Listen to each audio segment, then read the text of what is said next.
Hello everyone, in today's video I will be narrating stories that I found off of Reddit. If you enjoyed this video, make sure you subscribe to my channel, like this video, and comment something down below. Before we begin this video, I would just like to let you know about my new store page, which can be viewed on my channel page. So if you're interested in buying anything and buy something, it's greatly appreciated. Thank you. But without further ado, let's get straight into these stories. A few years ago, my friend Tez and I set out on the Great American Road Trip.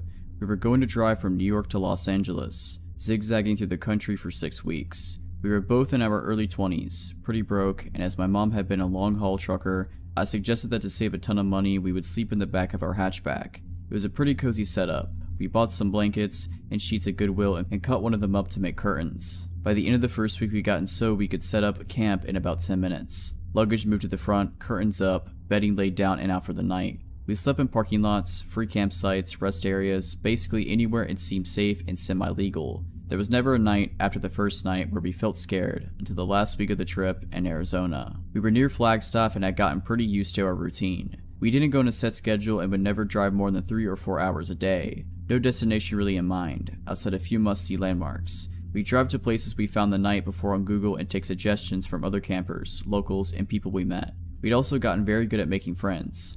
We went to Denny's with a group of people we met at a campsite in the back of their pickup because I got hungry and overheard them saying they were going to go. We met an 80-year-old cowboy who took us out drinking and taught us to line dance at a country bar, played the guitar with some musicians in the middle of a thunderstorm, got fed breakfast and dinner by tons of campers who invited us to hang out with them, spent the 4th of July with a family who basically adopted us into their campsite. Basically, every encounter we had with a stranger was a positive one. This night didn't look out to be any different. We found a free campsite on Google and drove up into the woods, following our GPS. We were pretty far out of town and something seemed a little bit off when we pulled up to the campsite. There was one RV parked and 2 cars further up in the trees. We pulled up near the RV and a man opened the door. Tez waved hello and he just stared at her. His expression was completely blank. Then, as if she hadn't said anything, he just slowly closed the door again, staring at us the entire time. Figuring he just wanted some privacy and thought we'd be obnoxious, we pulled further down the road and found a flat spot to park the car. Instead of our usual routine of setting up camp immediately while it was still light out, we goofed around for a while, smoking and laughing and taking dumb photos of ourselves. Tez pointed out a campfire further down the campsite and we decided to go be friendly. We'd met some pretty cool people in the previous 5 weeks by just going up and offering beer or just chatting, so we wandered over. Near the campfire there were 2 men, the owners of the cars we'd seen earlier. They seemed friendly and we sat down to chat with them. They were drinking and smoking and we sat down and had a beer with them. One of the men seemed pretty off, and we came to find out that the 2 of them didn't actually know one another. The older man was definitely on some sort of drugs. He was spinning in circles and talking about UFOs. However, he seemed harmless. This left us chatting with the younger man, who claimed to be a former park ranger. He was handsome and easygoing, and we spent several hours just chatting up about our trip, families, everything. Then he started talking about the bear. He'd seen a bear earlier in the forest. Tez didn't believe him and he pulled out his camera to show her photos of the bear. It was very close to the campsite, and we both were a little freaked out. It wasn't unheard of us for one of us to go get up to the bathroom in the middle of the night, so the idea of a bear hanging around in the night spooked us. The ranger just laughed, and then his expression changed completely. It's hard to describe, but his voice seemed somehow cold. He said, "If you get out of your car in the middle of the night, it's not a bear you should be worried about." I kept waiting for the laugh, or for him to nudge Tez with his elbow. Jokes on the foreigner and the city girl, right? He never did. I laughed awkwardly and made a dumb joke about serial killers in the woods. My friend laughed as well and joked about Texas Chainsaw Massacre. We moved on to another subject, but within 5 minutes, the ranger had come back to it and was talking about how something grabbing us from our car in the middle of the night. No matter how we tried to steer the conversation away from serial killers, he kept latching back on. The older man was high as a kite at this point and was staring at the stars, not talking. We would just awkwardly laugh and sip our beer and try to get the conversation going somewhere else. Then the ranger stood up and walked towards the cooler to get another beer. At this point, it's pitch black out, and I can't see anything outside the circle of light from the campfire. The beer cooler was outside of that circle. Suddenly, there's a red dot in the darkness, and it took a moment for me to realize that it's a camera. The ranger is holding a camera. He had taken a photo of us. I could see the screen of the digital camera lit up.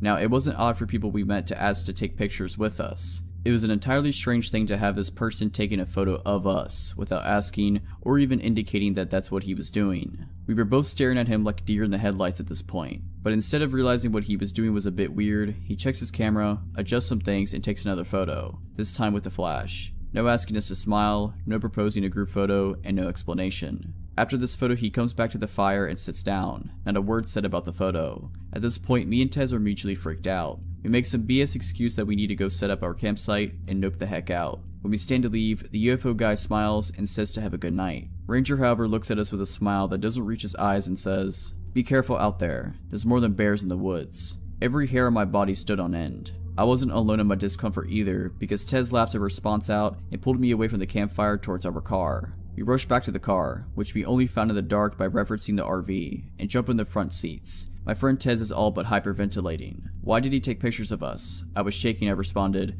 "I read that serial killers sometimes warn their victims." She stared at me for a second and locked the car doors. "Do you think he just took victim photos of us?" We both freaked out. She's in a full panic and turns the headlights on in the car. I immediately yell at her to turn them off, because now he knows exactly where our car is. That is the only night we not set up camp. We didn't need to tear anything down, so we just put the car in drive and floored it out the campsite. As we got into the dirt road, Ranger was walking towards our car with that same cold expression. "Ranger, let's not ever meet again." This happened on a Sunday night when I was about 10 years old, in the mid-90s. My family house was on a short street, a dead end created by a railroad track. We had a 3-story house, which was the farthest from the tracks, with windows on every floor, 2 in the basement. The stairs from our bedrooms upstairs led directly to the front door, which connected to a closed-in mudroom/porch, which also had a screen door and a glass door that only locked from the inside. Even friends and extended family would wait outside to be let into the porch, as that's where the doorbell was. From inside the porch, you could see right up the stairs to the window and the door. Across the house, parallel to the front door, was the back door. Both had a large window in them. It must have been June because my older brother had a soccer game, and I only had a week of school left. I personally found watching him struggle on the field and being forced to cheer while being eaten by bugs really boring, and I just gotten a box set of books I desperately wanted to be alone with. After about an hour of reasoning and pleading, I finally convinced my parents to let me stay at home alone for the first time while they went to the game. They were only going to be gone for a few hours, and although we didn't live in the best neighborhood,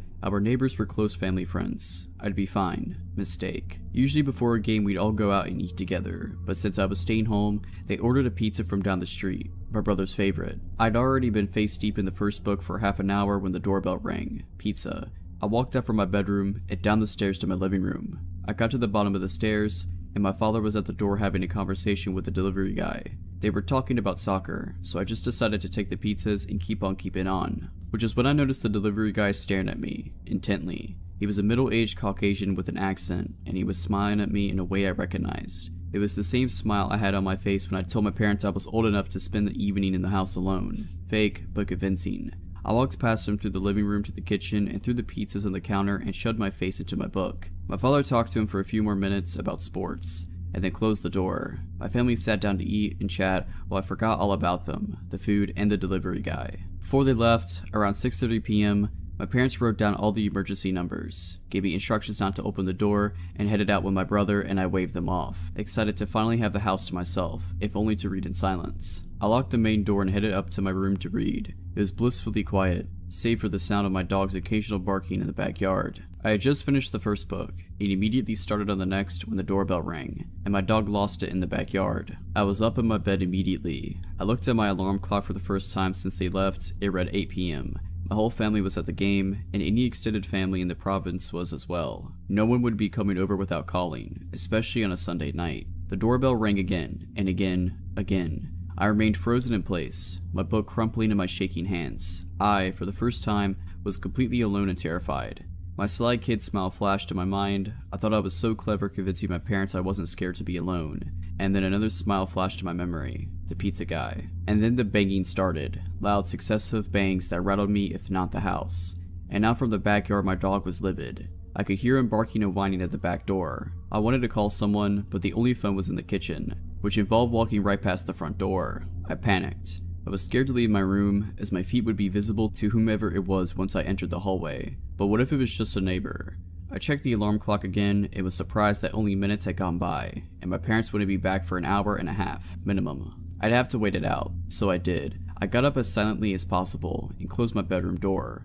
Eventually, all the barking, ringing, and banging stopped. I waited for half an hour, and then opened my door and crept out of my bedroom. I crept down the hallway to the top of the stairs, trying to press myself into the far wall, as out of sight as possible, but all the lights were on, and I realized that it was obvious that someone was home. I peered quickly down the stairs in the window, looking through to the glass porch door, and saw no one. Luckily, no one was there. I tore down the stairs and ran for the back door and checked outside. Nothing but my dog, who was all too happy to run inside. I let him in through a crack and slammed the door after him, locking it, and I realized it had been locked before. I turned to the phone, grabbing it, and about to dial my neighbor's number, when my dog started acting like he was going to the vets. A low growl accompanied by a crouch, backing away. I froze and looked in his direction, then followed his gaze to the window in the inner front door, where inside my porch, past the front screen and glass doors, stood a man I'd never seen before, and he was staring at me, livid. I froze, paralyzed with fear as I looked at him, and I couldn't look away. He was tall, slim, and had bags under his eyes.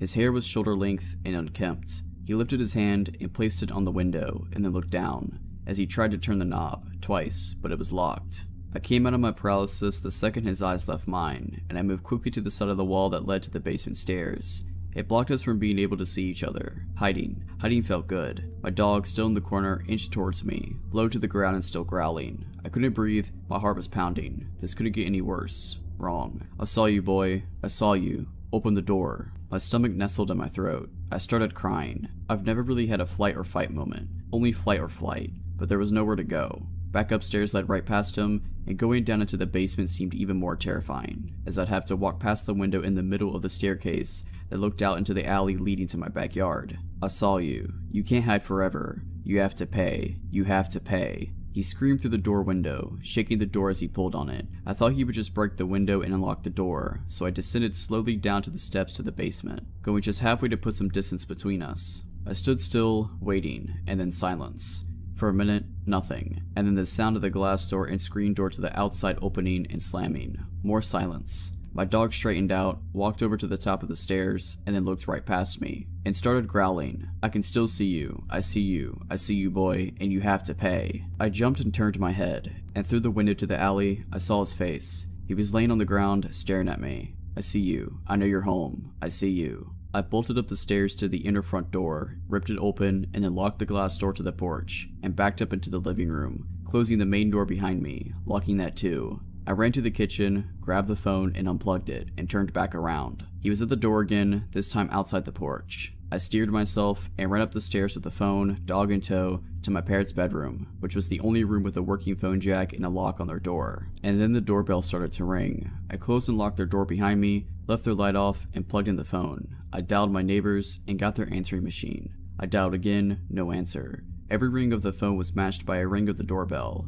I called them over and over, finally whispering a message. Tom, it's Kevin. I managed trying to get into the house and I'm alone. I peered out of my parents' window and looked down into the front yard. He was still there, pacing, walking up and down the stairs, looking in the windows, walking out of sight as he entered the alleyway, and then back into the front. I noticed my neighbor's car wasn't there. They weren't even home, and it still hadn't occurred to me to call 911, so I hunkered down and waited for my dog, watching from the corner of the window. He walked back up the porch, tried the door, and then the doorbell went off a few more times. And then he walked down the stairs and headed back out into the street. He walked a bit down the sidewalk away from the dead end, towards the main road, and then stopped, and turned around, walking back towards the house. He stopped again and looked up, directly at the window I was looking through, but the room was dark. He couldn't see me. Instead of turning back around, he continued walking down the street, and crossed the street when he reached the train tracks. He walked back up the other sidewalk, staring at my house all the while, and kept going until he reached the main intersection, and turned the corner. I stood in the corner of the window, watching the street for what seemed like hours,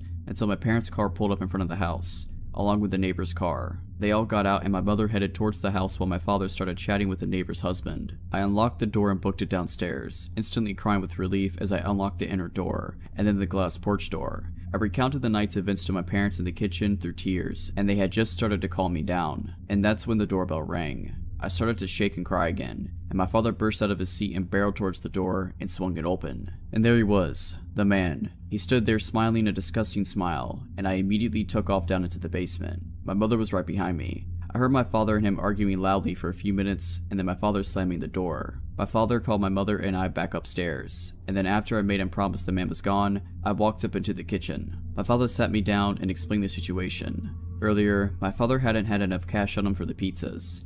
He had told the delivery guy that he would be back in 4 hours, but had to make the game and didn't have time to get more cash. The delivery guy agreed, wished my brother good luck in his game, and then had passed the message on to the guy who would be working the closing night shift. The delivery guy had misunderstood, thinking that he was to return immediately and collect payment. He explained it all to my father as if he had rang the doorbell a few times, and then had left. Not that he had been circling the house terrifying me for over an hour. He told my father he wasn't sure if anyone was home, so he looked around back, but only saw my dog, so he left, only returning, coincidentally, minutes after my parents returned, armed with a convincing story. Kids have such an imagination. Sorry that I frightened him. Suffice it to say, but I brought my books with me to every soccer game after that.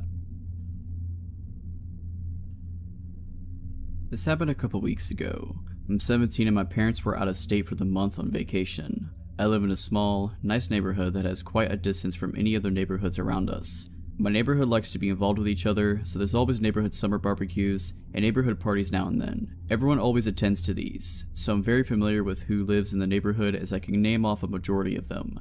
My neighborhood is always dead quiet after 9 p.m. as the kids are inside by then and families are usually heading off to bed. I meant to spray paint art and I decided I wanted to work on a painting in my garage at around 10 p.m. because it was cooler by then. Mind that the garage door is fully open. I'm setting out a tarp so I can start painting when I hear someone walking on the sidewalk. I look up expecting to say hi to a neighbor going on a late night walk around the neighborhood. Instead, it's a man I thought I couldn't recognize at first glance due to it being dark and the only distant light source around was from the garage. He was at least 6'3", lanky, and looked completely normal from what I could see. The man stood at the end of my driveway facing me. With the little light stretching across the driveway hitting his face, I didn't recognize him. I live in a very friendly state where we're usually nice to strangers and make conversations. I thought nothing suspicious as he could have been just a neighbor I wasn't familiar with, so I just struck up a conversation like I usually do. Hi, how's it going? Hi, it's going good so far. Sorry, I don't really recognize you because it's so dark. Oh, I'm Xavier. I don't think I've ever met you before. Did you just move into the neighborhood or something?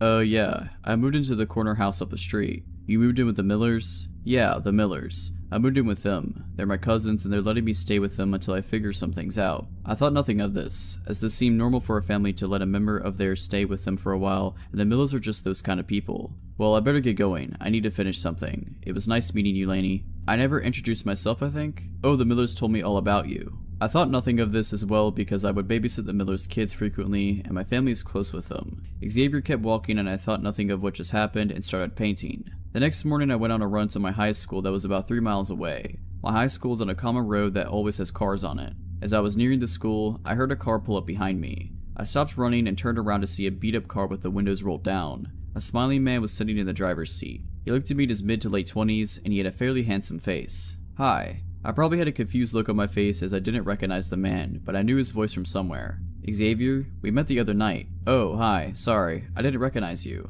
It's fine. Hey, you're pretty far from home. That's quite a long run. Aren't you tired? I can give you a ride home if you'd like. Oh no, it's fine. I like running. Thanks for the offer though. Wanna go out for a cup of coffee? No thanks, I don't drink coffee. We don't have to get coffee then. I'll pay for you. Come on, I wanna go get something with you. No thanks, I'm not really interested. Oh come on, let's go. Hop in. He reaches over to open the passenger door and beckons me to come in. At this point, it's clear that I don't want to go and I step off from the grass and back onto the sidewalk. I said no, sorry. Come on, just get in the car. It's not a big deal. I gotta go. Some friends are expecting me. That's when I fall and sprint to the school's track and called a friend to pick me up. While waiting at the track for my friend to pick me up, Xavier's beat up car goes down the road, away from the direction of my neighborhood. Few bad things happen in my city, so I didn't think much of what happened and shook it off, which was stupid of me to do. A couple of days later there was a neighborhood barbecue. Although my parents weren't home, I didn't mind going to the barbecue alone because it's always a blast. I hung out with my neighborhood friends like I usually do. I saw the Millers and had a friendly conversation with them, which soon turned to, oh, I met Xavier the other night. The Millers didn't know who I was talking about. They said they didn't know an Xavier, no family member moved in with them. I told them about what happened at the school the other day while I was on my run. The Millers and I are freaking out about now. They call over one of our neighbors who's a cop, we'll call him John. John lives a couple houses down from me. I tell him about the confrontations I had with the guy and what he looked like. He told me to call him or the cops if I didn't feel safe or if I encountered the guy again. John patrolled around our neighborhood for a few weeks. Neighbors kept a lookout for Xavier and didn't let their children out late. There was no sign of Xavier for 2 weeks. I got back from a friend's house late at night. I pulled into the garage and went inside, turned on the lights, and I was making something to eat. Then there was a soft knock on the front door. It was late. I got back from a friend's, and my guard was down, so I walked across my house like I usually do. From the front door, you can hear footsteps if someone is walking to the door normally and not trying to hide their steps.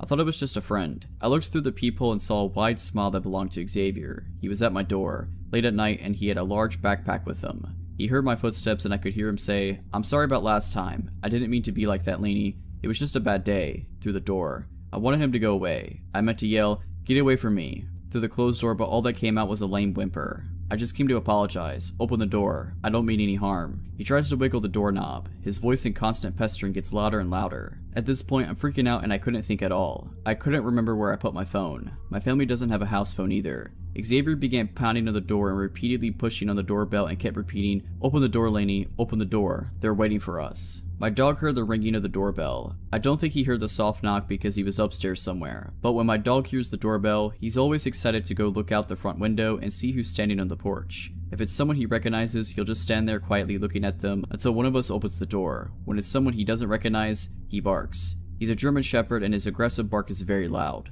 My dog comes running down the stairs, looks at the window, and he doesn't recognize Xavier, so he starts barking at him from the window. Xavier laughs and I hear him say, "They never told me you had a dog. You're smarter than they said you were, Laney." With my dog barking, I guess I snapped back into my senses. I realized I left my phone in my car in the garage. I called the cops and John. By the time they got here, Xavier was gone. I gave a description to them and they drove around the area for an hour looking for the guy, but they never found him. I stayed at a relative's house for a couple of days until my parents got back and we changed all the locks in the house and installed a security system along with floodlights. My parents had me on lockdown. John patrols around the neighborhood for a while after his shift ends every night now. Xavier, let's not meet again. I'm from the middle of nowhere, born and raised, which can get awfully boring. In order to shave off boredom in my particular little corner of nowhere, my friends and I often enjoy something called contra dancing, which is basically New England folk dancing, where one pairs off with a different, random partner at each dance. This hobby would bring us to all corners of the area and in contact with lots of interesting and usually older people. One night, a friend and I had driven about 40 minutes into the woods to this old townhouse. It's an incredibly scenic little area, even at night, great view of the stars, crickets chirping, people dancing in the tiny town hall. A perfect hot summer night with friends and about 60 others, again mostly old town folk. I had even made cookies for everyone to enjoy, which was announced at the beginning of the dance and was applauded by everyone there. I had danced maybe 2 dances when an older man in his mid-60s approached me for a dance. This was far from unusual. In fact, most of my dance partners were over 40. I had seen this guy at several contra dances, so he definitely wasn't new. This guy came off kinda creepy though. Most of the older guys struck 18-year-old me as grandfatherly, but some just are uncomfortable to be close to. I refused him, saying I promised my friend a dance. He insisted that I dance the dance after with him. Not wanting to be rude, I agreed, trying to be as perky as possible so he didn't know he was making me uncomfortable. "You look so beautiful tonight," was the first thing out of his mouth when we paired up for the dance. I kind of just smiled and nodded. I didn't want to be encouraging. He was sweaty, had a walrus mustache, and was bald except for a crown of gray hair. The dance was a particular extravagant one, with a move called a gypsy, when the partners stare into each other's eyes while circling around each other into a swing. He started making remarks under his breath during this move, such as, "Get over here," and "Can't get away from me," while pulling me closer. Gross, but nothing too bad. "I heard you made the cookies. They were delicious. I'll have to get the recipe out of you, or just make you my wife. Then I have them all to myself." I almost stopped the dance to get away from him, but I shut down and refused eye contact and conversation. I was sufficiently grossed out, but it was nothing too bad. I pulled my friend aside after and told her about him, and then enjoyed the rest of my night. After summer dances, the young people often drive down to a small pond and swim to get off the sweat and grossness of the dance. Skinny dipping is encouraged, as this spot is really in the middle of nowhere, no houses around, and an absolute amazing view of the stars. My friend and I spent about 20 minutes hanging out in the water, with people slowly leaving until we were the only ones left. That's what I thought at least. Until I saw a figure standing at the bank of the pond staring out at us. I didn't call out, assuming it was one of our friends. I swam closer, starting to get out of the water. It wasn't until I was actually fully out of the water, clothed only in a t-shirt and underwear, that I recognized the old man from before. A lurch of fear and wrongness I felt in that moment I will never forget. I have never seen anyone above the age of 25 go down to the pond with us, and he was fully clothed and not there for a swim. He also wasn't saying anything. "Shannon, we have to go now," I yelled back at her. The pond bank was narrow and it was hard to scramble around him. I was pretending I couldn't see him, that he wasn't there, or that I didn't care he was there. Shannon was about 20 feet behind me when he turned to follow me back to the cars. The rocks were painful to walk on and made it hard to move quickly. "I heard you guys were coming down here," he said. At this point, Shannon was just coming near him. She did not recognize him from earlier stories. It wasn't reacting to the creepiness as strongly as I was.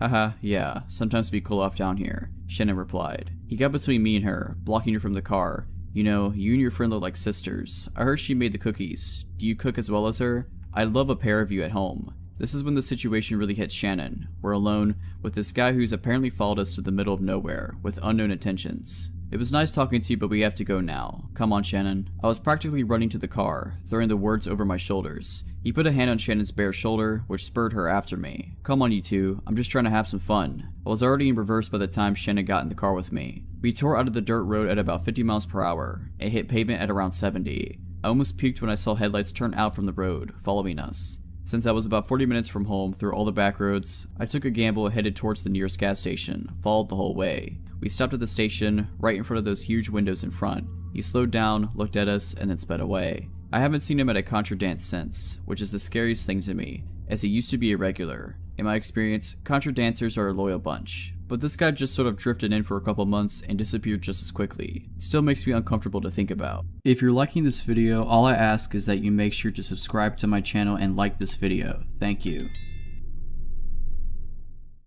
Here is a little bit of background. I was 20 at the time.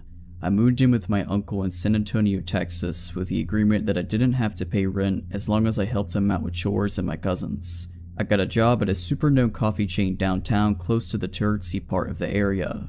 We had a lot of regulars and a lot of homeless coming in and out. I felt relatively safe though because I got to know the people there and it was almost always a lot of foot traffic. I used to even take walks after work in the area, especially since I was super close to the Riverwalk. Skip to a couple of months into the job and I was friends with everyone I worked with. We were all super close. On this particular day, it was one of my co-workers' last day. There was about 3 guys who had been in there almost all morning. They hadn't bought anything and were just hanging out, which was not unusual for my location. On my break, I decided to walk down to a nearby drugstore so I can get a farewells card and maybe a small gift for said coworker. I walked out and put my earphones in, and before I could press play, I hear the door open behind me and footsteps following behind. Whoever it was caught up to me and started walking beside me, matching my pace exactly. I turned to look and it was one of the guys that had been there all morning.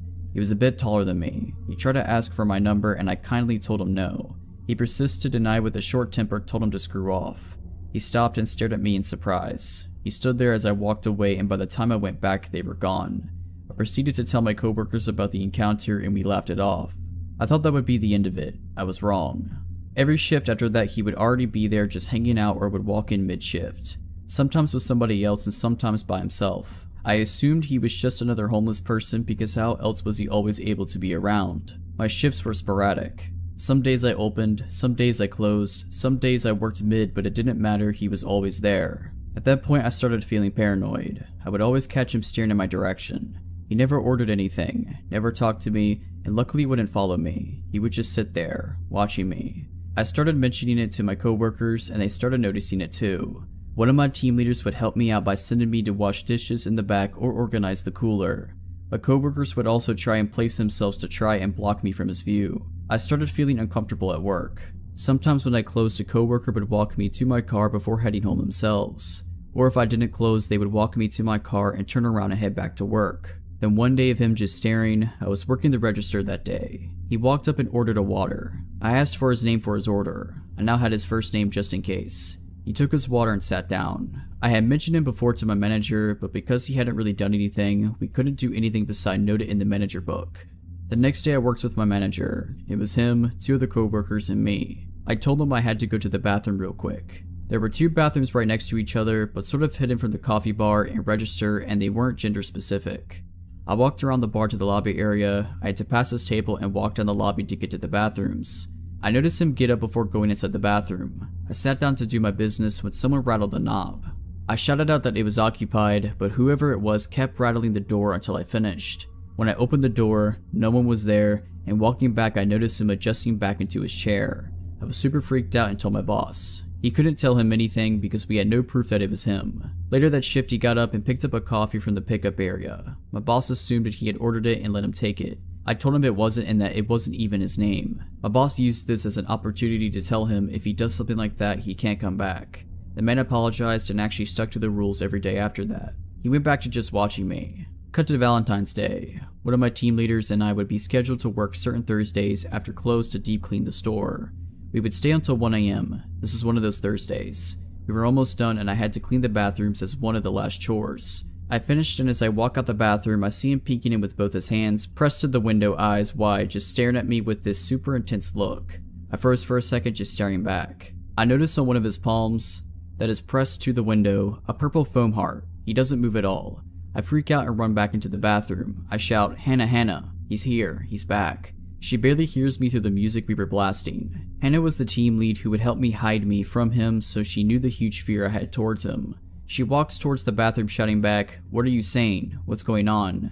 As soon as she gets close, she sees him. I told her again, "He's here, he's watching me." She started shouting through the window, "You need to leave. If you don't leave, we're calling the police." I step out a little to see if he'll leave, and he's ignoring her and his eyes were fixated in my direction. I step back into the bathroom and my lead continues to shout at him to leave and threatens him with the police. About 5 minutes pass and he realizes that I'm not stepping out until he leaves, so he does.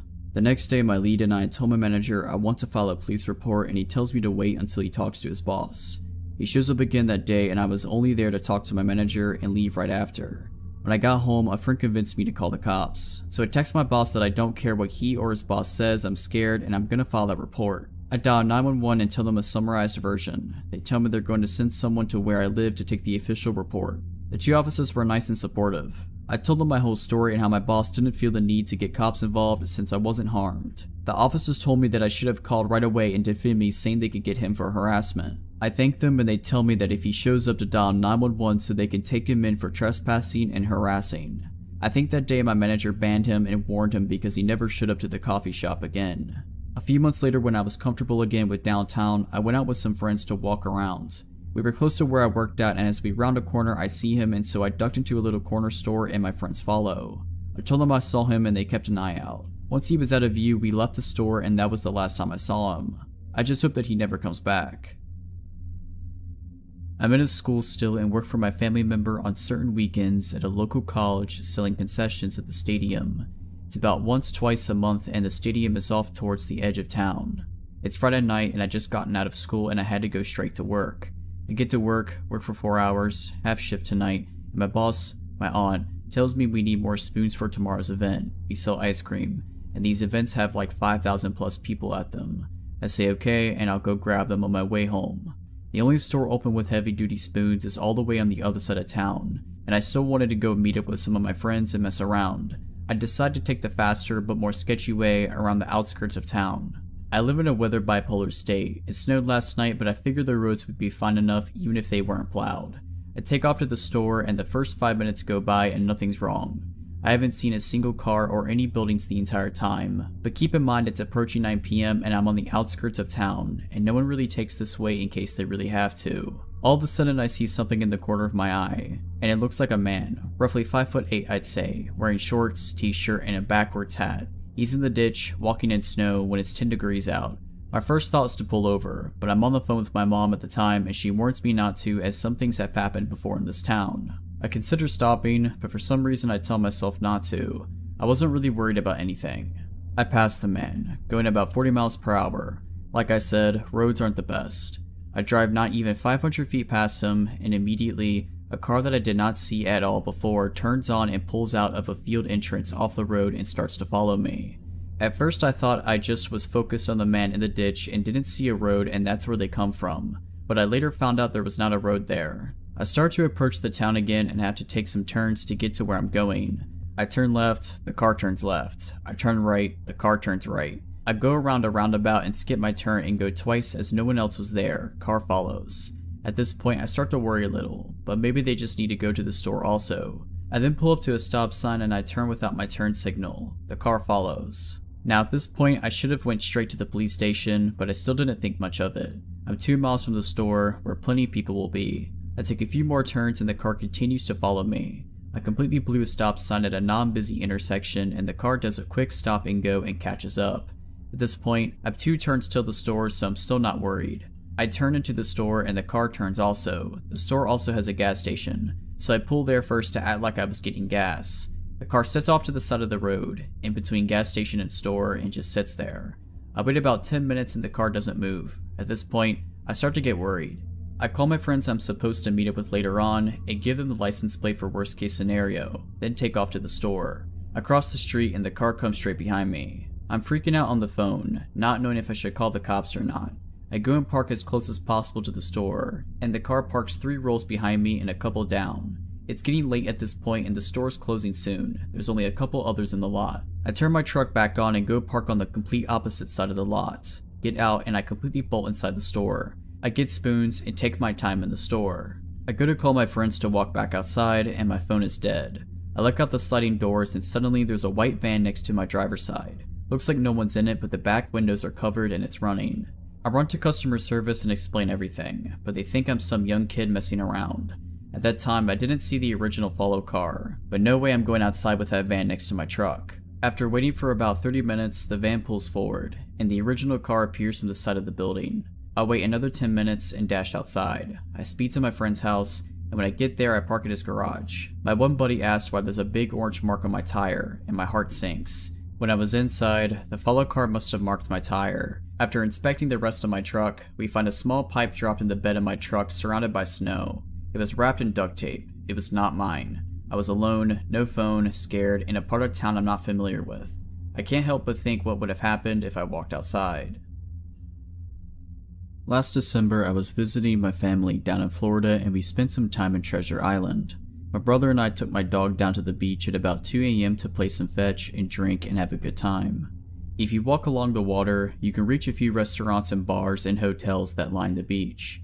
Out of nowhere, we see someone walking pretty quickly in our direction from over there, and a few minutes later, we can make out that they're being followed. My dog is arguably pretty well trained. We work search and rescue, and I've never once had her run off without permission, and never once has she not instantly returned when called, but that changed that night. She was about 5 feet from me and I saw her hackles shoot up and I went to grab her collar, but she took off in a full sprint, making some truly terrifying barking and growling sounds. We obviously took off after her and she reached the first person and stopped between them and the people behind them. She was barking and growling and lunging, and I finally caught up and put her on a leash. She's never reacted in that manner, so it was scary. The group following her ended up being 3 men that were probably in their early 30s. They started booking it in the other direction. I turned around and the person being followed was a young woman around my age. We asked if she was okay and she just broke down in tears and collapsed into my brother. So she got into her phone and rang her friend's number to have us talk to her. We were able to figure out where she was staying and walk her back to her hotel, where we met up with her friends and we all exchanged numbers to talk a later time. The next day we all got together where we learned she had gone out for a walk on the beach, stopped for a drink at the bar, drank a bit, and then just wasn't feeling right. So she left the bar and soon noticed 3 men left after her. She had been walking for about a mile at that point, terrified and slowly getting more and more screwed up. She doesn't remember much about that night and we knew she was probably on something, but we had no clue she'd been drugged. We're still friends now and we're all going to meet up for spring break when we're all back in Florida. I've never been more proud of my dog and more grateful that we were in the right place at the right time. I hate thinking about what could have happened. I'm an extremely outdoorsy female and love to spend a lot of time in nature. I spent the better part of my early 20s living in remote northern locations and exploring a lot of Alaska, Yukon, and British Columbia. I have many odd, frightening, and bizarre stories that came up from my time in the north, and this is one of them. In the summer of 2012 when I was 22, I'm 26 now, I was living and working in a pretty remote town in northern British Columbia from May to September. The place I worked at was a campground in the provincial part of the Alaskan Highway, 4 hours north of Fort Nelson and 2 hours south of the Yukon-British Columbia border. The best part about this park was the fact that it had beautiful natural hot springs, which attracts tourists from all over North America every summer. I lived in an old trailer on a separate part of the campground where the rest of the staff lived. I quickly got used to living in a place where I had no running water, no electricity, no cell phone service, and no internet, and driving 4 hours to Fort Nelson every 2 weeks to get groceries and do my laundry. Life was pretty sweet. I got to hike, go for late night dips in the springs, make some traveling friends, and spend quality time in nature getting to know the flora and fauna of the landscape. My job at the campground was being a park facility operator, gatehouse attendant, wildlife interpreter, and sometimes had a few security shifts here and there.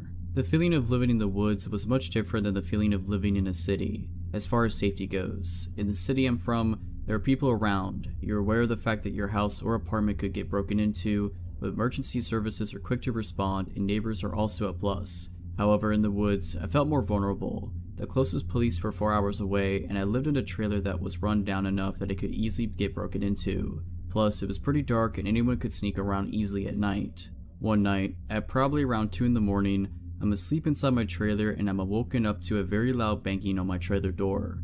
Reasonably shaken, I look outside the window next to my bed and see a car with its lights on, and 2 men standing at my door. I can feel the blood draining from my face. Through the door I say, "How can I help you?" and one of the guys, clearly hammered out of his mind, starts rambling on about something. No matter how hard I try, I cannot understand what he is saying. I say, "Sorry, I don't understand what you're trying to tell me," and the other guy starts frantically trying to explain something in the same drunken state as the first guy.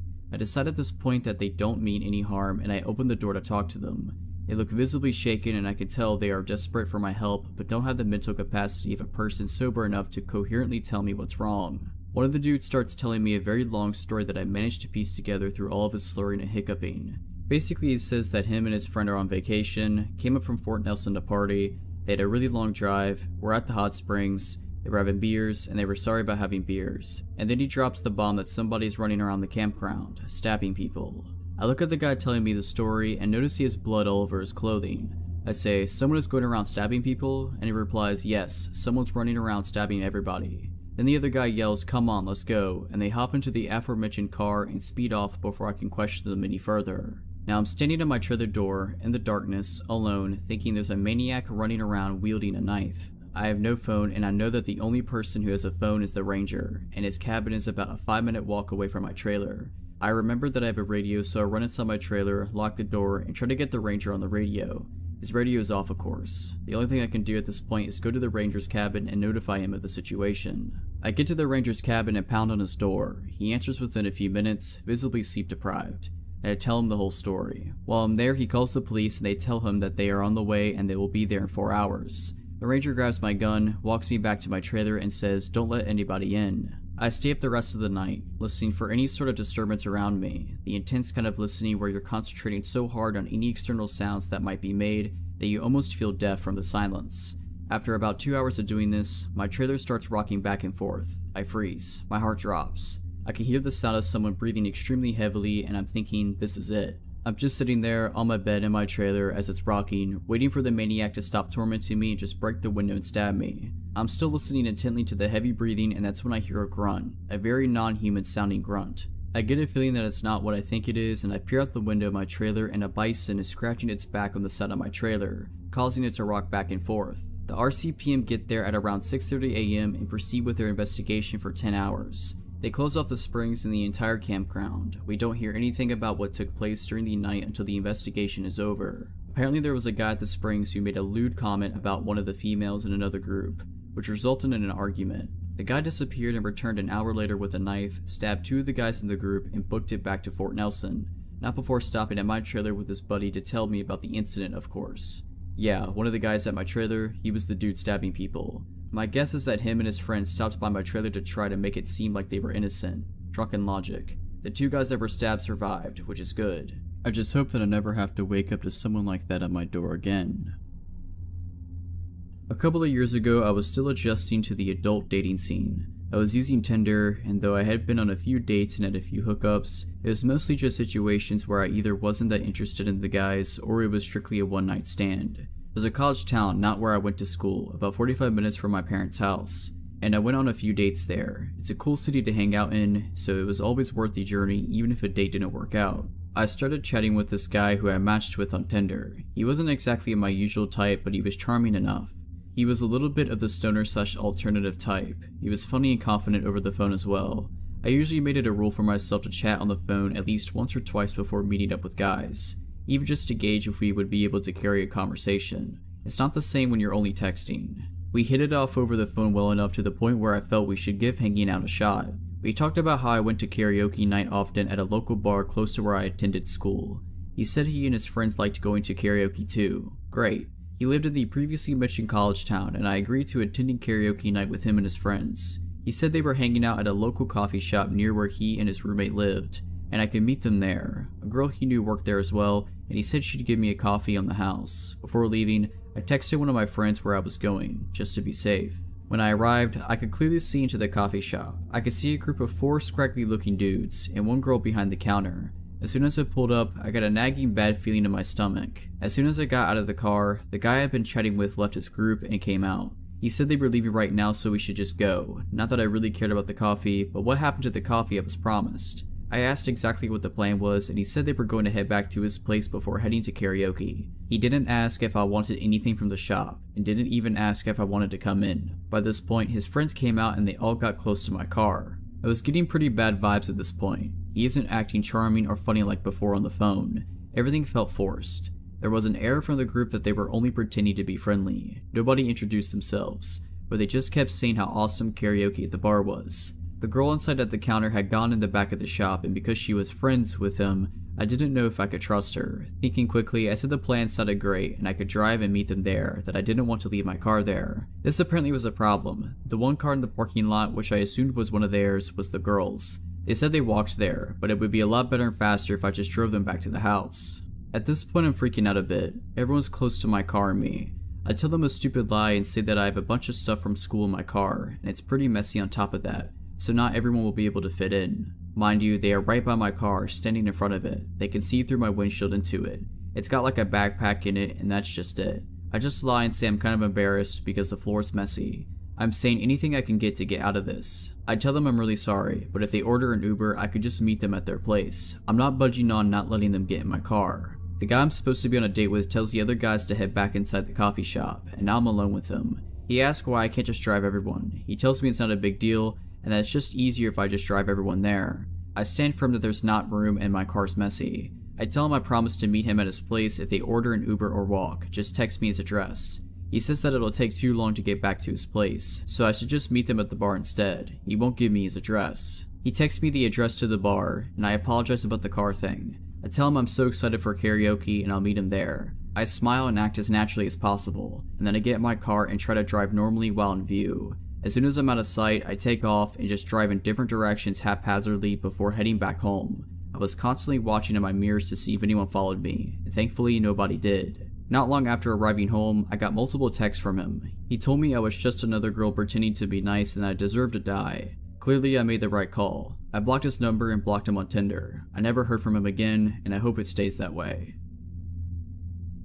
This happened to me when I was about 10 years old, but even now as an adult in my 30s, I remember it like it was yesterday. My parents had taken my sister and I out to a movie, and then to get ice cream in celebration of my older sister getting straight A's on her report card. I remember my dad had gotten off work later than usual, so by the time the movie was over and we had our ice cream, it was well past our bedtime. It didn't matter though. My parents were happy and proud of my sister. We had a great time, and we took our time getting home. If it wasn't for what happened when we got there, I would have always looked back fondly on this night. We got home at around 10:30. Bedtime was usually 10, so I went straight to my room to put my pajamas on while my sister went to brush her teeth. I remember thinking that it seemed a little more chilly in the house that night, but that's the only thing out of the ordinary I can recall from when we first walked in. I barely had a chance to change when I heard my dad yell our names from what I thought was the kitchen. I didn't know what was wrong, but I knew it was bad because I heard fear in his voice for the first time ever. It scared me really bad. I bolted out the door and into the kitchen as fast as I could. My sister was already there, and her and my parents were standing very close. My mom looked like she was on the verge of panic and she motioned for me to come close. She wrapped her arms around my sister and my dad was already dialing on the house phone. Then I noticed some glass on the floor. I asked my mom what was wrong, but she didn't want to tell me. She said we needed to go outside right away. As we headed out the front door, I heard my dad talking to a 911 operator and telling them that when we got home, he found our back sliding glass door shattered and objects strewn about the kitchen. He went to the neighbor's house and waited for the police to come. After a few minutes, my dad joined us. He seemed to be well shaken up, which was a new sight to me. The police arrived and searched the house extensively. It was a big scene with all of our neighbors outside and flashing lights illuminating our entire street for hours. They never found anybody in our house. Whoever had been there had come and gone. The thing that gets to me is that nothing was stolen. Whoever it was didn't want any of our possessions. What they did take was our canned food out the pantry and stack them into small pyramids on our kitchen counter. They also turned on the TV in the basement and moved a few random objects to different parts of the house. It was like someone had been in our home and did things for reasons that only made sense to them. As the police were finishing up and ready to leave, I heard one of them ask my mom a question. They talked quietly, and I'm sure they thought I didn't hear. I pretended not to be listening, but I heard everything. We kept magnetized letters on our fridge, and we used them to leave each other messages for fun sometimes. The cop was asking my mom if the message on there that night was done by any of us. It wasn't. I watched my mom turn pale when we told her what it said. It still makes my skin crawl to this very day. It said, "Always watching." The police didn't find any fingerprints. They said the intruder had to be wearing gloves. For the next few days, the entire family was extremely uneasy. Within a few months, we decided to move. It was all just too scary for us to stay in that area. We moved to a house several miles away. We were never bothered again, but I do still think about it. This happened many years ago, but the hairs on my neck still stand up sometimes to this day. I just wish that we never experienced something like that again. In April of last year, my boyfriend and I were walking home from our friend's house, and I had just finished my first year at college and we wanted to go out and celebrate and have some fun. We live in a rural town and our friend lived on the far side of it, so our walk was about a half an hour or so. I had a drink or two and smoked some of the joint they had rolled. Smoking makes me paranoid, and this night was no different. Anyway, we left at maybe 10 or 11 p.m. and everything was perfectly normal until we got to the end of the long street that would eventually lead to my house. This street always feels so long to walk on, like hours can pass and you can barely make a dent in the amount of steps made. The street we turned onto this road was maybe 10 blocks from my house. A few minutes after we turned onto this road, I felt like something was off, but my boyfriend said that I was stoned and reassured me that it was just that. This white pickup truck that was parked in front of some house turns on and begins to drive slowly away and would then park. I watched it to see if it was just me being paranoid or not, but it proceeded to stop a couple houses down and sat there with the car still on. As soon as we get close, it would drive away, parking a little further away. This continued on until we got to the end of my street. At this point, I kept telling my boyfriend that I'm not paranoid and that this truck was screwing with us and he had gone quiet. A couple houses down from mine, this truck drives to the end of the street, my house on the corner. There's a dead end by my house because we live near a river. It stops for a moment at the dead end and proceeds to turn on their high beams and begin to slowly drive towards us. My boyfriend sticks his arm out in front of me, stopping me from walking any further as this truck continues to approach. My house is so close, yet so far. This truck slowly drives by us. The windows are tinted, but we can see two silhouettes. And because they had blinded us, we didn't think to look at the license plates or even the model of the truck. My boyfriend, being pretty quick on his feet, waited until the truck disappeared from sight and took my hand before racing to my house and locking the door. He had thought about turning down one of the other streets so we could try to lose them, but he figured he'd wait until they were out of sight to book it to my house so they wouldn't see which house we went in. We looked out one of the front windows very carefully and saw this truck come back into view and began to drive around the block. I'm assuming looking for us. This went on for about 10 minutes. I called the police to inform them that we had been followed, but without the license plates or model, they could only keep their eyes open for suspicious white trucks. I was adamant that these people had to know one of us, if not me, because they drove until they were beside my house. Whether they actually knew it was my house or not, I don't know. My boyfriend tries to insist that it was probably a bunch of kids trying to mess with us, but I don't believe that. A few days later, we heard that someone was picked up and was last seen in a white truck. Since this night, there have been stories in the paper and online that people have been grabbing people and these people were trafficked in the area. I'm still seeing reports even today. So when I was about 15 or so, I would always go grocery shopping with my mom. This time she didn't just need groceries, but some other things that weren't close by. We lived out in the country and the closest town didn't have what she needed, so we went to the bigger town/city about an hour away. Our last stop was the grocery store, as my mom didn't want to leave a bunch of groceries in the car on a hot summer day while she got whatever else she needed.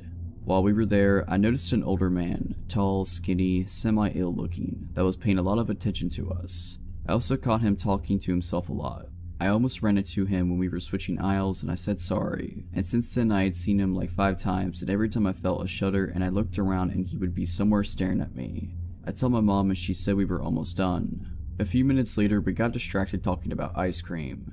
I was telling her about this ice cream brand that my brother, who's a health nut, told me about, and that it was supposed to be a lot better for you than well-known name brands. We started searching for it. I was on one end of the aisle and she was on the other. I ended up finding it and reached into the freezer to grab it. When I turned around, the old man was right behind me, like way too close.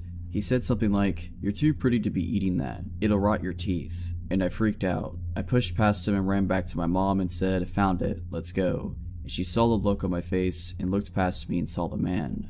We headed quickly for the registers, and unfortunately we had a lot of groceries and the old man got in the line next to us and only had a few things. He kept talking to himself. I was keeping a very close eye on him and was relieved when he exited the store, but unfortunately that wasn't the end of it. When we left the store, I noticed him sitting in his car outside the doors. He sat there and watched us put the groceries in the car and got behind us as we went to go leave the parking lot. I was freaking out. My mom told me it would be okay and that she was right there with me. We ended up taking some back roads home. My mom thought maybe he would get lost. As I said, we were about an hour away from home, and the back roads made it even longer. We were about 5 to 10 minutes away from home and he was still following us. When I asked my mom if I should call the cops, she said, "No, call your dad and tell him what's going on. Tell him to be waiting outside with a shotgun." So I called my dad and told him what was happening, and he had an idea. Since we lived way out in the country, my parents' neighbor was about half a mile down the road from us. They had a long driveway that you can't see their house from the road. He told me to have my mom go there instead so that the guy wouldn't know where we lived. My dad got there first, told the neighbor what was going on, and they both grabbed their shotguns and waited outside for us to pull up. The guy followed us down the long dirt driveway, and as soon as he got to the clearing with the house and saw my dad and our neighbor with their guns out, he threw his car into reverse and hightailed it out of there. So far since that incident, my family nor I have seen that man again, and I hope it stays that way. This happened a few years ago in my old one-person flat. I had a strange feeling that something wasn't right for a few days. Like I was sure that food in the fridge was less than I put back the last time, I found pills for my couch on the floor, stuff like that. I lived alone back then, so there wasn't anyone else with access to my flat, or so I thought. Well, one night I woke up around 1 in the morning sweating from a nightmare. Since I was drenched in sweat, I decided to take a shower. So I put my phone up in the bathroom for music, turned on the water, and enjoyed my shower. A few minutes in, I heard the door move. I never close it, but it still never moves. I took a look at the shower curtain and saw a shadow against it, and a look at my phone confirmed someone was there, since I could clearly see a reflection on my screen that showed someone was standing next to the shower curtain. It took me a lot not to scream and to keep acting like I didn't notice anything, while silently taking the shower head off the holding and turning the water all the way to hot. Our water got really hot when you cranked it all the way to hot, and a few seconds later steam was raising and the water hurt my feet flowing to the drain. I turned around, ripped the shower curtain open, and held the shower head right at the person behind. It was a woman and she screamed in pain. I whacked her in the face with the shower head and jumped out the shower and ran to the door, taking the key out of the lock and locking it closed behind me. A little later she started to bang on the door, but the door didn't give. I called the cops and went to the kitchen to get my big kitchen knife, just for safety. I felt like my throat was closing up when I saw it missing and realized there was only one place where it could possibly be right now. The police came and arrested the woman, who turned out to have been the former person living in the flat and was evicted after not paying rent. Seems she made a copy of the key and came into the flat when I was at work and sometimes at night. I just hope that I never have to experience that again.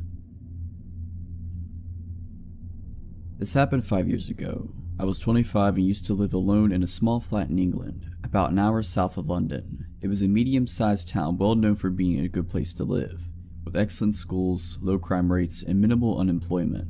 The kind of place where people didn't panic if they left their front door unlocked when they left for work. My flat was on the first floor above pavement level, midway down a hill.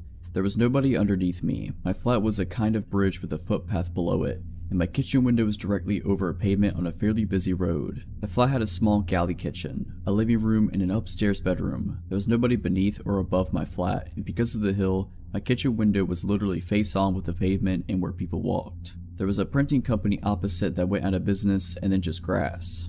I always used to close the blinds once the sun had gone down, but liked having the kitchen window open during the afternoons. It had a safety latch so it didn't open far enough for anybody to reach in, and I was not on the ground floor, so I didn't worry too much. One day, I got home from work early, about 5:30, and as it was summer, I had the kitchen window open and the blinds open. I'm chopping garlic for my dinner, glance up and see an older man literally stood on the pavement watching me, only a few feet away. I glare back as if to say go away and decide to walk out the kitchen into the living room as if I'm talking to someone. I walk back into the kitchen, glance at the window, and the man is still there, watching me with a small smile on his face. At this point I am slightly panicked. I am alone, nobody's around as I have no direct neighbors. I go into the living room and sit against the wall, clutching my phone. I didn't want him to be able to see me at all. A lot of front doors in England have a kind of two-door system. Directly on the street you have a glass door, normally with decorations on them so you can't see everything in and out, just blurred images, and a proper wooden door inside. I I had been out for a smoke, so the glass door was shut and locked, but the wooden door was wide open. From where I'm sitting, I can see the glass door, and I see a figure walking towards it. Sure enough, as it gets closer, I can see that it's the man from the pavement, standing at my front door and trying to look in. He tries opening the door, but luckily, I locked the outside door after my smoke, and it was a strong door. He drops a cigarette, says, "Screw it," and after about 15 to 20 seconds, he turns around and walks away. I run to shut and lock the wooden door and go to the kitchen window as he walks away and down the road. Just before he turns the corner, turns around and smiles at me, making eye contact. A few days later, it was on the local news that a man matching his description chased down a group of young women in my neighborhood. This happened almost 2 years ago. I had decided to go hiking with my son, who was 8 months old at the time, and with my dog named Henry, who is an Irish Wolfhound and Rottweiler mix. My husband was going fishing with a mutual friend at a state park nearby. I decided to go hike one of the more remote trails in a different part of the park and then meet them later. I drove to a wooded trail about 10 minutes from where my husband was fishing. It was an early spring day, still chilly but tolerable with the sun shining. I parked the car and got my son ready. He was smiling and laughing. I would wear him in a forward-facing hiking sling in the front of me at the time. Henry was excited. We started off on the hike and it was a really beautiful, peaceful trail. Towering trees mixed with pine. A crystal clear creek wove its way through the trail at points. We would periodically stop and all three of us would play. About an hour and a half into the hike, we had gone about 3 miles and rounded a narrow bend in the trail when we nearly collided with a gentleman in his late 40s or early 50s. Henry was snarling and lunging for the man. Before I even completely registered what was going on, I quickly backed up and pulled Henry back the best I could. My bumps were goosed at this point. Henry would not calm down. This is very unusual behavior for him, but not if he was trying to protect us. Trying to talk over Henry, I loudly said, "I'm sorry, Henry's just very protective of my son. If you move off to the side, we can pass you." My son was very quiet during this entire exchange, which I found a bit odd. The guy was staring very intently at my son. He then laughed slightly and said, "Oh, he should be. It's a good thing he's with you." Then he motioned to something around his neck and said, "I'm just out here taking pictures. It's a hobby of mine." Except he wasn't wearing any kind of camera around his neck or anywhere that I could see. He had a canteen around his neck. I politely asked him again to step aside so that we could pass. At this point, Henry was sitting down but growling still. Henry would not take his eyes off this guy. I have no doubt that Henry would have eviscerated this man if he had tried anything. I am positive this guy felt that. The guy looked at Henry for a few seconds, then at my son again. He took a few steps off trail so there was room to get by and so that Henry couldn't reach him when we went by. As I warily walked by him, he was like 10 feet to my left. He muttered something about how he used to be able to see his kids. I kept looking back as we walked away to make sure he wasn't turning around to walk our way. He did continue to stare after us for several minutes though until I could no longer see him. We kept hiking and eventually came to an opening point where cars would park. There was no one there and luckily I still had cell phone reception. I called my husband. He and his friend came to pick us up right away and they took us back to my car. There was no sign of the guy we encountered. We went home after that. Henry has since passed away and I am sad that my son doesn't get to grow up with him. He was really the best dog ever. So thanks Henry for being gentle yet fierce. I hope I never have to see that photographer ever again. This story happened about 2 years ago when I was 19 and my foster sister, Kira, was 16. It was the summer before I was going to college, and I mostly lived with my mom and Kira except for every other weekend, where I'd stay with my dad. Now, summers where I am can get really hot and humid, so we had a habit of waiting to walk the dogs until 6 or 7 p.m., because that's when it'd be cooler but still light outside. On this particular evening, Mom wasn't going to be home until late, so it was up to me and Kira to walk the dogs by ourselves, unless we wanted our younger dog, Samson, to throw tantrums due to pent-up energy. Even though we lived in the countryside and could have walked them down our street, Kira and I decided to drive out 20 minutes to a park instead. At around 7:30 p.m., Kira and I harnessed our 2 dogs, packed them up in the car, and drove them to the park. Let me quickly explain the layout of the park so that's easier to understand why we get nervous halfway through our walk. This park isn't very big, but it's popular because of its loop. The entire park is surrounded by a mile-long looping road with its attractions, like playgrounds, ponds, and a small country hall, spaced about in the inner side of the loop. The outer side is just grass, trees, and one playground at its end. Thus, it's common and expected to pass people walking the loop at least 2 times if you're walking in opposite directions, but not if you're walking in the same direction. Any cars on this road can only drive in one direction because it's a one-way road. At first, everything about this walk was normal. I parked the car, we clipped our dogs to leashes, and we started on the loop. Every so often, we'd stop so I could take pictures of our good boys, particularly of Kira trying to wrangle Samson, who pulls like his life depends on it and weaves around because he wants to smell everything. It was while I was taking one of these pictures that the first encounter happened. A man, who looked to be in his 40s, walked past us, walking the same direction we were, up towards the playground on the outer side of the loop. He smiled at Kira, nodded, and said, "Hello, you have cute dogs," and kept walking. I honestly didn't think anything of it. We're at a park at a time of day where it's common to walk around due to the cooler temperature, and people where I'm at are generally friendly. We smiled back and said hi and thanks, and that was that, or so we thought. This man passed us again only 10 minutes later, directly across from where we'd seen him previously. Just like he did before, he smiled and said hi. This time, Kira and I looked at each other once he was ahead of us and shared the, "well, that was weird," expression. Just 10 minutes earlier, he had passed us walking up towards the playground and subsequently broke off from the loop, and he'd been walking in the same direction as us. This time though, he cut in front of us and he did it in a way where we had to stop to avoid running into him. He nearly touched Kira with how close he was walking.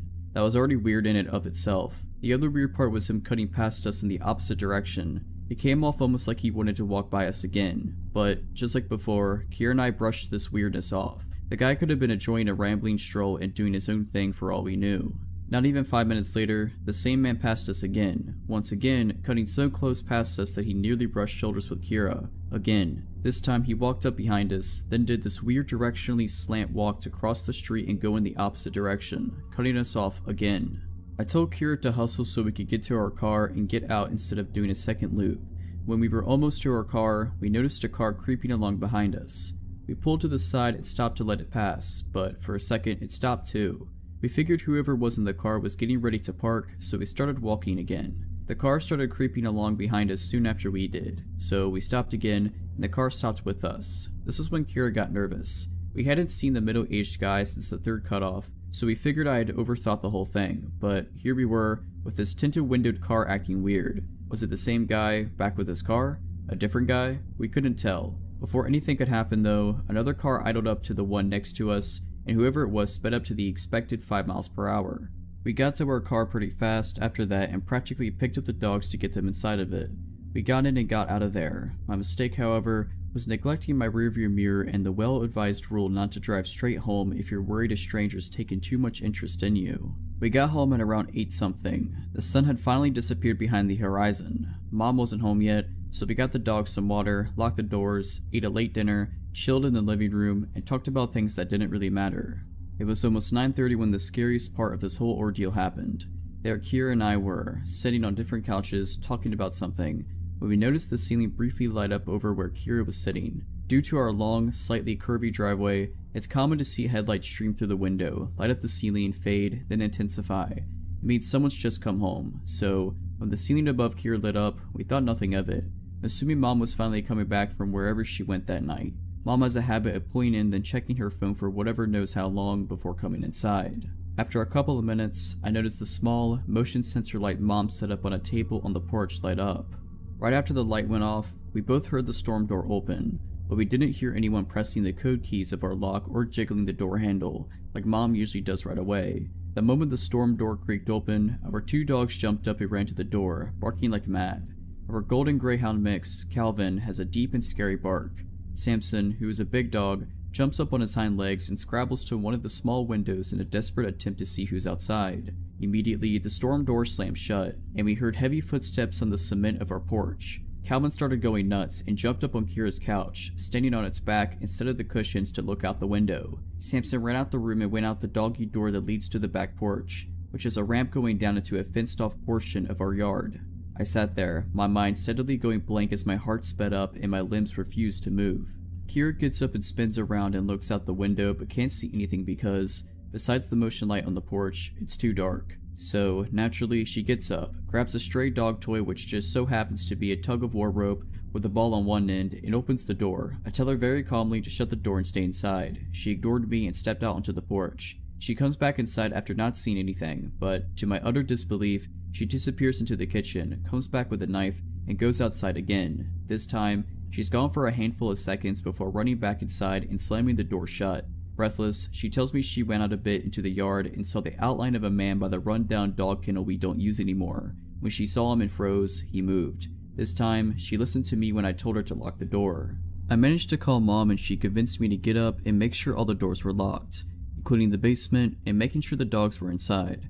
After Mom got home and looked around, finding nothing, we called the non-emergency number for the police, not wanting to bother them in case we were overreacting. 2 cops came by and walked around our yard and found nothing. We got the sense they didn't believe us, but instead saw us as 2 overexcited girls with exaggerated imaginations. Still, they humored us and told us, after we told them about the park, that if we think anyone might be following us, or if someone's acting a little too creepy, not to drive straight home and to check if anyone's following us. Then, they left. But when we heard those footsteps and Kira went outside, she swears she saw someone. The dogs don't run up to the door like that and bark their heads off if no one's there. I don't know if whoever was at our house was the same guy that ran into us at the park. If it was, I don't know the reason why he cut in front of us multiple times.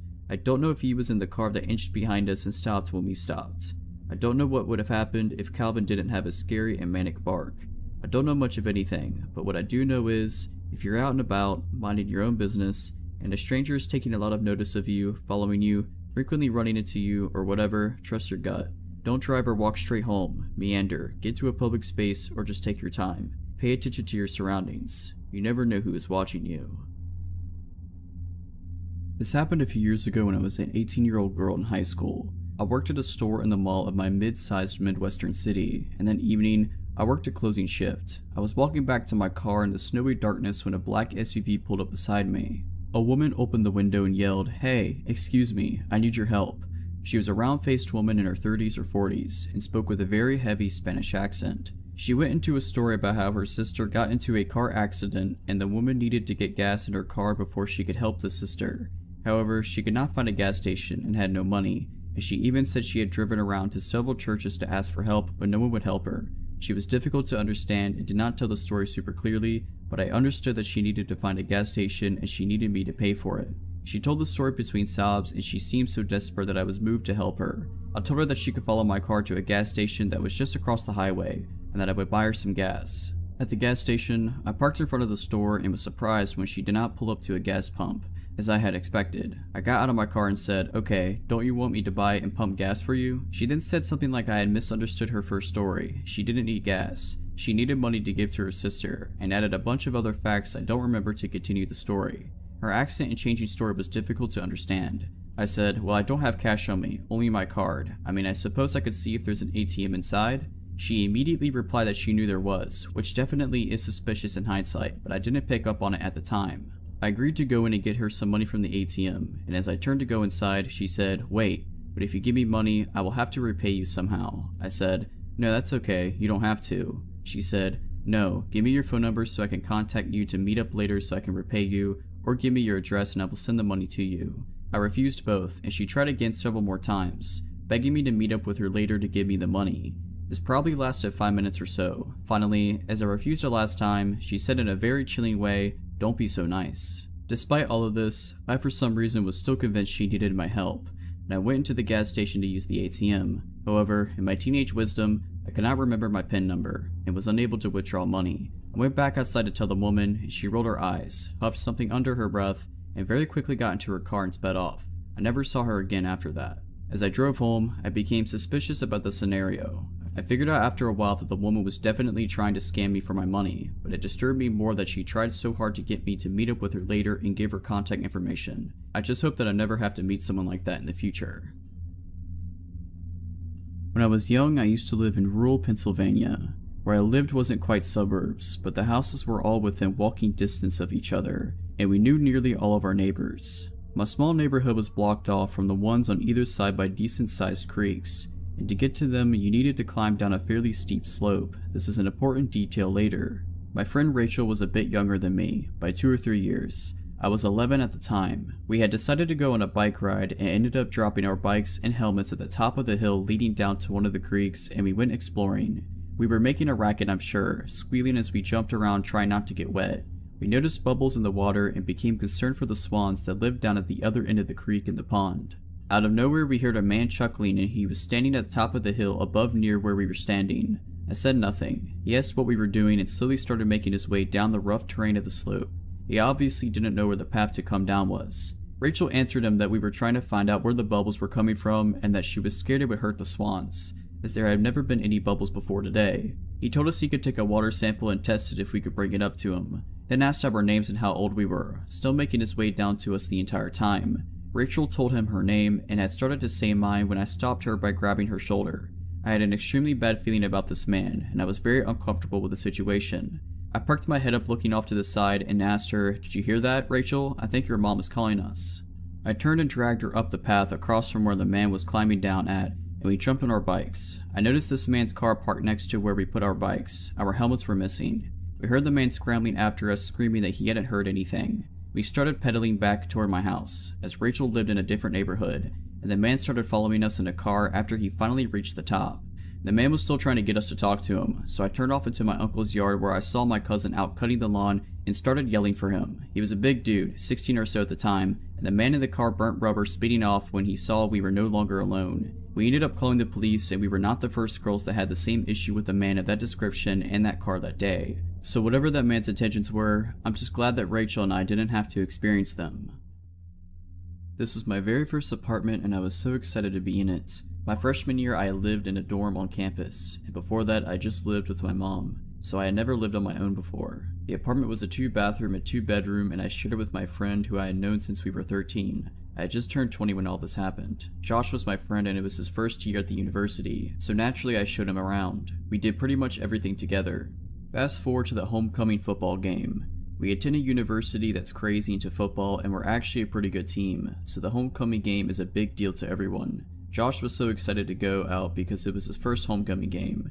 He was going to go with this boy he started flirting with and he wanted me to come along. I don't really remember why I didn't want to go, I just didn't. Josh got mad at me, we said dumb stuff to each other and he left, so I was alone for the rest of the night. I had, still do, a small dog, Poppy, who lived with us.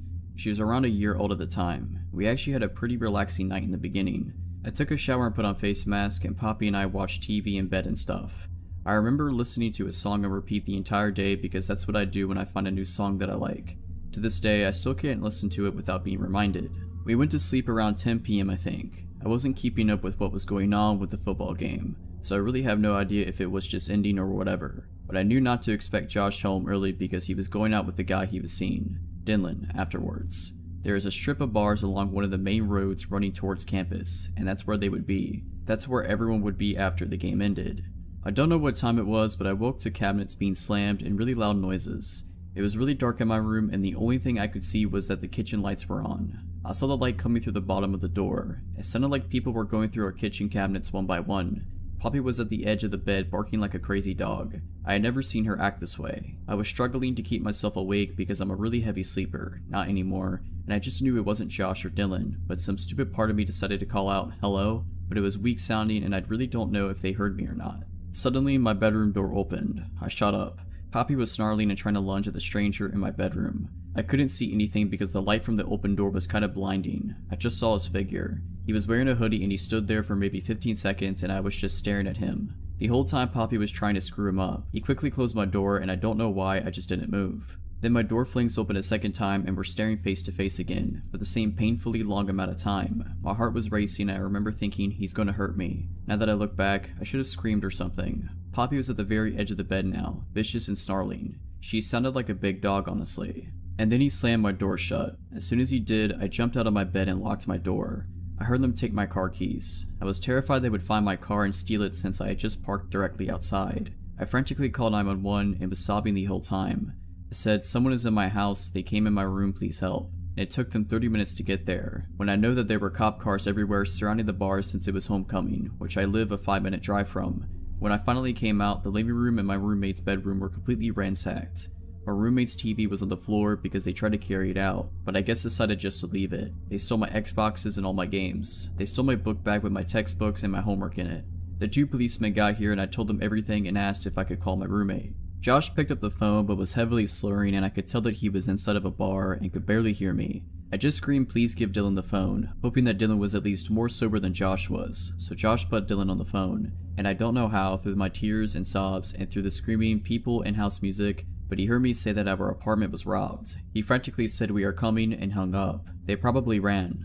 While I was waiting for them, one of the policemen asked if he could try to take the prints from my roommate's TV, and I agreed. He proceeds to then drop his flashlight directly on the screen, and as it shattered, he just looked at me. So then Josh and Dylan get back and the policemen totally change their tone. They get aggressive and say that they were targeted for a reason. I'm pretty sure that since it was homecoming, the robbers were not expecting me to be there, and were trying to just rob apartments blindly. We also lived on the ground floor, so it's easier to get in those than in the 2-story and 3-story apartments. Josh is in the military, but Josh looks just like any other regular college freshman boy, and his only friends at the time were literally me and Dylan, so we were the only ones who knew he was in the military. They tried to accuse Josh of stashing guns and drugs everywhere, and that's why we got robbed.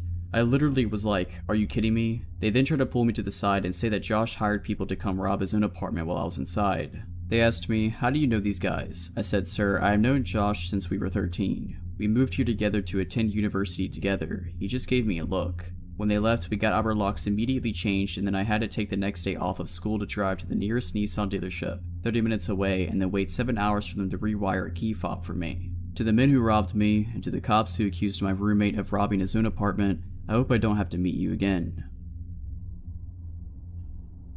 This happened to me 4 years ago when I was 16 years old on a school trip, but I still remember it to this day. I had recently graduated from one school and enrolled in another, more advanced one via special program. Germany's system of education is sometimes complicated. There were about 20 people who did the same as me, and we were all put in one class to catch up with the regular students. To get to know each other better, the class went on a 3-day trip to a youth hostel in our county town. The trip was organized by our school and overall pretty nice. 2 of my friends had transferred with me and we had fun, except for the second evening. It was late summer and the sun was still up despite it already being around 7 p.m.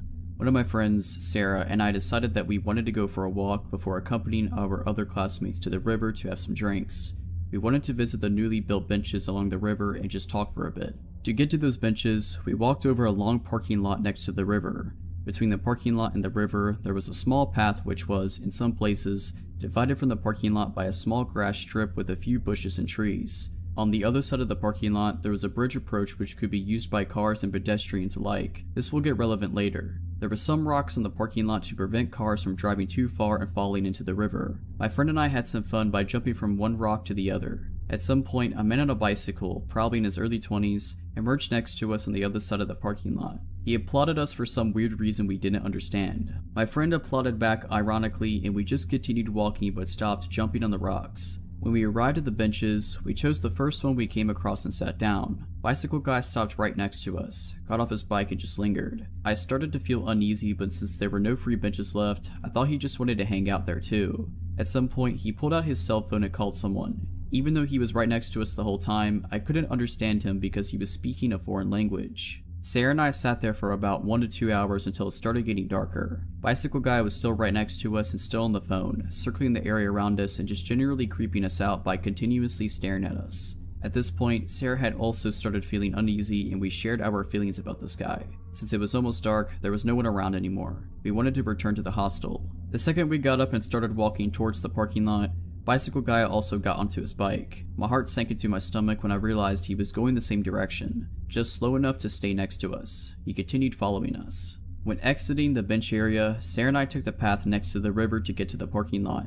Directly at the beginning of the parking lot, there was one part where the path had one of the strips with trees next to it. Bicycle guy directly went past us and onto the parking lot, passing the trees on the right side. We went to the left. He continued staring at us before he went further ahead. The second Sarah and I set a foot on the path, I stopped her and told her that if he turned around after the trees to get onto our path, which he would have no reason for if he didn't want anything from us, we would turn around and run the opposite direction. Well, Bicycle guy turned onto our path. We booked it out of there as fast as we could while desperately clutching each other's hands while Bicycle guy was following us. There was not a single person around to help us, so running was our only chance. We couldn't process what was happening to us in that moment, but we just knew that we needed to run. Remember the bridge approach I mentioned earlier? We went across the smallest part of the parking lot and went up there so we could take another route back. While walking up the narrow sidewalk, still grabbing each other's hands, we glanced down into the parking lot. If I hadn't been sure that he was following us, then I definitely was in that moment. Down on the parking lot there was Bicycle guy, circling the area and staring us down while we were almost running up the bridge. It got even worse. We were halfway up when suddenly,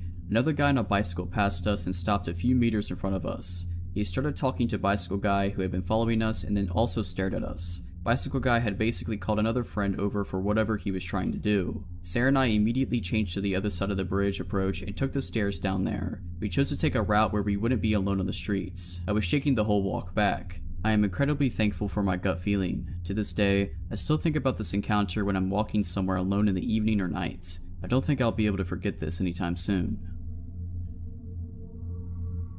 For background, my family moved to the countryside from the city when I was about 7 years old, and I'm 21 now. Both my parents had grown up in the suburbs, and I lived in the capital of our state for about 10 years before we moved. It definitely took us some time to get used to the train tracks that ran by our house, the wild animals, the weird but kind neighbors, and the odd visitors. Another thing is that if you get off the main road and turn onto a long gravel drive to get up to our house, we can see the entire length of the driveway from certain points in our yard, which is about 3 acres. A few years after we moved in, my dad got a promotion at work, and as a result, started to go to conferences and business trips that lasted from a few days to a week, at least a couple times a year. My mom felt nervous about being home alone with 2 young kids. I was 10 and my brother was 6, and so we decided to get a dog. We knew we wanted a big dog, but something that would be gentle with my brother and I. After a few weeks looking at shelters, we took home Rocky. He was 9 months when we took him home, and already pushing 70 pounds. We believe he's a German Shepherd mixed with some northern or mountain breed. We aren't sure to this day, but he's a massive red-colored dog with a long black muzzle and ears, and a fluffy tail that he carries over his back, and a white stripe up his nose. It wasn't long until he was 100 pounds, and an absolute force to be reckoned with. Even though he was very gentle with both my brother and I, loved our cats, it was a big ball of joy around anyone we brought into our house. He tended to be very territorial and aggressive with other dogs, and very protective of us, especially of my mom and I.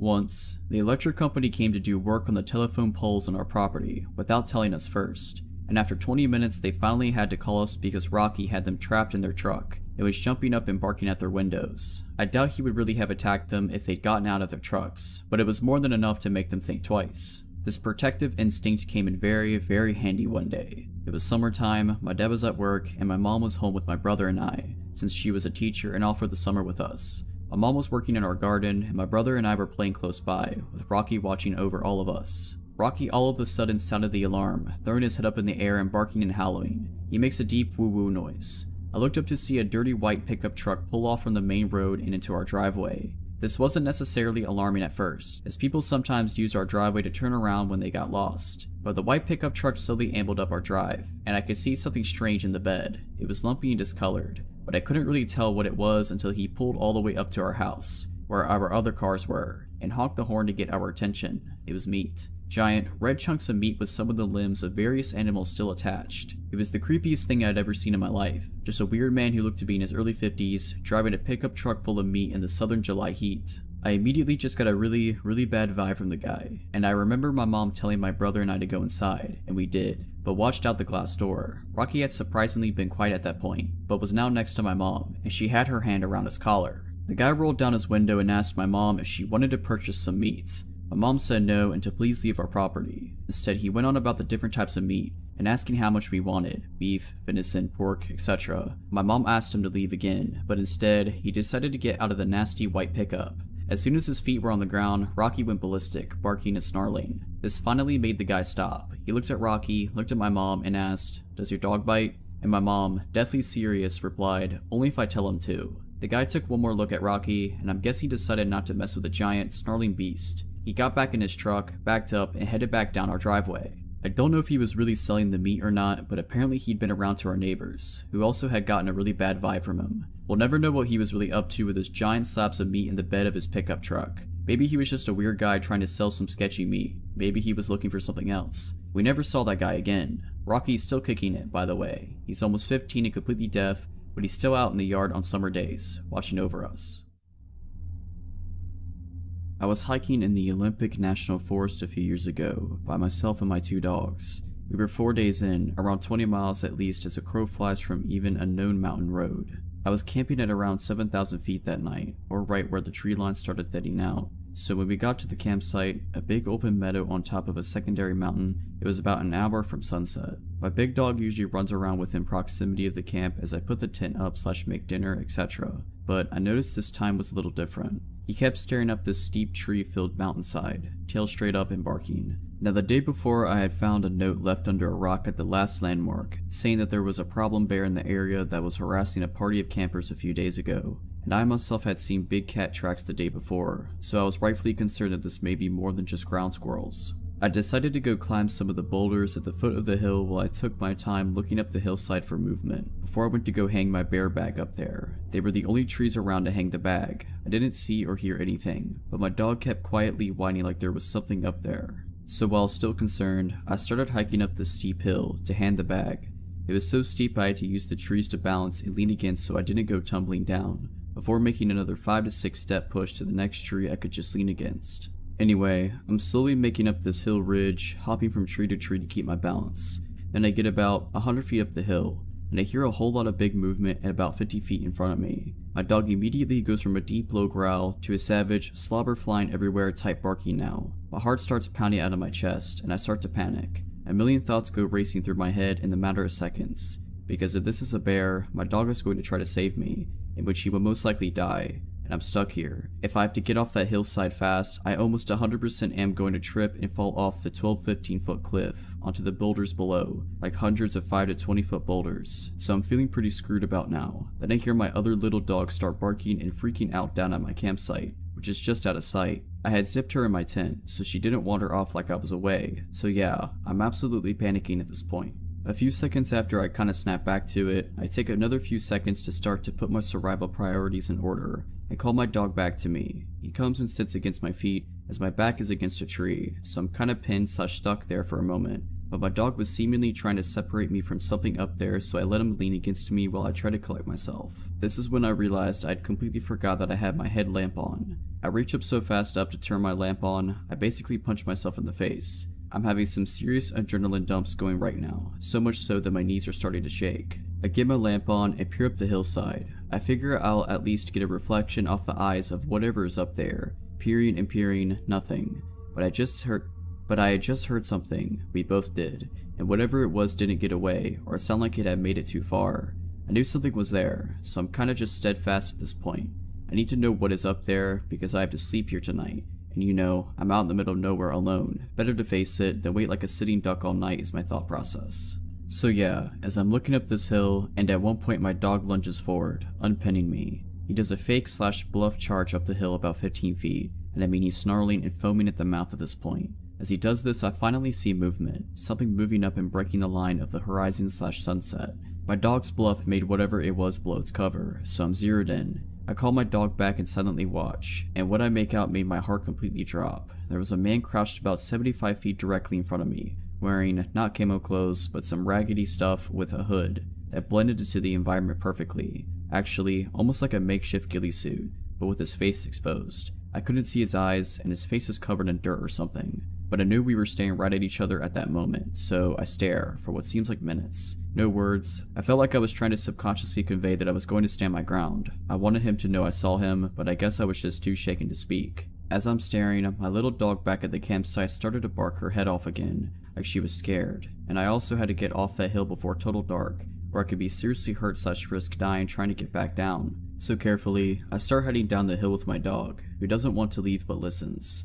Periodically, I would stop with my back against a tree holding me up, and look in that direction again, just to make it even more clear I saw him, and eventually, I make it down to the boulders at the bottom. By the time I finally jumped down and hit the boulders, my little dog had stopped barking. I could only see the top of my tent from the bottom of the boulders. I thought she was barking just to bark back, or at my dog, but when I get there, my little dog had somehow got out of the tent and was walking around the camp growling, with her tail sticking straight out. Still trying to hold it together, I thought okay, maybe she just got her nose between the zippers and worked her way out, but I was positive I had zipped it so the zipper tab / openings was at the very top of the tent door, out of reach. So, in a mixture of being terrified, pissed off, and the feeling of needing to do something, I reached into my day bag and pulled out my pistol. I fired a single shot into the air as the sun was setting, climbed into my tent without eating, and lay with my gun next to me until first light. As soon as the sun came up, I was packing up my stuff and leaving, heading back down the mountain. It sucks. It was all downhill back, but I still couldn't cover the ground to get back to my car in one day. It was dark by the time I made it to the last camp, about 4 miles from my vehicle, but thankfully there were other people there. We sat around a fire they made, and I felt pretty relieved and safe. They started to tell me they are planning to head that way where I was the night before in the morning, so I tell them my story in detail. Needless to say, we were both walking back to our cars in the morning. Screw all that. The thing that still creeps me out to this day though, is when I got home and started reading reviews of the same hike I was on, other people had similar experiences like mine as well. Even a man found dead from a fall around the same boulder range 2 years ago, and a woman found murdered last year. This happened when I was growing up, around 2004 or 2005 when I was about 13 years old. It took place in a rural area, a good ways outside the town of Uvalde, Texas. The town itself was really small back then and not much to look at. It's just one of those towns that really isn't on the way to anywhere important. My father knew someone who owned a deer lease that was about 1,000 acres, down outside of that area, and was complaining about a ton of hogs that were tearing up their land. Being open season on hogs in the south, my dad thought he would surprise me that summer and take me down for a week to go hunting for them. Not only did that help him with networking for his job, but also gave us some quality father and son time. I remember the drive down there from Dallas was torture. It was about 7 hours in my dad's hardtop Jeep Wrangler. That car was so uncomfy, I hated it. All I had to do was either stare out the window or try and beat Super Mario Land 2 on my Game Boy Pocket, something I was never able to accomplish in my youth. The drive, obviously, took most of the day, so we got there in the early evening. The owner of the land had told my dad that he hadn't had anyone else lease it that year yet, and the cabin and the property might be a little rough and dusty. I didn't really care. At this point in my life, I had been in scouts for a couple years and spent a lot of my free time in the woods or fishing with friends. Needless to say, I was pretty comfortable roughing it. So after unlocking the gate and driving to the cabin on the land we settled in, the cabin was pretty rough, dust and dirt everywhere, flies.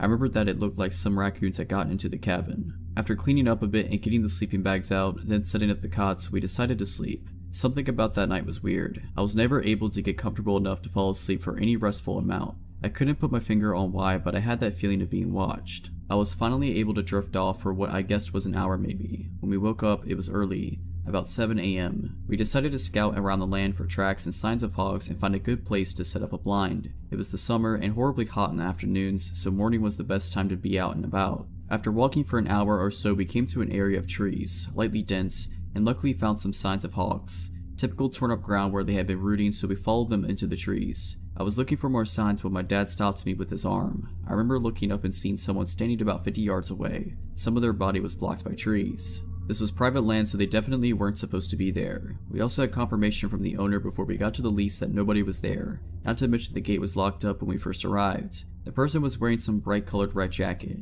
We slowly walked toward them. My dad called out something like, "Hey, we're hunters. This is private land." The person didn't move at all, dead still. We were about 30 yards away and could see that he was turned away from us with his hands in his pockets. Weird thing was that the person was in a ski jacket and it looked like to be ski pants.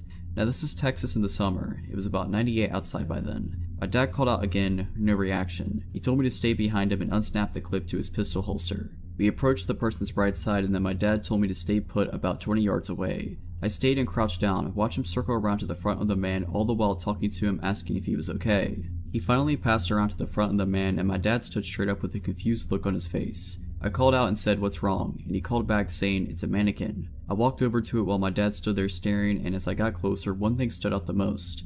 The clothes it was wearing were brand new, no dust, sap, bird droppings, or signs of being outside for more than a day at most. At that moment I looked at my dad and could see him get worried. Almost immediately after I felt that feeling again, like we were being watched, and I knew my dad felt it too. My dad whispered, "We're leaving right now." He grabbed my hand and drew his pistol. He scanned the area the whole way back while I was trying to hold back panicked tears. We got back as fast as we could. I was terrified, so it felt like an eternity, but in reality it was only about 45 minutes. After returning, we packed up and beat feet. We drove back home that day and didn't talk much on the way back. I remember right after we left, my dad called his buddy, the owner of the land, and he was confused. He said that he would go check it out the next week when he was in the area. He also said that he never had an issue with people because his property was high fenced. My dad normally isn't a paranoid person, but me being young and the lease possibly having someone there we didn't know about, he decided to be cautious and just get out of there. After we got back home, we talked and my dad wasn't able to sleep the night before as well. He had the same feeling but didn't want to wake me up because he thought I was sleeping too. Turns out that next week he got a call from his buddy and he checked the whole property and never found any trace of anyone, no mannequin or anything. That story still makes my hair stand on end. I honestly have no idea what that mannequin was. So this happened to me a couple of years ago when my now husband and I were living in a townhouse in a pretty decent area. My husband was working third shift as a corrections officer at our local corrections facility, and I was working as a waitress/bartender. It was an unusually warm night for mid-March, so I took advantage and decided to take my husband's 80-pound Alaskan Malamute Siberian Husky mixed dog on a quick walk around the neighborhood near our complex. We get to the end of the street that leads into the complex we live in, and across the street is a Marathon gas station. I notice as the dog, Luke, stops to relieve himself that there's a guy across the street at the gas station with a case of beer in his hands. I have my phone out texting a friend and looked back up to notice the guy was near the stop sign, also relieving himself on the sign. I felt really awkward and instantly put my phone away and led Luke down the street on our path. At this point, I think this guy noticed us and he crossed the street to where Luke and I had just been. I hear him walking a few feet behind me and just keep my head down staring at my phone with Luke glued to my hip. After about 10 seconds, I hear this guy's steps getting closer. Luke realizes there is someone behind us and he stops in his tracks. Mind you, he's a big dog compared to my 5'2" self, but I can handle him pretty easily and he's a very well trained dog by my husband. But I noticed his ears were perked up and his tail was straight up. I was glad that he was aware of our surroundings, but I still wanted to keep moving and away from this guy. This guy finally catches up, so I tighten my grip on Luke's leash and pull him closer to me and step into the grass to allow this guy to pass us and keep Luke out of his way. Does this guy keep going on and pass? Nope. When I thought he was about to pass us, I stuttered out a small apology because Luke was pulling on his leash a little to investigate this guy, and most people did get intimidated by him just by his size. The guy stops and just stares at me for a minute, long enough for me to smell the cigarettes and booze rolling off of him and to notice he is probably in his mid to late 20s, dark hair, scruffy looking, and just dirty. He smiles and then finally seems to notice Luke trying to get at him and asks, "Cute dog, what's his name?" Instead of making up a name, I just say Luke. He then proceeds to ask me if he can pet my dog, and before I can even give him an answer, he leans down to start petting Luke's head. Luke did not like that. Luke jumped at him as a warning and the guy backed up chuckling. I apologized and mentioned that he was very protective and made up a lie that he was trained as my dad's former K9 unit. My dad is a software developer. Instantly, I saw this guy's face change. He asked me what my name was and I gave him a fake name. He then asked me if I lived around here and I said I was visiting a friend of mine for the weekend. He then made a sudden step towards me, and I'm not lying when I say I have never heard my husband's dog growl in the 5 years I have been with him, but the sound that came from my dog sounded like something coming from nightmares. Luke's hair was spiking on his spine and he was throwing himself up on his back legs and kicking his from legs at this guy. He had put himself completely between myself and the guy and snapping at him. This freaked the dude out so much he stumbled backward, nearly dropping his beer. He quickly said, "We'll have a nice night, cutie," and stumbled off down the road. When I say my heart was pounding, it was deafening. I grabbed Luke's leash so hard and sprinted between the buildings until I got back to my townhouse and locked all the doors and collapsed by the front door. Luke was in my face the whole time, kissing me and whining. This dog is the sweetest and most gentle creature I have ever met, and hearing him growl and seeing him react the way he did made me realize that I needed to get out of the situation and fast.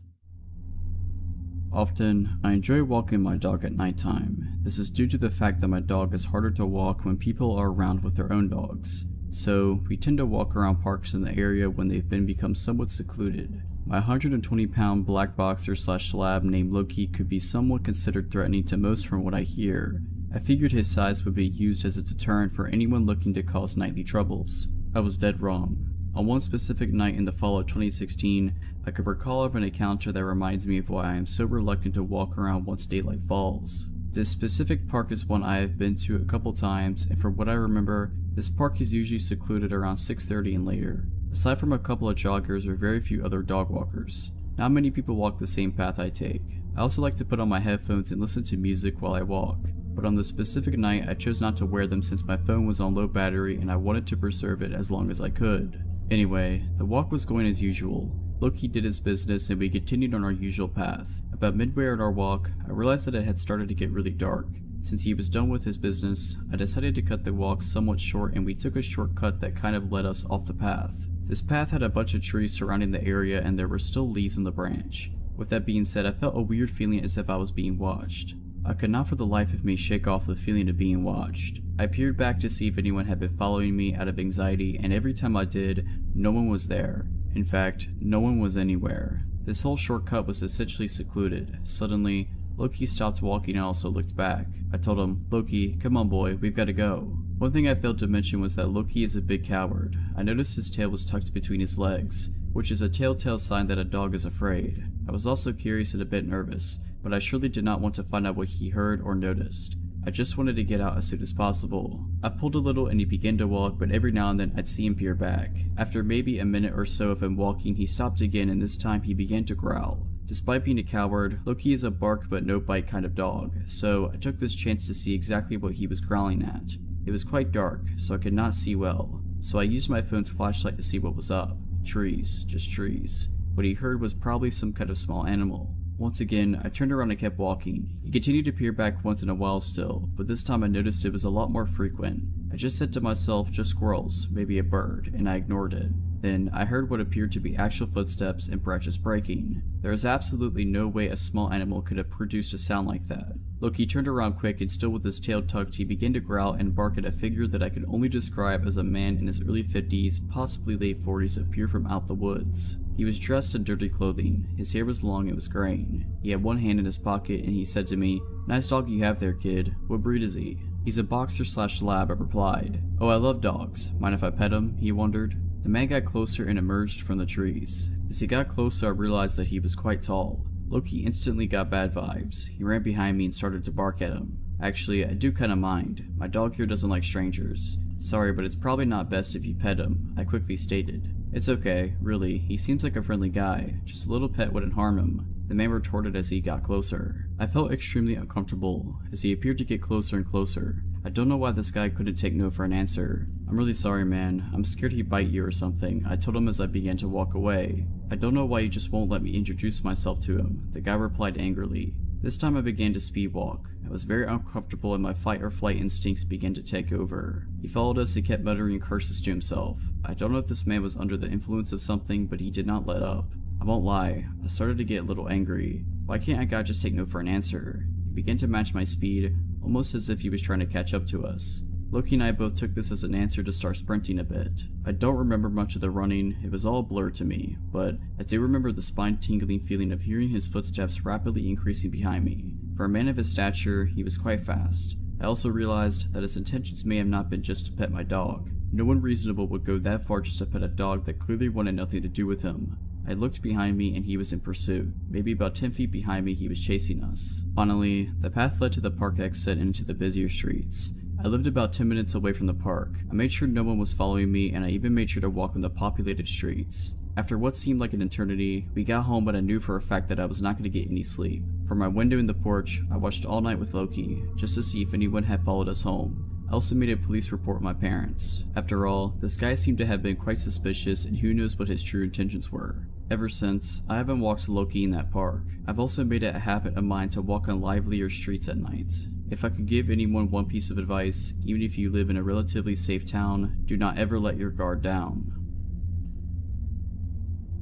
This happened about a year ago to me and my husband. It was our 10th anniversary, so we decided to go camping, just the two of us, and of course our dog.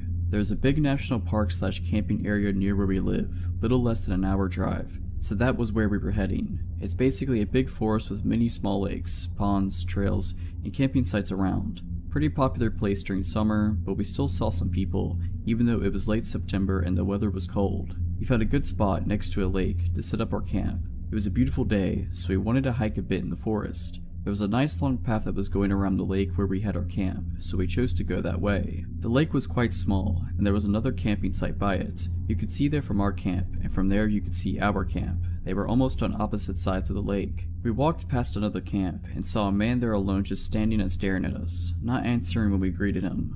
He was maybe in his late 20s, around the same age as us. I thought at that point that maybe he was just shy and a little weird. He had a small tent set up and some other stuff all around the place, so I figured he had been there for a while. We just continued walking and didn't think much to it. Eventually we got to our camp, and started to set up our tent before it's too dark. We made some food by the fire, and just sat there enjoying the peace. Suddenly, our dog starts barking like crazy. She was tied to a long wire around a tree. We immediately realized that she wasn't just paranoid, and that there was something really in the woods, and it was near. It had been very dark for hours at this point. I took the dog to a leash and my husband started to look around with his bright headlamp. Our dog just kept barking. We were confused and sure it was some kind of animal, maybe a bear or a moose, but we couldn't understand why it wasn't scared of us and why it wouldn't run away. My husband went ahead to the path that leads to the other camp. Right when he got to the path, which was just less than 10 meters away from our camp, he saw something on the ground. I told him to go check it out and followed with our dog. He stopped, turned at me and said, "It's a human, laying on the ground." The first thing I thought was that maybe they were hurt or dead or something. They just laid there not moving, facing the ground. We asked, "Are you okay? Are you hurt?" And they just suddenly stood up. Turned out, it was the guy from the other camp. He was very scared of our dog and told me to not let her near him. I was kinda relieved that it wasn't some bear that was going to eat us, but I soon learned that a bear might have been less scarier than this guy. After he stood up, he walked straight to our campfire and sat down. My husband tried to ask him multiple times why he was sneaking in the dark forest without any light. He didn't give us an answer. We even laughed a bit and told him how we thought that he was a bear or something, but he didn't even smile, just stared at the fire, looking annoyed. His right leg was soaking wet. He probably stepped off the path and dipped it in the lake on his way to our camp. He sat with us for 30 minutes, not talking much. He also clearly wanted to know where our dog was at all times. I saw he had a knife hanging from his belt, but I guess it's not that weird when you're in the woods. Every few minutes he put his hand in his pocket and just peeked at whatever was in there. Kind of like checking the time on your phone without taking it out from your pocket, but it wasn't a phone he had there. I felt very uncomfortable and anxious by the whole situation. So, when the 30 minutes had passed, he again stood up and mumbled about going back to his own camp, and left. He never gave us any explanation of why he came to our camp or why he was stalking us in the dark. He tried very hard not to be seen when we found him. When I thought he was far enough, I told my husband that there's no way I'm sleeping in that tent. The biggest nope ever. Fortunately for me, he agreed and said that that guy might come back when we are sleeping. I just wanted to leave as soon as possible, so my husband started packing up things up. Our car's nearby, thank goodness, and I was guarding and looking around with the light if he comes back. Just when we had almost all of our stuff in the car, I saw a quick flash of light on the path from the guy's camp towards ours. He was coming back. Maybe he thought we went to sleep because he couldn't see our campfire anymore. So yeah, we got in the car and left real quick.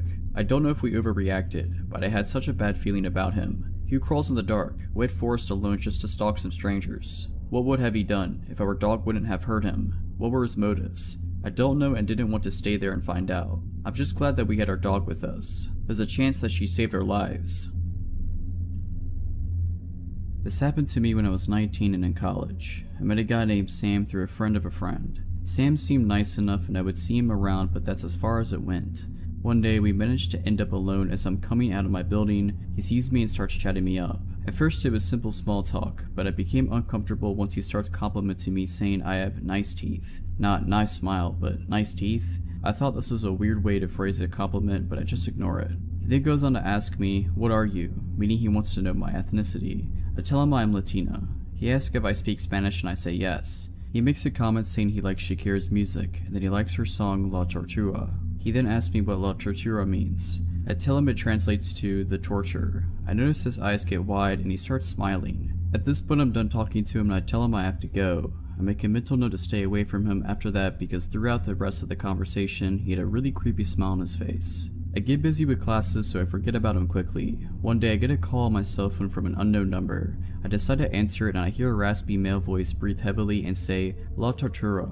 I hang up and think what was that, but I just take it as a stupid prank and move on with my day. For the next week or two I keep getting calls from an unknown number but I don't answer. Weeks go by. I had forgotten about the phone calls when I end up running into Sam again outside my building. He starts making small talk again, then with a giant grin he says, "Have you been getting any phone calls lately?" It takes me a second to realize that it's been him calling me from that unknown number. I don't want him to see me reacting so I say no, but internally I'm freaking out. He then goes on to tell me, "I've been watching you through your window for weeks and you never noticed." For context, my dorm room window was split into 3 parts. One big glass pane in the middle, with 2 smaller panes on either side that you could open for fresh air. If those side panels were open enough, you had enough room to slip your hand in, move the curtain out the way, and get a good look inside. Obviously after that I was thoroughly creeped out and was wondering how many times he watched me dress, nap, or do any of the other things you do in the comfort of your own space. I ended the conversation somehow and wondered what I should do. After I calmed down, I decided to report what he said to me to my residential advisor, and then reported it to the director of housing at our school. Luckily, the director took the situation seriously and encouraged me to report him to campus police.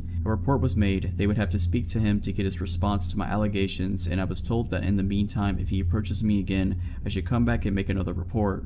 A couple of days later, the director of housing comes to my dorm to tell me that campus police spoke to Sam, and he admitted to them that he told me he had been watching me but that it was all a joke. He was told to stay away from me and I was told to report him again if he kept harassing me, but it never went further than that. Over the next few days, I ended up telling the girls in my dorm what happened with Sam. They obviously think it's gross, so we make plans to go out on campus as a group for the time being and to keep our curtains closed. Going out as a group definitely made me feel safer, and everything was fine for a little while until, one day, we are coming out of the dorm dining hall and we run into Sam and some of his friends. He sees me, gets visibly upset, and starts approaching me yelling, "Why did you tell him what I said?" I got scared thinking he might do something, but luckily my dorm mates rallied around me and rushed me out of there. I knew he was mad about reporting him because before this happened, our mutual friend, a male, had told me he's mad that you reported him. Thankfully, this is the last time I was ever near that guy. The school year ended soon after this happened. I moved off campus, got a new friend group, and moved on. Who knows what would have happened if I hadn't made a report and ignored him. When I was 16, I used to attend English classes that were for people of all ages, so I was used to having colleagues older than me that also wanted to improve their language skills. I was really close to another girl my age back then, Jasmine. She was much more popular than me, so she would always introduce me to new people. One day I noticed this guy in her group. He was 32 and very talkative, always smiling. For some reason though, he made me feel uncomfortable from the get-go. I think it's because he would stare at me for no apparent reason. While everyone was talking as a group, he seemed to address me specifically every time, but I didn't give it much thought. As the days passed, he started waiting around before my classroom door and started conversations about my friendship with Jasmine, my high school, my family, etc. I thought it was weird that he was so interested, given that he was much older, but I felt guilty for feeling bad, like he was just being nice and I was being mean to think he was weird. I should have listened to my instinct. Instead, I forced myself to answer, to make small talk. He told me how close he was with Jasmine, and that made me feel a bit safer. When I asked her about him though, she said she didn't know him that well, but that he seemed nice enough. One day I got a call from a number I didn't recognize. When I picked it up, it was him. He said he got my number from Jasmine. I was upset and confronted her about giving my number to him, and she said he insisted, so she ended up agreeing to it. He started calling me all the time, like 2 to 3 times a day, to ask about my day, saying he missed me and wanted to chat. He started telling me private stuff about his life because he felt like he could talk to me since I was so mature for my age. I didn't like it, so I stopped answering, or would make an excuse and quickly hang up, and he would send me messages. That's when things started getting worse. The messages would vary in tone. Sometimes they were really childish, with lots of emojis. He would wish me a lovely day or say he was thinking of me. Other times they would simply say, "You're so pretty," "too pretty," with no context. He would say he was glad I didn't have a boyfriend, that I should never get one or he would be mad. I never answered to those and showed them to Jasmine. I told her I didn't want to see or talk to him anymore before or after class, and she said she would help. I started going to class late so I wouldn't meet him in the corridors. I leave class immediately after the end, but I saw him watching me. I could feel he knew what I was doing but actually sort of enjoyed it. I felt like it was a game to him, making me feel uncomfortable. He stopped talking to Jasmine and everyone else, but continued to message me saying, "I miss you," or "Why are you so busy?" I blocked his number. I thought that would be the end of it, and started relaxing a bit, but one day I was talking to another girl outside the school and he showed up, with a big smile, and said that it's been too long, and why I wasn't answering his messages. He acted like he was worried about me, that I was studying too much, etc. He invited me to go have a coffee with him in his house. I told him no and went inside, where I pretended to study in the library until he left. He waited around doing nothing more for an hour. I started really being scared then. Since that day he invited me to his house, he became more aggressive, making fun of me whenever he bumped into each other in the corridor, saying stuff like, "Still busy," or "I'm in no hurry." He found my social medias and sent me messages there, each time more explicit. He would comment on my pictures saying I was sexy and that he knew what I was up to, teasing me. I blocked him everywhere, but I always felt like he was watching me all the time. He stopped talking to me but would always stare at me in class. One day I was going back home alone after class. I noticed a car was right next to me, driving slowly, and when I looked it was him. He talked to me through the window and invited me in, said he would give me a ride home. It was a residential street, not many people around. I said no and continued walking. He kept insisting and saying he knew where I lived, he could drop me there. I started walking fast then, stopped interacting with him at all. I just wanted to get to the main road so there would be more people around. He got angry then, said, "Get in a voice I almost didn't recognize. I looked at him in shock and his facial expression had changed completely. He had a dark look in his eyes, no smile at all. He looked like he wanted to hurt me. So I ran and got into the first shop I saw, a mini market. I waited until his car left and then sped home. After that I didn't want to go back to class. I asked my mom to change classes. I never told her why. For some reason I felt ashamed, like I somehow caused the situation. I finished the semester without incidents and thought it was all over, but after 2 years, yes, 2 whole years, he came back. By then I was starting university, and any thoughts of him were out of my mind, until he created a new account on Facebook and started messaging me again, like nothing happened, like no time had gone by. He He said he was hurt I cut him out of my life, that he wanted to be my friend. I blocked every account he made without ever answering. One day to my panic, he showed up at my campus. I went to a university that was close from home, but still, it couldn't have been a coincidence. He was just across the street, watching me. I hurried and got into a bus before he could talk to me. The next week I wasn't so lucky. I was eating a snack at the cafeteria with a group of friends, and he just suddenly came by and introduced himself to everyone, like we were old friends. I could barely breathe. My friends noticed I wasn't feeling well, and he seemed to enjoy the confusion and my fear. I pulled him aside and asked him what he was doing, asked him to leave me alone. He said he wouldn't, and again had that dark look he had in the car, years before. The creepiest part was just how different it was from the expression he had around everyone else. He looked like a different person. I told him I would tell everyone, and he said he knew I wanted him. He knew I was just a dirty little tease, but that he would get me. My body and mind just shut down when I heard that, and I ran back to my friends and started crying. When I finished telling them everything, he had gone away and I never saw him again. When I was 16, what feels like eons ago, I started going to high school that had a public library in it. Upon entering the front doors of the school, there was a wide hallway with the entrance to the library being a straight walk from the school entrance. So it wasn't like outsiders had to walk through the halls to get to it. But it really bothered me that anyone with a library card could be in our school at any given moment that it was open, even if they were only supposed to check out books or use a computer. Having said that, I rarely saw adults that weren't school employees in the library during school hours. My family didn't always have the electricity on, much less the internet, so I would often stay after school to do my homework in the library where I could use the computers. The librarian's desk was in the middle of the library, and there were maybe 24 computers off to one side, in 4 or 5 rows. Other than that, there were a few small rooms where the book club would meet or someone could study privately, which were locked up when not in use. One afternoon I had a research essay to do. I think it was about Homer's Odyssey, so I had asked my dad to pick me up 2 hours after school ended. I went to the library immediately after my last class and chose a computer close to the librarian's desk. Blissfully, only the librarian and I were in the room. I was really pleased to be able to work quietly, and started plugging in away at my assignment. 30 minutes into writing, I heard the doors of the library open. I didn't look up, but I could hear a man speaking boisterously to the librarian, with her responding in a very chummy way. They were talking like they knew each other very well.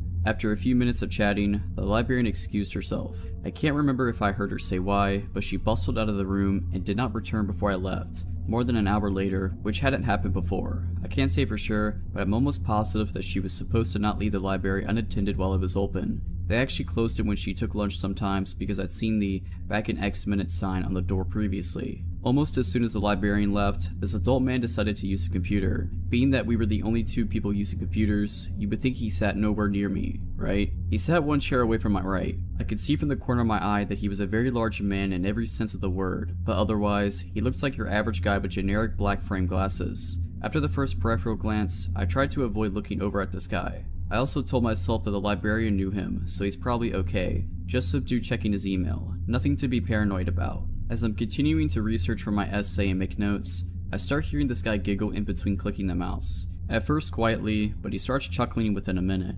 I didn't want to, but I felt my whole head turn to look at this guy's computer. His monitor was showing what appeared to be a photo covered by colorful jigsaw puzzle pieces. As the guy clicked on the puzzle piece outlines, they disappeared, revealing the picture underneath. When I first looked at it, the picture was completely visible except for 2 pieces. The image was a naked man posing with his arms over his head. The creep looked over at me, still chuckling. I had the feeling he was canvassing for my reaction, which was unmasked disgust. I logged off and moved to a different computer, which I thought sent the message that he may be uncomfortable. I logged into my new computer, and as soon as I started typing, the guy got up, walked over, and sat down next to me.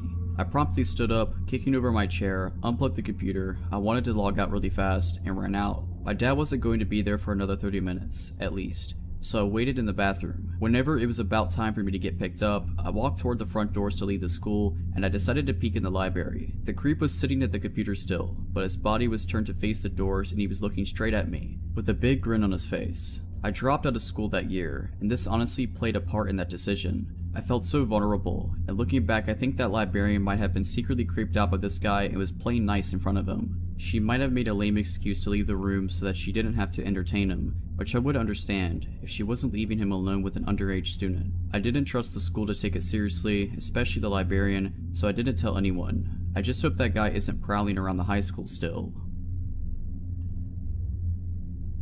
Last year I, a 20-year-old female, had taken the morning off from work so I could pick up my friend from a pretty serious medical procedure. It had been a tense time and I really just wanted her to get through it okay so she could begin to heal and feel better. I live in New York and her appointment was right off of 42nd Street by Grand Central Station, which is arguably one of the most well-populated, busy areas of the city. I had just gotten off the subway and was walking east past Grand Central Station when I made eye contact with this dude walking towards me, and half a block away, he was a thin, looking guy with really creepy eyes, and he was looking basically directly into my soul. It was incredibly unsettling. We were far enough away that I tried to play it off, looked down, and casually strafed to the right a bit so that our paths wouldn't cross. When I looked up, I noticed he mirrored my movements so our paths were directly aligned again. I strafed again to the left and he again moved to be in line with me, eyes still locked on me. I felt a sick feeling in my stomach and started to freak out a little. He was getting much closer now and we were basically trapped in a group of people, so I didn't really have space or time to cross the street.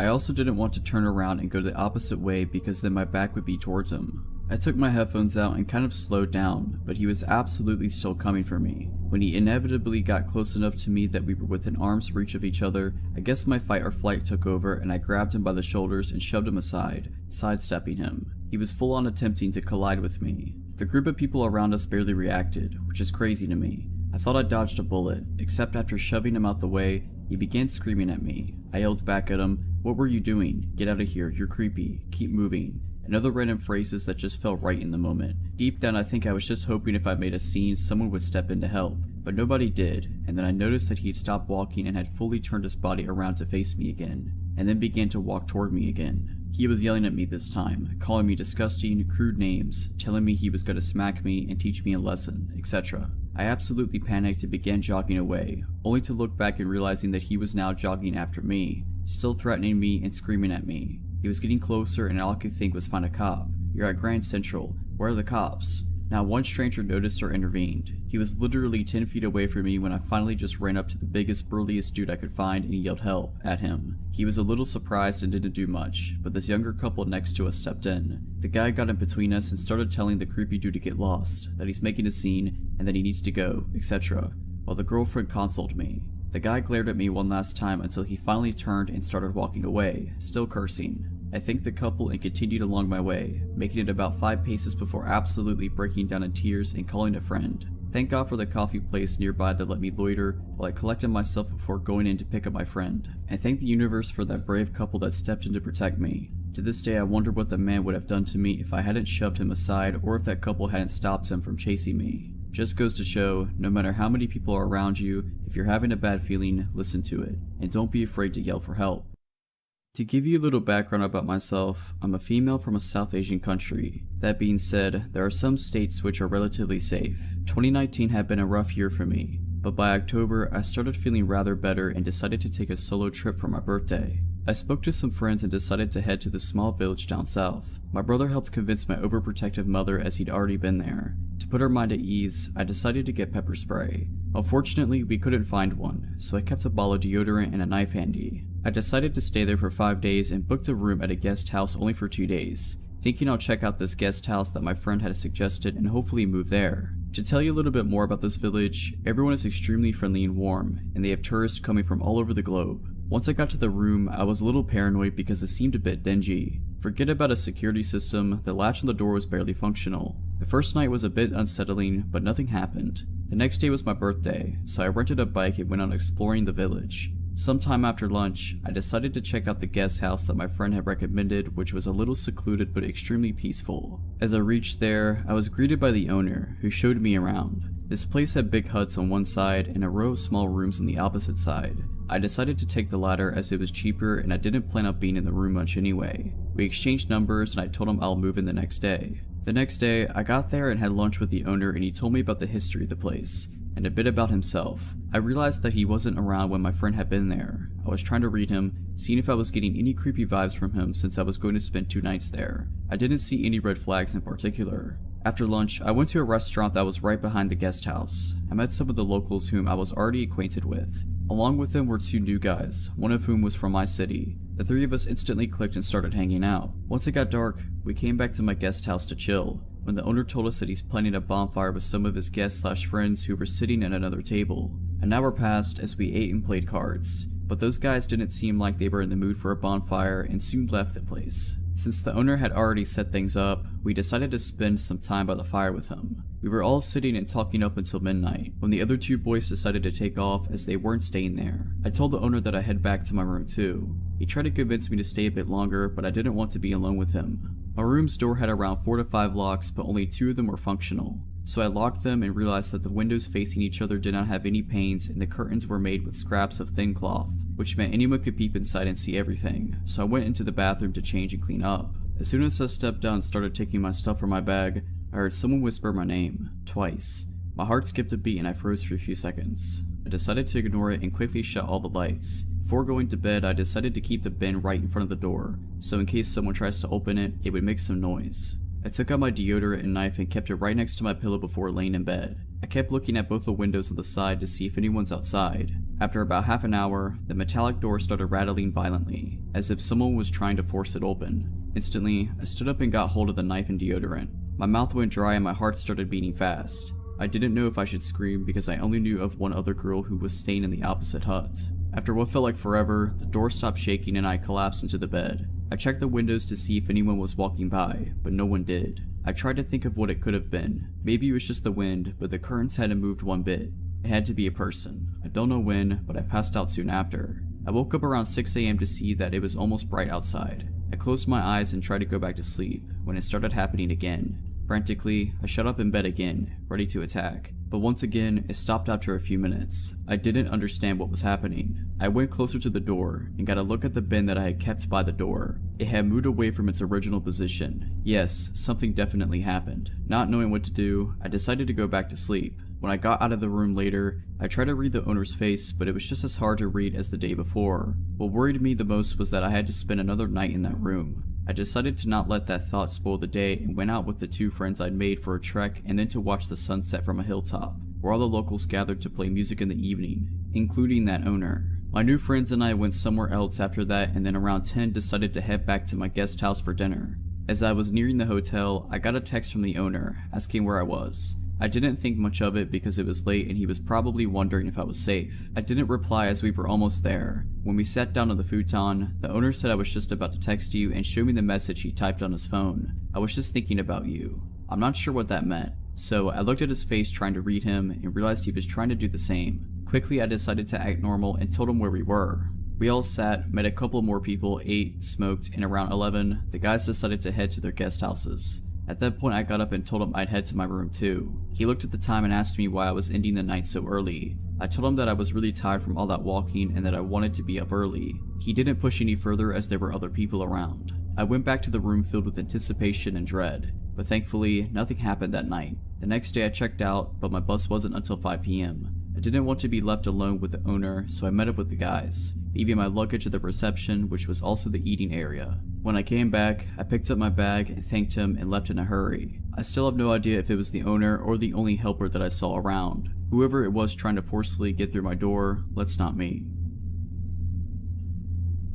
I may have been 8 to 9 years old. I lived in a nice little middle-class neighborhood. One of my best friends, Raven, lived across the street diagonally, one house down, so I often spent evenings at her home after school. Raven's mom would always call my mom to let her know I was leaving and to expect me in the next minute or so. This way Mom knew to unlock our front door. Often she stood and watched from the screen door to make sure I got across okay. I had begun noticing this beat-up red car, possibly an old Volkswagen or Buick, that would pass by almost every night as I ran back across the street. I would always head home just after dark, so possibly around 8:30 anytime I was leaving Raven's house. It was always rolling super slow, speed limit was 25 miles per hour, and I want to say this vehicle was always passed at maybe half that. One night as I was leaving perhaps a bit later than usual, I stepped out the side door of Raven's house just as the car was about to pass the house completely. It stopped in the road and backed up as I approached the side of the road. The window rolled down just as the car stopped in front of me. A little woman with short reddish brown hair and blue framed glasses was smiling sweetly at me. "Hi sweetheart, it's a little late for you to be out right now, isn't it?" she asked me. Her voice was low and pleasant.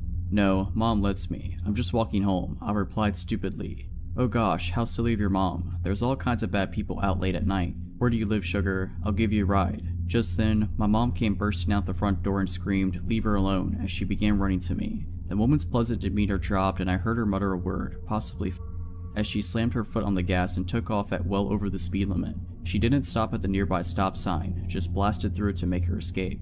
I got a nice lecture that night, but also a lot of tight hugs. My mom was super glad that she chose to look out the storm door to check on me instead of just letting me wander home. I could have been taken, and she told me as much. I cannot remember if the police were called, but I never interacted with any officers. This doesn't end here though. Like most little kids, I really liked setting up lemonade stands. Like most little kids, I also enjoyed hand making and baking cakes and brownies and cookies, and also selling those at my lemonade stands. About 2 weeks after the prior incident, a beautiful sunny Saturday, Mom helped me with the baking and helped me make lemonade and set me up in the front yard with my sign. She had been paranoid ever since the prior incident and had hardly let me out of her sight, aside from school and the bus, and this was no different. She stayed outside with me all while I sold my little treats to passerby, until she had to run to the restroom. It would obviously be a pain to take everything down and bring it inside while she went, and then to bring it all back out and set it up again. She figured I'd be okay for a few minutes, considering it was the middle of the afternoon and usually kidnappers aren't that stupid. Mom left me alone for several minutes when she went to the bathroom and presumably went to grab a snack as she was gone for 10 or so minutes.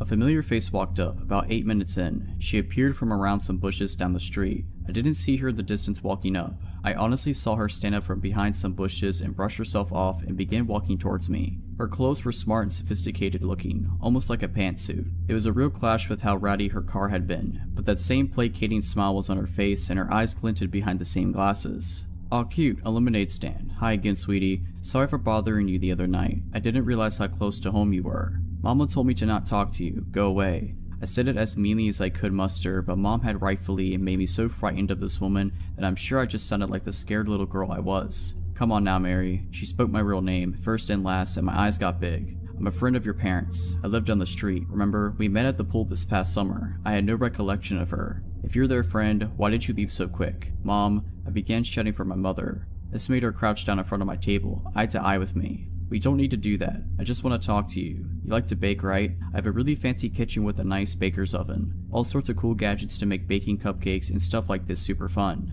"No, no, no, Mama." I stood up and pushed the table into this woman and started running for the front door. This woman kicked the folding table away and started to chase me until my mom appeared in the doorway. She flung the door open and I barreled into her, and the woman stopped running and stood in the yard. "What are you doing to my daughter?" my mom shouted at her. "My God, your child is rude. I was just trying to buy a cupcake and she shoved the table into me and ran. Now I have lemonade all over my clothes." The woman lied through her teeth. I don't think she was expecting my mom to come back. "That's the lady from that night, in the car." I was now trying to get around my mom and hide behind her. My mom pulled out her cell phone, and this time I know she called the police. The woman immediately ran off back the direction she came. The cops appeared. One took statements while the other one patrolled the neighborhood searching for her. They ended up finding her car parked at the grocery store that was up the road about half a mile at the other end of the neighborhood. They waited for her to show up and claim it. She never did. They couldn't find her. So, random lady in the red beater, please, let's not meet again. This happened a couple years ago when I was 16. I had just recently got my first job at a chain sandwich shop. It was located in the shopping mall outlet at the far end. There were quite a few businesses around it, including a restaurant down the way and a super Target on the other side of the mall on the far end of the parking lot. My parents were always super protective and taught me at a young age to be aware of my surroundings and protect myself, and rarely even let me walk alone to begin with. On this particular day, I had left my phone at home because I wasn't allowed to have it at work and had a daily time limit on it anyways. Thanks, Mom. I had ended up finishing up my shift early, and my mom was still shopping at the Target, so told me to go ahead and walk over to meet her. I began walking towards the Target and had to wait for passing cars. One silver car stopped and let me walk across. I smiled and waved thank you, and the man in the car did the same, and turned on the street going the direction I was walking. I didn't think anything of it, as it was a relatively busy parking lot and most of the shops are over on the other side by the Target. A minute or two goes by and I spot the same car now driving in the opposite direction towards me. I make a mental note but think I'm just overreacting. That is, until he turns back around. At this point I'm concerned and notice I'm now a part of the mall that's a little less crowded with a more empty parking lot. I get this uneasy feeling in my stomach that he's following me, and to test my hypothesis, I switch my direction. Instead of heading towards the Target, I walk towards the restaurant. The car immediately turns into the parking lot. I switch into freak out mode and speed walk to the front doors. In my time of panic, I didn't realize that the parking spots for the restaurant were completely empty. I pull on the doors and they're locked. They were apparently closed on Sundays. At this point, the man in the gray car was parked in the lot in front of the restaurant watching me. The way he was parked, I would have to pass this car to go back on the path I originally was on. I stand there a moment pretending not to notice and think about what to do next. I obviously don't want to walk any closer to the car than I already was. I decided to cut through the side shrubbery of the restaurant and head towards the closest shop I could find. The gray car comes out of the parking lot still following me, and I bolt into the dollar store across from the restaurant. I see the gray car park, and I walk up to one of the cashiers and explain what happened, and I ask if I could use her phone to speak to my mother. She says of course and tells me to stay in here until my mom comes to get me. I call my mom and tell her about the car, and she of course freaks out. By this time, I think the man in the car caught on because he eventually backs out and leaves. My mom shows up and thanks the cashier lady, and we drive to the Target. Aside from us both being shaken up, we were okay. It definitely ruined me for walking alone again. Now that I'm an adult and live on my own, I carry pepper spray and a pocket knife anywhere I go just in case. I rarely walk anywhere unless I'm with someone or it's only a few minutes away. It still scares me today to think of what could have happened, or what that man's intentions were. So, to the man in the gray car, let's not meet again. This all happened last summer when me and my childhood best friend, we were both 15, decided to go camping for her birthday. We were originally supposed to be a 5 to 6 person group, but it ended up being just the two of us. So we met at her grandma's house, me with my scooter and her with her mom in a car, and headed to our camping site for the next 2 nights. The camping site was very deep in the woods beside a public trail, but there were still neighbors who had a lot right next to the one we were using. My friend's mother warned us to not go take a walk on the left side of the trail, which would lead us to the weird and possibly dangerous neighbors. We obviously listened since we didn't want any trouble at all. So after unpacking most of our stuff, her mother left, letting us alone in the middle of the woods with only a 50cc scooter to get out in case of emergency, which, don't get me wrong, is very useful but not very fast. So we started doing our thing, eating junk food, listening to music, catching up on both of our lives, since we haven't talked in a very long time. She moved away a few years prior to this, so we don't get the chance to talk to each other that much. The sun was slowly going down. It was getting darker and darker. We were talking and singing when we heard an ATV coming on the trail. It was coming from the left side. Me and my friend freaked out a little, so we basically just locked the door and ran to the back of the camper. The ATV stopped on our camping site. We could hear 2 adult males talking to each other about whatever knows what. It took something like 5 minutes, but they finally left. At this point, we weren't that worried because we thought it was just some curious people who wanted to know if there was anyone in the camper, which had already been robbed in the past, so we just continued our stuff, listening to music and all. By this time, it was already dark outside and the moon wasn't out yet, leaving us with no other lights than our candle. There was no water and no electricity in the camper, which also meant we had to go outside to use the bathroom. Fortunately, it was a full moon night, so eventually the moon would come out and we will be able to see outside pretty well. So again we were talking, everything else was quiet, no music, no animal noises either, and then we heard an ATV coming our way once again, so we turned out all the candles and stopped talking, waiting in silence. We quickly sat on the ground of the camper to make sure no one could see us from outside because the curtains were still opened, and then we listened. The ATV stopped a little before coming up to our camping site and everything went silent. A couple minutes after that, we could hear footsteps all around the camper. Yes, it could have been an animal, but with the ATV sound and what happened after, we know it wasn't an animal. The steps eventually faded away. We then quietly moved to the back of the camper, closing every curtain, making sure the door was locked. We brought 2 knives with us. We eventually heard another noise. We immediately went silent and we hid the candlelight. We then heard the noise again. It was like someone was trying to open the camper door just by turning the handle. We then heard footsteps going all the way around the camper, and we could hear the person testing every single window to see if any of them were opened. We were almost crying. After they tested all the windows, the steps faded away with maybe 1 hour of tranquility and silence, during which we were quite panicking. When we finally calmed down, we heard noises at the door once again, but this time, it sounded more like someone was trying to unlock the door with the lockpick. We could hear the lockpick inside of the mechanism, and then the person would try to turn the handle. After 5 minutes of trying, the person probably got mad and started turning the handle angrily and punching and kicking at the door. We were freaked out. I had my brand new iPhone in one hand, hesitating on calling the cops or no. No service was available at this location, but 911 can still work most of the time. The noise was still going on at the door and all around the camper. This lasted for at least 30 minutes. The person was trying every window and then at some point gave up once again. We then started to make up a plan. The noise at the door happened a couple more times. We acted as if we were more than 2 people in the camper, so we started acting like my friend's mother and sister were there, as if one of our guy friends was there, and we acted like the noise woke us up, and we screamed at the people to go away, and we got mad. Our plan worked, I guess, since we heard multiple people running away. The next morning, after making sure everything was okay, we got out of the camper and we saw that a bunch of the plants next to the camper had been stepped on. There were footsteps everywhere in the mud and everywhere around the camper. Since it was daytime and my friend's mother was supposed to come back to see us, to make sure we were okay, we decided to sit outside waiting for her. We were walking around waiting when a car slowed down in front of our campsite. It never stopped, but we saw the driver staring at us. Then maybe 10 minutes later it went by again and again and again, always giving us that menacing stare. When my friend's mother finally arrived, we asked her if anyone tried to prank us or make a joke, and she went on and asked every possible suspect, and no, it was not a prank. Everyone promised that if it was them, they would have told us, but it really wasn't them. We didn't sleep alone this time. We had someone else come sleep with us for the second night. I'm just glad they weren't able to open the door to the camper. So I'm 23 now, but when this happened, I was 17. In my last year of high school, I was the art girl. I was working on my portfolio so that I could apply to art school. I mainly did landscapes, but part of the requirement for our portfolios was life drawing. Obviously, my high school didn't have any life drawing classes, so my art teacher linked me up to a life drawing class at a local university, which is one of the top art institutions in the UK.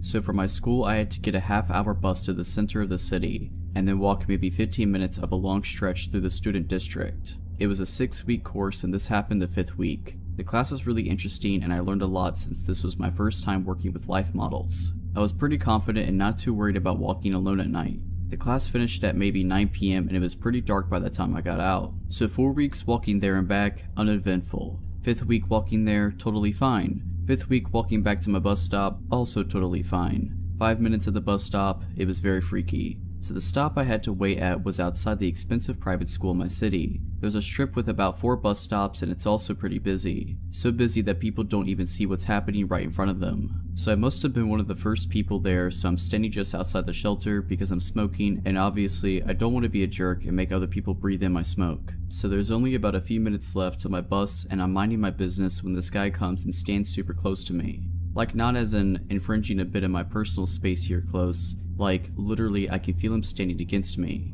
He must have been in his 40s and just had that general creepy vibe and looked really grubby. So obviously I'm a bit freaked out and sidestep away. So does he. I look at him and he has the creepiest smug grin. But at this point I'm like, okay, he's trying to freak me out and he knows I know. I step away again, like fairly far away this time. He follows me again and is literally standing with the front of his body dead up against the back of mine. Honestly, I do not know how nobody noticed this or called him out. We were outside the shelter and it was dark. People are on their phones or their own conversations. I guess it must have been just that. I literally just froze in the moment, even though there were people around who would have helped. I don't want to overreact, maybe it's just a misunderstanding. I don't want to seem rude. So anyway, it gets worse. After dodging this creep for a few more moments as time dragged in slow, finally this bus comes around the corner. I know if I get on this bus before this guy, he's gonna sit next to me, which is what I want to avoid. So politely I gesture and say after you. He gives me that creepy look again and says no, you go first. I insist but he refuses again. There's a big queue now and I don't want to hold anyone up, so reluctantly I get on right before this guy. I get on the bus and do the only reasonable thing, which is to sit next to an old lady right at the front of this empty bus. The seats are only in pairs, so there's no way he could sit beside me now. Like I said, this bus is almost empty, so where does he sit?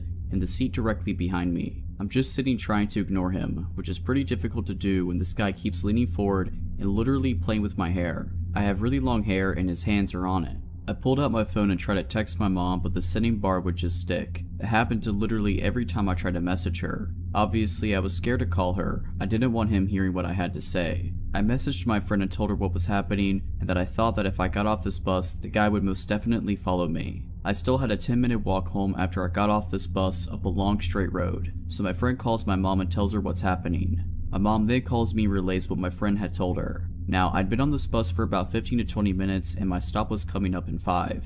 It's not a big city. My area is suburban and I don't know everyone, but I think I recognize most. I'd never seen this guy before. He wasn't local to my area, so I reasoned he had definitely been on this bus longer than his stop. Anyway, my mom called. I just said to her, I will be getting off this bus in 5 to 10 minutes. You need to get to X Street now and meet me. As soon as I said that, the creep pushes the button for the next stop. Literally as soon as I say it. He stands up and makes sure to bang into my arm and drag his body hard across me as he walks past. Stares at me from the door and through the window as the bus drives away.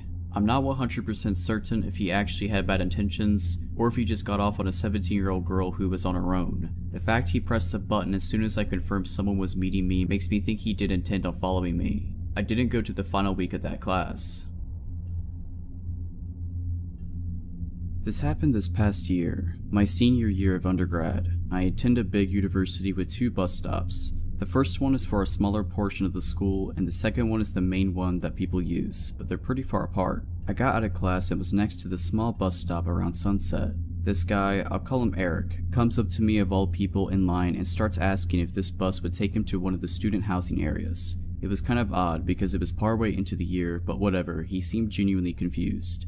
I explained yes, this bus would take him there and his stop is the same one I get off of. He asked if he can wait in line with me and he was nice, so I said sure. We're talking and waiting for the bus and it doesn't come, so I decide to walk to the main stop and he follows. Again, at this point it's not creepy because it's just small talk. We walk to the other bus stop and we just jump on one over there. Eric sits next to me and is berating me with questions that I'm now answering very shortly. Then everything he says is flirty, like, yeah, come see my pool so we can tan. Let's work out together and get sweaty in the sauna. All very weird and random, and I just don't say much because everyone on the bus can hear the conversation. He then asks for my number, which I lie about, but this guy says okay, let me call you. Obviously, I get a call and Eric's just confused and I just say oh my bad. I knew he would call it again, so I just gave the right number. Now I'm regretting telling him my stop, but I still get off with him. He's continuing the flirty comments, but the street I'm parked on is opposite of his route home. I say goodbye and wait till he's out of my sight and to get in my car and drive away. At this point it's late and he was gone, so I just went home and forgot about it. He texted me a couple times the next few weeks, all of which I ignored. Eventually he stopped and I forgot about the encounter. Fast forward a few months and I rarely use the bus anymore because I have a parking pass. One day after class I decide to go to the Vons right next to my original bus stop. I park in the farthest row because it's very busy and my car is in the middle of the row. I'm on a quick mission, so I'm rushing down the first aisle and some guy turns around to check me out, but I ignore it and keep going. I felt the guy's eyes on me still and thought, how do I know this dude? Then I get in line and there he is at the front of the line grinning at me. It's Eric from the bus and I'm like, screw this, so I switch lines. He checks out way before I do and leaves. I get my stuff and walk out to my car. I was parked just far enough that you couldn't see my car, just the direction it was in. As I get closer, there's Eric standing right in front of my car. This was disturbing because he wasn't waiting at the door of the store or in the middle of the lot. Nope, right at my car. He positions himself in between me and my car and he's grinning and he says, I know you. I play dumb saying sorry, you must have me confused. He says, no, you're from school. I say no, that's not me, I don't go to that school. He believes me and starts aggressively asking me out. I say no thank you, I have a boyfriend. He says, okay, so you can't have friends? And I look at him and say sarcastically, do you really want to just be friends? He just grins at me and replies no. He then says, don't worry, when you're single I will find you. The way he said it was very unnatural and creepy. He finally gets out of my way and lets me into my car. He watches me leave the parking lot and I drove to my brother's house just because of how unsettling that encounter was. On one occasion, I came from a group project and had to take the bus. It was crowded when I got on, so I sat in the first seat I saw. I can hear the conversation behind me and instantly recognize Eric's voice. The girl he was talking to seemed to be really into the conversation surprisingly. But now here I was on a bus to a school that I told this creep I didn't go to. I tried to get off quickly, but somehow Eric and the girl got off before me. I'm relieved and try to keep a distance. I don't see them anymore and turn a corner and there he is again waiting for me. He doesn't move though, he just grins at me and says, hi, are you going that way or this way by now? He used my real name and the fake one I used when I played dumb at Vons. I just walk away and call my friends to meet on campus. The shelter in place was issued the next week and I moved home. Luckily I never have to see Eric again. This story is from my days as a gas station clerk. This happened during a football Saturday, so the store was full of people from the moment I walked in. Most of the night is a blur because it was just cashiering for the first 6 hours of my shift. It was around 3 AM and things were finally starting to taper off. There were only a dozen or so people in the store. I just usually kept my head down and focused on the transaction in front of me so I wouldn't get overwhelmed, only looking up now and then to make sure the store isn't on fire and no one's stealing the wine case. I wasn't even looking around when I saw him. I just saw something strange in the corner of my eye and spun my head to look at him. When I got a good look, I was startled. This guy's skin was almost translucent white and he was soaking wet. His teeth were gritted and looked too big for his mouth. He was shaking as fast as he walked past the counter. I could hear the bathroom door slam from around the corner. I went back to my transaction and told myself that I needed to remember exactly where he was. I couldn't forget he was in the bathroom. I rang out the next few people, watching for him the whole time. After another 10 minutes or so, the store was suddenly empty. Customer rushes tend to be like that, from 100 miles an hour to just nothing. I knew he was still in the bathroom. I thought about going to knock, but I felt repelled. I had no intention of going near that door. I look at the clock and it's nearing 4 a.m., which is when I need to start brewing coffee for it to be ready when my manager comes in. The coffee grounds are all in the supply closet behind the counter, so I tell myself it's totally fine to go get them. It satisfies both my paranoia and my arrogance as well. I'm still doing my job, but doing something I believe to be tactically the best move. If for whatever reason the guy opened the bathroom door and tried to run behind the counter and do something to me, I could shut the door and lock it from the inside. Besides, the bathroom doors are old and loud. I can easily hear them open from inside the closet, so I can just come out and wait near the panic button until he leaves. This all seemed like a very good idea at the time. So I decide to go get the coffee packets and I'm listening carefully while I load up on all the flavors I need. I figure I will only be a minute or so I don't even turn the lights on. I'm listening carefully and I don't hear anything. I still don't hear anything. Then I hear a weird noise. It sounds like the water pipes in the back hissing at first, but it's too ragged. I suddenly realize the noise is breathing, and it's getting louder. Then it's right on top of me. That's when I stood and turned to leave, and saw him in the doorframe. We just stood there both staring back at each other. Later, when my manager reviewed the footage, she saw him leave the bathroom by slowly pushing the door open. Without making a sound, he had wandered behind the counter and peeked into her office, stepping in far enough to trigger the automatic light. After that, he had wandered behind the food service counter before making his way to the open supply closet door. The next thing she saw on camera was me flipping out. I stepped backwards, my body shaking so hard my knees almost buckled. At this point, I think he realized how absolutely horrifying this entire scenario was to me. He put up his hands and started apologizing awkwardly. He was really twitchy and still gritting his teeth. I basically went on autopilot for a moment and said I wouldn't talk to him until he got out from behind the counter area. He walked backwards until he was barely on the other side of the employee's only entrance, standing next to the soda machine. He began asking for an iPhone charger, telling me he was lost. He said he had no money and just needed to charge his phone here until he could call for help.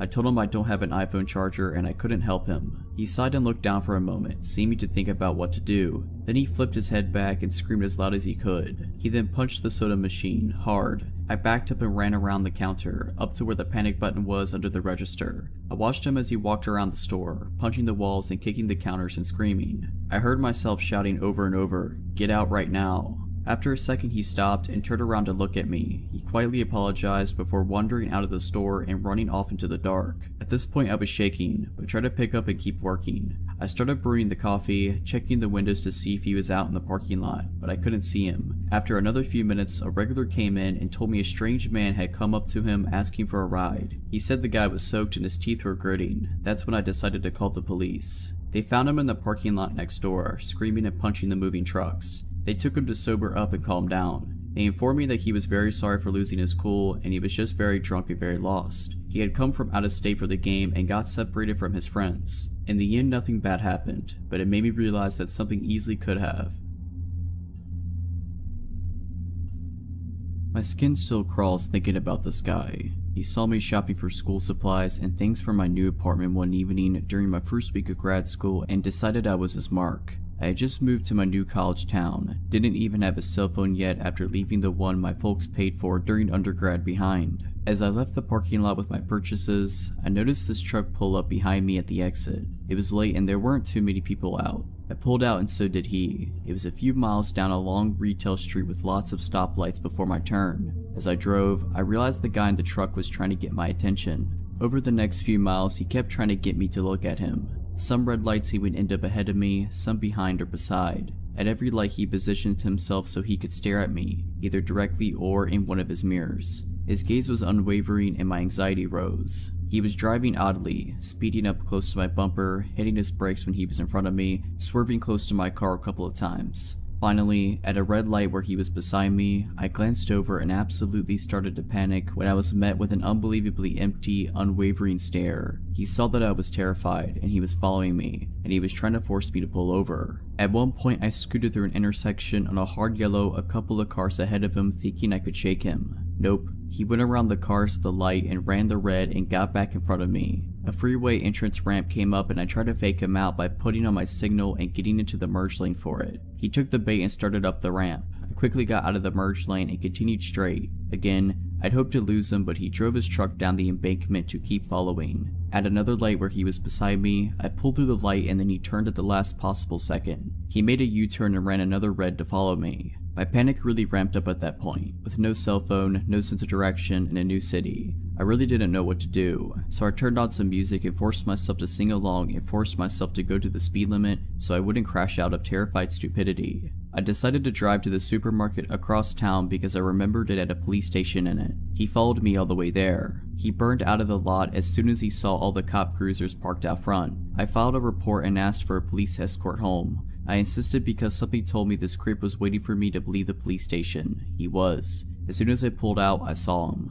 I pulled over and told the officer following me and he went after him, but the truck had taken off and the cop couldn't catch him. The police got the surveillance video from the first store. It turned out this jerk had been dodging me the entire time I was shopping. I saw my surveillance footage following me through the store. I saw him follow me out, close enough to grab my elbow. I saw footage of him circling the lot in his truck, waiting for me to pull out when I took too long to unload my cart. My heart sank. I was able to remember 6 of 7 digits of his plate and the make and model of his truck. In the end, the cops did nothing. They said it was a he said she said since the surveillance video didn't catch him doing anything particular unlawful. It was a losing case to try to charge him with anything. I ended up trading vehicles with a friend for a couple of months to try to feel safer and went on with my life. I had no idea what this guy did just a handful of months later until almost 15 years had passed. I was watching a Discovery ID show about the kidnapping and murder of Sandy Jeffers. I almost fell out of my seat when I saw the mugshot of her killer, Aaron Lee Skeen. It was him. I was so disgusted the law enforcement did nothing in my case that I tracked down the investigator in the murder case, and after verifying some things about his vehicle that were changed in the TV reenactment to weed out people making stuff up, she took my contact info and official statement. She could neither confirm nor deny that my run-in was with Skeen, but qualified her statement by saying at least you don't have to worry about him anymore because he got life without parole. I only wish something could have been done when he terrorized me. Perhaps things would have been different for Sandy. So yeah, creepy murderous stalker crazy dude, let's not ever meet again.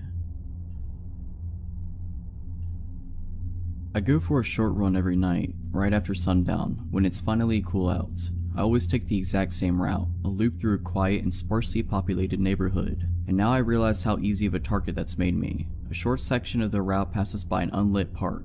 A couple of weeks ago, I'd seen a guy hanging out behind a truck that was parked next to the entrance, and it was so unusual to see someone else up there that I decided to be extra cautious, turn around, and head back home. I didn't get close enough to get a good look at his face. A few days later, I saw what looked like the same guy by the park again. I figured I was probably just being paranoid, but I decided to turn around again just in case. I hadn't noticed any activity by the park in the last several days, so I resumed my normal route and didn't even think about the guy I'd seen up there. Then last night, as I was passing by the park, I had this inexplicable feeling that I was being watched. I couldn't spot anyone nearby, but the park extended to pitch black darkness, so someone could easily hide there unseen. I decided to just keep running, look confident, and try to hurry past the park as quickly as I could. Suddenly, I smelled a strong wave of cologne in the air that immediately put me on edge, and I'm pretty grateful he was wearing it so it tipped me off.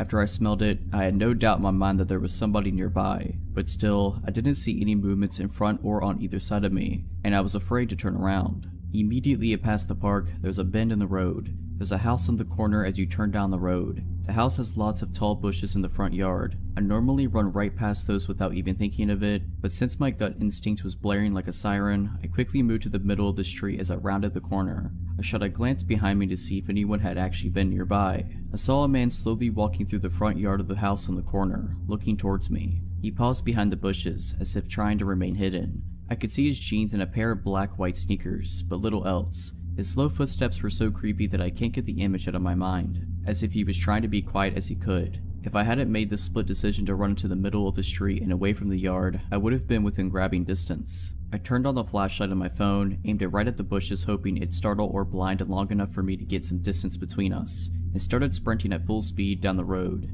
It was probably the fastest I've run in my life. At the end of each block, I glanced behind me to check if the man was there. Fortunately, I lost sight of him. If he decided to sprint after me, I'm not sure what I would have done. From what I could make out, this guy was at least a foot taller than me. By the time I got home, the adrenaline had dissipated and I was shaking with fear. I couldn't sleep at all that night. What scares me most about the whole thing is that I'm 99% sure this was the same guy I'd seen hanging out in front of the park recently, and now I can't shake the idea that he'd been watching me and calculating the right time and path to try to sneak up behind me. He knew that I always ran past there around the same time. The thought that he was probably watching me from the darkness in the park last night before quietly moving out of it and starting to follow me makes me sick. Needless to say, I won't be running past the park at night anymore, or running alone at night, period. The terror I felt when I turned around and saw the guy's shoes slowly moving behind the bushes and his head facing me is like nothing else I've felt before. I live in a small town, the kind where almost everyone knows each other, and it also really creeps me out to think that this might have been someone I've seen around town in the past. Part of me wishes I could have gotten a better look at his face for the police report. So this encounter took place approximately 10 years ago when I was 15. I was from a suburban area where my part of town was divided into a grid, approximately 8 blocks long and 8 blocks wide. Me and my friend Jesse were walking home from another friend's house who lives on almost the exact opposite of corner of the development from me. We were on the way home, and as usual I walked him to his house and then walked to mine. We noticed a blue Ford Bronco was circling the blocks throughout our walk, but didn't really think anything of it. We got to his house and we hadn't seen the truck for a few blocks. I assumed I had nothing to worry about. I get another 2 blocks or so and I see the truck again. He was parked on the side of the road, but you could hear that his truck was still running. He followed me all the way home, but was sure to not take the exact same route. I got to my front porch and could see he's parked just a few houses down on the same side of the street. I mentioned it to my dad, an absolute mammoth of a man, and he went out to see the truck. He saw it and started walking down to it when it took off. 2 weeks go by and I haven't seen the Bronco since. This walk home was almost a daily routine at this point. We had a snow day from school and just me and my sister were home.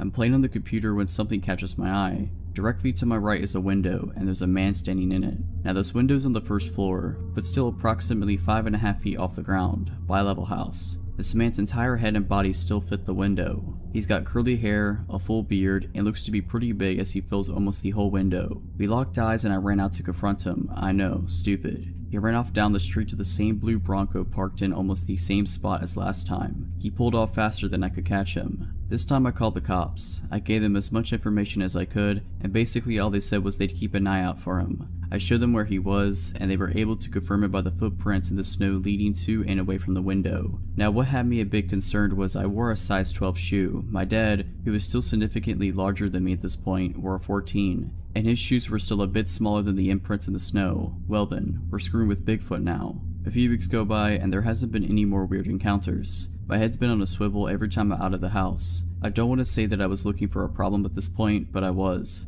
I was kinda hoping that this dude would show up and try something. I was ready for it. I wasn't ready. Me and Jesse were walking home from the same friend's house one night and we saw this Bronco again. Screw it. We're young and stupid dudes, so we figured we're gonna trap him. We went completely out of our way to go to the only dead end in the development to try to get to him once we confirmed he was following us. You never know it was a dead end unless you knew the area because there were never and still aren't any dead end or no outlet signs. I guess he had an idea to what we were doing because he knew where we both lived. He didn't follow us down. We thought it was the perfect plan because of how many moves he'd have to make to turn around. Several cars parked on the street, and it's not a cul-de-sac, just a road with no outlet, and thought we could run up on him when he tried to back out. He outsmarted us that day. The next day on the same trip, from the same friend's house, on the same road we see him again. I walk my friend home and figure screw it, I'm fine. I dare this dude to come out at me, and he didn't. This happened several more times over the next week or two, until the guy decided to make his move. I was on my way home after just leaving Jesse at his house. I got another block before I saw the truck. I'm walking perpendicular to his truck when as soon as I'm in his path, he turns on his lights.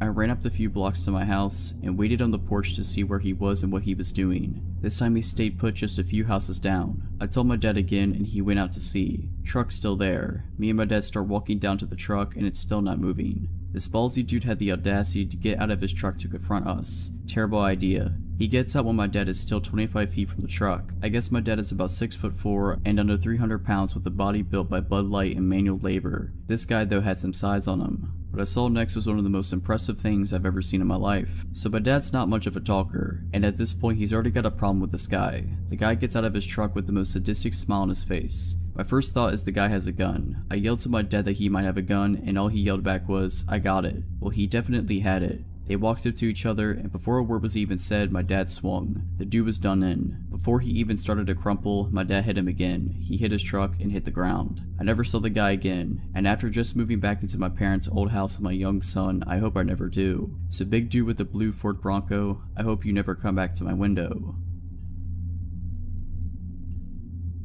So this happened about 14 years ago. I was 21, and it was the days of MySpace. I never used my real name online. It was in the mode of constantly posting pictures of me smoking, etc. So yeah, I happened to work at a local sandwich shop, and upon taking an order from a customer, I hear, "Hey, aren't you?" enter my MySpace name. To which I asked why, of course, and he proceeded to tell me his MySpace name, and I realized we have randomly commented on mutual friends' pages. Okay, whatever. He and his friends sit in the dining area and eat their lunch, but before leaving he came back to the counter. I thought he wanted a refill on his drink, so I went to the counter to ask him what he would like. "Would you like to get drinks with me sometime?" I was a little surprised, but fresh out of a bad breakup and was ready to date, so I said sure, why not? I told him to message me online later and we could work it out. Cut to 2 days later, it's Friday, and he picks me up and we head to a bar across town. I had known this bar was there forever as I grew up there, but had never been inside. We were the youngest ones there by about 30 years, and there was literally only 10 people total inside, including us and the bartender. Weird, whatever.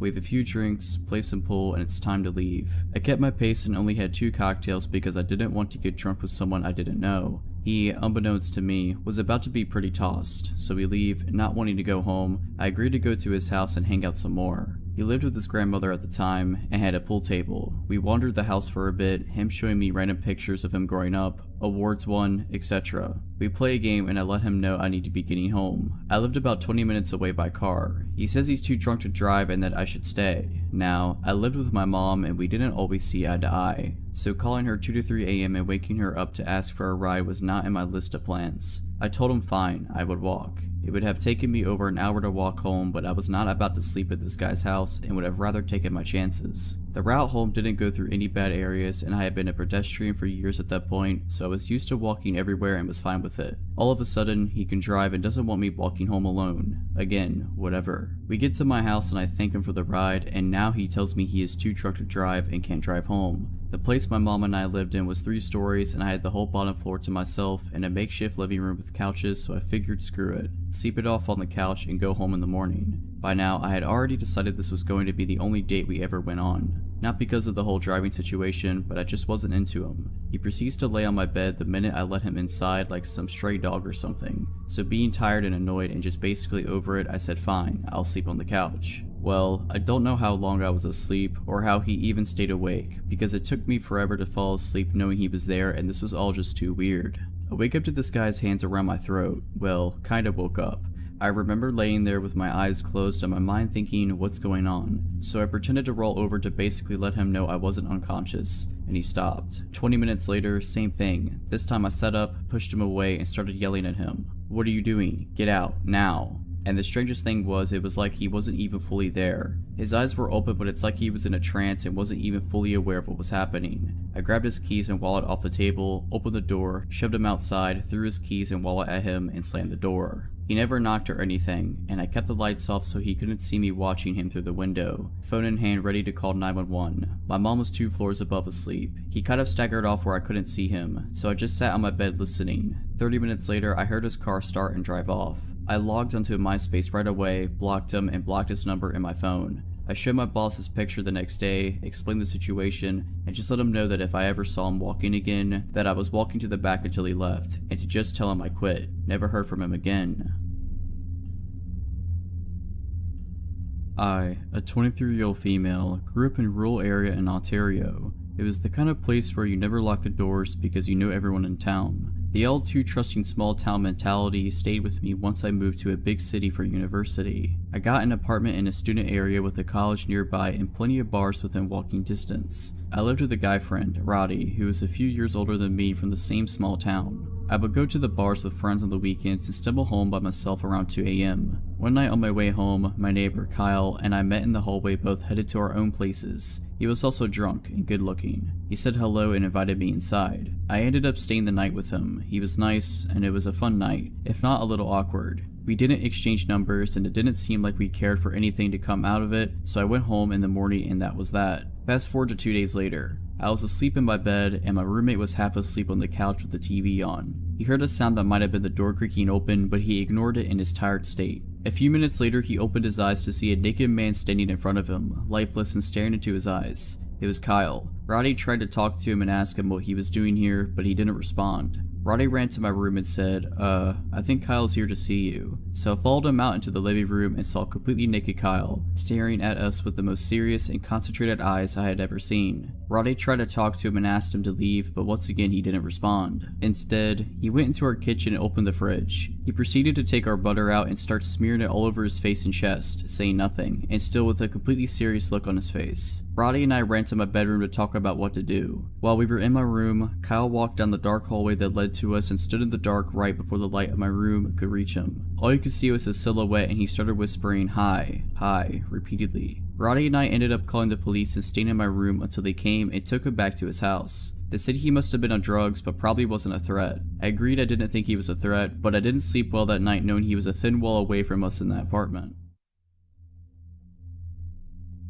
My family decided to fly across the country to visit me in LA, where I live. We thought it would be nice to visit Catalina Island. When we arrived, it became apparent to us that it was off season. It was late November, the weather was cold, and as a result, the island was nearly empty besides locals and a few straggling tourists such as ourselves. Our first priority was to ditch our luggage so we could explore the island, so we immediately checked into our motel, though that word hardly does the place justice. I called a motel because all the doors to the rooms exited to the outside, but in actuality our room was one of the 20 to 30 quaint guest house looking buildings arranged in sort of a horseshoe shape around a walkway, with rooms on either side of the path. The entrance to the motel was essentially one of the points of the horseshoe, and if you walked dead straight, you'd reach the room we were given, essentially on the corner before you have to go right to go further into the horseshoe. So from our room, one path led back to the street, the other further into the secluded maze of rooms. After a day of exploring and having just finished dinner, it was time for the cold, dark walk back to the room. Catalina Island is a decent distance from the mainland, and it gets dark. I pulled my black hoodie tighter over my freezing ears and walked ahead of my parents to the hotel room, telling them I just wanted to go to sleep.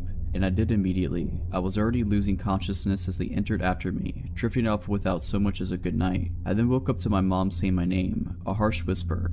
The room had 2 beds, my parents' bed closer to the door and mine further in the room. My mom's voice cut through the silence again. She sounded concerned for me. I didn't blame her, considering my mental state at the time. Groggy, I rolled over. "What?" I asked. As my eyes adjusted to the dim moonlight coming in through the curtains, I saw her turn to face me. She was surprised to see me in my bed. Her eyes got wide. If I'm in my bed, who was she talking to? We both looked back to where she was previously looking to see a hooded figure in all black standing over their bed. This was horrifically startling as it was on an island in the middle of the ocean and wake up to see a hooded stranger looming over you. This moment seemed to last forever. My mom's words became low and severe as she said my dad's name in a dire voice I've never heard her use before. Then the hooded figure did something so bizarre and unsettling. It didn't advance towards us, but instead crouched in the corner near where it stood. The way it crouched was so absolutely unexpected, even in regards to this already unexpected situation, that it terrified me. It seemed animalistic. I knew 2 things. The hooded figure had been standing over us sleeping, and it's not acting in any sort of way that I could understand.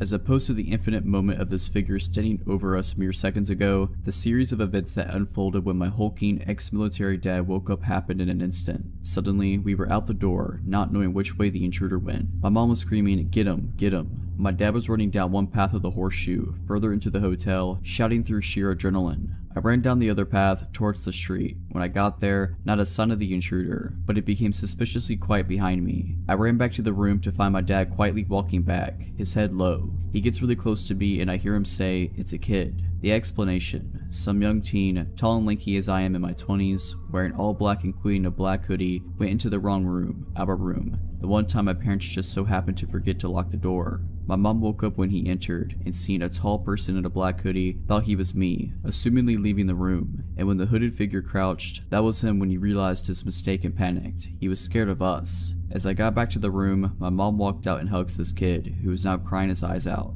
I would be too if a massive ex-soldier was sprinting after me with murder in his eyes. So, to the now traumatized kid from Catalina Island, sorry for the misunderstanding. For a bit of backstory, I live in a big city which is mostly a friendly place, but like all cities, it has its rough areas. There are two main spots that are known to be particularly rough, and for the first 14 years of my life, I lived in one of those areas. So though it can naturally be a bit uncomfortable, I tend to be pretty unbothered by odd people talking to me in the street. Anyway, I moved from one rough area and moved to a safer one, but it's very close to where I originally lived. I know both of these areas pretty well too, which helped me with what happened 5 months ago. I had some stuff going on in my personal life and going through phases of bad anxiety as it is. I had to make the decision to take some time off of work, but wanted to try and stay in a routine and be productive. I went to the dentist way past when I should have, so I made an appointment, and when it rolled around, I walked there. My dentist is in the rough area that I now live close to. On my route home, I have to walk past a pub on a main road which has a super bad reputation. Anything you can think of, it's happened inside or just outside of this pub. Anyway, I noticed someone sat on the bench outside the pub. I have my headphones in but see him saying something, so I assume he's asking me for something and take an earplug out. He asked me if I want to join him for a drink. This was around 11:30 a.m. by the way. I just said no thanks. Now as soon as I got a few steps away, I had this bad feeling like something was just not right. As I mentioned though, I was going through a phase of bad anxiety, so I chalked it up to just being that. After about 2 minutes, I go to turn left and see the man walking in my direction in the corner of my eye. I told myself it was nothing, but took my headphones out anyway just in case, as I was about to walk through a narrow road that leads to a car park and is always very empty. All of a sudden I hear him shouting at me, "Hey miss, I'm talking to you, wait." He catches up to me and tells me, "I'm not a creep, but you're too beautiful to let go." I try and stay polite but also make it clear I'm not interested. He asked if I was single. I said yes. When he asked what I was doing that night, I said I had no plans. I 100% know I should have lied, and as the truth came out I was really annoyed with myself, but whatever. He seems to get the message, and I say I really have to go, so I carry on walking thinking that it's the end of it. So I make my way across this big car park. At the end of the car park is a cycle/pedestrian lane that has a massive wall on one side with 2 lots of steps that lead to a car park to a retail park, and bushes on the other end, and it's super narrow. I get into the lane and hear footsteps like someone is running, probably a jogger. I'm getting paranoid until right behind me I hear, "At least give me your number." I finally start to panic and realize actually it's not my anxiety and this is super shady. I give him my number but change the last digit, and this guy proceeds to attempt to drop call me. Clearly my phone doesn't ring, and then he starts getting annoyed saying I need to give him the right number. He then has his hand basically on my phone, standing way too close to me and orders me to type his number in and drop call him. Creep now has my number. Still not enough for him, I reiterate that I'm on my way somewhere and seriously need to get going. He then grabbed me by my elbow and I had a massive adrenaline rush. Next thing I knew, I was at the top of one of those sets of steps that lead to a much busier and open space. I ran as fast as I could. Luckily, one of my friends works in one of the stores in the retail park, so I ran over to it practically looking over my shoulder the whole time. I find my friend, visibly shaking, can barely speak. She asks if I'm okay and I just burst into tears. I gather my thoughts and tell my friend what just happened. He's been calling my phone this whole time. She takes my phone and notes his number and then blocks him. She takes me to the staff room and convinces me to file a police report, which I do. Unfortunately though, I found out street harassment is not actually illegal where I live, but because he made physical contact, it might not be a complete lost cause. The police tell me they will be in touch. Now fast forward until around 2 weeks later. A mom's friend who knew about what happened sent her an article and asked her to show me. I genuinely couldn't believe my eyes. It was about a man who had followed a girl and then assaulted her in the same rough area. At the end of the article is a picture. It's him. I haven't heard anything from the police, and since he had already been charged, I figured there wasn't any need for me to contact them again. My heart goes out to the girl, and although currently in jail, I really hope neither of us ever have to face him again. His charge was pretty serious, so he will be there for a long time, thankfully. The following experience happened to me a few years ago when I was on the train home from school. It was around 10 p.m. at night as I had stayed back in a public library to study. One thing you should know is that my train line is particularly dodgy, and you can meet some truly weird people on the train when it's late. When I got into my carriage that night, it was particularly empty, apart from 3 women sitting on the opposite end of the carriage. I sat down and plugged my earphones in to watch YouTube. My train ride usually takes around 45 minutes. About 3 stops into the train ride, and the only other person who had gotten onto my carriage at the time was a man who was wearing construction clothes. He sat near the 3 women, so I assumed he knew them. I turned my attention back to my video. A few minutes later, I noticed that the 3 women who were sitting on the opposite side of my carriage had moved to my side. I didn't really think much of it as I was engrossed in the video I was watching. That's when I noticed someone take a seat opposite of me. It was the man who had gotten on earlier. He asked me my name, but he was giving me a weird vibe, so I pretended like I couldn't hear him. I had my earphones in after all. He then proceeded to tap my knee to gain my attention. There was no use ignoring him, so I removed my earphones and looked at him. He was a big guy, probably around early 40s, and he was clean shaven. He asked me my name, to which I gave him a fake name. He then asked me how old I was. I was in my school uniform at the time, so I told him. He reached out his hand and introduced himself. Not wanting to be rude, I extended my own hand to shake his hand. This is when things started to get weird. His handshake was super weird. His grip was abnormally tight and he seems to pull my hand towards him as he shook it. I quickly withdrew my hand. He then asked me if I had a girlfriend, as he thought I was quite attractive. Alarm bells began to ring in my head and glanced over at the 3 women who refused to even look over my direction. Seeing as they would be no help, I would just have to look out for myself.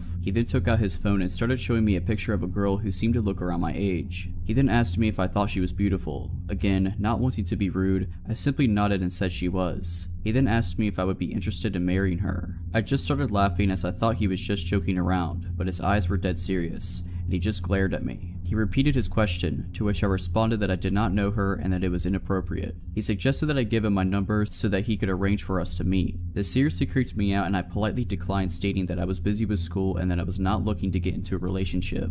As I said this, the train was coming to a halt at a station. I was still 3 stops away from mine, but I decided that it was time for me to get out of the situation. I apologized that this was my stop and that it was nice to meet him. As I got up to leave, he extended his hand for a handshake and thanked me for talking to him. I didn't want to shake his hand, but I did not want to trigger him, so I reached out my hand. Suddenly, he grabbed my hand and pulled it towards him. His eyes were full of anger. He then asked, "What, you don't want to marry my daughter? I will break you." I quickly broke the grip and left the carriage. As it was nighttime, there were always police officers patrolling the platforms. I rushed towards one of the officers and told him everything that happened. I then described his clothing and which carriage he was sitting on. While waiting for the next train, the same officer came up to me and told me that officers had picked him up 2 stations down and thanked me for letting him know. Although the officer asked for my details, I was never notified as to what happened to him. I just hope that I never have to experience a man on a train like that in the future. I was about 19 and I transferred to a college very far from home. My parents had raised me pretty dependent, so it didn't upset me. I saw it as a fun challenge. One of the biggest changes to get used to was not having a car. I could have gotten one, I guess, but it would have just been a hassle to find places to keep it when I wasn't at school, etc., so I just opted for the bus instead. I'm not a big fan of person-to-person interactions, so I always made sure to sit up front, hopefully by myself, with my bag in the other seat, and not only headphones in, but a book open as well. All friendly signals to please go away. Thing is, I'm not that great at actually telling people to go away. I had gotten on the bus to head to the mall for a bit, and I realized someone was talking to me. I paused my music and looked up. A homeless man was asking if the seat was taken. There weren't really a lot of people on the bus, but I felt awkward and very rude saying no, like I was judging him. I didn't want to appear unkind, so I moved my bag and then made a big show of putting my music back on and raising my book up to read. I had to keep pausing my music because the man kept talking to me. I kept trying to downplay it to myself that it was just his idea of small talk, even though the questions pointedly fixated on details about me, my age, how pretty I was, if I had a boyfriend. I lied and said yes, of course, and that didn't dissuade interest at all, and so on. It was a very long 20 minutes. He kept getting closer, never overtly touching or filling the space in a way that I could make an obvious complaint about, but by the time we arrived he was practically faced completely toward me. It was definitely blocking me from moving to another seat. Finally my stop came and I jumped up.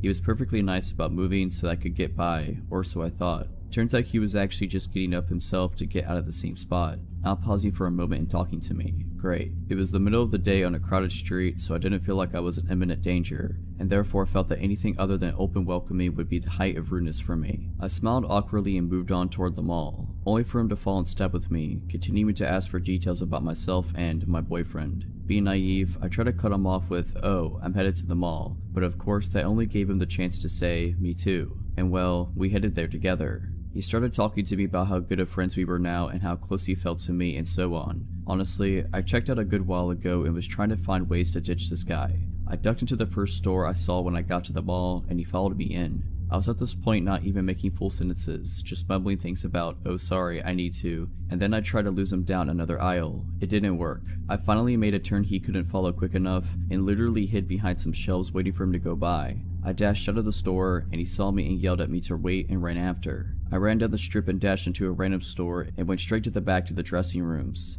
I hid in one of them for as long as I felt that I could, and then I peeked out and saw him in the larger mall area, scanning. He finally moved off down the wrong way and I stayed in the store another half an hour, pretending to look at clothes. I don't know what the shop girls must have thought. I was clearly shaken into the point of tears, but I had called my mother by that point and was keeping her on the phone. When I left, I ran out of the mall and went around to a different bus stop, in case the man would be back at the first one. I was so scared that he would show up again and this time follow me to my apartment. There's a lot I didn't do right in that situation, but I'm just glad I was lucky enough to lose the guy.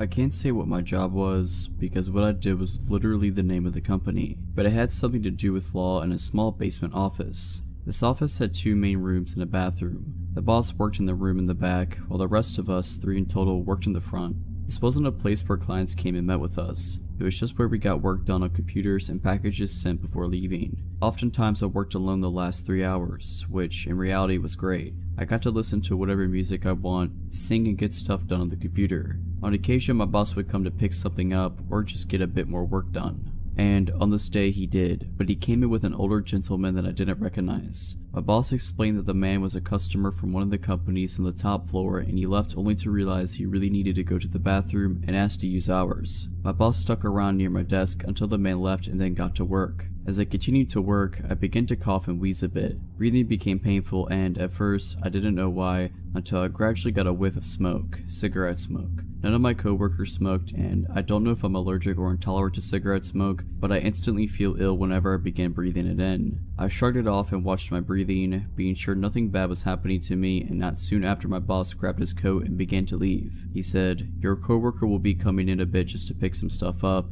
and as he opened the door, the scent of smoke burst through and on the ground were cigarette butts from what he said. Thus, he continued with, "And let's have you lock the door behind me too." I couldn't agree more, that was creepy. But if it was the man who used our bathroom, it wasn't too strange to assume he hunkered at the bottom of the stairs to take in some smoke before leaving. When my boss left, I made extra sure that the door was locked before continuing with my work. Another hour had passed by, about an hour and a half remaining of work when I began to smell smoke again. My heart sank as I turned my eyes to the door and quietly got up from my chair. I usually took off my shoes at work. Like I said, we didn't have clients come there. We were pretty chill when it came to wardrobe, but even with them off, I tiptoed over to the door and pressed my ear against it. I didn't hear anything at first, however, the scent of smoke was prominent there. For one reason or another, I decided just to go back to my desk and wait until my coworker got there. Not 10 minutes more in though, I heard this click, click, click sound. It was subtle and I had to look around to spot where it was coming from. It was the doorknob of our office. From where I sat, I could see it just slightly jerked back and forth. The person was doing it slowly as I was sure they were trying to be quiet.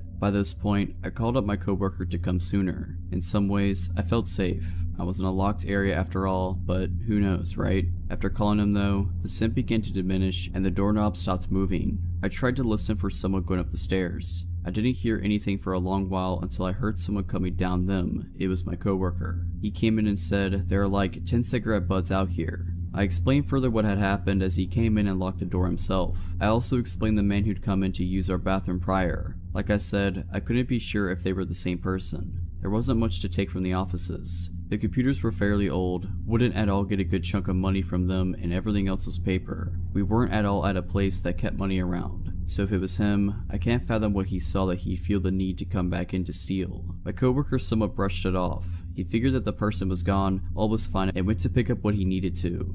He ended up staying for a while, I'm not sure why, perhaps he felt like he needed to, because as I began finally finishing up my work, the smell of smoke came back. My coworker and I looked at each other, almost as a way to confirm that we both smelled it. The click-clacking of our computer stopped and we just waited and waited and waited. We didn't take our eyes off each other as the click, click, click came back. I just didn't want to deal with this and go home as soon as possible, but I shirked the thought of walking out there. My coworker was far more fed up. He stood, stomped at the door, unlocked it, and opened it. There was a man there. I didn't get a good look at him. I saw him raise his arm, freeze, and then he disappeared and sprinted up the stairs. My coworker walked me to my car soon after, told our boss about it, and we made it a rule that we always lock the door from that point on. Especially me, because after that day, every now and then, I'd smell smoke and hear the doorknob attempt to twist. Whenever I did, I either called up my boss or waited every now and then I heard the steps leave. Frankly, we should have put a camera up or called the police, something at least. When my coworker described him to my boss, it seemed like he was the same man who used our bathroom, but that is just speculation. We have no idea what he wanted or if there was a purpose. Be careful letting people use bathrooms. They could have ulterior motives.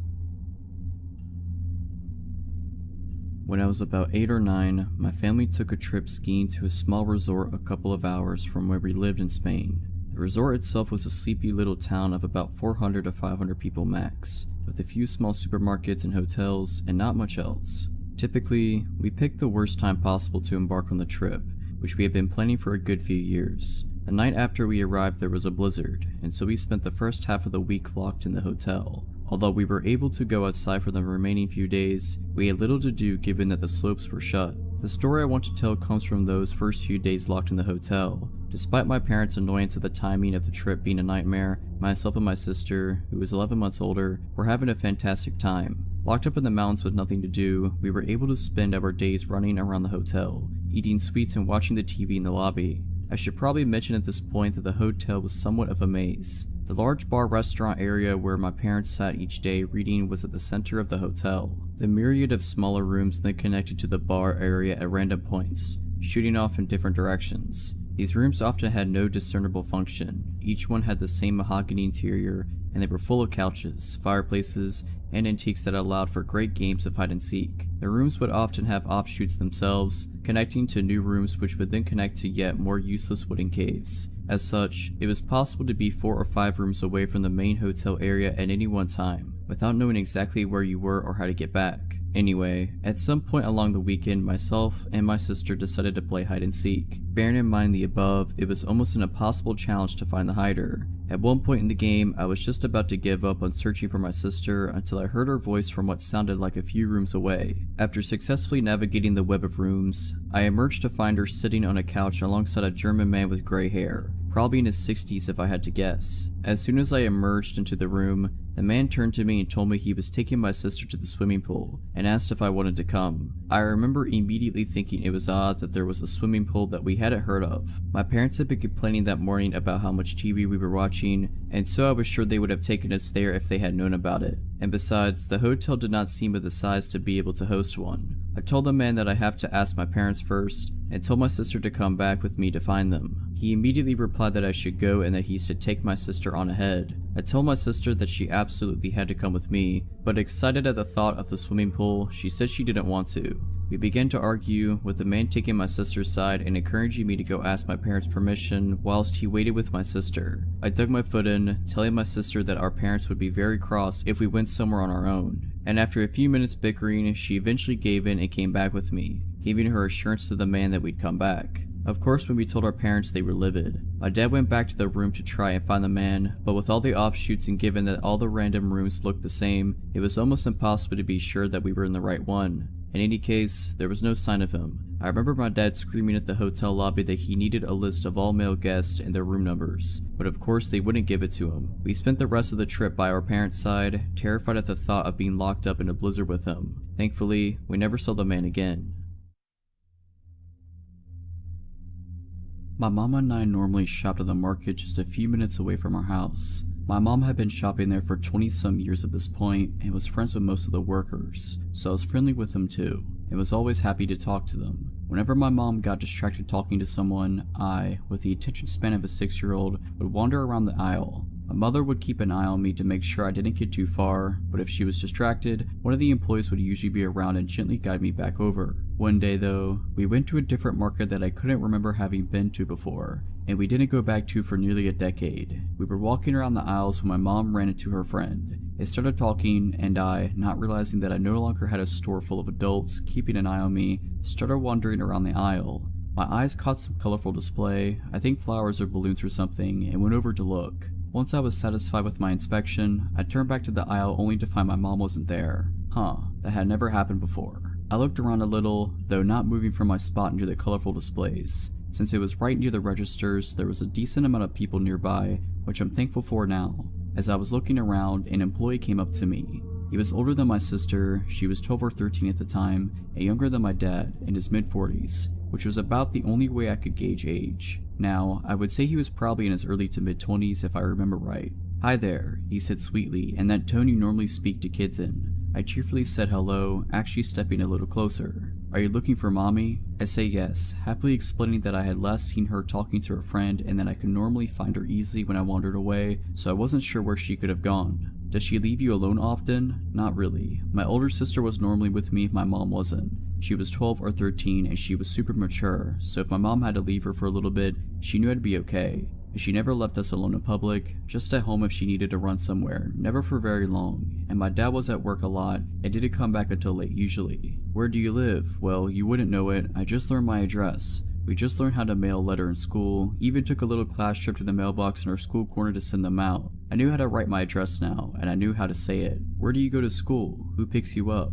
Well, I go to the local elementary school. I don't know the address though, sorry, but I know which street it's on because I wait on the sidewalk for my mom or daycare sitter, depending on the day, so I see the street sign a lot since I'm usually waiting for a while to be grabbed. It had only been a few minutes since I last saw my mom. Even with how much information I was dumping, I was a very fast talker, but I was starting to get a little antsy. Not because I was uncomfortable talking to a stranger, but because I had skipped lunch that day specifically to calm my mom into letting me get a bagel from the store next door, which is why we were at the market in the first place. My mom was holding onto the bagel to make sure I didn't try to eat it too fast and choke, which I had done several times in the past. I wanted my bagel, and while I liked talking to this grown man who made me feel smart and was oh so interested in my life, I liked bagels more. Plus, if I caught my mom when we were near the bakery section, I might be able to use my charm and get a cookie. So I gotta find my mom now. Oh well, I'll walk around with you and help you find her. You wouldn't lead me through the market you work at where you can easily bring me to the back room, meat locker, or any number of places? Yeah, sounds good. Ozzy. I look around to see my mom, the relieved look on her face slowly changing into something more anxious. I smile happily and wave her over. She immediately grabs my hand and I could tell she wants to chide me, probably for leaving the aisle, but she seems more occupied on the man in front of me. Before I can even open my mouth to introduce him, or remember that I never got his name, he quickly says that he's glad I found my mom and he needs to get back to work and practically runs to the back of the store. My mom puts her hands on my shoulders and looks me in the eye, her expression a lot more worried now. What was he talking to you about? She asked, her voice more serious than I'd ever heard her. Can I have my bagel? My mom opens her mouth, pauses, and goes into her purse to hand me my bagel. Between bites, I happily tell her about the conversation and everything I remembered. My age and grade, pickup schedule, likes and dislikes, my literal address. My mom gradually became paler, then became red with anger. She brought me over to the manager, and I don't remember much about the conversation. The police weren't called. We went home, and my mom told me I wasn't allowed to walk around the store anymore. No more talking to any stranger, even if they worked at the store we were at, unless she was with me. If I ever saw that man ever again, I was to run away, find someone I know, and ask for help. If all else fails, scream at the top of my lungs. If my mom had found me, something bad might have happened. If not in the store, then in front of my school, and if not in front of my school, then my house. A little over a decade later, I've never seen the guy again. Let's keep it that way. I had started hanging out with a very nasty crowd.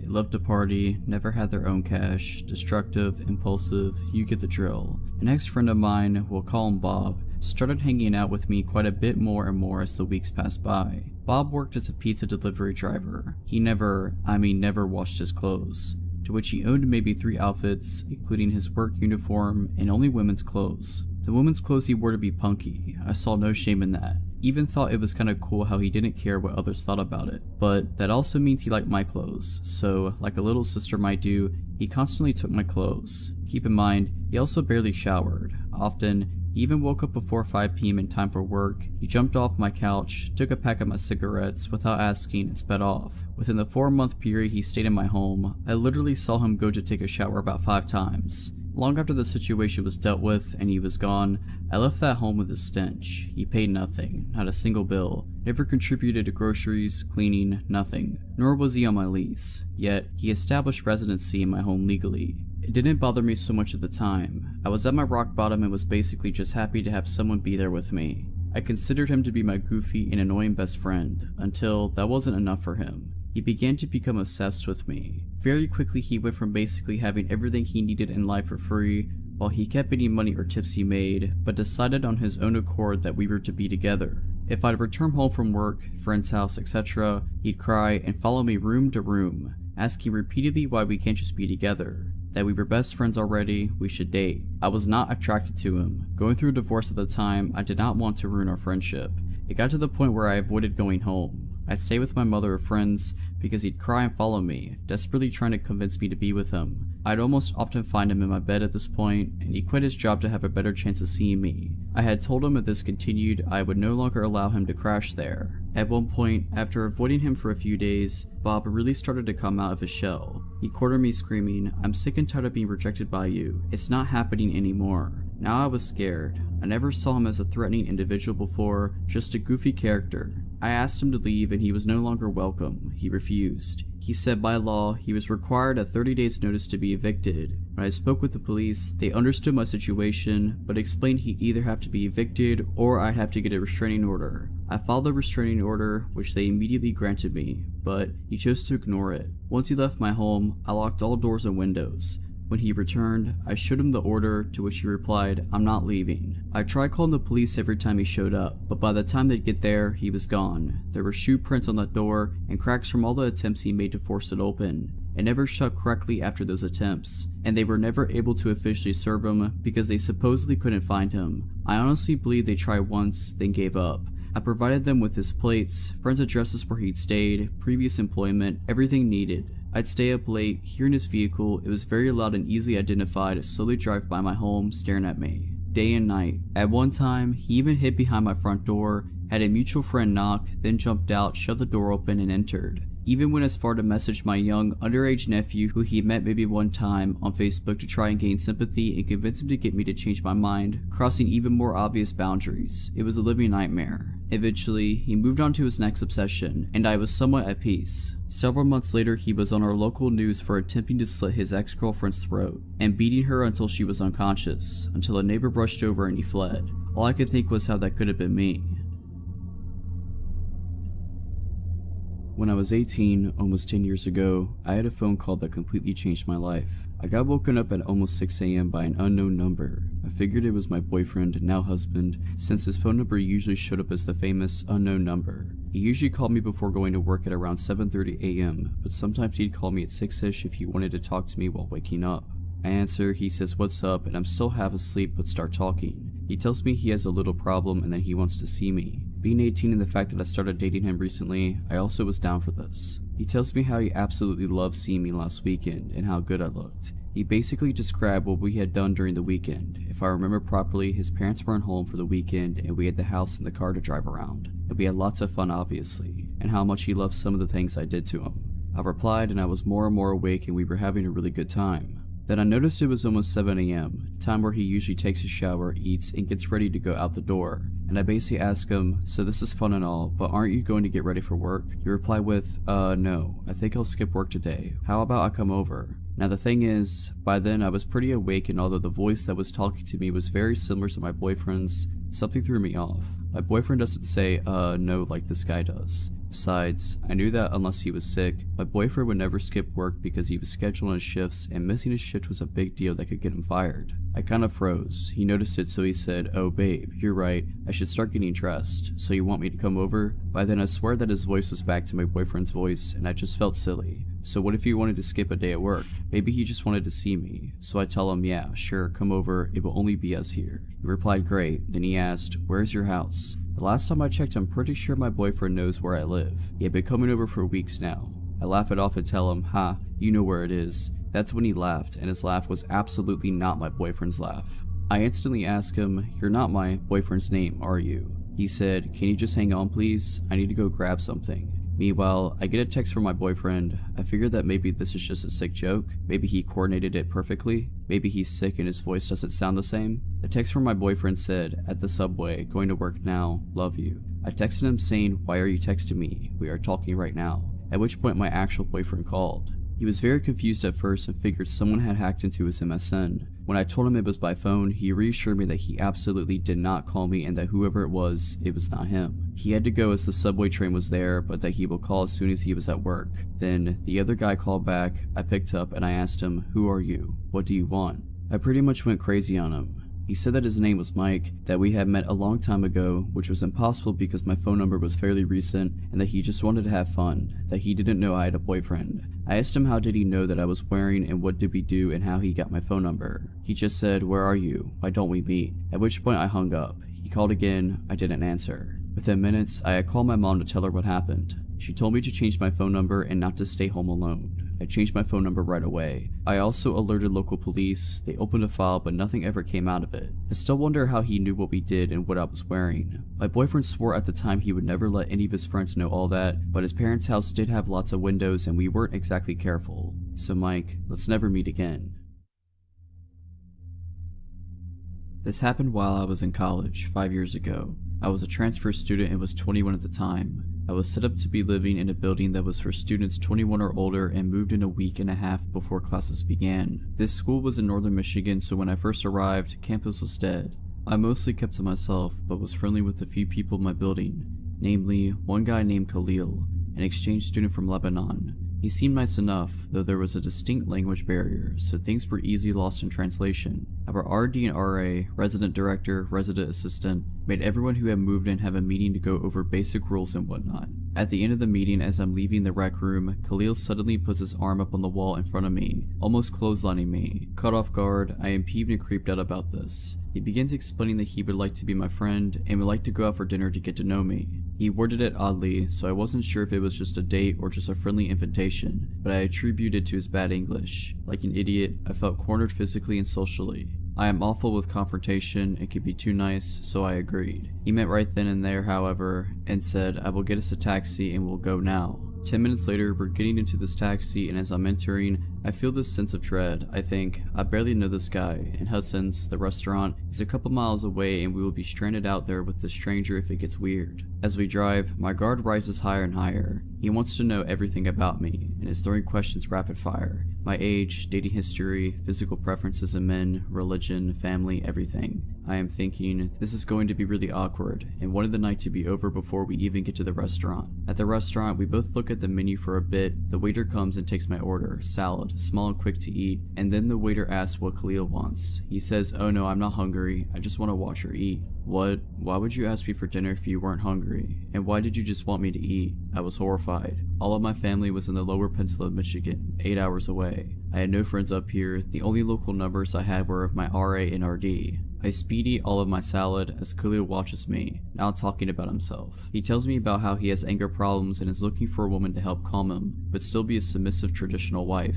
I am trying to hide the horror and uneasiness as I nod and eat. He continues explaining how he was known for his temper back home, and how his brothers have stopped him from doing awful things. At this point, red flags blinding my vision. It's time to end this. I finish my food and tell him to get a taxi back to campus. I intentionally sat in front of the taxi. I wasn't allowing the possibility of physical contact. When we get to the campus, we get in the building and I say a quick thank you and haul back to my room. Door locked, I get into my sweats and try to chalk it up to a weird experience and vow to avoid Khalil from then on. Around 12:30 a.m., I hear a knock on my door. I was watching Netflix and took out my earbuds to make sure I was hearing right. The knocking continues. Not a courteous knock knock knock, but a closed fist pounding. I am petrified and making as little noise as possible. Get to the door and look out the peephole. I see Khalil. My room is at the very end of a long hallway. All rooms around me empty at this point, with the door outside of my room leading to a parking lot surrounded by woods. Knowing how isolated I was, I slink away from the door, making zero noise just waiting for the knocking to stop. About a minute later, it stops. He growls, "I know you're in there. I will wait."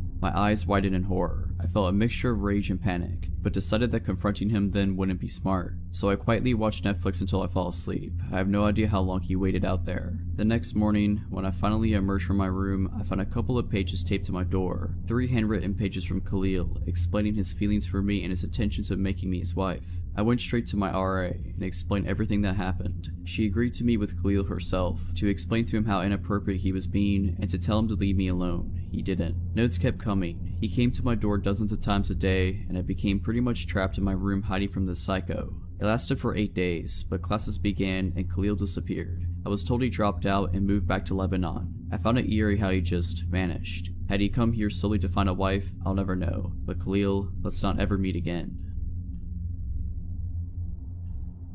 It was the middle of the afternoon and I was home from college for the weekend. Driving home from an auto shop, having just picked up my car after some repairs. It suddenly started making a loud grinding noise. My car was very old, things were always going wrong, so I pulled into a shopping center parking lot and called my parents for advice on whether I should take it back to the shop or get a tow. I know very little about cars. My mom told me she would come and meet me at the shopping center and we'd figure it out. At this point, my phone battery was also dying, so my phone shut off after the call. As I was hanging out in the parking lot, a guy pulled over on the street in front of me, rolled down his window, and asked me for directions. I did my best to direct him, but instead of taking off, he then pulled into the parking lot and got out of his car. I found that a bit weird. It was broad daylight, I was in front of a shopping center, cars were driving by constantly, it's not like it was nighttime in an abandoned alley. So the guy started to make what seemed like small talk and I complied, still not understanding what he wanted. He introduced himself and asked what my name was, and I offered my first name. He asked what I did. I said I was a student studying art. He asked where I went to school and I told him. He asked how old I was. He made a little more small talk, and then I guess seeing that I was a bit more relaxed, he said he was a sculptor and that if I was interested in art, I would love the sculptures he had at his house. He said we would go there right now and look at them. Immediately that dull alarm in the back of my head got turned way up.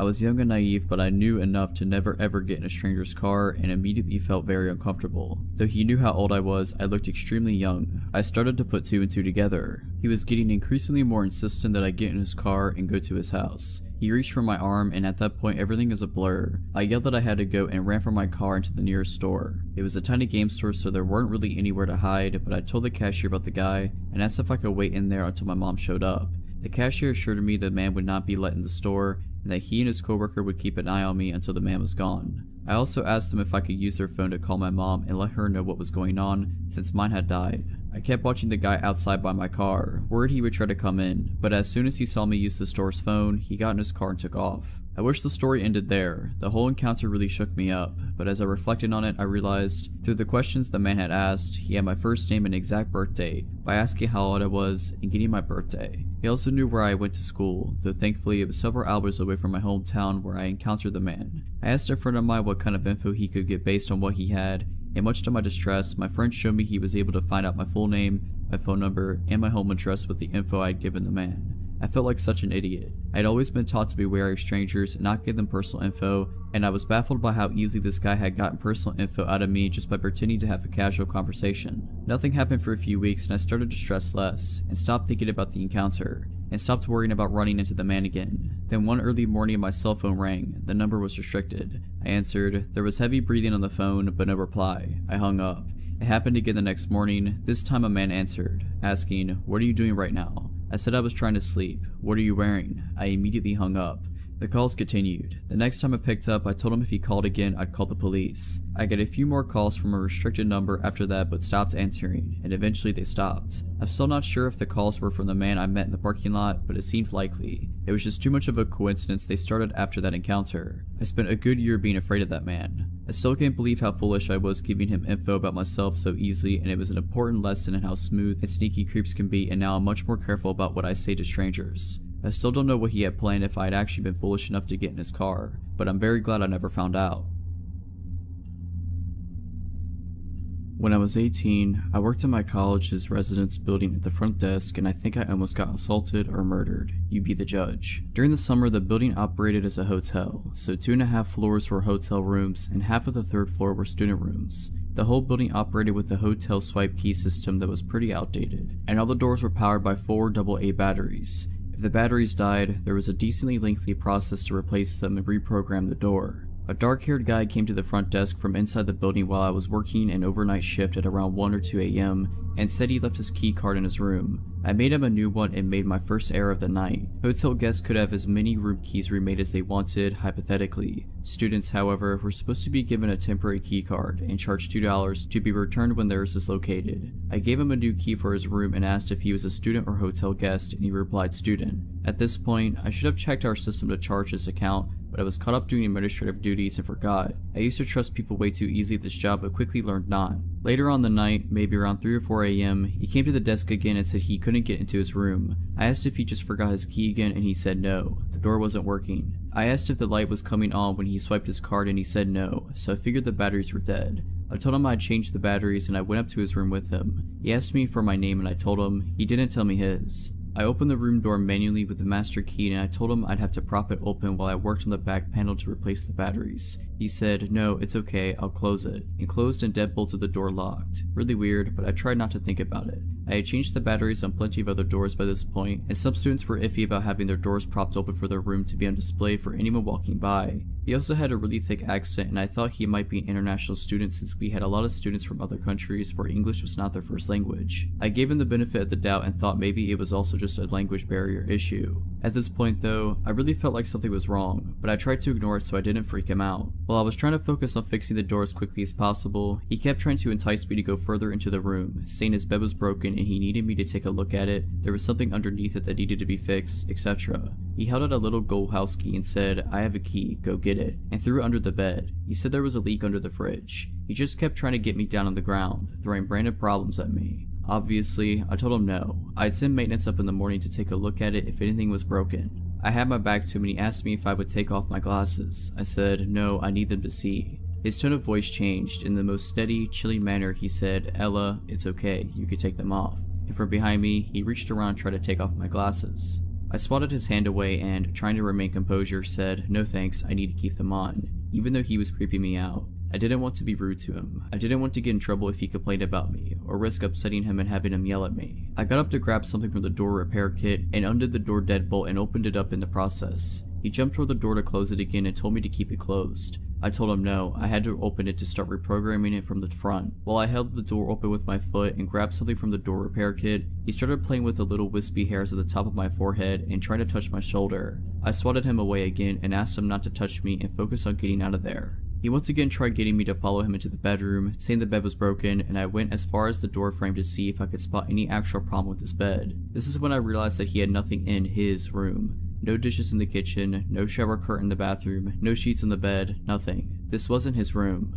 My brain once again went back to the international student theory, thinking he had just arrived today and hadn't got a chance to buy anything yet. But in the pit of my stomach, I knew something was wrong. I fiddled around with the door for a few more seconds before announcing that it was fixed, and quickly gathered the door kit and left. Before I had reached the elevator, he came back out without his shoes on to follow me. He tried to get back in to get his shoes and called out, "Ella, the door isn't fixed, you need to come back." I went back and opened the door manually and told him if the door was broken, I'd have to send up maintenance to fix it in the morning. I knew he was going to follow me to the elevator again, so I closed the door behind me once he went inside and ran down the stairwell as fast as I could. When I got to the front desk, I checked the computer and saw that the room he was in was supposed to be empty. It wasn't a student room or a hotel room. I locked myself in our back office and called campus security. He came down a few minutes later and went behind the desk. I yelled at him to get on the other side and wait, now that I knew he wasn't a resident. He tore the corner off a slip of paper I had sitting on the desk and drew a flower on it, then put it back on top of my papers. When security arrived, he ran back up to the empty room and tried convincing them he lived there so he wouldn't have to leave. He kept showing them his key, which I decided to work on the door again somehow. They escorted him back downstairs and came to ask me if he really did live there.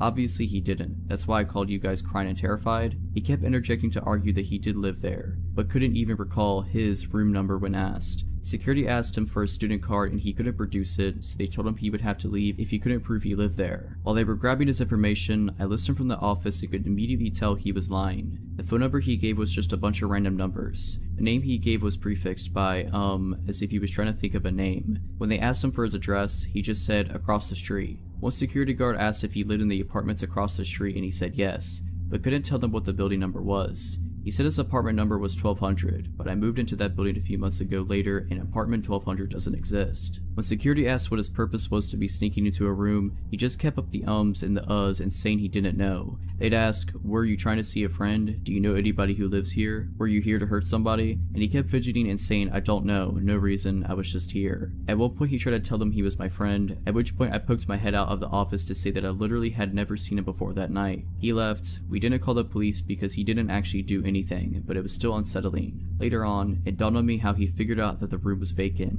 One of the housekeepers had been using it as her personal break room. A few days later, a housekeeper came to the desk and told me they found the door deadbolted open, the TV on, and a housekeeper inside watching TV. She must have forgotten to close the door when she left for the night, and when the creep let himself into the building, he found out. I never saw him again, and to this day, I still have no clue what he was doing there. I haven't worked there since last winter, and overnight shifts still give me the creeps. The lesson I took from the story was always read through your lease/rental agreement fully before signing. This takes place 4 years ago in Kansas City, Missouri. I'm originally from California, so trading up city life for a less urban life was very challenging for me. Making friends was hard, but I made the move to be with my dad, who lived in an apartment complex with a roommate. My dad was a trucker, so he was gone for weeks at a time, while I was left alone to work and come home to a foreign place that I was slowly being accustomed to. My roommate was gone most of the time because he had a girlfriend, and he would leave his dog with me, so I never truly felt alone. I had an old lady for a neighbor that would come up and check on me too. That's how people were in that area, and I found it kinda nice how people knew their neighbors. I got to know everyone in my building's name after about 6 months of living there, except one. There was a man, I'd say in his early to mid-50s, who lived directly below my apartment. He looked, for lack of a better description, like a creep. He was balding except for on the sides of his head, which that hair was straggly too. He was tall and kinda skinny, had outdated 90s glasses, and a thick mustache. He was the only person in the building who wasn't friendly, or at least didn't make the effort to say hello or introduce himself to me. He also happened to be the maintenance man for all 5 buildings. I didn't think much of this at first. I honestly don't care if you're overly friendly to me. I enjoy having space of my own, and sometimes being too friendly is suspicious to me. That's just a personal problem, but I'm explaining why I didn't send up any red flags at first. One day when I was pulling out of the driveway to go to work in the morning, I noticed across the large lawn that led to the door to our buildings, the maintenance man was standing in the center, staring directly at me. Stare is the wrong word, more like glare. At first, I looked around confused, thinking perhaps he was looking at someone or something behind me. I was the only one there. Although a bit creeped out, I shrugged it off and continued with my day, forgetting all about it. The next day I was over at my neighbor Claire's apartment, the elder lady, and she happened to bring up a maintenance issue she had, but she mentioned that she would never ask the maintenance man for anything, and neither should I. I tried to ask her more about what she meant by that, but she ended up being very broad and said something along the lines of, "He's just a known creep around here." Fast forward to the first incident. It was around 2 AM and I was still awake, but only barely, sitting on the couch watching TV alone in the apartment. I was starting to drift off into sleep when I heard a soft noise near the front door. Thankfully, the show was very low in volume, because I normally don't pick up on quiet noises most of the time. I turned off the TV and began listening. Next to the living room on the right side is the patio area, and on the left is the kitchen and the front door. The light from the moon and outside lamps were flooding through the patio glass door, so I could see the doorknob to the front door moving, not just moving, but someone was using a key. In an instant, the door flung open and I was on my feet, with nowhere to hide at that point. I stood my ground and saw the silhouette step into the kitchen. That's when I saw it was the maintenance man.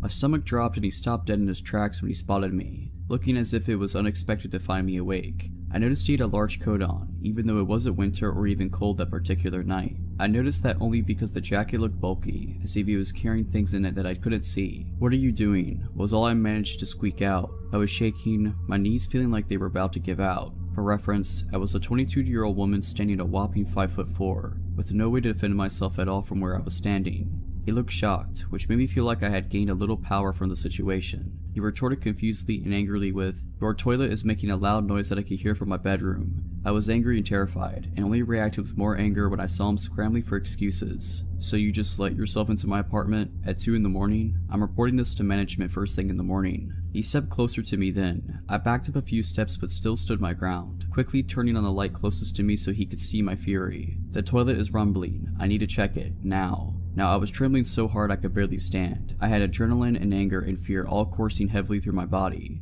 "Get out." He started to take the liberty to look around the kitchen where he was standing. My head immediately thought, what if he goes for a knife? And that's when he said it. "I can come in whenever I want." The sentence makes me shiver to this day. I didn't know what to do, and felt the power over the situation quickly dwindling down to a bad feeling that something bad was about to happen. "If you don't get out of my apartment now, I'm gonna start screaming as loud as I can." My voice was crackling and shaky, which made my heart drop into my stomach. I immediately felt like I was gonna be sick when he took yet another step forward towards me. "Check the lease. I could come in whenever I want. I'll see you later." He winked at me, creating a wave of nausea, and I felt faint. He slowly turned around and walked out, closing the door behind him and even going far enough as to lock it from the outside with his extra key. The next day, I contacted management as soon as their office opened. I could tell the conversation wasn't going anywhere when the manager sounded irritated right off the bat. When I told her that the guy entered my apartment illegally, she cut me off and told me that they do not allow any illegal activity, and take what I was saying very seriously. I thought, yes, I've got him,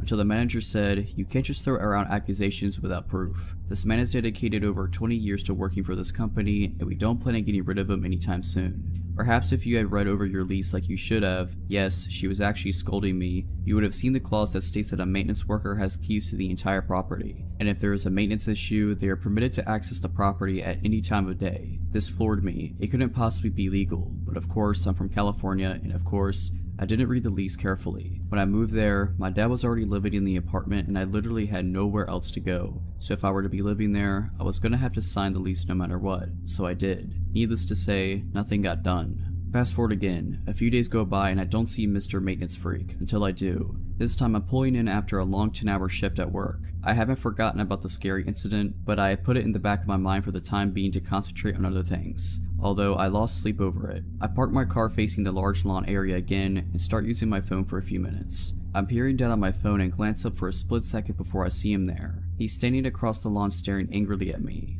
I mean furious. I quickly look back down and pretend I have not seen him, getting that sinking feeling again. As a paranoid person, I put the key in the ignition just in case and pretended to keep scrolling on my phone while subtly locking my door. I glance up again and this time he's walking towards me, very fast. I look at my rearview mirror, hoping to see someone that he may be stomping angrily towards, and of course no one else is there. It's nearly dark now, but when he gets about 10 to 15 feet away from the front of my car, I can hear him shouting something, but I can't make out what he's saying. Now I put my phone down and I'm watching him come right at me until he reaches my window and starts banging it all with his might, and slams his body into the door. He's also fidgeting angrily with the handle, even though the doors are locked. My car doesn't have automatic locks, so I'm praying that all my doors are locked at this point. My hands are shaking so bad that I'm having trouble starting the car. When I finally do, I realize what he's saying, which was a repeated cycle of the following phrases. I'm going to get you. I told you I could come in whenever I want. You really want to take me on? I'll kill you. I peeled out of there so fast, not even knowing where to go.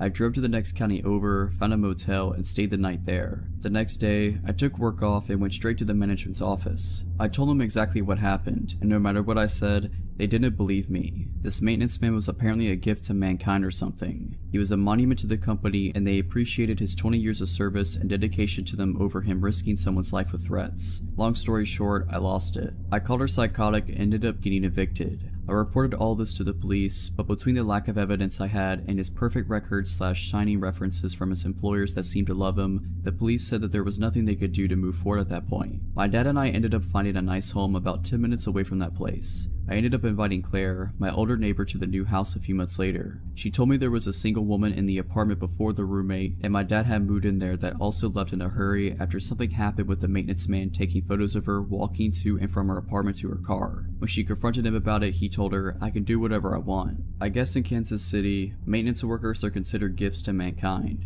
Needless to say, it's been 4 years and I'm back in California. This happened when I was about 18 years old. I was big into running back then and lived in a town that was a suburb but had big swaths of farmland, as in smallish tomato and strawberry fields, not huge never-ending wheat fields. I preferred running on the dirt at the edges of these fields because it was a lot easier on my legs than running long distances on concrete or asphalt, and I was usually training for half marathons. This particular day I was planning to run an easy 6 miles. I told my mom and she suggested I do a loop and then meet them at the dog park about 3 miles from our house as my halfway point. This is pre-cell phone area, but being careful I took a walkie-talkie my dad always used and my mom took the other one. Now, the walkie-talkie had a range longer than the ones my brothers and I played around with when we were younger, but it definitely did not work 3 miles away and I honestly had no idea what its exact range was. So, I take off to my run. I'm planning to go on the sidewalk for a little bit until I get to the fields. I think it was lettuce or something then, but short small plants. I'm running in the dirt with the road a few yards to my left. I have to run south and then turn right onto a slightly smaller,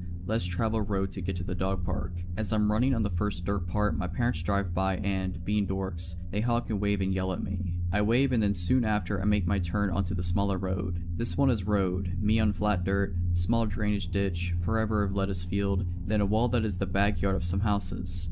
I start noticing how quiet the street is and how few cars are passing me. Then I randomly start thinking to myself, if someone tried to do something, I could run to those houses. Then I hear a car, but this one doesn't pass me like all the others.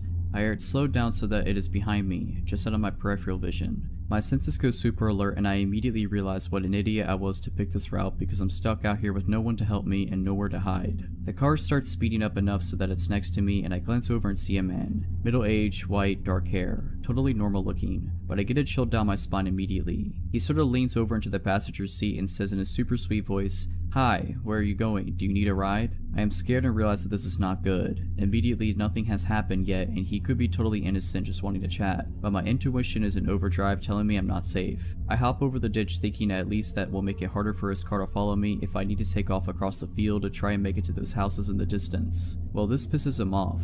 He guns it and gets closer to the ditch and in front of where I am, and then he says in a voice I can only describe as bone-chillingly evil, "You know, you shouldn't be out here all alone. Something horrible could happen to you out here and no one would ever know where to find you." He put his car in park and is taking off his seatbelt when I remembered the walkie-talkie. Piece of junk is all static because I'm too far away, so I immediately turn down the volume and say loudly, "Hey Dad, yeah, I see your car. I'm over here by this red Buick. Do you see me?" Fake wave to no one. There was no car coming from the direction my parents were, and when I had started talking, there was no one behind us either. But by the grace of the universe at that exact moment, a car turned onto the road. The guy saw it, looked at me, and sped off so fast he left skid marks. I have never run faster in my life, and I was looking behind me every few seconds and thought he'd be waiting for me at every intersection I had crossed. I was shaking and I was scared and relieved when I got to the dog park. I told my parents everything and my mom called the cops. They took a statement but said it would just help if something actually happened to someone else. The weird part was, I was having trouble getting my story out and I was so upset, and before I gave a description of the car, the cop asked, "Was it a red Buick?" He wouldn't tell us why, but that just added to my feeling that I had narrowly escaped something awful.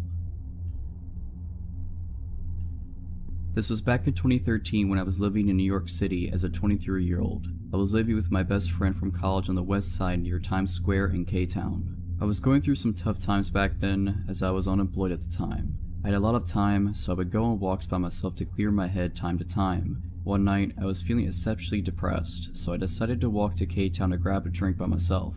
I walked into a Korean bar and I got some weird looks from the waiter as I asked for a table by myself. After ordering a couple of soju bottles, I was feeling pretty drunk, so I decided to walk back home. However, as I was exiting out of the bar, this Korean guy followed me. He looked very normal, just like a nice Korean guy. He told me that he saw me drinking at the bar by myself and that he would love to walk me home to make sure I got home safe. I politely declined. After all, my apartment was pretty close, but he insisted and he looked so harmless that I decided to take him up on his offer. We walked like 10 minutes I think, and it was quite pleasant. We were both a little drunk, but I remember talking about all sorts of things, nothing personal. When we finally arrived at my apartment, I thanked him and wished him farewell. Now, my apartment was a 5-story walk-up, and there was a main door where we needed a key to open to get into the building. No doorman. I didn't think much of it and inserted the key to open the door and went in. The door takes a while to close shut, and it was my mistake for not checking before I went up the stairs. While I was approaching the second floor, I heard someone grab the door from closing,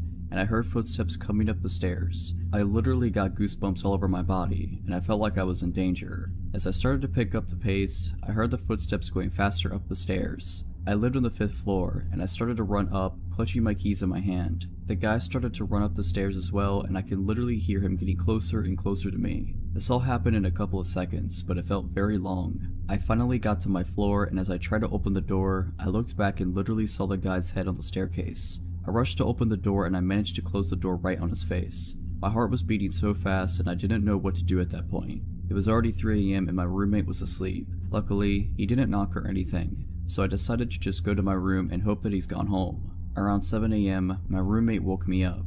She said that there is a man standing in front of our apartment door. My heart sank and I explained the whole situation to her. She and I went to the door and screamed that we were going to call the police if he doesn't go home. I looked at the people and he told me that he would only go home if I gave him my number. We then called the police and saw him being escorted out. My roommate had to go to work, so she left the apartment and called me a few minutes later. She told me that she saw the guy speaking to the police downstairs. Apparently, he tried to lie to the officers that I'm his girlfriend and that we got into a fight. My roommate went up to them and explained to the officers that I do not have a boyfriend and that she doesn't know him at all. The police let him off with a warning. About 2 hours later, I heard a buzz from the main door downstairs. Maybe it's the police? Surely it can't be him again, right? I answered the intercom and I was shook. It was him again. "Just give me your number and I'll go away," he said. I warned him that I'm going to call the police again if he doesn't leave. A couple of minutes later, I heard ferocious knocks on my door. He must have gotten in when someone was entering the building. I was so scared at that point, so I immediately called the police. Unfortunately, the guy ran away before the police got there. The worst part about this experience was that my roommate and I were so scared to leave and come back to our apartment. I would have anxiety every time I come home, worried that I might see him in front of our apartment door. For about a week, the police escorted us when we felt scared. Bless them. I never saw him again, but it was one of the scariest moments of my life. So creepy stalker dude, let's not meet. I live with my girlfriend as expats in a pretty foreigner-friendly Asian country. Most of the time we get by just fine despite only knowing a little bit of the language, because most people we interact with on a day-to-day basis speak fluent English. We started out in a tiny apartment which we quickly outgrew. We found a gorgeous condo with nice amenities and decided to move in. This condo is owned and managed by a local owner, rather than by an association or company. The building is a little bit older, which means that instead of key card access to our door, it came with a traditional key lock inside and bar latch, which is nice because it's more durable than a chain. Of note, our original building also had key card access to our floor, meaning that we could only ever access our own floor. Even the emergency exit stairwells did not allow entry to floors other than our own. This new place did not include this measure, and I routinely enjoyed a walk up the 15 flights of stairs to the room as a bit of a warm-up before going swimming. The quaint feeling of all of this changed about 2 months after we moved in. We were both starting new jobs and dragged our feet on some of the final touches of moving into a place. That is the last time we ever do that. My girlfriend nudged me awake at about 3 in the morning. I wake up extra groggy and unsure of my surroundings, but I snap to full attention when she whispered with wide eyes, "Someone is trying to open the door." Now, the condo is 100 square meters, and the main door and the bedroom are at opposite ends. The bedroom itself has a rather sturdy door that was closed, and the aircon runs at night, so this had to have been some sort of commotion for her to wake up. I sprung out of bed and made it to the door in seconds. There was some guy outside our door, studying very intently at our lock. He was about my height, though probably 15 kilos heavier, and he was not a foreigner like us. "Wrong room," I had to yell, because the door is pretty thick. There was a pause and then a thud, then a smaller tock tock tock as he was knocking. From experience, I know that it's hard to hear through the door, and if English was not his first language, then understanding me through the door was going to be a real challenge anyway. Looking through the peephole as he kept up steady knocking, I noticed he swayed back and forth slightly, so I figured he maybe had a couple drinks and had the wrong room. I turned to my girlfriend and told her so, and that I was going to open just the key lock but not the bar latch and tell him he had the wrong room. She didn't love the idea, but what was a good alternative? I took a deep breath and undid the key lock. My hand shook as I turned the handle, and one hand braced against the door while the other opened it slightly. He must have been leaning close because I saw his face right at the opening, and I could smell beer on his breath. "You've got the wrong," was what I got out before he pushed against the door as hard as he could. The bar latch held, but it was enough that my girlfriend threw herself against the door, and with our combined force we shut it again. "No," I yelled, "go away, wrong room." Then he muttered something that sent chills through me. The door muddled the noise, having just woken up played tricks on my ears, and the language barrier filled in the gaps. But I could swear I heard him laugh a little and say, "Stupid boy." I froze. My girlfriend turned the key lock as he slammed his body into the door once, twice, 3 times, I lost count. Every time I pressed against it harder, but I could still swear the 4 screws that held the bar latch in place wiggled slightly. The thuds returned, and looking through the peephole, I could see that he was punching the door. His stoic face looked patient and annoyed as he swung his arm back over and over each time it hit my girlfriend, and I could feel the vibration through our entire bodies. After what felt like an eternity, the pounding stopped and I looked through the peephole. He wasn't there any longer. I listened closely and I could hear the long ding of the elevator down the hall. He might be leaving. My girlfriend had both our phones, texting the condo owner on hers and shoving mine at me. She was calling the owner, but at 3 AM there was no answer. Frantic text of "someone is trying to break in" spammed the other end when no one was picking up. She messaged friends of ours who live in the next building, but we both knew it'd be hours before anyone responded to us. We calmed down a bit and agreed that we were going to be up for the rest of the night, but that we'd settle up with the condo owner in the morning and report it to the building management. There were security cameras in the hallways, so they'd be able to follow up. Then I heard the elevator ding again. I was shaking as I returned to the peephole and watched as the chunky man returned. He was hanging up a mobile phone, and he retrieved something from his pocket, a knife, a multi-tool, and that's when I said, "He's back," and I grabbed the biggest kitchen knife within reach and reached to brace the door. My girlfriend was almost in a full-blown panic as she grabbed the cast iron skillet. That's when I realized for the first time that there was a chance that someone was going to die. The door handle was wiggling as he started to poke at the lock with whatever was in his pocket. If he opened one lock, the only thing between him and us would be 4 tiny screws in the bar latch.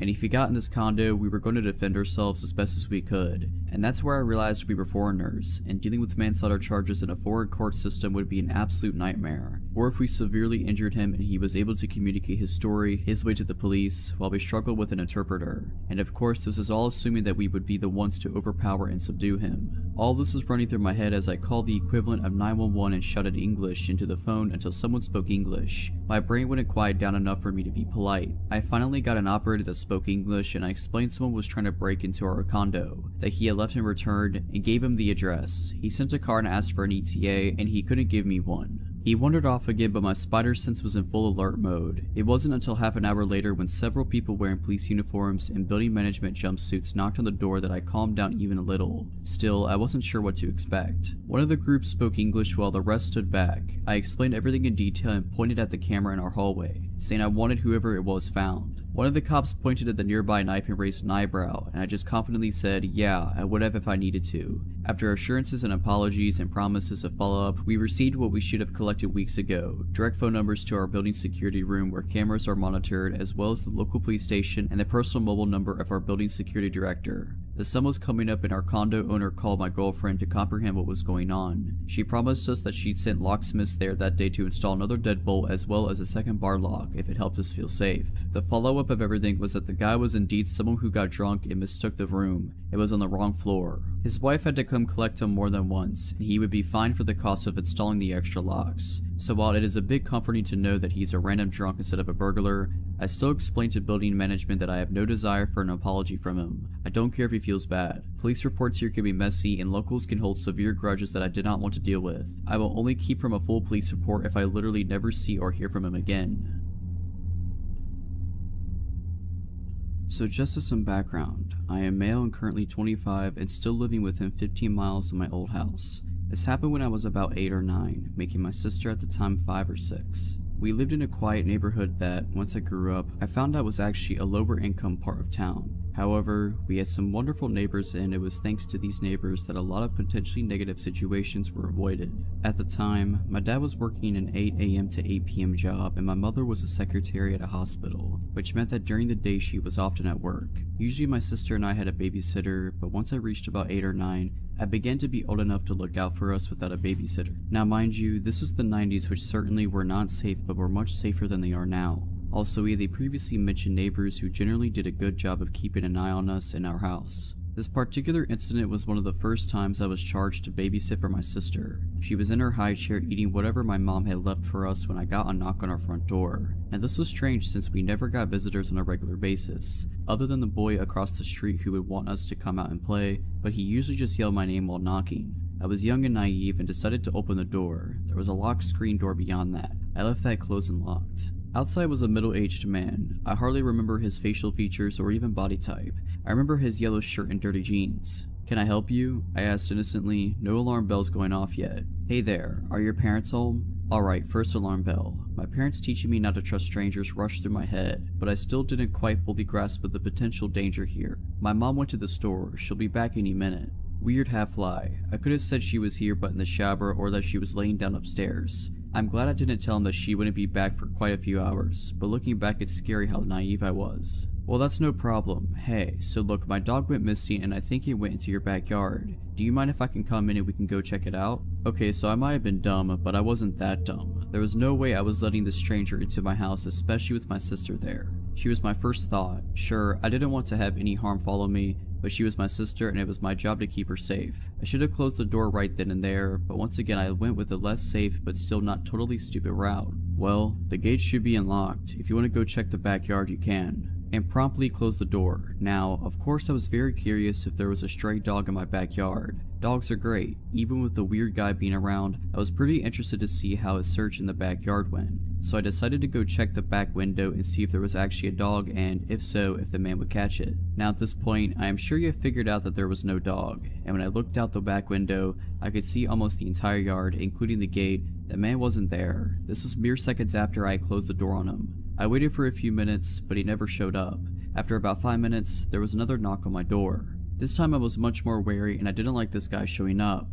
I was pretty tired of the whole ordeal, but I still hadn't fully grasped the situation. I kept the chain lock on the door and cracked it open. "Did you find your dog?" Again, I can't remember his facial features, so I can't really recall his expression, but I remember his tone was a bit desperate as well as annoyed.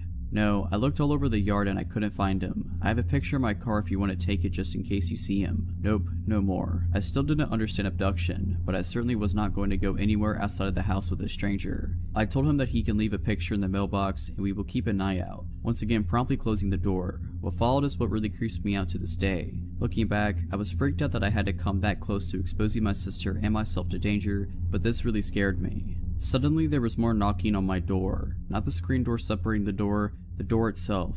Like I mentioned previously, the screen door was locked and unless that was open, it was impossible to knock on the door itself. It freaked me out and I took my sister to my bedroom and crept back out to the kitchen where I could see out onto the front yard and saw the man quickly getting back into his car while my saint of a next door neighbor Joan stood on our front lawn smoking and watching him intently. It took a long time for me to add it all up and honestly, I had forgotten about it for a long time. When I finally remembered it all, I couldn't even believe my own memories. Either way, Mr. Yellow Shirt Man, yeah, let's not ever meet again. Also, thank you Joan wherever you are. You saved me on multiple occasions and I didn't even know it. When I was in 4th grade, my family was still living in Denver, Colorado in a small condo near my school. My brother, kindergartner at the time, and I only had to cross the street and walk between a couple of apartment buildings to get to the football field attached to our school. It was normally a pretty quick and safe trip to and from. My mother was taking night classes at NAU at the time, and her boyfriend, whom we lived with, would usually watch us in the evenings, although he wasn't off work until about 6:30 p.m. We grew up as latchkey kids, so this wasn't a big deal. One day, my brother and I were walking home together after school like we'd usually do and had just gotten to the street in front of our home when a white car pulled up in front of us. The man driving the car didn't seem like your typical weirdo, maybe in his late 20s and looking pretty clean cut. Looking back, the fact that he was driving such a fancy car, a Benz I believe, and wearing such a crisp outfit didn't really fit with our neighborhood. He asked my brother and I if our parents were home. I immediately got a serious sensation of stranger danger from this dude. I looked at our apartment across the street, then back at him, and in the most I'm not stupid tone I could find, I asked why. It doesn't matter, he replied dismissively. Are they home? He seemed a little more insistent with his question and glanced around. Yep, despite fully knowing they were not home and that my mom's boyfriend wouldn't be able to be there for another 2+ hours, I figured it was better to lie and say yes. What are they doing? He asked, really looking us over. I then turned to my brother and ordered him, let's go, but he wouldn't follow me. I went to grab his hand and he quickly withdrew with a sharp no and looked back at the guy. The guy then looked at both of us and then back to my brother, and with a facial expression that made my hair stand on end, he said, "Come closer, I have something for you." My brother started walking to the door of the car and the guy was reaching with his hand out, nothing in it, like he was about to grab him. I grabbed my brother's coat immediately and started hauling him towards our apartment as fast as I could. He was screaming for me to let him go, but I was terrified so I just kept dragging him. The guy quickly put his car into gear and literally peeled out of there. My mother's friends started picking us up from school after that and a PSA was issued to the community. I still get a little creeped out when cars slow down near me while I'm outside walking. Potential child abductor, let's not meet again. If you're liking this video, all I ask is that you make sure to subscribe to my channel and like this video. Thank you. It was the middle of summer and my parents had left for the weekend to go to our house in the Cape Cod. It's about a 2-hour drive away, so it's no big deal for them to leave me alone for a few days. My mom had some pulled pork and pasta for me to heat up to eat whenever I had some money if I wanted to order a pizza. Things were all good. The first night I was alone, I stayed up till 3 in the morning playing Xbox, so I woke up really late the next day. I checked my phone when I woke up and saw it was a little past 1. I had made plans to play some street hockey with my friends at 3, so I threw myself out of bed and stumbled into the shower. I take really long showers, so when my parents are gone I go mental. I was in there for about 45 minutes on my phone scrolling through Reddit and Twitter and whatnot, when I heard my front door open. The bathroom is directly up the stairs from the back door, and the thing is pretty loud when it opens and closes. I immediately froze, since obviously I was supposed to be alone. I waited for about 2 minutes, ears trained and trying to hear anything else. Nothing. I figured it was just the wind or maybe my parents were home early, so I turned off the shower, wrapped my towel around myself, and slowly walked down the stairs to check it out. Even though my house is old and each step on the stairs makes a super loud creak, I still took my time and tried to be as quiet as possible. I probably took 45 seconds walking down all 12 of the stairs. So when I get to the second to last stair, right before I could see around the corner to the kitchen, I take a little breath to compose myself.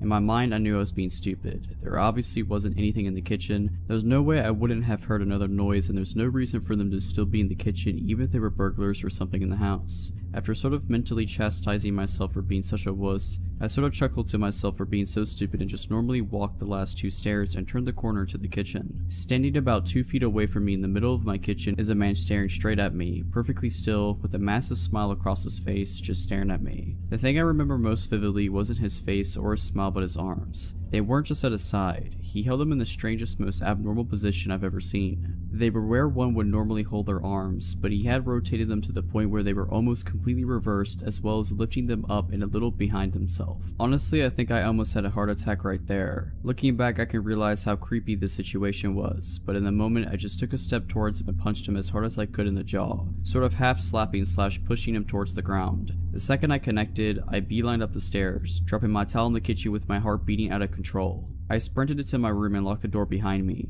I quickly put a chair up against the doorknob like you see in TV. Almost without thinking, I immediately called 911 and nearly in tears told the operator what happened. As I sat on the floor of my room in practically the fetal position, staring at the door praying that a cop would be here soon, I noticed the light coming from the gap between my door had stopped. The guy was standing outside of my door. There's no words to describe the feeling I had. I was paralyzed with fear, watching the shadow across the bottom of the door shift in tiny ways. I stayed balled up, staring at the gap, praying the man would go away for what seemed like an hour. All the while, the 911 operator was asking, "Hello, sir? Sir, are you there? Hello?" I didn't want to make a noise, and even if I wanted to move my arms to bring the phone to my mouth, I don't think I could have.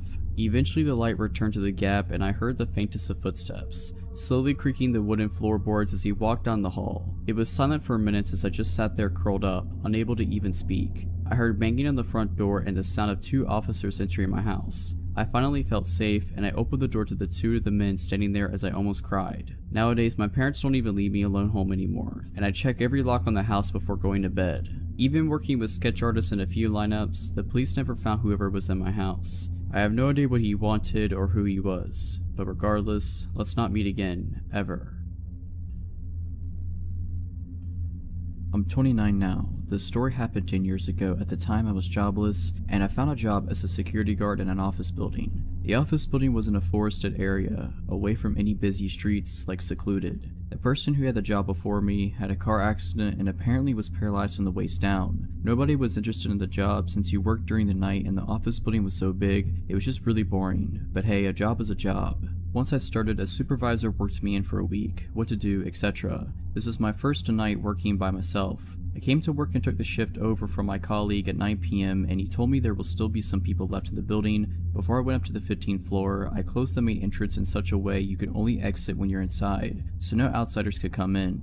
After I did this, I went up to the 15th floor where these people still worked, to ask them if they needed to go anywhere else in the building, and if not, I could make my round and close off all the other floors, which I did. So I made my rounds and found nothing peculiar. I went back to my front desk. This was around 11:30 p.m. and the last people who were working on the 15th floor were just leaving, and the guy told me he was the last one to leave and wished me good night. Once the last person left, I went up to the 15th floor, checked all the offices and locked it down. I went down to my front desk again. Since there were no people left, I put on the alarms, which work on motion detection and also when you open a fire exit, on every floor, except the ground floor where my desk was. Within 5 minutes I put the alarm on all floors. The alarm went off on the 10th floor and there was nobody on the building. The rule is if an alarm goes off, you first call the security company before you take action. I told them I would investigate the alarm and I would call them back once I checked it out. Otherwise, if I don't call back, they would send a police car to check it out, just as a precaution. I checked the whole 10th floor and I found nothing. Went back to call the security company, telling them it was a false alarm.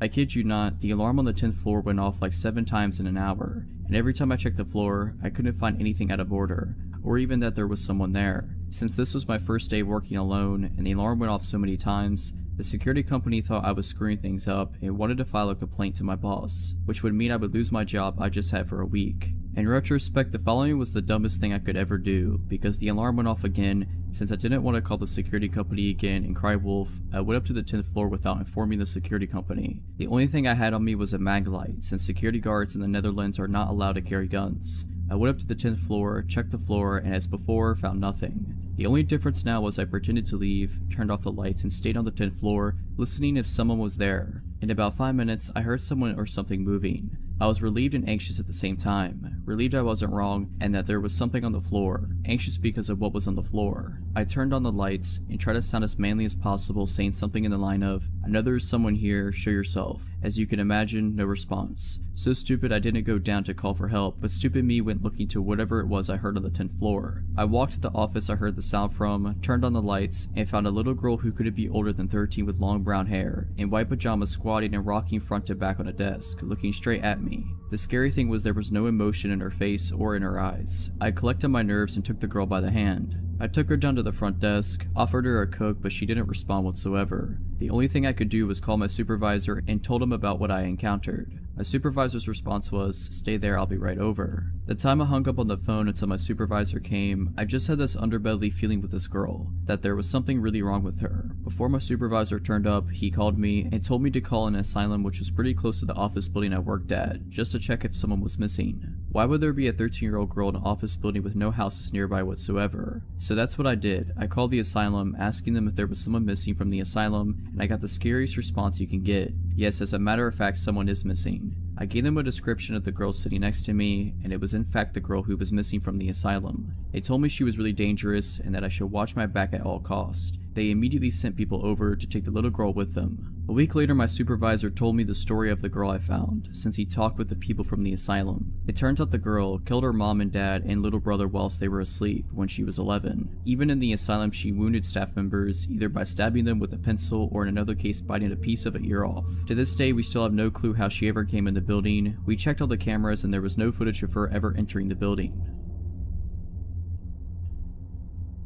I grew up in a very safe, very affluent neighborhood. It was unheard of for anyone to lock their cars or houses, and when someone new moved to the neighborhood, it was mere moments before they were welcomed with open arms and open doors. Despite being surrounded by what could be described as one large neighborhood family, my mom was very particular about house rules being followed, one of which was never going out alone. Walking to a friend's house, 3 of us had to go, so 2 could walk home together after dropping you off. It was rare, but occasionally just 2 of us would be able to sneak out from under her watchful eye and run to the corner store a few blocks down for some candy or soda.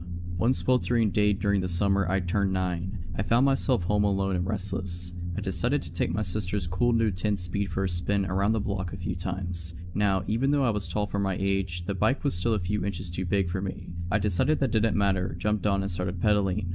My first lap around the neighborhood went off without a hitch. Birds were chirping, sun was shining, and the wind blowing through my curled hair felt wonderful. Second lap around the block, I passed an older, unfamiliar car parked on the side of the road, and the sun reflecting off the huge scrape down the side temporarily shocked my vision into bright blue stripes which I furiously tried to blink away. The third lap, I saw the car pull off the side of the road heading towards me, and a tiny pit of unease began to grow in my stomach as the driver slowed when he passed me. I chalked it up to being scared of being caught out being alone, and continued on my way. I picked up speed as I rounded the corner towards my house, and I decided to go for one more time around the block, but to make it quick so I'd beat my mom home and avoid the trouble I knew I'd be in if she caught me out alone. I hit the bottom of the hill next to our house with some speed and started to climb to the top, slowing more and more the closer I got. By the time I reached the top of the hill, I had to stop and catch my breath, teetering the too tall back at my hip. As I struggled to catch my breath, the hairs on the back of my neck stood up. My arms locked on the handlebars, and every inch of my body froze. I had been caught, I just knew it. I heard a car creeping up behind me, and it just had to be my mom, but it wasn't. When relief should have washed over me, the unknown dread only deepened, further stiffening my frozen still limbs. I turned to see the same old car, with the same blinding scratch down the side, slowing down right next to me. The man stopped the car right next to my bike on the wrong side of the street, and through his opening driver door started to ask me if I had seen a stray dog running around, because his had come off the leash and run off. I froze. This cliche question is the one they warned us about in school, the one every kidnapper supposedly uses. I decided if I answered him firmly and rode my bike away that he would know his plan wouldn't work on me. Plus, he might just really be looking for his dog. This was my plan. My terrified body betrayed that plan, and a trembling no is all I could manage. As I fumbled my feet to the pedals of this too big bike, his car door flew open and out he lunged. No, I said again as I wobbled my way past his open car door, his hand brushing the back of my shirt and knocking my back tires. I pedaled as fast as I could the 50 feet to the next driveway I saw. I pedaled, legs burning, up the drive, running my front tire so hard to my neighbor's front tire that it bent the wheel. My body catapulted over the handlebars, and I burst through the neighbor's front door. Eddie, help. My neighbor was not home. I ran into the kitchen, still calling in hopes I was wrong. "What are you doing?" A man's voice behind me, and I froze. I slowly turned around, not knowing what else to do, and there stood my neighbor's son, home from college. I dissolved into tears, gulping out what happened. He tossed the bent bike into the back of his truck and drove me around the corner to the safety of my home. My mom was home and had the look of death in her eyes until she saw my tear-streaked face. The police were called. The neighbors were called. The car had been spotted frankly circling the block the few minutes following our encounter, but he was gone by the time police arrived. To this day, 20 years later, I still have a hard time riding my bike alone. This all happened when I was 19. I'm not the best looking dude, so I've never had much luck with women, and I ended up on Tinder. I wasn't having much luck there either until the 3rd month of using it when a blonde woman named Katie messaged me. She was pretty enough that I just dismissed her as a bot. It wasn't until 3 days later that she messaged me again, which was odd because bots almost never message more than once. I clicked on her chat and replied, then looked at her profile. What I saw was pretty generic, but it definitely wasn't a bot's profile. We had been talking for like a month when she proposed the idea that I come see her. I was pretty reluctant as she lived nearly 8 hours from me by car, but I had to admit I really did like her quite a bit, and I had been thinking about asking her if I could come see her for a while now. After a bit more badgering from her, I finally said that I would take the drive to go see her. At this point, I had no reason to doubt she said who she said she was. We had video chatted every other week and called most days, and I just assumed I got really lucky. Things did get a little weird on the way there though. She kept messaging me, asking me where I was, and making sure I was still coming. At some points, when I took more than 30 minutes to respond, she would send me a slew of annoyed texts. Admittedly, I had chalked this all up to her being nervous about me coming to see her. I was pretty nervous too, so I couldn't blame her. I had a hard time finding the house at first. The directions she gave me were pretty confusing, and it was back through a series of gravel and dirt roads and a large thicket of trees. It was still about midday when I came onto an old looking house. A window on the 2nd floor was boarded up, but it didn't look abandoned, just worse for wear. Katie's red buggy that she liked to talk about was parked in front of the garage. I took out my phone and texted her that I was here. She only sent a smiley face in return. When I got out of my car to go knock on the door, I noticed someone was looking at me from one of the 2nd floor windows. I found it a little creepy, but figured it was just her father or something. She had told me that he comes to stay with her every now and again, so I ignored it and knocked on her door. She answered with a smile and even gave me a kiss, which surprised me, and I followed her inside. We sat down on her couch and started talking about our plans when I asked her about her dad. "You didn't tell me your dad was here," I said. "Was that going to be a surprise or?" Katie looked confused and told me that her dad wasn't here. I still thought she was keeping up the act, and I told her that she didn't have to keep pretending, and that I had seen him looking at me through the upstairs window. Katie went pale and said that we had to get out of there now. We both ran out to our cars, and when I questioned Katie, she informed me that her dad wasn't there and that she had been home alone until I showed up.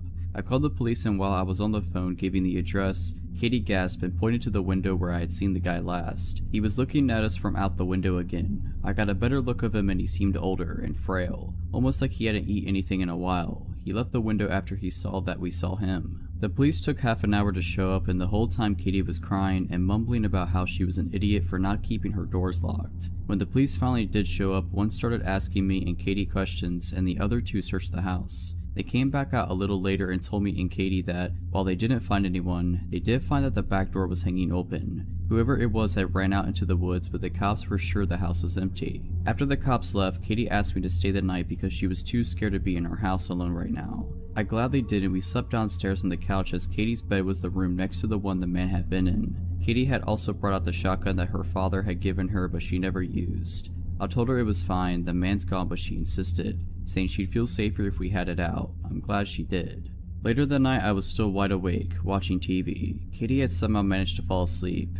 From the kitchen, I heard the sound of a doorknob being turned. At this point, I wasn't even scared, I was just pissed. I flipped on the light in the kitchen and pointed the gun at the kitchen door, and there he was. The guy that had been in the house before was standing on the other side of the glass door. He looked shocked, and I'm glad we had locked the door. The man unfroze and yet again ran into the woods. I woke up Katie and told her what happened and called the police yet again. When they arrived, they did a sweep of the woods and found no one yet again. They told Katie and me that it'd probably be a good idea to stay at somewhere else for the night. Me and Katie said our goodbyes. She was going to stay at her friend's house and I was going home. I left a little after Katie did, and I was on the phone with my brother telling him about what happened. My headlights were on. As I was talking, something caught my eye. That man was standing at the corner of the house just watching me. I gunned it out of there and didn't even bother calling the police again, but I did text Katie and she said she was going to call them again. I don't think Katie ever even went back into the house alone.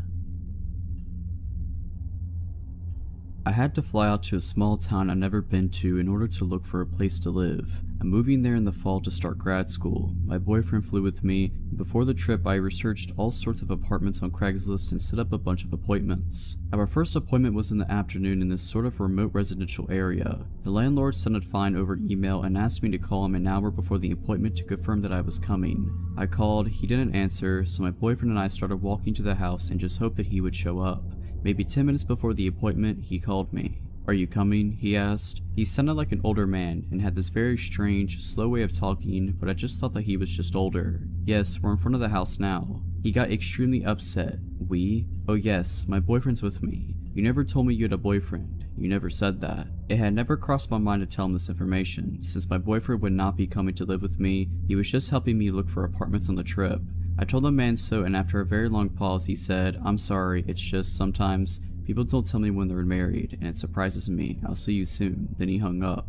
I told my boyfriend about what the man had said, and he was immediately weirded out. He wanted to leave, but they were slim pickings in terms of real estate at this point, so I stupidly said that we had to stay, in case this place was the place. As we're discussing it, we see a man leave the house we're going to view. This man was young and extremely sketchy looking, greasy hair, furtive eyes. He took one look at us and ran out of the house to his car and pulled away from the curb with a screech. Okay, so now we're really weirded out, but this isn't enough for us to bail just yet, and as we look at each other wondering what to do, the landlord arrives. He's in his 50s, very tall and very strong looking. His eyes are completely blank and empty of warmth or emotion. He slowly walks up to us and says, "I'd shake your hands, but mine are dirty." "What from?" my boyfriend asked. "Work," is the flat reply. He asks us a lot of questions about me, completely ignoring my boyfriend. The entire time he stares into my eyes without blinking. What am I going to school for? What other places am I considering for living? Is my boyfriend moving to this town too? I try to give answers that are as vague as possible. Meanwhile, my boyfriend asks the landlord questions of the same kind, which he refuses to answer. Then he says, "Apropos of nothing, let me show you the basement." At this point, I should have noped out of there, but I didn't. I kept thinking this was an eccentric old man from a small town. We're city folk, and that we were just feeling paranoid. My boyfriend, on the other hand, wanted out of there, but he followed us as the man led us back to the house, away from the street to this sort of detached shed. He opened the door and we saw that there were stairs leading down into the utter darkness. He flipped the switch at the top of the stairs and the light didn't come on. Normally the response for this is, "Oh, the lights are out," or something like that, but he just said, and slowly walked down into the darkness. Then he stood there without moving in the dark and said, "Aren't you coming down?" "There's nothing to see if the light's out," says my boyfriend. The landlord just stands there for a long time, then slowly walks up the stairs and closes the basement door without saying anything. He took us into the house. Weird and increasingly creepy things ensued. The front door, the only exit to the house, locked automatically, and when my boyfriend tried to fiddle with it, the man got really upset and told him to leave it alone. He managed to get it open secretly though. The man kept trying to box us into small rooms and, according to my boyfriend, kept reaching his hands into his pockets, only to take them away when he caught us looking. On Craigslist and in person, the man claimed that there was a grad student already living in the house, but the evidence of that seemed arranged. There were neat piles of generic textbooks on the table, but not other things a 20-something might read. There was a bowl of fruit on the table, but no other food in the fridge or pantry, or utensils. There were maybe 3 t-shirts in the closet. This supposed grad student wasn't out of town, but the landlord couldn't say what school he went to or how long he'd been renting the house. Finally, the man had showed us every single room in the house but one. This one he refused to open, claiming it was just the attic and we didn't need to see anything up there. He gave us several reasons when we inquired. It was unfinished, there was furniture up there, it would smell bad. This last one I believed, because standing near the door, it smelled terrible. Finally, we made our excuses and bolted out of there. The man walked us out, pretended to go into his car to leave, and when he thought we had turned the corner, slowly sauntered back into the house. My boyfriend, fixated on the idea that there was something wrong with this guy, googled the man that night. We found out 3 things: that he was a pillar of the community, known by a lot of the townspeople, and that there was no evidence of him owning or managing a real estate company, as he claimed on Craigslist, and he had listed his home address as the very house we had been touring, the house where the grad student lived. Yeah, we won't be renting this place. This happened sometime in 2011. I had been married for a little over a year and had given birth to a son a couple months prior. I was 23 and had just started working in a hospital while I took classes to finish my degree and hopefully apply for the police academy. I had met one of the security guards named Joe a few times as I frequently assisted in the ER with various tasks. As I got to know him, he had a son a little younger than mine and was a veteran also applying to police academies, and we formed a friendship.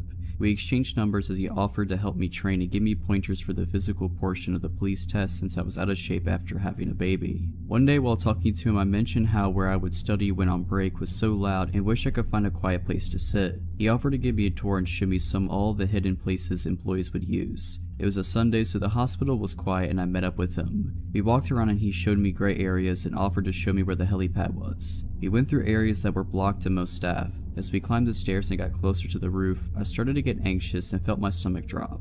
I couldn't explain it and felt fear as we got closer. I'll admit, I'm afraid of heights and thought maybe that was it, but when we got on the roof, the fear got stronger, but it was directed towards Joe. Something was off, and I had this feeling that at any moment he might try something and push me over the edge of the building. I just had to get out of there. Fortunately, at that moment, the phone I carried rang and my coworker wanted to know where I was and if I'd be back soon to help her with something. I told him I had to get back and followed him back out, making sure he was never behind me. After that day, I avoided Joe at work and would only keep text messages short. I felt bad at first, thinking I was overreacting because he had never done anything to me to make me feel that way. As time went on though, the texts became more frequent and he would try to ask me what I was wearing. I told him it was inappropriate as we were both married. I started seeing him more frequently and felt he was everywhere, just lingering like he was waiting for me. Finally, one of my coworkers, Stan, asked me about it and I confided in him what was going on. I told him how I was scared to report him because he was part of security. I also mentioned how I would see him sometimes when I would leave at night around midnight and was scared that one night he'd be waiting by my car even though he didn't know what kind I drive. After that, Stan walked to my car every night at work since we had the same shifts together. After he noticed I was never alone, he stopped bothering me. A few months later, I found out that he was fired for harassing another girl, who had the courage I didn't have to report him. I feel bad that I didn't speak up at the time and someone else had to experience it. So Joe, I hope we never meet again and I hope you never got into police academy. I grew up in a small town in the Midwest where you left your doors unlocked and came home when the street lights turned on at dusk.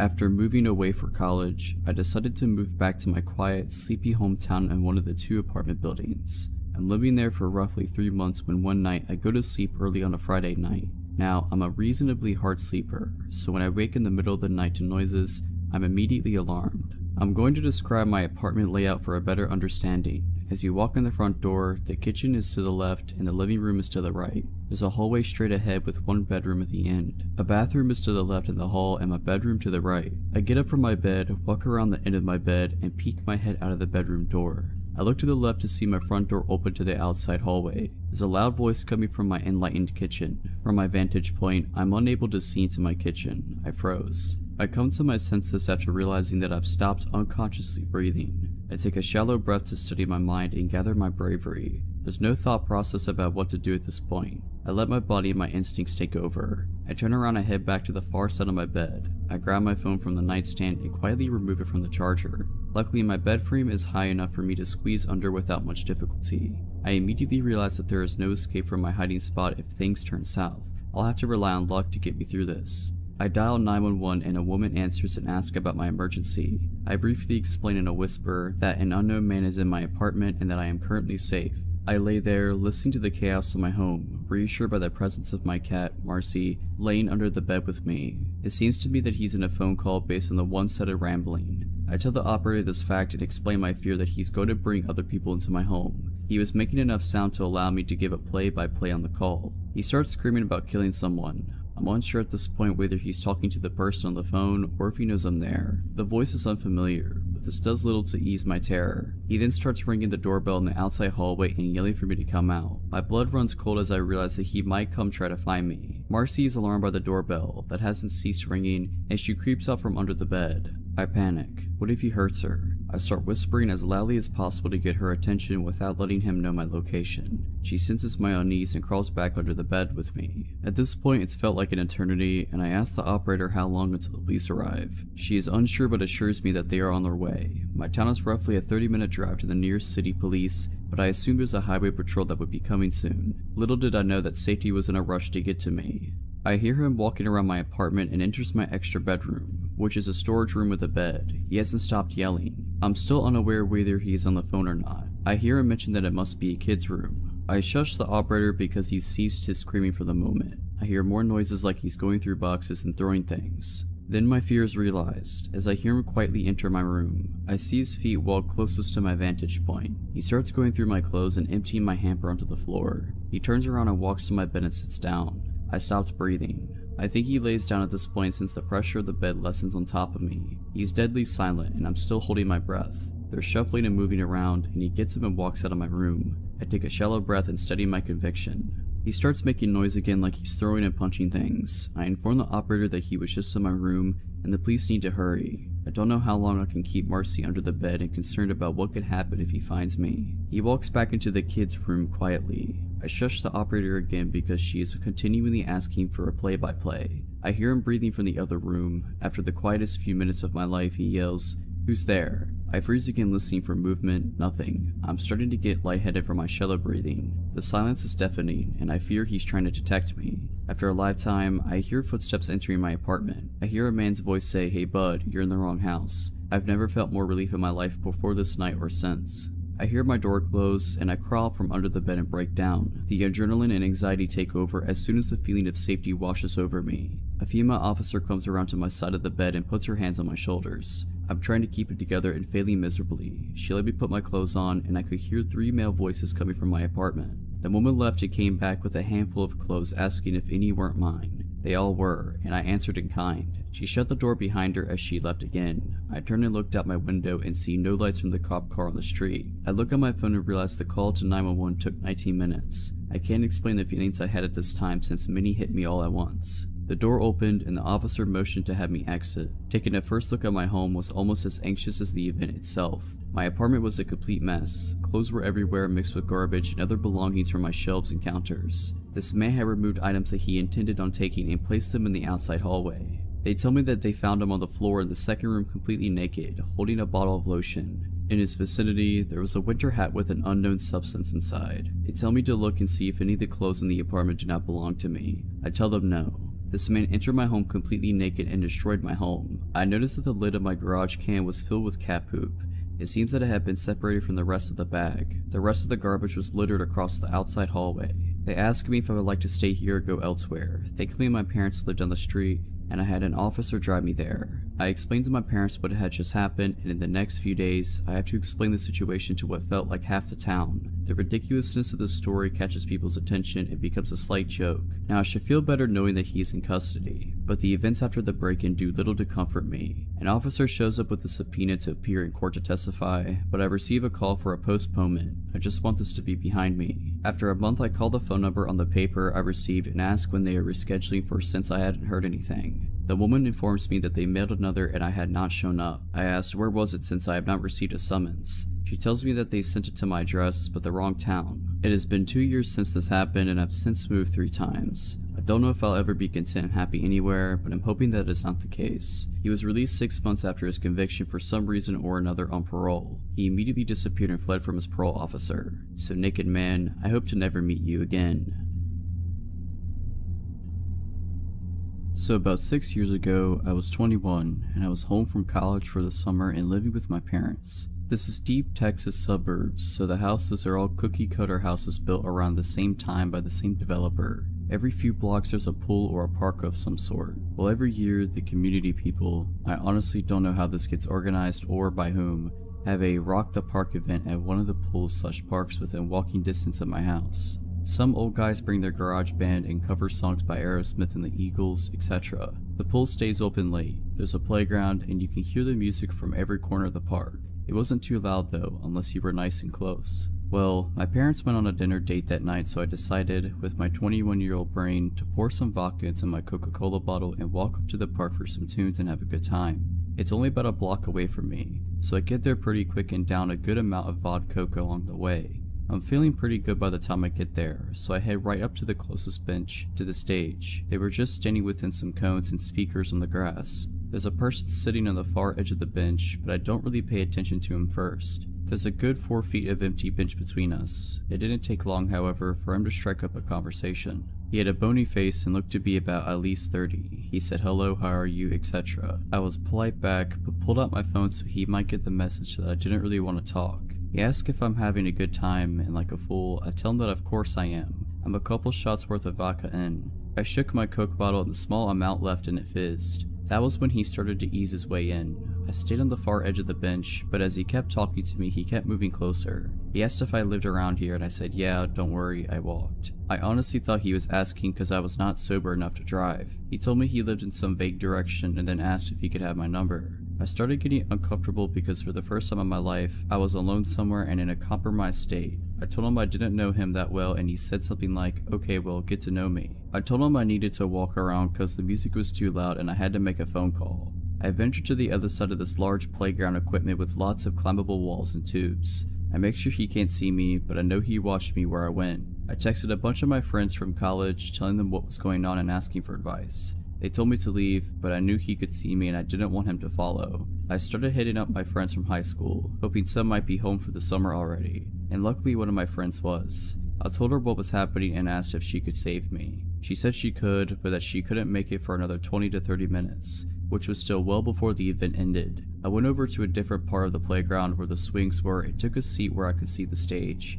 hoping maybe he'd forget about me and leave me alone. Sure enough, the moment I sit, he's approaching the swings. He takes the one next to me and starts trying to be like, what did you want to know about me? What do you need to know? I was like, actually, I'm getting really tired. I am probably going to go home soon. I just want to enjoy the music a bit longer without talking. That was when he became adamant about walking me home. It was a suggestion at first, but the more I told him no and that I'd be fine, the more aggressive he got about it. My parents wouldn't be home for another few hours, so if I did go home and followed, he'd know where I live and have me alone. He asked which direction I lived in and I pointed in the opposite direction of my parents' house. He got up and took a few steps in that direction, then turned back to me like he expected me to follow. I told him that I wasn't ready to go home, but it became very clear that if I was walking home that night, he was coming whether I wanted him to or not. He stayed near me for the next 10 minutes or so until my friend arrived. I saw her car pull up and immediately got to my feet like, hey, that's my friend, and I sped off towards her car. She parked and got out and started heading back towards the park.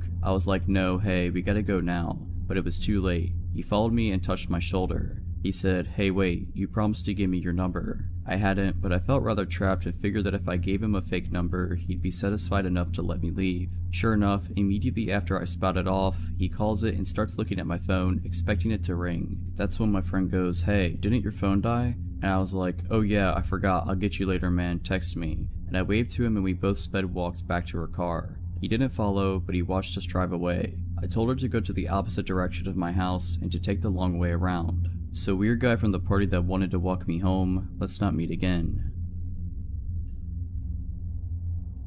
I am a 21-year-old senior in college, living with 3 other girls in an old one-story house. We are located about a 15-minute walk from main campus and the majority of our neighbors are college students. That being said, this town is notorious for being a little, well, sketchy. Millie is home to one of the first insane asylums built in America. After the majority of it being closed down / abandoned for years, the final building was shut down about a month ago and the remaining patients were released. Now, I doubt this is directly correlated with my creepy experience, but I am not the only one who has interesting encounters with strangers since the release in this town. 2 nights ago, after getting off work around 11:30, I came home to my roommates getting ready to go for a night out. I realize now how stupid it was, but we often had an open door policy, free for anyone to come over and visit as they please. We would lock the door at night, but the one time we forgot to really came to bite us. Around midnight, I was hopping in the shower as my roommates were heading out the door. We said our goodbyes and I told them I would be meeting up with them later. I had just stepped out of the shower when I heard what sounded like the front door slamming shut. I automatically assumed one of the girls had forgotten something, so I called out their names, no response. I then hear footsteps in the hallway. I call out again, no response. Fear and dread came over me, and I immediately grabbed my clothes and ran into my bedroom. I threw my clothes on, leaned my ear to the door, and waited in silence to hear if someone was in the house.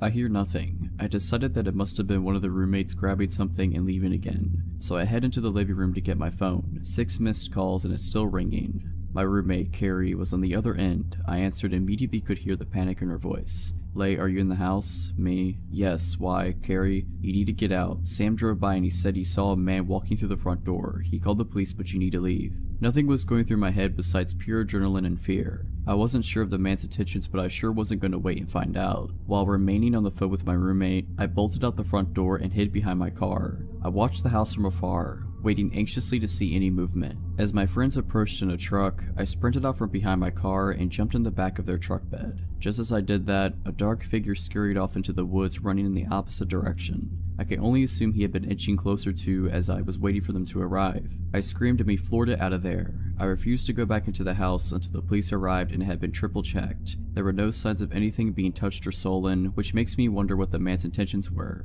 You can guarantee that I've locked my door every night since, and to the stranger who walked into my house while I was in the shower, let's not meet again. Back when I was 18 years old, I started working at a gas station. This was my first job. Near the end of my first shift, I was cleaning the hot dog rollers and a man walked in. He was rough looking, not in a bad way, but like he had been working outside all day. As soon as I set eyes on him, I got the gut feeling that I needed to stay away from him. Since I wasn't the one at the register, there was no reason for him to talk to me. However, the moment he saw me, he walked over and asked if I was new. I said yes, and he told me I was doing a good job and went on his way to check out. I noticed that he had a Jamaican accent, which was weird to hear since I lived in Michigan. Honestly, at that point, I thought that my gut was wrong about him. I was right the first time. During my next shift, he once again came in, and again I was cleaning. He came over to me and I still got the bad feeling in my gut. He asked me how my day was and I told him that it was okay. He then looked at my hand. I was wearing my high school class ring and I put it on my left hand ring finger because I didn't want to scruff it up while cleaning with my right hand. He asked if I was married. I said no and I told him it was my class ring. He then asked if I was dating and I lied and said yes. He started asking me questions about my boyfriend, like how old he was,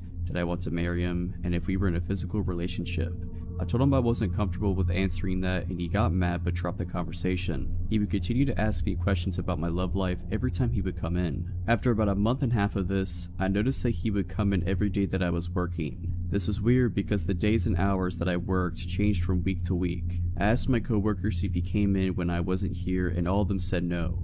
I also asked if any of them had told him what shifts I had been working, but again they said no. This honestly freaked me out and I'd start to feel nervous when I would see his car pull in. One day he tried to give me his phone number and I politely told him that I wasn't interested in it. He got mad and was telling me that I needed to take it. My coworker at this point told him that he needed to leave. The next day he came in and asked me on a date, and when I declined, he told me that I was going to regret it. He asked me several more times and each time I said no. After a while of him asking, I told him that it was never gonna happen and that I had absolutely no interest in him and never would. This only made things worse. He told me that I didn't have a choice and that he would be here when I got off work and that I was going to go with him. When he left, I called my father and told him what happened and asked if mom and he could come to pick me up at the end of my shift. He said yes. I didn't get off until midnight, and about 10 minutes before my dad walked in and told me to act like I was going to go to my car as normal, but he was going to be in there. A few minutes after, the guy pulled in and got out of his car and was just standing there. As my shift was over, I hurriedly walked over to my car. He started approaching me and I jumped into the passenger seat and slammed the door shut. When he got to my door, my dad rolled down the window and pointed his gun at him. The man ran off and I thought that it was the end of it since he didn't come back into my work the next few days. However, it wasn't. About a week later, I was at the store with my mom when I got the feeling that someone was following us, and sure enough, it was him. We got out of there as fast as we could, and from then on out, my mom and I were not allowed to leave without my dad. Everywhere I would go, he would show up. Even when I went to my friend's house, who lived about a half hour from me. We caught him driving by the house several times. My mother also caught him following her several times, which freaked her out. We contacted the police and told them what was going on, but they said there wasn't enough evidence and that there was nothing they were able to do. To this day, I am still mad at the police for not doing anything. He started coming back into my workplace, and I asked my boss to ban him from the store, but she said no. Later, I would find out that they were friends, and that is how he always knew when I was working. I also believe that she was the one to give him my phone number, because it was around this time that I started receiving strange messages about how I looked, about my parents, and other creepy things. I got to the point where I was so paranoid that I wouldn't leave my house without my father. I had to have him drop me off and pick me up from work, and when I was at work, anytime I had seen a car that even somewhat looked like his, I would run and hide in the back room. Even my poor mother was paranoid and wouldn't go outside without someone with her. Finally, my father had enough and told me to quit my job and that he would help me pay the few bills that I had. Even after quitting my job, I was freaked out and decided to go stay with my aunt and uncle, who was a police officer, who live about 6 hours away from me. When I got there, it was the first time in nearly 6 months that I was able to relax. It didn't last for long. One night, my uncle and I went to pick up a pizza. Less than a minute after he walked in, the glass on my door was broken and hands were grabbing me. It was the Jamaican man and another guy. They got the door open and were pulling me out. I fought them as hard as I could. I got a few good hits on them, but it didn't do much good. Thankfully, my uncle came out and both of them ran after my uncle when he announced who he was, and my uncle chased down the Jamaican man after I shouted which man he was. That day he was arrested. Later on, I found out that he was illegally here and was deported. It took me about 2 years before I would go anywhere by myself. Honestly, it wasn't until I got my CPO that I was comfortable going places without someone with me. So Jamaican man, let's not meet again. I was in college and I lived in a house with 5 roommates. I lived on the 2nd floor, and the way it was set up is important. There were 4 bedrooms on the 2nd floor and 2 bathrooms. 2 of the bedrooms each shared a bathroom, which was accessible only by the bedrooms, not the hall. So I could walk through the bathroom to my roommate's room and vice versa. My door had both a handle lock and a deadbolt, which I used every single night because it was a habit I'd had since freshman year. Because in dorms, drunk roommates or floor mates tend to wander in and wreak havoc if you don't. The door to the bathroom, however, didn't have a lock, so I could never secure that. One of my roommates had her boyfriend visiting, and he'd brought a friend with him. I hadn't spoken to the friend or gotten to know him at all, and I didn't really have any opportunities to since I didn't hang out in any of the common areas of the house, and frequently didn't even sleep there because I was casually seeing someone at the time. My first interaction with him was about 2 days into his visit. I was coming home around 6 AM from the house of the guy I was seeing, and I walked into the living room. When I came in, the visitor was alone and shirtless in my kitchen, which is open to the living room. He didn't even say hello, he just angrily asked me, "Where were you?" which I was taken aback by, because he sounded like a jealous boyfriend, but I told him I had been at my boyfriend's house and he said, "You didn't tell me you had a boyfriend." Well, of course I hadn't told him, I've never spoken to him. I made a weird face at him and went upstairs and didn't see him again for the rest of the day. I slept in my own room that same night, deadbolt secure. I woke up at around 7 in the next morning to him entering my room from the bathroom. Before I could say anything, he saw that he woke me up and said, "Sorry, I was looking for the bathroom." I replied, "Well, you're standing in it, so," and he retreated and closed the door. I didn't think much of it at the time because I was groggy and I just fell back to sleep.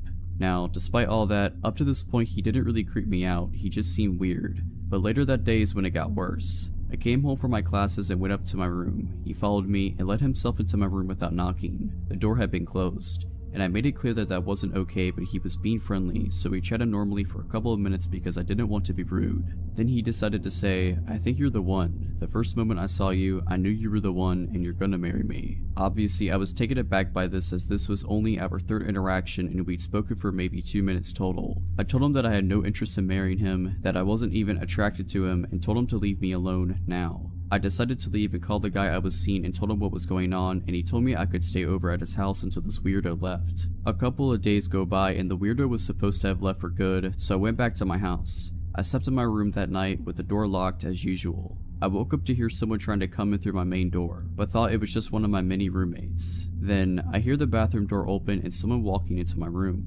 I rolled over and he was standing maybe a foot away from my bed and said, "Hey beautiful, where have you been?" I said, "Weren't you supposed to leave? Why are you in my room?" He said, "I wanted to wait for you to come home. I couldn't leave without saying goodbye."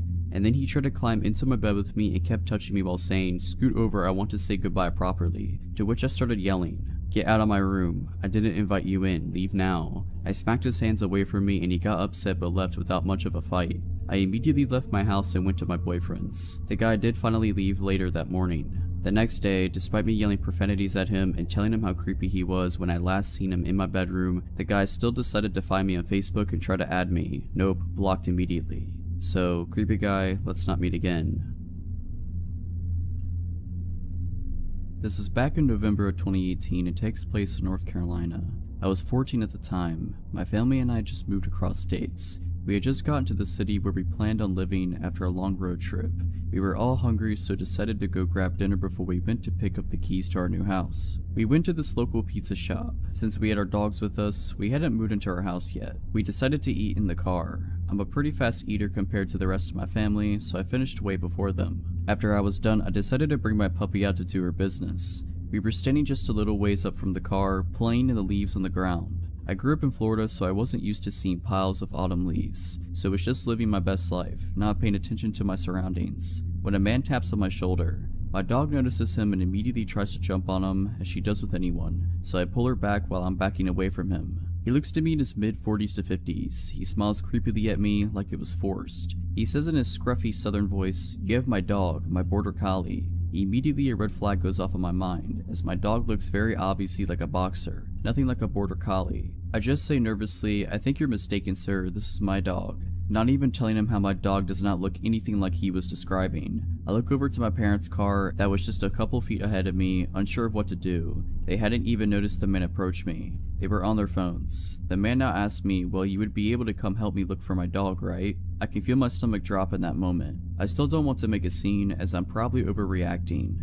He then says something along the lines of, I have some money in my truck for you if I went with him. My hands are sweating at this point. He points over to a very sketchy, run-down looking truck. I tell him I'm busy and I have to go, but best of luck to finding his dog. Still trying to keep him on my good side. Looking back on it now, I don't know why I didn't tell him my parents were right there. If I would have, I think he would have backed off. He then decides to grab my dog's leash and says he has dog treats at his truck and starts to walk away with my dog. I pull the leash away from him and say sternly, I have to go now. As I start walking away, he then grabs my wrist and rips the leash out of my hands, throwing it to the ground. He starts pulling me with him, mumbling something like, just come see what I have for you. My dog, the sweet girl she is, follows after us and starts barking, while he starts to drag me with him. I am pretty small, 5'4", and have no upper body strength, so I just start screaming to let go of me. My parents are alarmed, hearing me scream and our dog chasing after me barking, see this man pulling their daughter against their will. They immediately start sprinting after me. I start screaming, Mom, Dad. I think he got alarmed when he heard me yell out Mom, as she starts running towards us. The sudden realization that my parents were right there in their car the whole time. He makes a run for it and we didn't run after him. My parents were just glad they had me.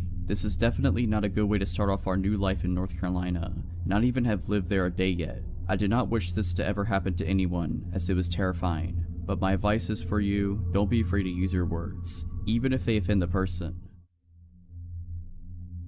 I'd like to begin by describing myself, because I believe it's relevant to the story. I'm 25, male, and a bit above average height. I have been doing sports 5 to 6 times a week since I've graduated high school: gym, running, CrossFit, squash, swimming, and any team sport my friends decide to play at any given time. My favorite hobbies are mountaineering, hiking, and bouldering. I've just recently purchased a new pair of high-altitude mountaineering boots because it's near the end of the summer season and they were on sale. The plan is to wear them in the Alps next summer on a few ascents. I live in a European capital, one that's surrounded by wonderful nature with many trails and opportunities for hiking. I decided to break in my boots last Saturday, more specifically because it would have been my granddad's birthday, and he also loved hiking before he died. These boots are overkill for these woods, but I needed to try them. I selected a nice route that's around 25 kilometers and set off at about 9 in the morning. It rained just the day before, so I expected a fair amount of mud and not so many people, as they were easy scared off by the weather. Since the summer was extremely hot, it was a nice change of temperature,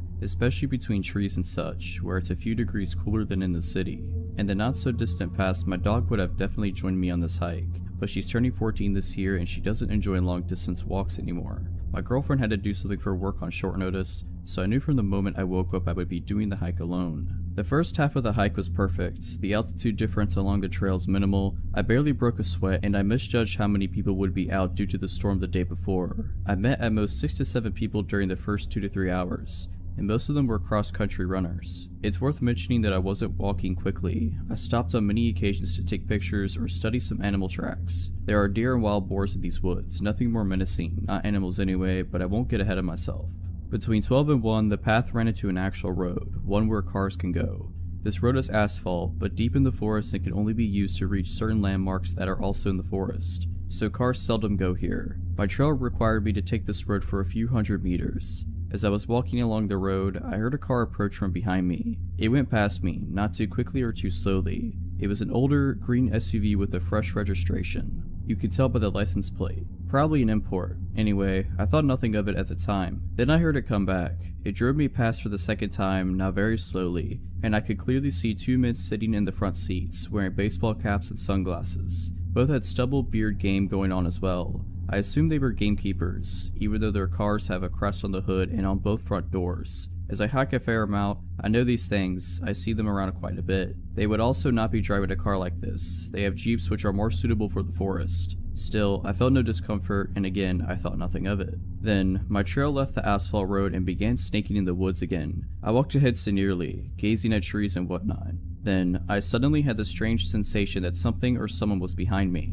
An engine sound was becoming more and more clear as well. At this point, the trail was quite narrow, but if, for whatever reason, you want to drive a car in it, you could, just about. Now when I turned around, the aforementioned SUV was basically in my face. It was an arm's length away from me, and it stopped just as I had. I looked at the driver, who was staring back, as I can only assume as he was wearing sunglasses. I calmly asked him, "What's wrong? Shall I let you go?" in a polite tone as his window was rolled down. He didn't speak. He slowly started reversing and he soon disappeared behind a curve. Now I was quite uncomfortable. I also noticed that he was alone in the car, unlike earlier. I listened intently, standing still since I wasn't sure what was going on. At this point, I was not scared, but there was a faint feeling of unease in the air and bad thoughts began gathering in the back of my mind. I heard the car and the engine stop just behind the curve. I heard a door open and shut, but nothing from that point on. I turned around and began walking towards my destination at a much faster pace than before. Now I was a bit scared. I didn't understand why he didn't answer and why he just reversed and left without a word. I wasn't sure what to make of it, and I had no desire to ask him again, or to see him again for that matter. I had just walked enough for these unpleasant thoughts to slowly be erased from my mind. As I had been drinking a lot of water as I usually do, I decided to use the bathroom. I saw a perfect spot, a very narrow path off my trail that led quite clearly to a little hunting tower. I walked over to the tower, put my bag down by the ladder that led up to it and began peeing. I was also interested in checking Google Maps to see where I was, but since there was no signal, I decided to check my map. I also had a sip of water. I had been camping there for a good few minutes before I headed back at the trail from where I deviated to pee. Right before I arrived back to the main trail, I thought to myself how extremely quiet it was. No wind, no noise of any kind, absolutely nothing. This made me realize, just a moment later, how alone I was. Except for the man who was standing maybe 50 meters away from me on the trail, in the direction where I was headed. I only saw this as soon as I stepped back on the trail, since the small one to the tower was well hidden by trees and you couldn't see the main trail, as it was running perpendicularly to the small one. I looked at him and I was instantly chilled to the very bone. He was dressed in tactical clothing, with a baseball hat on his head. The only reason he was standing still, I believe, was a moment of surprise that I had appeared from a place where he didn't expect me to appear from. At this point, I was fully and utterly alarmed. He was holding a rifle that had a scope on it. Had this happened without the incident with the SUV, I would have probably walked along the trail thinking he's a hunter. However, in light of the strange encounter with the SUV, from which the second man was missing, something in me snapped instantly. In hindsight, it's also illegal to hunt in these woods this time of year. I figured in the matter of 2 seconds that I was going to sprint through the woods until exhaustion, towards and past the tower, as it seemed natural to do at the time. If there was no malicious intent on this man's behalf, or the others, he'll just think I'm an idiot and forget about me in 2 minutes. If I'm right, it's the best call I will ever have made. He began running towards me. Adrenaline blossoming within me, I began sprinting away. I sprinted past the tower and deep into the bushes, not sparing my legs as I was wearing shorts and a thermal jumper.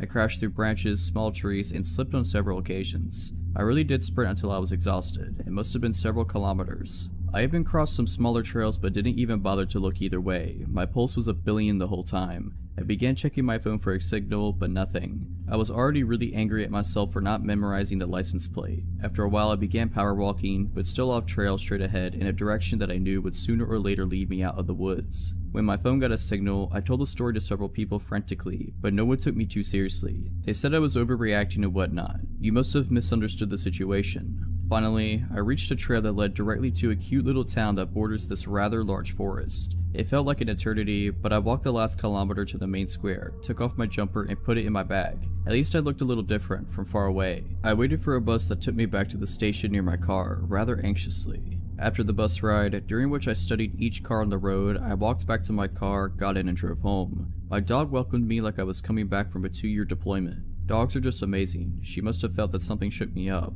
The boots destroyed my feet, but they aren't meant to be sprinted in for long periods of time. I called the Forest Gamekeeper's office. I inquired about whether they have such cars in service as the one I come across. They do not. Their gamekeepers also don't typically work in pairs. Like 99.9% of the time, they are alone. I told them my story and they took me a lot more seriously than my friends, but they assured me that the police wouldn't. No one could have been legally hunting in the area during summer either. I've been reading local news but nothing extraordinary has been reported yet. I really hope nothing will be reported either. Gentlemen in the empty forest at lunchtime, let's not meet again.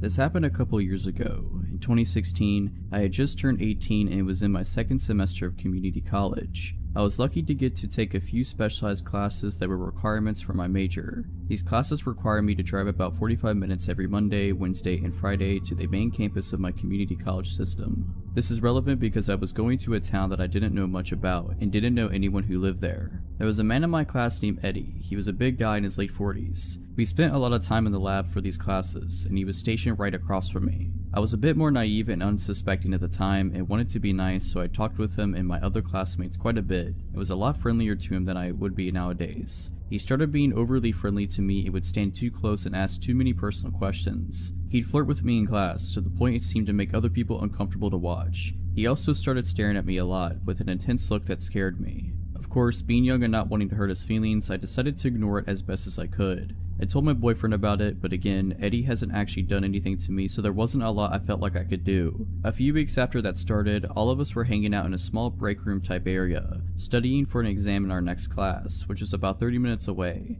I was sitting at one table chatting with some middle-aged women in my class, and Eddie was at the next table over messing with his phone. I noticed that I was going to get something from the vending machine and stood up. As I did, he tried and failed to discreetly turn his phone toward me and snapped pictures of me as I walked in the machine, got my drink, and bent over to pick it up. I realized what was going on as I was walking back to my seat, with him still taking photos, and I shot him a look. He put his phone away and just sat there staring at me. I was trying to look pissed, but honestly I was just really freaked out. I excused myself from the table and called my boyfriend near tears, telling him what happened. He was angry and said that I needed to tell someone, but I said no, I didn't want to make a scene. He tried to comfort me as much as he could, but I had to go to class soon afterwards. Our last class finished at about 9 p.m. and since it was January, it was completely dark out when we all walked to our cars. I was actually texting one of my guy friends about what had happened when Eddie walked up to my car, stopped for a second, and looked at me through my windshield, then slowly kept walking, watching me through my driver's side window the whole time. He was parked nowhere near me and the wind chill was below zero, so he had to have made a point to walk by my car like that.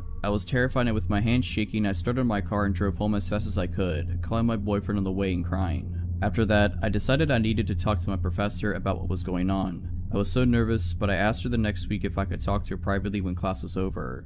We went to her office and I told her about Eddie and what he had done and how he acted weird toward me. She told me that she had noticed tensed up and went quiet when he got close to me, and had noticed paying a lot of attention to me, and told me she believed me about the pictures. She was honestly amazing with how she handled it. She promised me that she would move things around where I'd be away from him in the lab, and asked if I wanted her to talk to him about it. I said no, that I didn't want to make him angry, and she said that she'd respect that, but she was going to have the security guard stand at the door and watch me go to my car every night, and that she'd tell the program director what was going on, but Eddie wouldn't know that I had talked to her. By the time we had got done, it had been around 30 minutes since class had ended, and she offered to walk me outside. I'm glad that she did, because when we came out the elevator to the first floor, Eddie was sitting there in the foyer alone. Everyone else had gone home. My blood ran cold, but I tried to act as normal as I could. He seemed as surprised to see her professor there as she was to see him. She asked why he was still here, and he said he noticed my car was still parked out front and wanted to make sure I didn't have to walk out by myself. I'm pretty sure I was as pale as a ghost, but my professor gave him a look that I couldn't read and said not to worry.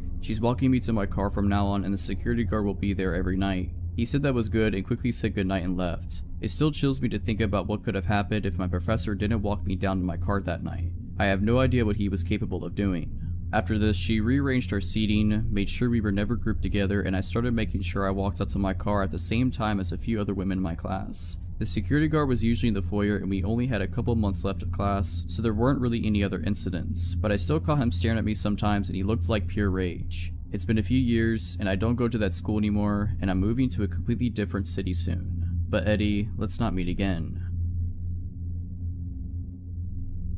I recently ran into an old coworker from our time we worked at the sandwich shop in the truck stop. We chatted for a while before he had to leave, but I started thinking about my stint at that place, specifically the creepy sandwich guy. In college, I worked some overnights at the truck stop. It was a pretty safe place in a smaller town, and there had only been 3 incidents in the 4 years the place had been open before I got hired in. 1 trucker got robbed, 1 group of ladies arrested for servicing the truckers, and 1 OD. I was never really worried, even though my coworkers seemed a little concerned that I was a young girl working overnights at a truck stop when there was only 1 other employee in the whole place. Usually it was really slow. Most of the time I'd get 3 or 4 truckers come in within the first hour. A couple people came in with the munchies and ordered 3 dozen cookies one time, but usually it was maybe 1 or 2 people an hour, if that, so I'd spend about 3 hours cleaning ovens, finishing dishes, deep cleaning the lobby, that kind of thing. And then I get to spend whatever time between customers doing homework. The overnight boss on the other side, the gas station side, was cool as long as everything was cleaned and tipped regularly. A few weeks before I inevitably left this place, a guy came in about 20 minutes before my shift was over, so it's about 5 AM by this point. My coworker had arrived early so he could fill out some paperwork he had to get done, so he was sitting in the back office already. I started making this customer sandwich, making chit chat like usual. Nothing seemed out of the ordinary. He told me he was driving from New York to Wisconsin, asked me a little bit about how my night had been, Nothing crazy. I wrapped up his sub, rang it up, and threw in a small discount for him since he seemed nice and I was just happy I was getting ready to go home for a few hours of sleep before I headed to campus. When I went to take his change, things went wrong. He dropped the coins in my hand, but suddenly he had his grip tight around my wrist. The next thing I knew, I'm on the other side of the counter on the floor. He had yanked me across the counter and still had a tight grip around my wrist. Thank God my coworker was there. The manager on the other side had slipped into the bathroom, so to this guy's knowledge I was the only one there at the moment. But my coworker, while filling out his papers, was looking at the cameras and had seen everything. He was out of the back just seconds after I hit the ground, and before I really knew what was going on, he had chased the guy outside. He didn't pursue him far, afraid that someone else was nearby who would come after me. So he ran back inside, locked the door to our side of the store, and shouted to the manager to call the police. The cops came, they searched the area and watched the security videos, but nothing ever came from it. The guy disappeared and I never really heard anything about him. I put in my 2 weeks notice the following day after my nerves had calmed down. I was switched around so I worked during the day around my classes for my last few days, and they made it a policy that 2 people were to be working both sides of the truck stop on overnights from that point on. I still live about an hour and a half away from there, and honestly I haven't went back since my last day just because that memory is still in my mind almost 8 years later. So creepy sub guy, let's not meet again. This took place about 8 years ago. I had been single for a very long time. My kids kept telling me to get back into the swing of things, but I just kept making excuses. My nephew told me about this dating site. He said that there was no harm in talking to people, so I did it. I put everything out there so there were no surprises when or if they met me. I thought that if they still contacted me after reading all I had described myself and we matched, then maybe I would have coffee with them. I met with one gentleman who was way too regimental for my crazy life and kindly declined any more involvement with him. Another guy seemed too pushy and acted like I should be honored to be in his presence, but then there came, we will call him Richard. Now please keep in mind I had very low self-esteem at the time. That being said, Richard seemed great. We carried on conversations for hours. He lived an hour and a half away, so all we could really do was talk to each other. We talked about our kids, dreams, goals. My daughter even friended one of his sons on Facebook. I was a secretary for some self-help meetings in my town, and he was going to school to be a counselor. Perfect, right? We talked for at least 4 months, but after a while, I noticed that he kept having small problems come up. Arguments with his mom with whom he was living, no money for gas, his truck broke down, his oldest boy was mad at him, just little things, you know? Not anything that would set me off, but it was his poor me to heck with it attitude. I tried to let that go and really be a positive influence in his life. His mother and boys loved me and told me that they had never seen him so happy. Time went on and we were still talking every day. I had an opportunity to come see him and of course, my daughter went with me so she could meet his son in person as well. I took him and his son out to eat at the only little coffee shop in that town. He knew I was on a fixed income but I paid anyway because he was going to school and didn't have an income as of yet. We had a good time. We met at his son's house in a hilltop town. We were having such a good time that we didn't notice that the snow was coming down hard and the roads were icing up, so my daughter and I stayed the night in one of the rooms. It seemed like the closer we got to his family, the more distant they became to him. It was odd. The next day the roads were clear, so we said our goodbyes and went home, but before we left, I received one extra hug from his son's mother-in-law. She whispered in my ear, "Don't fall for him." I thought that maybe there was something she didn't like about me. That came out of the left field. The next few days we didn't talk. I thought that was odd. Did I do something wrong? Someone from the self-help meeting told me that there was a man looking for me. She said he looked disheveled and smelled like alcohol. This wasn't a surprise to me because I helped quite a few people get back on their feet and maybe this one fell off the wagon and just needed to talk. As I was driving down my street, I saw a truck in my driveway I didn't recognize at first. It was him. He found out where I lived and was sitting in the front of my house. At first I was happy until I looked in his truck and saw him slumped over reeking of booze. At that point my fixed mode set in and I asked him in for some strong coffee. He told me that he had a blowout with his mother and she kicked him out and his boys won't talk to him. I got him some clean clothes and told him to take a shower. I figured we could sort it out the next day. In the meantime I was taking him to a meeting. He sobered up and agreed to go, but the whole time at the meeting my friends were acting like I had lost my mind. Did they see something I was blind of? He went back to my house and he seemed okay, almost too okay like nothing at all happened. My son pulled me aside and told me he didn't like him much, but I thought that maybe he was just being overprotective. I should have paid more attention. We went to the store because I wasn't prepared for the extra mouth, and I bought 4 2-liters of soda, a gallon of milk, and 2 monsters for both of him and my son. Some chips and other things for dinner. After we ate, we all watched some TV and headed off to bed. I let him sleep on the spare bed in my room, but in the middle of the night, he tried to get frisky. At that point, no. My grown kids were in the other room and something just didn't sit well with me. Like he wasn't the same man he was before. The next morning, my daughter came running out of the bathroom angry. She said in a loud voice, "Someone peed all over the toilet." He didn't say a word. Later, we were all eating breakfast and he started to let food drop out of his mouth onto the table and floor and was spitting food while he was talking. He took 3 2-liters and drank them back to back, letting some run down his chin. Then, yes there is more, he took the remote and started to set future recordings for his favorite shows and deleting a few of my grandchildren's. He set recordings for weeks in advance. Wait, what are you doing, my friend? This is not cool. I told him, but he acted like I said nothing. Then he went to the refrigerator and told me that I had to go to the store and buy more soda and stuff because it was all gone. Like it was gone. He even drank my son's Monster and the whole gallon of milk. One day, mind you, only one. At this point, my daughter was also livid, so she contacted his son and he proceeded to tell her that Richard's mother kicked him out because he wouldn't get a job and was stealing money and eating her out of house and home. His other son won't talk to him because he keeps asking for money and won't pay it back. He himself was mad at him for lying to me by telling him that he was going to school when he wasn't and using me as his next big meal ticket. Well, that was it. I got all of his stuff together and took it to his truck and asked him to leave. It doesn't end there. He had loosened some bolts on his transmission, making it impossible to move. He begged and pleaded for me to let him stay. He was at that point snot was coming out of his nose. He said that he just wanted to be close to me and if that meant sleeping in his truck, he would do that and he couldn't live without me. Well no, I called his oldest son and told him that if they didn't come with a tow truck and get their dad, his fate was not going to be nice. They arrived 2 hours later apologizing for their father's actions. We found out that through his son that for many years he had gone through quite a few unhealthy relationships and took advantage of a lot of women that fell for his lies. He still tries to friend me on Facebook to this day.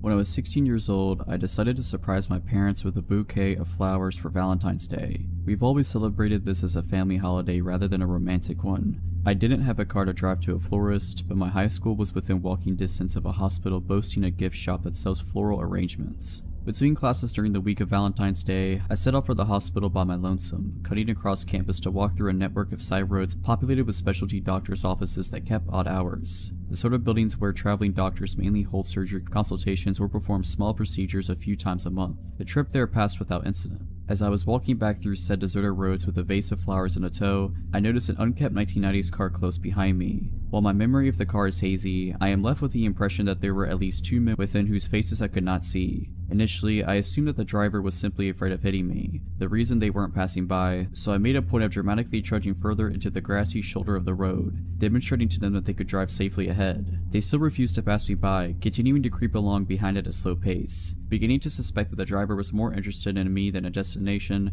I began to walk faster. The car confirmed my suspicions by matching my speed. Despite the impracticality of my shoes and the threat of spilling water from my vase, I commenced to run as fast as I possibly could. They hit the gas and again matched my speed. I realized at this point that the car was following me, that there was no one in sight to notice, and I needed to get away. I bolted into the first parking lot that I saw. The car turned in after me. Despite there being only 2 or 3 cars in the spacious front parking lot and there being no other sign of activity at the office, this car did not stop to park in the numerous spaces available there. The driver instead opted to pursue me in the partially under construction back portion of this lot, behind the office. It passed every available parking space to corner me against a pile of debris and rubble from the construction, coming to a diagonal stop less than 3 feet away. Before anyone could emerge from the vehicle, I somehow managed to scale the small prominence of rubble against my back. Base in hand, it jumped from its peak to land painfully on the other side, which fortunately was a plot of undeveloped land within sight of my high school campus. I took a quick peek back over my shoulder to see if they were still in pursuit, but the car had sped off after it reached the top of the rubble pile and was nowhere in sight. They had not parked in the lot at all. They had no business there. The driver was following me. I sprinted at top speed and didn't stop until I was soaked with sweat in the dead of winter and panting in the student lounge on one of my classmates, who didn't seem to care when I told them. In retrospect, I should have told an adult, alerted campus security, and called the non-emergency line at the local police station, but I was young, foolish, insecure, and afraid of getting in trouble for leaving campus when I didn't have a signed permission from permitting me to do so. I kept trying to convince myself that I had misread the situation or was overreacting. I don't know what I would have even told the police had I called them, as I was entirely ignorant of the subject of cars and I couldn't have identified the make of it if I had been asked, and I couldn't see the faces of the occupants. I was also worried that my parents would restrict my already extremely limited freedoms if they knew I had been in any danger. Whoever followed and tried to trap a 16-year-old girl with flowers at a doctor's office just before Valentine's Day of 2016, let's not meet again.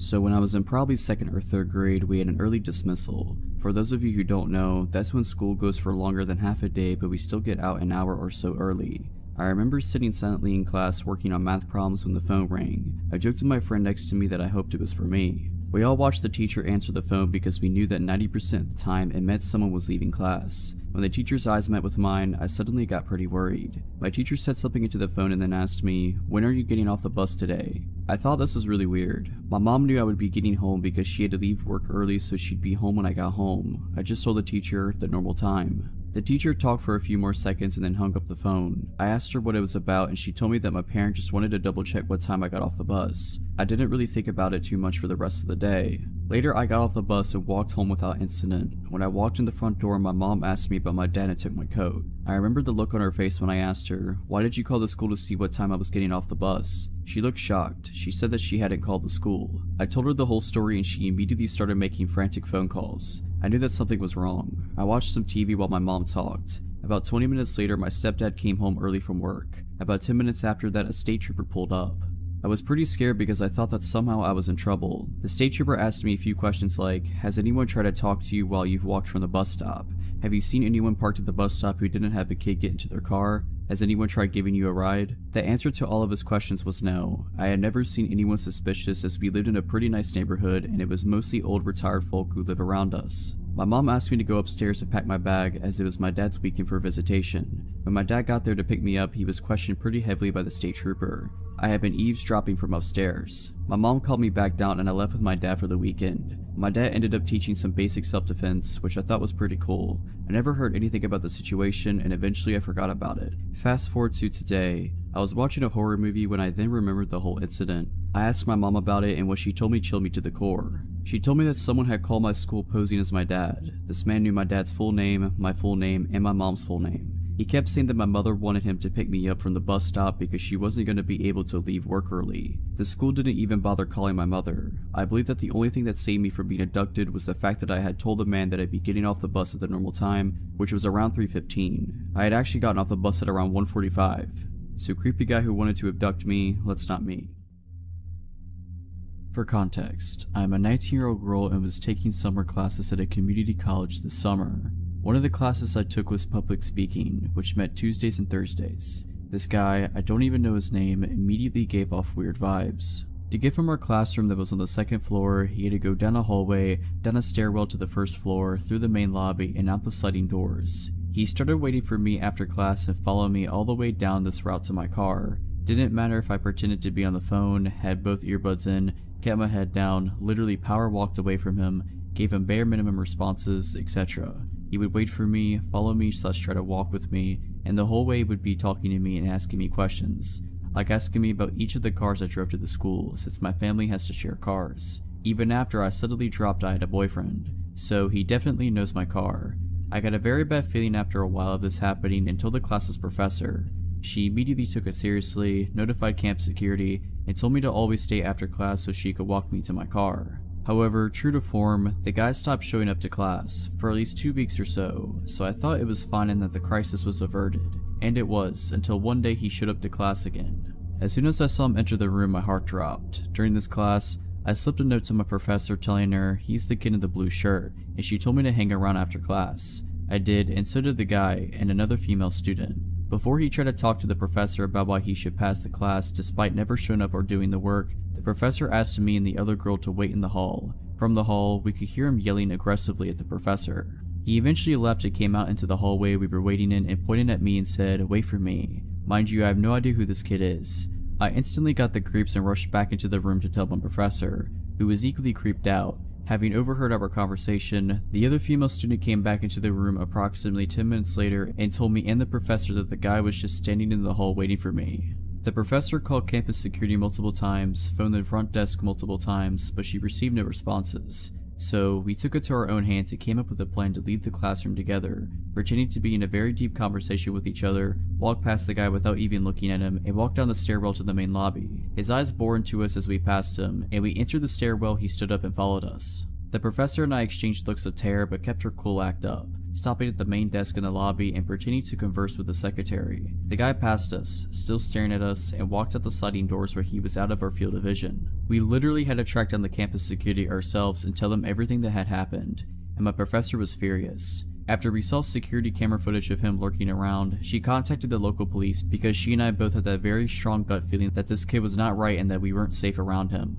So that public speaking class was from 3 to 5 p.m. and I had another class from 6 to 8 p.m. so I would usually drive to Wawa or something in that hour gap. However, there was no way I was going anywhere because I knew the guy was waiting for me to do so. For over an hour me, the professor, security, and secretary, tried to figure out who this kid was. None of us knew his name because he literally didn't come to class, there weren't photo IDs next to the class roster, and approximately half the original class stopped showing up, so we couldn't use process of elimination. All we had was the security footage of him. I was escorted to and from my next class into my car at the end of the night. The security officer asked me to point out my car, and when I did, he said, "Oh wow, so he was parked right next to you." Confused, I asked what he meant, and he told me that he had been watching more security footage, and the guy got into the car parked right next to me, waited in there for a long time, and then eventually left. The thing is, I knew for a fact that I hadn't parked next to anyone when I arrived at the school because the lot was practically empty since it was summer. After finally getting home that night, I was the only person home for a few weeks, go figure. Local police did drive-bys by my home all night in a well check.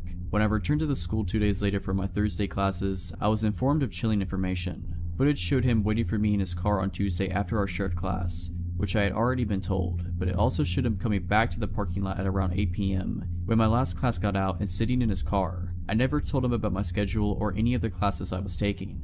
This whole time, my public speaking professor was filing reports, making complaints against the school for their incompetency, and even got a lawyer because she felt so uneasy about the kid that if he showed up again, she would walk out. I was in contact with the president of the entire college, the director of security of the entire college, police, etc. for days. They told me that he was banned from campus and everyone was on watch for him, and that if he was spotted he would be asked to leave.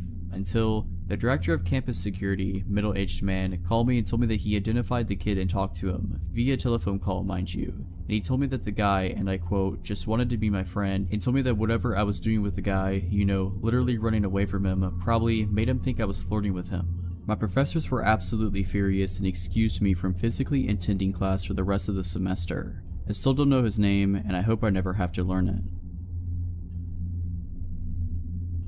My New Year resolution 2012 was to get in shape again. After my first kid was born, I had lost my athletic interest, but I had every intention of getting it back. So I started running 4 days a week with my friend Hannah, who is a great runner slash motivator. We would run after work, 5 to 10 kilometers, usually favoring the forest trail. It's the kind of trail that got lighting in the darker months of the year, so you could run there anytime really. Once you turn on the lights, you got 45 minutes to run the shorter trails, and longer to run the longer ones. Then the lights shut off automatically. We had been running for about 2 months when we started seeing the same man hanging around the parking lot every time we got there. Thin man, 25 to 30 years of age, always dressed in sports clothes but never actually running. He never looked you in the eye either. We speculated that he could be homeless camping nearby because he was constantly there. We got used to seeing him, sitting somewhere close by, silently and always on his own. We felt sorry for him. He never seemed to talk to anyone or interact at all, but there was something about him that made us hesitate to talk to him or ask if he was okay. Can't pinpoint what it was, but something wasn't completely right with him. One evening, Hannah didn't make it to our run and I decided to go on my own. I arrived at the parking lot, my car being the only car there. I did some stretching, turned on the lights, and set off on the 5-kilometer trail.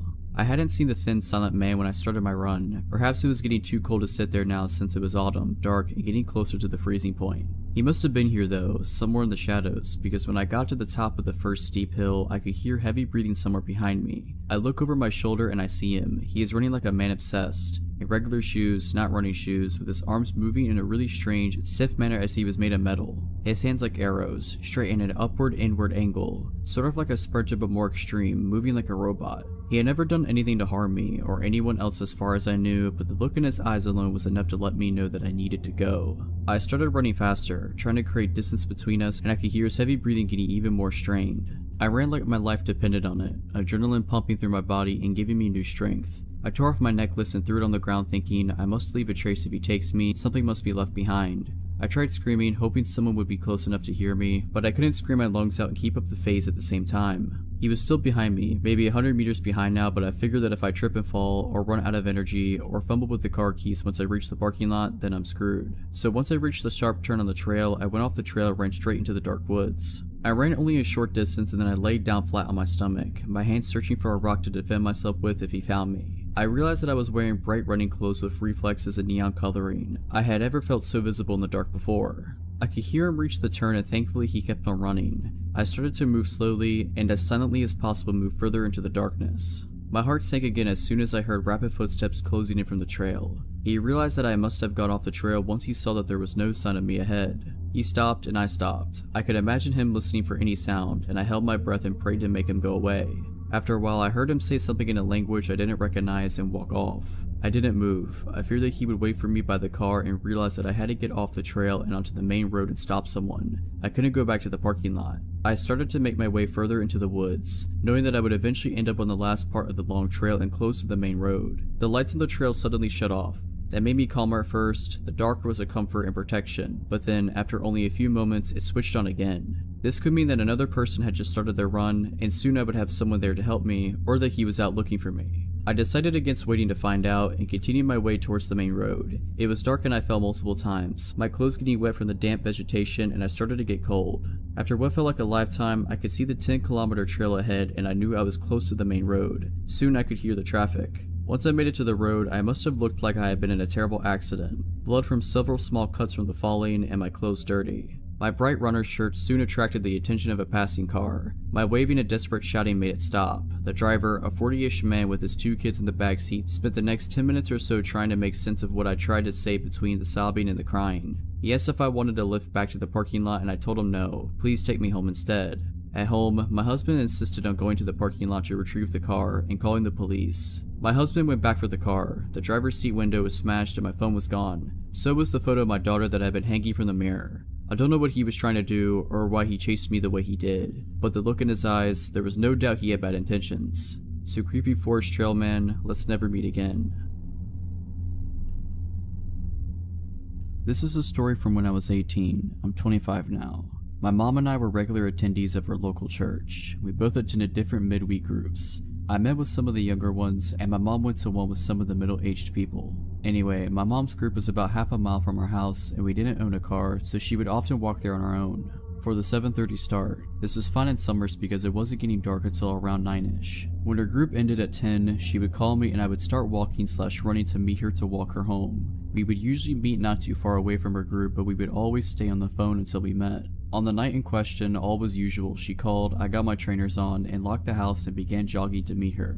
I usually ran because it was good training for my rugby. In order to meet my mom, I had to cross our local park and go through a dark patch of trees behind some of the local houses. It was usually just before these trees that we met. Anyway, I'm running and my mom's walking. We are talking about her evening and who was there when she suddenly says, Joe, hurry up, I think someone's following me. My heart rate goes through the roof and I start to panic, so I start sprinting still with some way to go until I meet her. I tell her to stay calm and keep her updated on my position. My mom is tough but short. I hear my mom scream through the phone and also hear it in the distance ahead. Get away from me, what do you want? I don't have any money and you can have my phone if you want. This panicked me. I ran like I had never run before. The distance I had to cover usually took me a good 45 to 60 seconds to run, but I did it so much faster. By now I can see them in the distance. My mom's screams were piercing through me. I could see the guy has her by the hair and is dragging her about. She was fighting him all the way. I shouted get off of my mom and charged in. He was tall and lean but had hardly any weight to him. What happened next is something of a blur, and only through me and my mom talking about it have we come to some conclusion on what really happened. And the guy's injuries, of course. He saw me and immediately let go of her. She fell to the ground sobbing and tried to run. I caught him fairly easy and took him to the ground hard. My mom says I took him clean off the ground before smashing his head/shoulder into the ground. He grunted and we rolled, but I beat him up. It's at this point that I blank out, but apparently I hopped over the guy, headbutted him, and repeatedly beat his face. Someone from the houses behind had heard the screams and called the police. One guy from the street was a policeman and had come out to investigate. I remember him dragging me off the guy, and it was then that I saw the blood and scratch marks on my arms. He had clawed me, but I hadn't noticed it. The police arrived quickly and we had to be interviewed by them, which is all still a bit blurry. Apparently the off-duty cop had thought I was the attacker, as I suppose anyone would have seen me beat up the guy. The guy was on their records as a thief. He had mugged a girl in town not that long before. When police interviewed him, he claimed that he was just robbing her, but I'm not sure. He's in prison now, thankfully. You never think of bad stuff will happen to the ones you love until it happens. So, guy who attacked my mom, let's not ever meet again.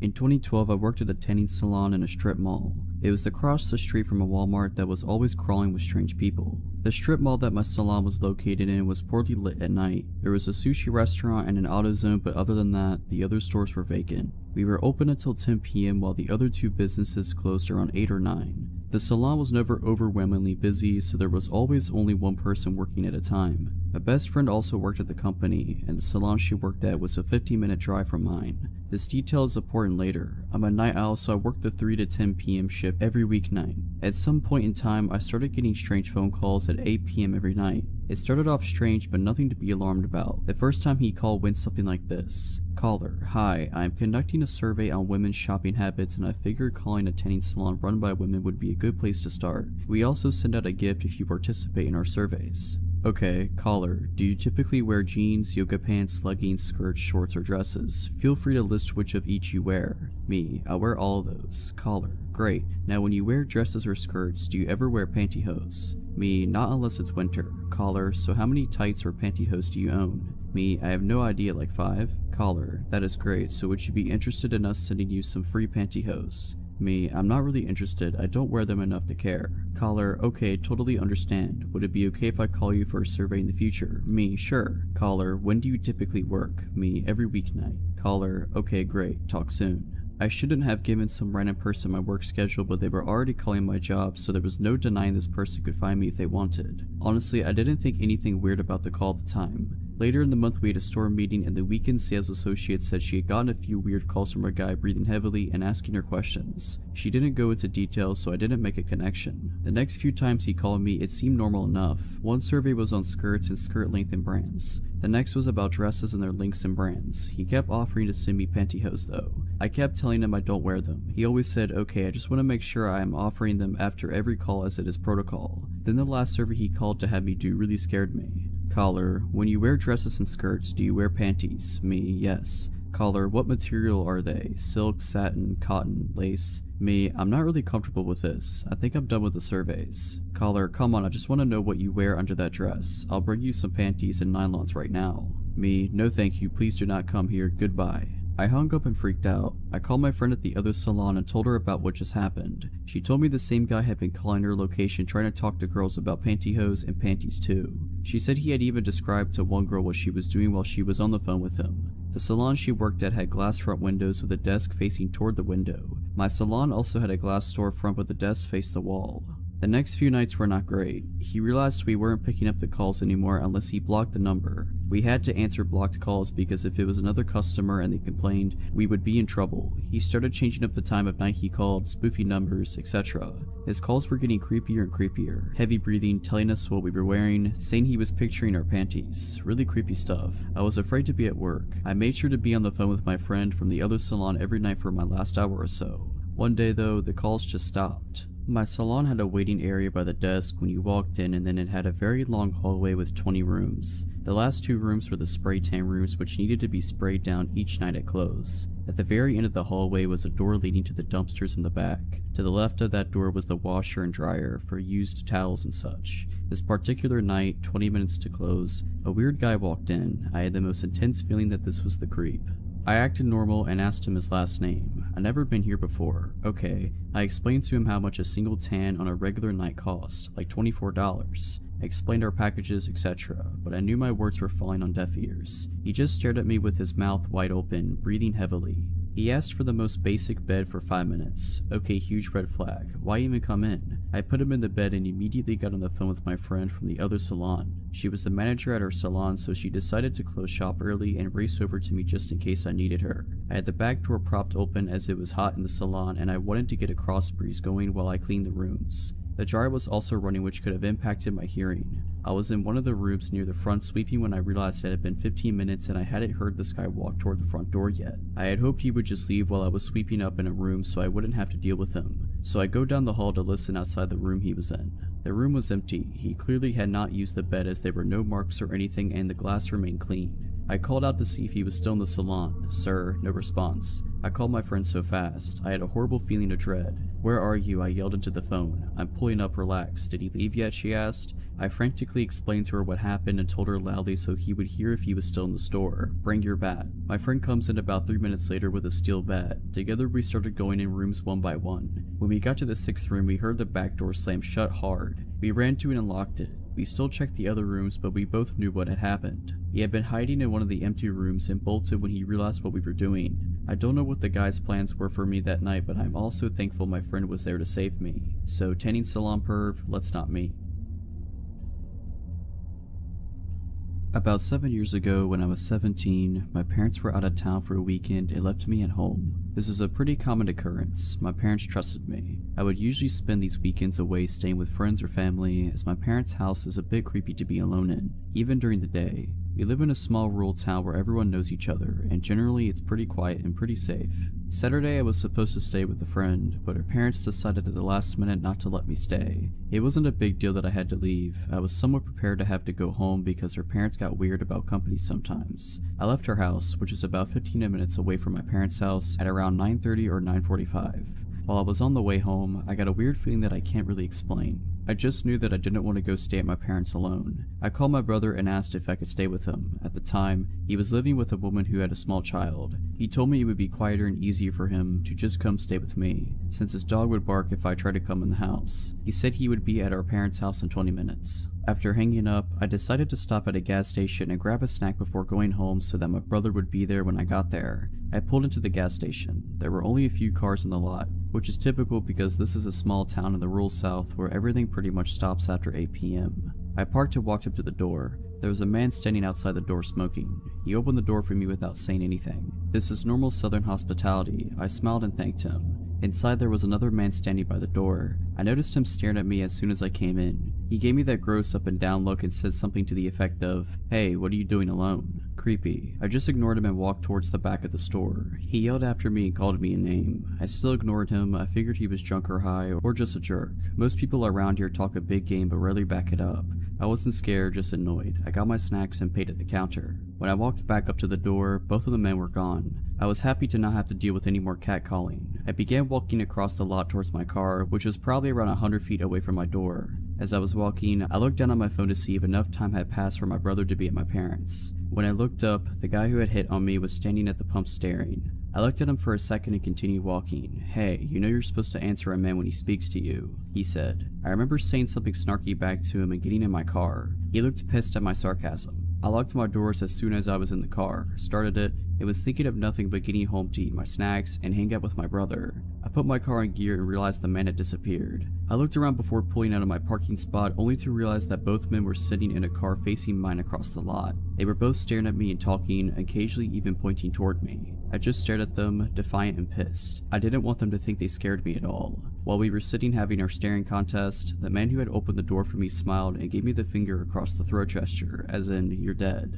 I rolled my eyes and pulled out the gas station, annoyed. To my dismay, they pulled out behind me. I hadn't been scared up until this point because, as I said, most people here are a lot of talk with no follow-through. Instead of going home, I took a few back roads that connect back in a sort of circle to see if they were really following me, which of course they were. When they realized I was testing them, they drove up really close to me and started laying on the horn. I couldn't see their headlights, they were so close. I called my brother and told him what was going on. He told me to come home and he would handle it. I started driving home. The two guys were still in my car blowing the horn. Even with my detours, I was only about 3 to 4 minutes from my parents' house. I slowed down to pull in the driveway and was immediately relieved. At the end of my driveway, my brother was standing hands crossed in front of his stomach, clearly holding a pistol. I drove around him into the yard. The two guys actually started to pull in behind me until they saw my brother, then they hightailed it out of there. I have no idea what they would have done if I had stopped somewhere alone or kept driving. I'm thankful my brother was there.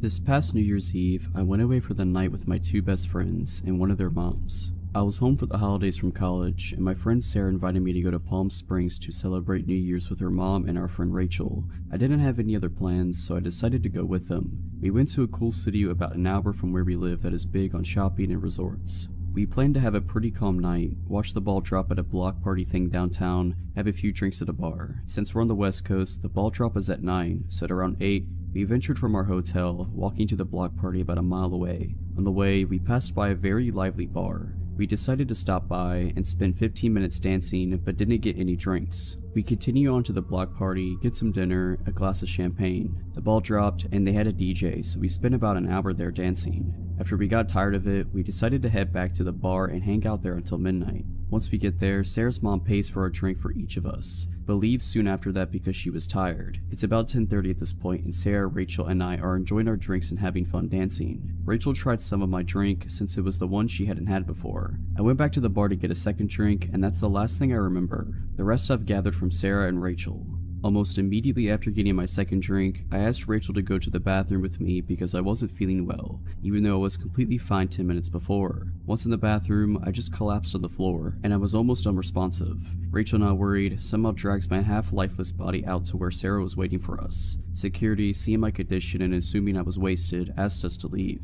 Sarah and Rachel decided to take me back to the hotel about a half a mile away. By this point, I was unconscious and there were barely any sounds escaping from my mouth. They saw someone leave the bar at the same time as us, who was walking near us, but they were preoccupied with trying to keep my lifeless body off the ground. At one point, I threw up all over myself, the both of them, and the sidewalk, etc. The next part of the story we had to get from Sarah, and Rachel doesn't have any memory of this. Still struggling to carry me, the man they saw leave the bar approached them. He was hitting on Rachel, trying to get her to go grab a drink with him. She was very agitated and told him to leave. Her friend needed help right now. He didn't take no for an answer and continued to follow us down the street, asking if they wanted to get drinks with him, if he could help carry me and such. A middle-aged woman witnessing this came up and told the man off. Something along the lines of, "Stop harassing these young women or I'm going to call the police." He left after that. Next, by some miracle, an EMT and his wife enjoying the holiday ran into us on the street. He checked me out to make sure something wasn't majorly wrong and then carried me the rest of the way to my hotel and into the room, since my friends could barely hold me up.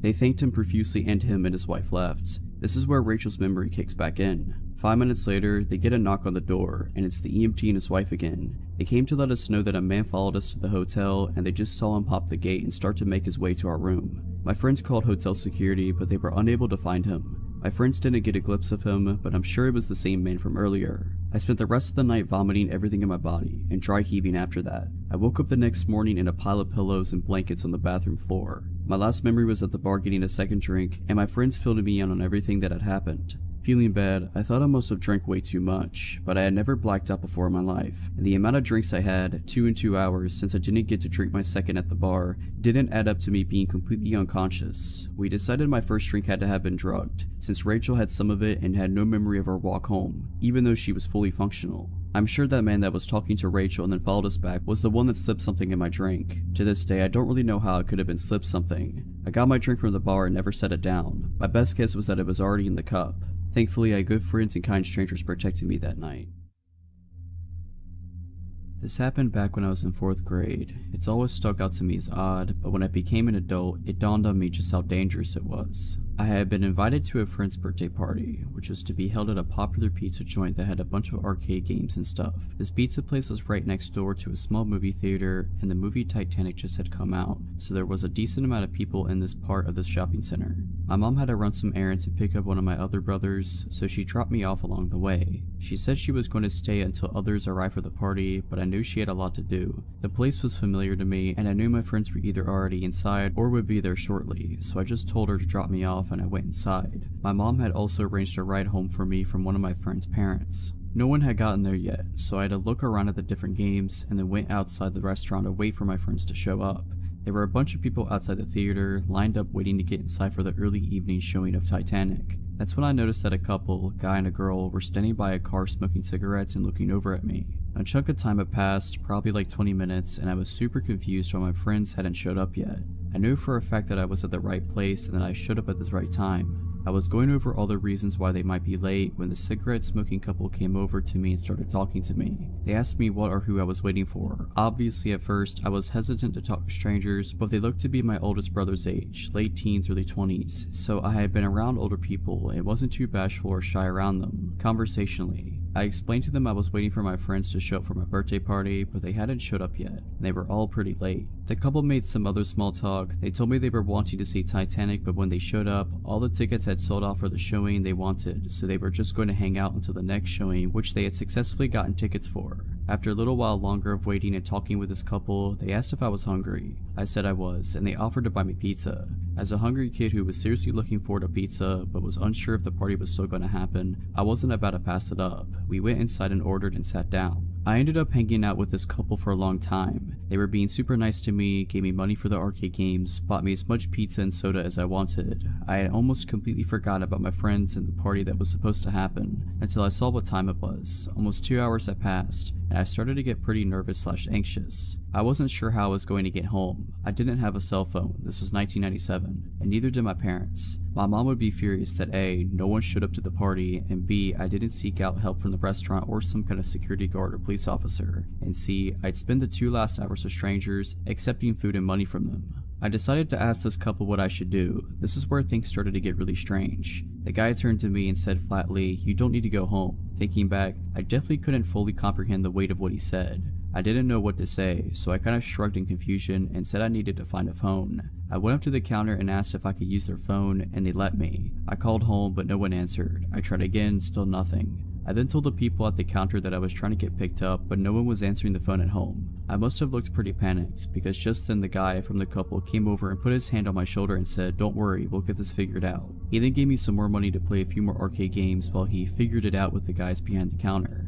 No idea what they talked about specifically, but I ended up playing another game and then went back to the table we were at. The guy came back over and said that they were going to take me home. He was being super positive and upbeat about it and was insisting that it was no problem whatsoever. His girlfriend was also being very insistent and supportive of the idea. Part of me was super hesitant because I was taught stranger danger and all that, but the other part of me was wanting to believe it was all really innocent, and I was really grateful that these people had been so nice to me, fed me, and kept me entertained. They had even missed their movie to stay with me. I said that I wanted to try calling home a few more times. So over the next 15 to 20 minutes, I tried calling home a bunch, but there was still no answer. I decided that I would say yes to these people and have them take me home. Again, I was young, impressionable, naive, etc. The people behind the counter must have been seeing this from the more rational side and realized something seriously fishy was going on. One of them had gone on break and called the police to come over and address the situation. Policeman shows up and comes over to figure out what's going on. I don't remember everything about the conversation, but what it ended up coming down to was who was going to take me home. The couple was still really insistent. Thinking about this as an adult,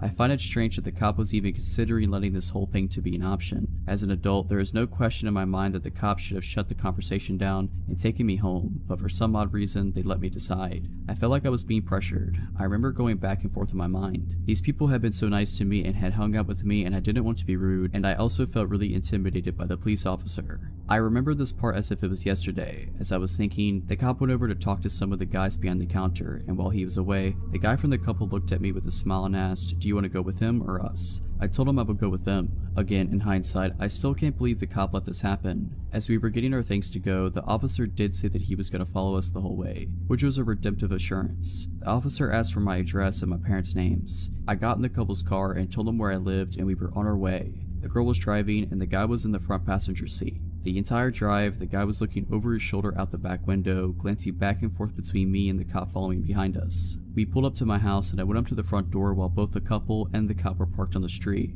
Opened the door, went inside, and saw that my mom was looking out the window with a very confused and concerned look on her face. She went outside and found out all that had happened and was furious. I didn't tell her the specific things that the couple had said to me. Again, I didn't understand the full gravity of the whole situation until years later. Going through the whole scenario in my head, if the cop hadn't followed us, I more than likely would have been abducted. Thinking about all the things that they had said and done, befriending me and feeding me and giving me money to play games, was them totally trying to come across as disarming and trusting and friendly. A totally screwed up situation that could have been so much worse. Hard to think about. I'm almost 30 now and have kids of my own, and thinking about them in this kind of situation makes my blood boil. At about 8 p.m. last night, I was walking with a friend of mine, Sally, about a mile to the closest cafe. We're both girls in our early 20s, neither of us own cars, and Sally didn't have her Opal card, which is an automatic ticketing system for public transport, so walking was our only option. It's summer over here, so it was still fairly well lit and we were walking down main roads, so we weren't too concerned. We finally arrive at this cafe and sit down. I was paying, but I only had my credit card, and sure enough, it was cash only. Sally was on the phone when I got back from the counter, so I just gestured for her to stay put and guard the spot while I went to go get cash. This is my home suburb, so I know there's no ATMs around, and my best bet is a gas station about a block away. I'm doing a light jog so I don't keep Sally waiting, and when a balding, sweating guy probably in his late 40s with a tank top and no shoes come pacing behind me as I pass the corner of the block.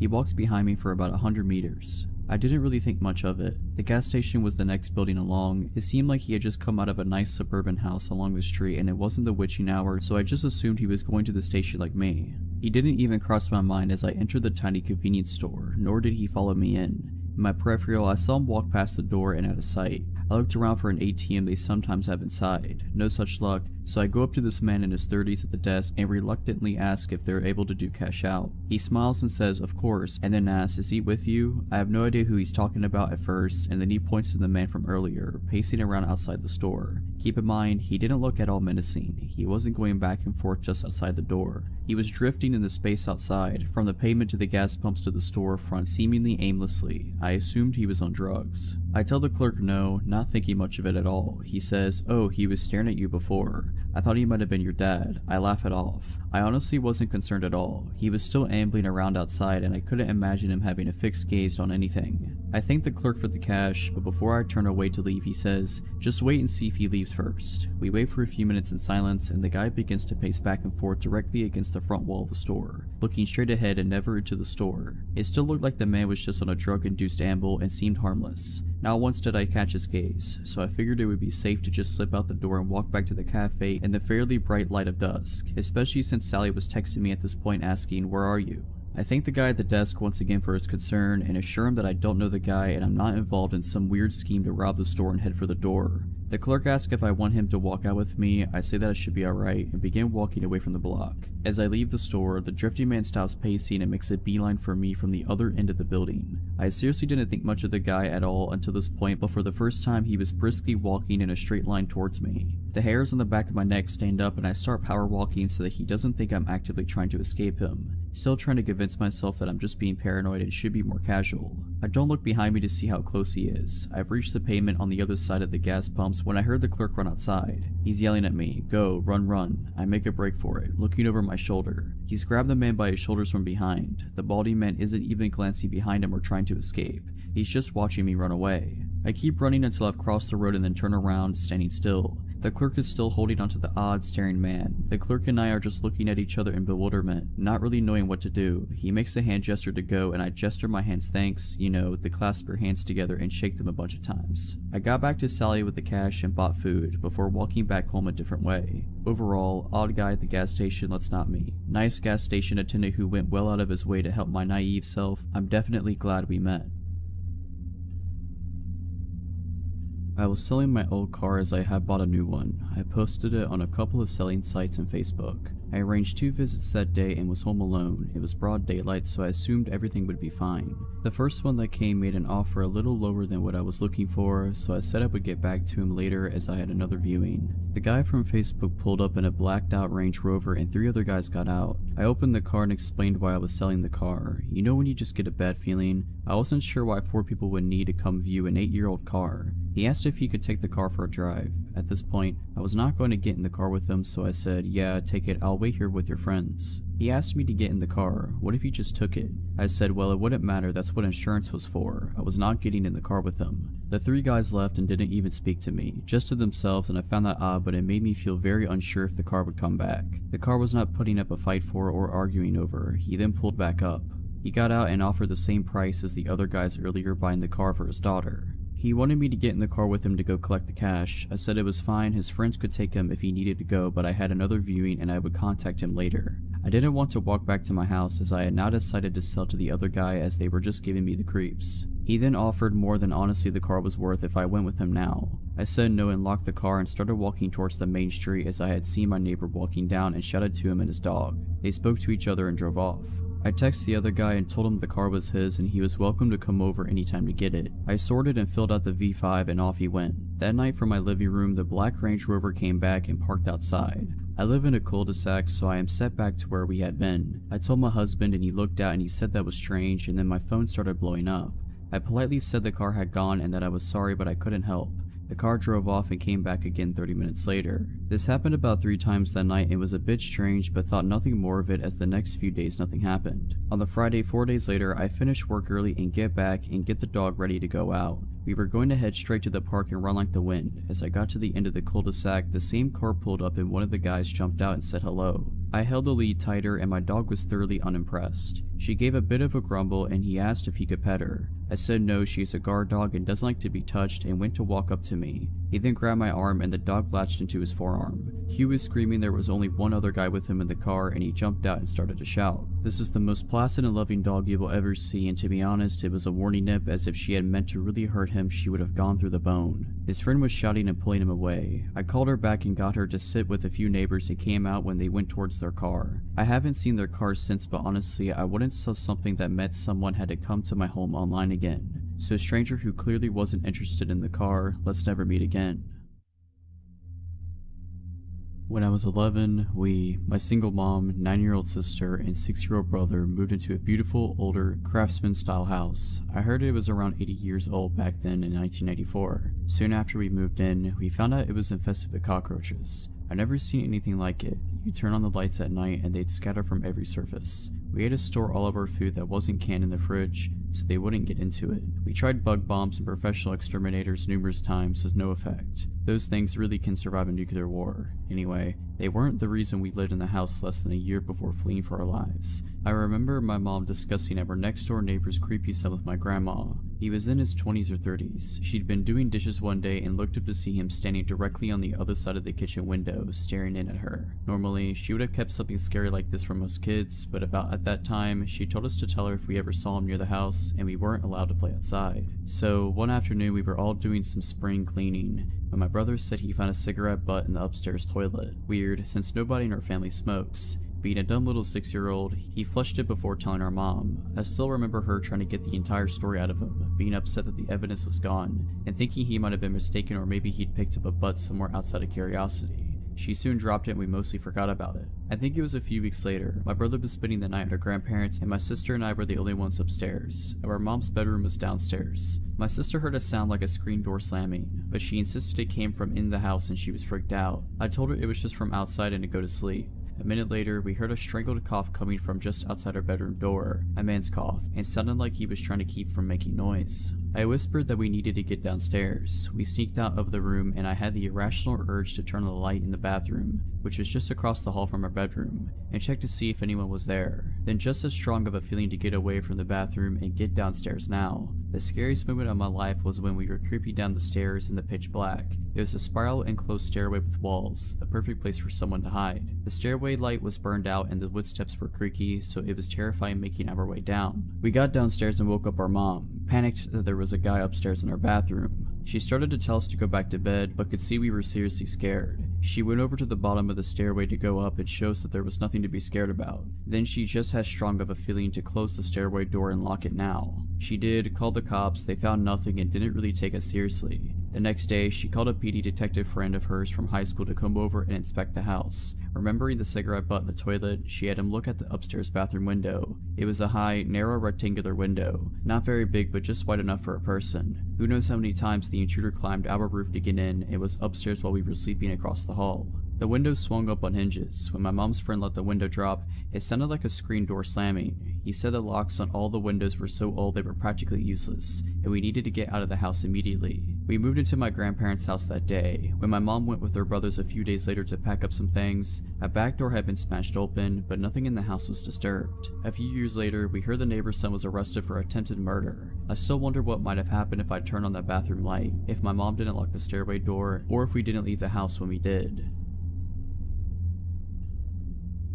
Backstory: my wife and I don't live together. She had become abusive over the last few months, mostly towards our daughter. Our daughter is almost 18 months old and is my whole world. I am unemployed at the moment, but my mother had been helping me out a lot. Today at around 4 p.m, I took my daughter to the store. I usually do this around the time she wakes up from her nap. My daughter is a very active child and can't seem to sit still for more than 10 minutes without getting cranky. I usually let her walk with me, holding her hand and patiently walking at her pace. I usually get just a juice for her, but had to get some extra groceries that I was short on: flour, sugar, and some noodles. I also remembered we were low on milk and grabbed a gallon on our way back. With all that I was carrying, I wasn't able to hold her hand. I made sure to walk behind her, but that only makes her walk slowly. As we made our way to the registers, I was continuously urging her to keep walking, which she would do, but only for a second before her attention would be drawn to another rickety box with whatever was on sale. or she would see something colorful on a lower shelf. I was getting a bit frustrated, but I wasn't showing it in my voice. I kept urging her to keep walking, and she kept getting sidetracked. With everything I was carrying, I started to wish I had grabbed a basket. At the front, their customer service desk holds register 1, which was thankfully open. I want to take the time to mention that my daughter is very fond of saying hi and waving at everyone. I set everything up to get rung up, but the service attendant was busy with the return of the customer service area, so I had to wait. The entrance to the store is to my right. The only exit door is behind the service desk, which leads into the small foyer before leading to the other doors. As people enter, they have to pass the customer service desk. I was being fatherly to my daughter, trying to entertain her with patty cake and the itsy bitsy spider. While we waited for the cashier to check us out, my daughter would frequently wave at people passing and say hi in her squeaky toddler voice. Some people would smile and wave back, while others would stop to adore her. At this point, I'm used to people doing that. The lady was ready to check us out, and I told my daughter to hold my hand, since I wouldn't be looking her way. I had to pull my wallet out to retrieve my debit card to pay for the groceries and let her hand go for a moment. I kept looking her way to make sure she wasn't wandering off. The lady went to hand me my receipt when she all of a sudden yelled at someone behind me. "What are you doing with his daughter?" She bellowed as I turned to look at a man who had picked her up and started running towards the entrance doors. I was shocked. The doors didn't open since they were a one-way set of doors, and the cashier quickly picked up the phone yelling that she was calling the police. I was stunned to the point of immobilization, but quickly realized what was going on. I have a pocket knife that I usually carry on me so I can break the seal on my daughter's juice. I quickly ran after the man as someone started to make their way through the entrance doors. He didn't get a chance to run through though because I slammed my fist across his temple. I decided to not use the knife in case I might get in trouble. The man stumbled and I grabbed my daughter from his arms. He then proceeded to run out the door empty-handed. The police arrived about 5 minutes later and asked me what I had seen. I explained that I hadn't seen the man's face since he had long hair and a beard. He was also wearing a hoodie, which wasn't that much of a surprise. They took the statement of several witnesses, including the cashiers, and had already had other officers searching the area. Someone had said the guy had ran behind the building, but the officers didn't find anyone. The police took us home and then asked more questions like, "Have you seen him before? Do you know anyone who looks like this man?" And they proceeded to ask about the home life. CPS had been over earlier in the day to discuss my wife's mental health plan, and the police had been here earlier as well. The officers asked if we needed any groceries or anything. I told them no. The officers left, leaving me their cards in case I saw the guy around the area. About 20 minutes later, I got a knock at the door. To my surprise, the officers had returned with the largest box of Pampers diapers I had ever seen, a large box of wipes, about 6 large Winco bags of groceries, and a couple bag of toys. They had left us with a Christmas card saying I was a strong father to have had so much go on recently, and that my daughter was lucky to have such a great father. There was a $100 bill in the card too, wrapped in a note that said to get a drink or two if I needed it. I don't drink, so I'll probably get some extra Christmas presents for my mom and daughter. So, to the guy that tried to kidnap my daughter, I hope the police find you. Close to 10 years ago, my best friend and I scored the deal of the century. Living with her parents recently purchased and refurbished home for cheap as chips rent, so the property wasn't considered unoccupied and their insurance still covers it. They were planning on selling their house in the country and moving closer to town in a year. But when they spotted this place, it was perfect, so they snapped it up. They couldn't be bothered dealing with random tenants for a year, so we offered it. It was a lovely old mid-Victorian style house with a hallway running the majority of the length on the left side, and 3 bedrooms and a bathroom coming off the hallway to the right. At the back of the house was an open-plan living room and kitchen and a backyard. It was an inner Melbourne suburb, so it was totally fenced in with 6-foot fence on 3 sides, and the front had a cutesy white picket fence. On the right side of the property, an outdoor gravel pathway was wedged beside the bedroom walls and the fence line. It began with a gate in the front yard and ran the length of the property to the backyard. This is important later. My friend obviously scored the master bedroom at the front, with lovely vertically opening bay windows facing the front garden and street. I had the next bedroom with the window facing the gravel path/fence, and the third bedroom was our study. We lived here for close to 10 months in bliss. Great house, great company, and even though the area was considered a little dicey, the location was stellar. One hot summer night, we said our goodnights, and I went to bed and fell asleep immediately. My housemate stayed up in bed to read for a bit, with just her bedside light on. She was doing that just for over an hour before she heard a weird scratch in the front window of her bedroom. Initially, she put it down to an overhanging tree branch, till she realized there was no overhanging tree branch. She sat frozen in fear, blankly staring at her book for what felt like an eternity, till she heard the noise again and again. Scratch, scratch. Slowly looking up, she saw a dude wearing a hoodie trying to open her window, looking her dead in the eyes. She screamed, jumped out of bed, and ran straight into my room. I woke up super dazed as she was pulling my hand and whispered, yelling that someone was trying to break in. She had a tendency to be a little overdramatic sometimes, but I swear I've never seen someone look so genuinely terrified. I went to grab my phone to call the cops, but we just went completely still when we heard the distinct crunch crunch crunch of someone walking down the side path of the house. We both rolled off my bed onto the floor and went completely still. The crunch crunch crunch continued, getting closer to my bedroom window. I don't know what it is about distinct sounds at night when it's otherwise quiet, but it sounded deafening. And then I realized why it was so loud. My window was wide open. I jumped up, slid the window down, and slammed the lock shut just as he reached the window. He looked at me, but he didn't react at all. He just calmly tried to open the window, but when he realized he couldn't, he continued down the pathway to the backyard. I was extremely terrified now, and my housemate was crying. I sprinted to the back door to thankfully find it locked and ran back to my room and called the cops. I didn't know what the cops knew that we didn't, but they must have broken a land speed record to arrive all at 3 minutes later, lights and sirens off. We saw them go down the side path, guns drawn, straight to the backyard. There were some noises from the yard, then a knock at the back door a moment later, and the police identified themselves. Turns out the dude had vaulted the back fence, and another patrol car was headed to the next street over to look for him. The two cops at our place asked if we were okay, and then asked if they could come in and look around. They managed to calm us down whilst making sure the place was safe.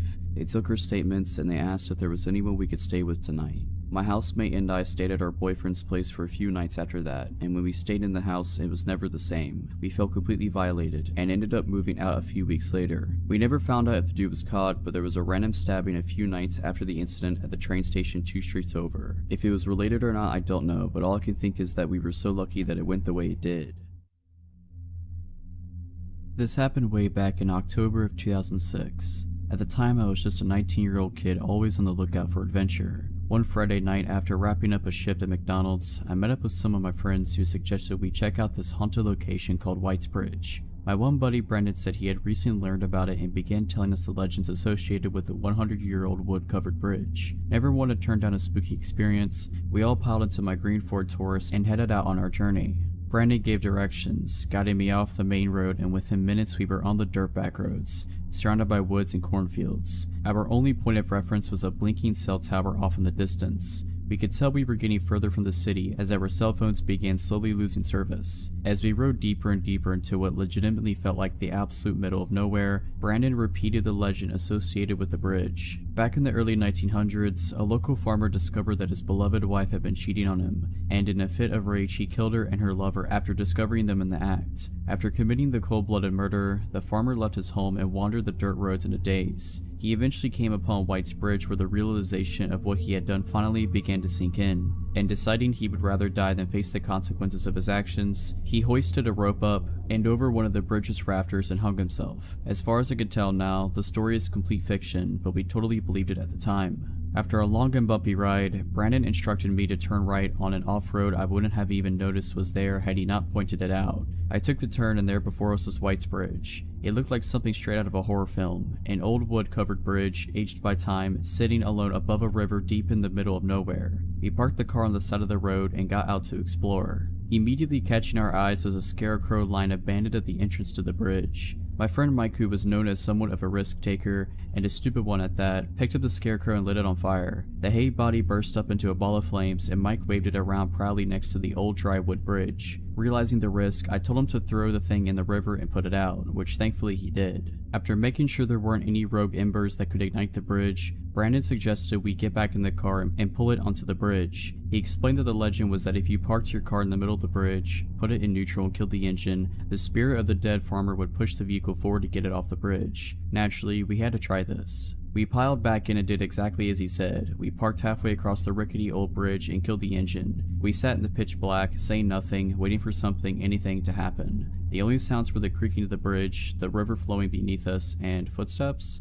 Suddenly, the back driver's side door opens and a woman abruptly enters the back seat, cramming in next to my two friends back there. She looked to be in her late 20s/early 30s, long straight black hair, slim, and wearing a plaid shirt and blue jeans. It's been a while, but this is essentially how I remember the conversation going. "I saw your fire signal for me," she said. Wait, what?" I replied, totally freaked out and at a complete loss of words. "I'm so glad you came. My boyfriend's car broke down that way. I need a ride back." My brain was doing its best to compute the situation. "I'm sorry, but who are you?" I asked. "What are you doing out here?" I told you. She responded curtly. "My boyfriend's car broke down over there. Can you please just give me a ride so I don't have to walk all the way back?" She was pointing ahead, towards a narrow road that forked off to the right on the other side of the bridge. My friend Mike, the scarecrow burner and never the gentleman, added, "I mean, if you need a place to stay, you're more than welcome to come crash at my place." I got plenty to drink and I interrupted him. "No, lady, listen, I'm sorry, I don't know who you are. You just got in my car and this is all really weird. I'm sorry, but you have to get out." She glared at me in the rearview mirror. If looks could kill, I would have been done for, but you signaled for me. She responded in an irritated tone. "We weren't signaling for you, get out." She let out an angry sigh and got out, walking back in the direction from which she came and disappearing into the night.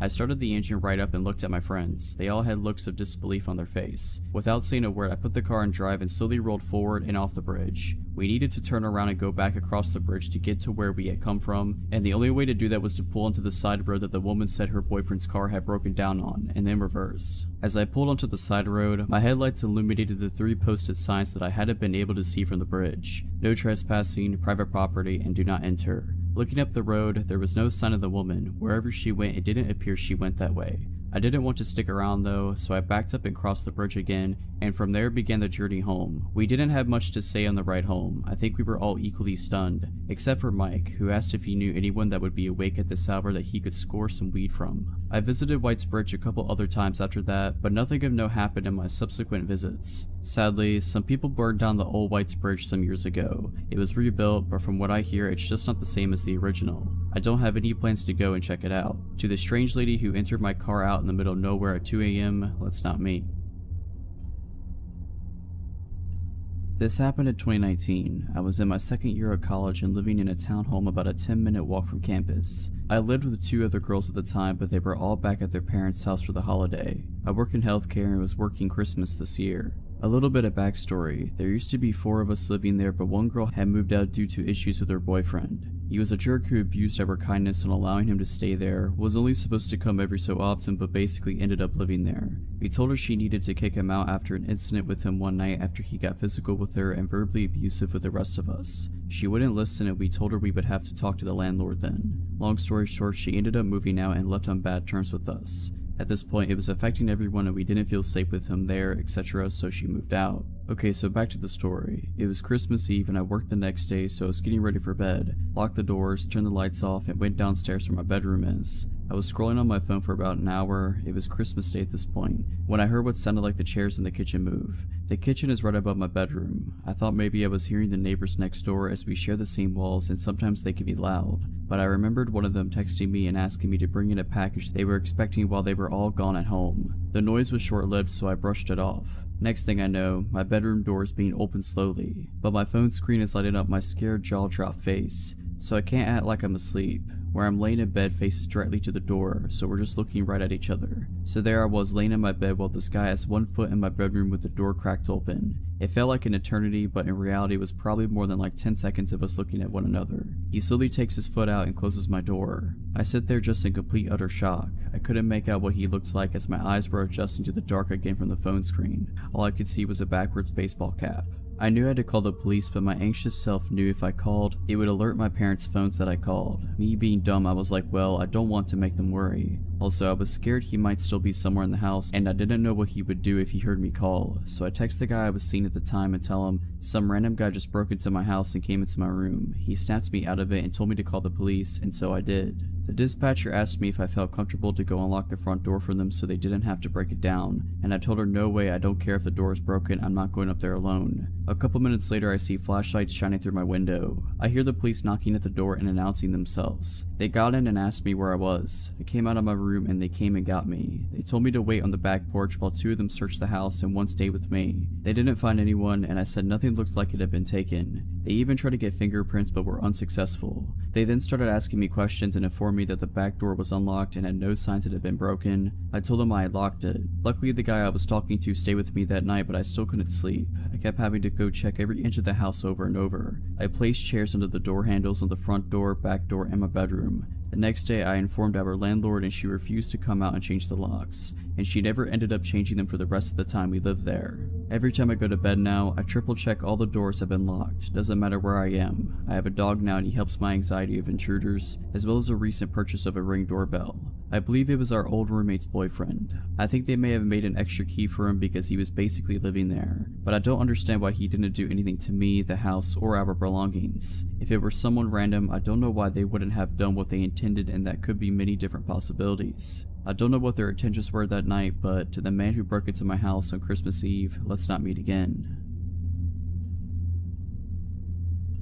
Over the summer, me, my fiance, and my stepdaughter, then 2 years old, went on a vacation to Presque Isle in Pennsylvania. We stayed there throughout the afternoon and decided to get dinner in a nearby town, Erie, Pennsylvania. We go there and see a water fountain that kids play in. We think our kid would like that, so we get food and take her there. Now, it was kind of a pretty sketchy area, but there were also kids and it was still a little light out, like 6:37 p.m.-ish. Me and my fiance sit down and watch our kid play for a bit. At some points, our kid wants me to run in the water with her, so I do. I kinda keep going back and forth between playing with her and keeping my fiance company. After playing with my kid for a while, I come back to my fiance. She looked kinda pale and said, "Go get our kid. We need to leave right now." I didn't know what was going on, but I got my kid. As I was turning to go back and get her, I noticed a group of about 3 really weird guys staring intently at us. When I looked over, one of them stood up a little bit and was giving me a stare. I grab our kid and start following my fiance who was booking it. As we were walking away, she tells me that somebody is following us now. I look over and see the creepy looking, shirtless dude getting into his old, beige sedan behind us. My fiance explains to me that the same man kept approaching her whenever I would get up to run around with her kid. At first he introduced himself and tried talking to her. She thought he was being benign but just trying to hit on her. When I came back, he apparently bolted. I sat with her for a couple of minutes and then went back to play with our kid. Apparently, as soon as I went, he returned. He asked her if she was married to me. She said that we were going to be hoping that it was the end of that. He goes away before I came back to sit with her again. The third and final time I go to play with our kid, he apparently came back. He told her that she thought she was a beautiful lady and asked if that was her daughter, pointing to our kid. My fiance said yes, and the guy said that our kid was also a beautiful lady and that his night was going to be made, whatever that means. Q and I come in and we book it. We're walking back to our car, which is kind of far away. Erie in general was pretty abandoned outside of the park, and we noticed the car pull out and start driving extremely slowly in a street parallel to us. At this point, I don't think he knew we saw him. My fiance is freaking out, and I tell her to wait near the vestibule of a closed Starbucks where we weren't in this guy's vision. We stayed there for about 5 minutes and I was watching the roads, not seeing anything. We continue walking but are still on high alert. I found my car parked outside of a McDonald's and we're now power walking to it holding our kid. I look behind and lo and behold, the same beige car going at 3 miles per hour just barely inches out from the side street so I can see it. As my fiance and the kid are getting in, I turn around and stand at the back of the car and shoot this guy the death stare. After looking at his car for about 10 seconds solid, he peels out and speeds off past us, nearly hitting me. Not sure what this guy's problem was. I assumed that he wasn't tailing us for any good reason. Afterwards, I bring up the 3 guys that were staring at me. My fiance said that the pervert following us was sitting with them when he wasn't coming over to her and saying creepy stuff. During college, I dated a fairly well-known and talented local musician named Tim. In the beginning, he was a loving, attentive, charismatic, seemingly normal partner. He made me mixtapes, cooked me my favorite meals, and dedicated songs to me at open mics around town. However, over the course of our year-long relationship, his mental health severely declined. He had the ability to appear lucid and normal around other people, but in private he began suffering delusions, compulsively lying, and creating art that focused on themes of murder. I was worried sick and his condition was exhausting, but I did my best to be kind, understanding, and supportive. I loved him and believed that he shouldn't have to struggle with this mental illness alone. One time he vanished without a trace for a full day. I found his apartment empty, lights on, front door wide open, phone on his nightstand. I took a few deep breaths and called all around the city for hours before finally discovering he had been involuntarily checked into a mental hospital. I did my best to be strong for him, seeing him every day during supervised visitation hour, bringing him his favorite books to pass the time, and holding him as he sobbed that it was all a mistake, that he did not belong there. It was surreal to see my boyfriend surrounded by visibly insane long-term psych ward patients. In retrospect, none of the staff ever told me the real reason why he was there, and I was too polite and naive to ask. Our relationship ended a few months later. I found undeniable evidence that he was cheating on me and, secretly relieved, confronted him. I told him to leave my apartment and never come back. He cracked. The gentle Tim I had known and loved melted away to reveal a new dark persona. He threatened to off himself with pills unless I took him back, but I was so extremely done that I called the police. They weren't much help, but Tim left. I blocked him everywhere and never contacted him again, but he left me insane voicemails from different numbers for weeks afterwards. I was relatively unshaken and things returned to normalcy. I graduated and got a sweet job in the same cool college city. 6 months later, I woke up to concerned texts from mutual friends saying that they didn't want to freak me out, but Tim was off his meds, clearly manic, and was posting a newly written song all over his social media. His best friend, who hadn't been in touch since before the breakup, sent me an apology along with a screenshot of the lyrics. That got my attention. The song was pretty explicitly about my murder, but in a sort of clever, disguised way. I checked his profiles myself from a friend's account, and he was posting dozens and dozens of totally insane rambling statuses, most of them about me. They flip-flopped between flowery love prose and murder imagery. His friends were reacting with concern, but a few egged him on, probably thinking he was just venting about his ex. I decided it'd be best to continue ignoring him, but I saved screenshots just in case. A few days later, while at work, I looked up from my computer to see Tim enter into the far side of the studio. My blood turned to ice. He was talking to my creative director. It looked cordial enough, and I saw Tim begin to casually scan the studio. I ducked down and bolted into my favorite project manager's office, slammed the door, and unleashed upon her what it must have been a nearly unintelligible explanation of what was happening. I was shaking so hard I could barely speak, but Nancy was amazing, and she understood almost immediately. She snuck me out of the building and drove me in her car to the police station, where I showed officers the screenshots and filed a report. My coworkers later told me that Tim was there to inquire about the open designer position. He is not a designer. He had brought with him a portfolio and an elaborately fabricated work history that sounded legit. At the end of his interview, he casually asked if I still worked there. He said we used to collaborate. Oh, and he had written a song for me, and it had been picked up by the local radio this morning. He asked my coworkers to let me know with warmest regards. That phrase still makes my skin crawl. He then left, found my abandoned car in the parking lot, and paced behind it until the police arrived. Unfortunately, he wasn't enough of a public menace for police to bring him in that day, but the incident helped me to secure a restraining order against him. My company was amazing too. I was deeply embarrassed about my literally insane ex coming to the studio, but the CEO filed trespassing charges against him and created an action plan to keep me safe if it happened again. Not long afterwards, I moved to a different city, and that was that. Haven't heard from him since. But I discovered the most alarming part later. His roommate at the time, Liz, went through a similar experience with him during his breakdown, and when he compared notes much later, she said she had seen a large axe in Tim's car the same week it had all gone down. She said that she was worried about Tim's Facebook activity, so she removed the axe and hid it. Tim was so angry that he completely trashed our house and never came back. And if our timelines are correct, that must have been just before he came into my workplace for his interview.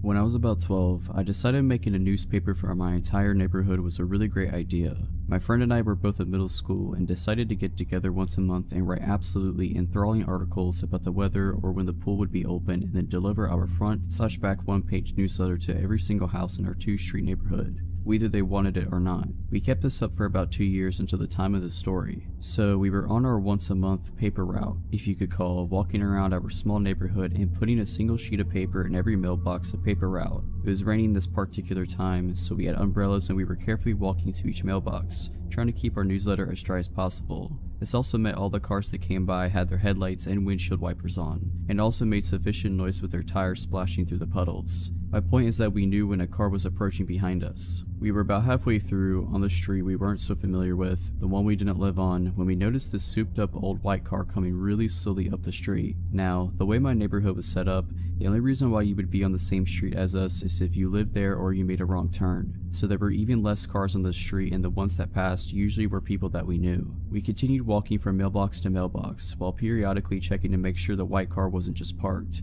It was moving very slowly, and the headlights and windshield wipers were either broken or just not turned on. This car drove slowly past us as we walked, going roughly the same pace as our steps, if not slower. Something was so off about everything. There was no reason for this car to be on this road in the first place. We definitely didn't recognize it or the driver inside, and it was going so incredibly slow. Car trouble? I don't know. We pretended one of the houses was ours and walked up the driveway to avoid the car as it got close to us. It continued at the same pace, and we watched it until it eventually disappeared around the corner. We laughed about it, thinking it was weird, but nothing happened. It was all well and good until the car showed up at the end of the street behind us again, going just as slowly as it had before. What was this person doing? We were so confused and walked a little farther from the curb to avoid the car again as it came by. We didn't laugh about it this time. The car showed up a third time at the end of the street, and at this point we decided we should cut through some yards to get home. Better safe than sorry, right? We crossed the street, but the car passed again and we shrugged it off and kept going. The fourth time this car came around, it pulled up right next to us and the driver had his window down. Being 12 and living in a bubble, my friend and I hadn't really experienced shady people, but we knew something was up with this guy. He had a white towel draped over half his head, was wearing a white tank top, while we were in long sleeves and rain jackets, had his window down, and when he spoke his speech was slurred. We were polite and said hello, and he asked us what we were doing through his open window. We continued walking as this interaction took place because we knew this dude seemed sketch, but at the same time we didn't want to assume anything and be rude. When we told him we ran a newspaper, he immediately perked up and enthusiastically asked us about placing an ad. He also took his hands off the steering wheel and leaned over so he could get closer to the window. He smelled of cigarettes. My friend and I looked at each other. We knew something was wrong. We told him no, we don't place ads in our newspaper, even though we did. He told us we were pretty girls and probably cold. Our idea to cut through some yards was decided. We hurriedly said something about needing to go home, and he began shouting at us from inside the car as we crossed the street. We bolted to a neighbor's backyard when we heard the car begin to move quickly and hid in some bushes until we were sure the car was gone. We stopped writing our newsletter after that. Meeting a creepy person while you're alone in the rain in your own neighborhood was a good deciding factor for calling it quits. So, weird and probably high dude that tried to talk to a 12-year-old me and my friend, let's never meet again. To start off, I am a 16-year-old female. Okay, I was visiting my mom's apartment for the weekend with my sister. We go there every weekend or every other weekend to see her. We arrived at about 10 in the morning and brought in our pillows and movies or whatever from my grandma's car. We get inside and chill there for a couple hours, watching TV, before my sister says that she's hungry. My mom asked, okay, what do you want? I said I was okay with having a pizza, and my mom said that she would have to run to Kroger's, which is less than a mile away. She said she would also get some movies from Redbox. My sister then asked if she could go with my mom to Kroger's. My mom said she could and asked if I would be okay in the apartment by myself. I said I would because I knew I would. I'll be gone in 20 minutes tops, my mom said. She didn't like leaving me alone, but she thought it would be okay, as she told me later. Now, my mom's apartment is kind of in a crappy place, where people have been spotted with drugs and thieves and stuff, but I was on the 3rd floor in one of the many surrounding apartment buildings, with tons of neighbors. I would be fine. Okay, lock the door, and you know not to open unless it's me. They left soon after, and I was sitting in the couch, on my phone with Jerry Springer playing in the background. It was about 10 minutes after they left when I heard the doorknob jiggle. I looked up, not feeling scared right away, but also feeling a little wary. I should mention that I carry a pocket knife everywhere with me, and the blade is about 3 to 4 inches long. It was sitting on the coffee table in front of me when I got up to go to the door. I'm only 5'3" and I knew not to open the door, so I grabbed a chair and stood on it to look through the peephole. That's when I got scared. On the other side was some guy, just standing there trying to open the door. Of course, being how I am, I tried to laugh myself out of being afraid because I had no reason to think he was going to do something to me. Maybe he just had the wrong room. I'd never seen him before and I don't know everyone in the building personally, but I had seen them all at least once, and he wasn't one of them. Hey man, I think you got the wrong room. He froze, his eyes glued to the door handle, and then at the peephole. He probably could tell exactly where I was when I spoke. I swear we made eye contact and the whites of his eyes were so yellow I thought he had jaundice. Then he all of a sudden started ramming his shoulder into the door, like full-on shoulder ramming like in football. I jump off the chair and grab my phone and knife and run into a room with a window and lock the door. I call my mom's friend who lives in the apartment building across the street and start crying hysterically and said, "Jess, someone's trying to break in, call the cops, bring Chris, please just get over here." She didn't even hesitate, "I'll be right there." Within seconds of hanging up, I call my mom. The guy is still hitting the door and he's yelling in frustration now. My mom picks up after a few rings, and I tell her what I told her friend, and she was coming with Chris and she needed to get here quick. She was frightened and yelled that she was almost there. By the time I saw Jess make her way down 2 flights of stairs and across the road with her boyfriend, my mom was flying down the road and was there within mere seconds of me calling. They all race inside and I hear everyone yelling in the hallway. I unlock the door and peek outside of the apartment and see Chris holding the guy against the wall while my mom hugs me and Jess is screaming at him. Long story short, the police arrived and took my statement, and the man first denied it by saying, "I thought it was my room," but then he ended up confessing that he wanted to see me and talk to me because he thought I was pretty. The police officers had him in handcuffs and ran a background check on him, and what came up wasn't surprising. He had a warrant for an assault charge on a woman and had been arrested for kidnapping. Yeah, I hope I don't have to experience that again. I was 19 years old and the only female working at a shop specializing in automotive batteries and things of that nature. I had been working there long enough to realize that most of the clients were male and oftentimes made for some awkward situations. For instance, I would get talked down to and patronized quite a bit or flirted with to the point where I would be somewhat uncomfortable. However, this never really bothered me. One day during a particular busy rush, a very tall man who was maybe in his mid-30s came through my line. This guy had some very strange energy. He seemed a little off. However, it was my job to be professional and assist whoever came through my line. I brushed aside the uneasy feelings. I just wanted to ring this guy out and getting through the rest of the line that was now trailing out the front door. I greeted him and talked to him as I would any other customer while I was processing his transaction. Things were going fine until he realized I was almost done. He started stalling, making up weird excuses as to why he couldn't use certain credit cards, how he needed me to put his battery on hold and he would be back, etc. I told him that I would hold it for him and that he could come back whenever he found the time. I figured he would leave at that point, but he just stood there and just stared at me. Now that I think about it, he was more staring through me than at me. I was a bit uneasy but kept my polite, professional demeanor.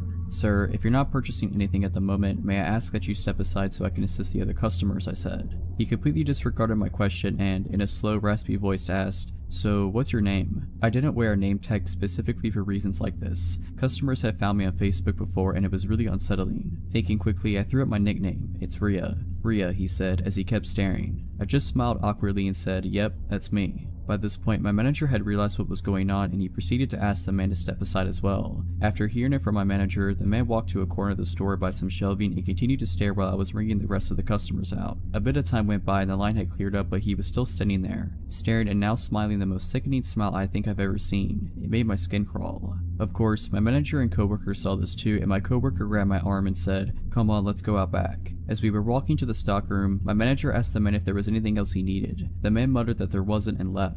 I wish that was the end of it, but of course he had to come back in to purchase the battery. When he came back the next day, we again had a line. He let people go ahead of him and waited until I was free before coming up to the counter to make his purchase. I greeted him again and tried to remain professional, but it was hard considering how creeped out I was. I was again met with the same stare and the same freaky smile. I can't remember the entire conversation, but at one point, the questions he was asking became personal/weird/inappropriate enough for my coworker to cut in. He looked at the guy and then at me and said, "Rhea, go take your break," before he basically pushed me out the way of the computer and rang the guy out. I stayed in the back until my manager came and got me, telling me it was safe to come out. We were all pretty creeped out but thought that was the end of it. A few days went by and we had all mostly forgotten about this creepy dude until he walked in again. This time though, he didn't look through the store, didn't approach the counter, didn't say a word to anyone. He just stood, jacked hood pulled over his head, in the corner of the store, staring and smiling. The smile had become even wider and more sinister looking, and at this point I started to freak out. I started shaking and feeling sick to my stomach. Then my manager cut the horrible tension by pretty much screaming at the guy,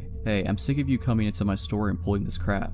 The creep paid him no mind and kept right on staring. This pissed my manager off and he walked out from around the counter and told the dude, "Look man, if you don't quit coming in here and staring at her, I will not hesitate to call the cops. What you're doing is harassment, so you need to get out of my store." At the mention of police, this dude's smile dropped and he slowly sauntered out of the store. We never saw him again, but I was immediately taken off closing shifts due to fear that the man would come back and try to catch me when I was alone. About 3 years ago, I was in a long-distance relationship with a younger man, meaning he was only 17 at the time while I turned 19 in the relationship. His name is Peter. Peter was not a nice person to say the least. He thought that the first impressions he made on people were the only one he needed, and as such he stopped being nice, polite, or reasonable to people after the first meeting. I was young and saw past this, thinking I could somehow change him. However, this abuse towards people around me and myself eventually became too much and I broke off the relationship with him. The breakup went smoothly, all things considered, except he wanted me to say the words so he could play the victim. This had been a core element of our fighting because he hinted that he would wanted to break up, but instead of just saying it, he kept me on the hook and became even more abusive. I'm getting sidetracked, but the point was that I thought of the matter as resolved and entered a loving relationship with my current boyfriend shortly after this. Then came the day where Peter wanted to get his belongings back. I texted him a list of everything he had left in my apartment and he okayed it that it was everything. We also made an appointment for him to stop by my apartment around 3 p.m. the following Thursday. I have no intentions of letting him get back into my house nor being alone with him, since he suddenly seems to have many mood swings after seeing me in another relationship. He has been blocked from my Facebook account, but somehow knew I was in a new relationship, which was a major red flag to me and my boyfriend. Thursday came and I felt eager just to be done with it. My boyfriend and I are walking home from high school when my phone rings. It's Peter. He yells at me that he has now been waiting at the train station for over an hour. I try to reason with him, agree to meet him there with his belongings since he needs to catch a train. My boyfriend walks with me to the train station, but we arrive only to find it vacant. I live in a small town and the train station is mostly used during rush hours in the morning and evening. It is also located rather bizarrely among normal residences, and there are a lot of off alleyways leading all over town from there. I get a text stating that Peter can see us, but won't come out of hiding when my boyfriend is there. We leave his stuff on a bench at the train station, calmly replying that I'm not actually interested in meeting him. When I say calmly, I mean that my reply is calm. I'm shaking and my boyfriend is furious over this child's play. On our way home, I receive another text. This time, he states that he has a gift for me and it is in my mailbox. This freaks us out even more, mostly because this indicates that he might be waiting at my home. It is entirely possible that he watched us on the train station and then ran all the way to my apartment.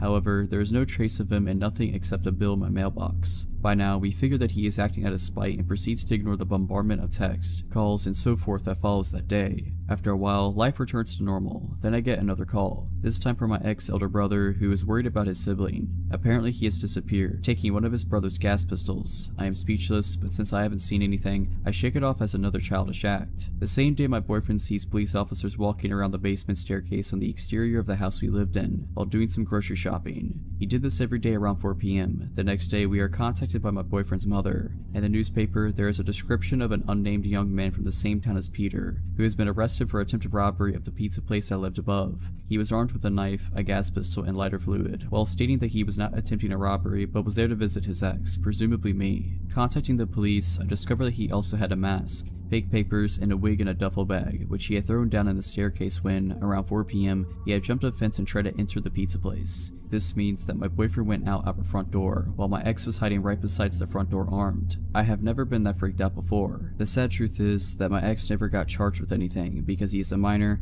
has a father with a military background and money. Luckily after this, me nor my boyfriend ever saw him again.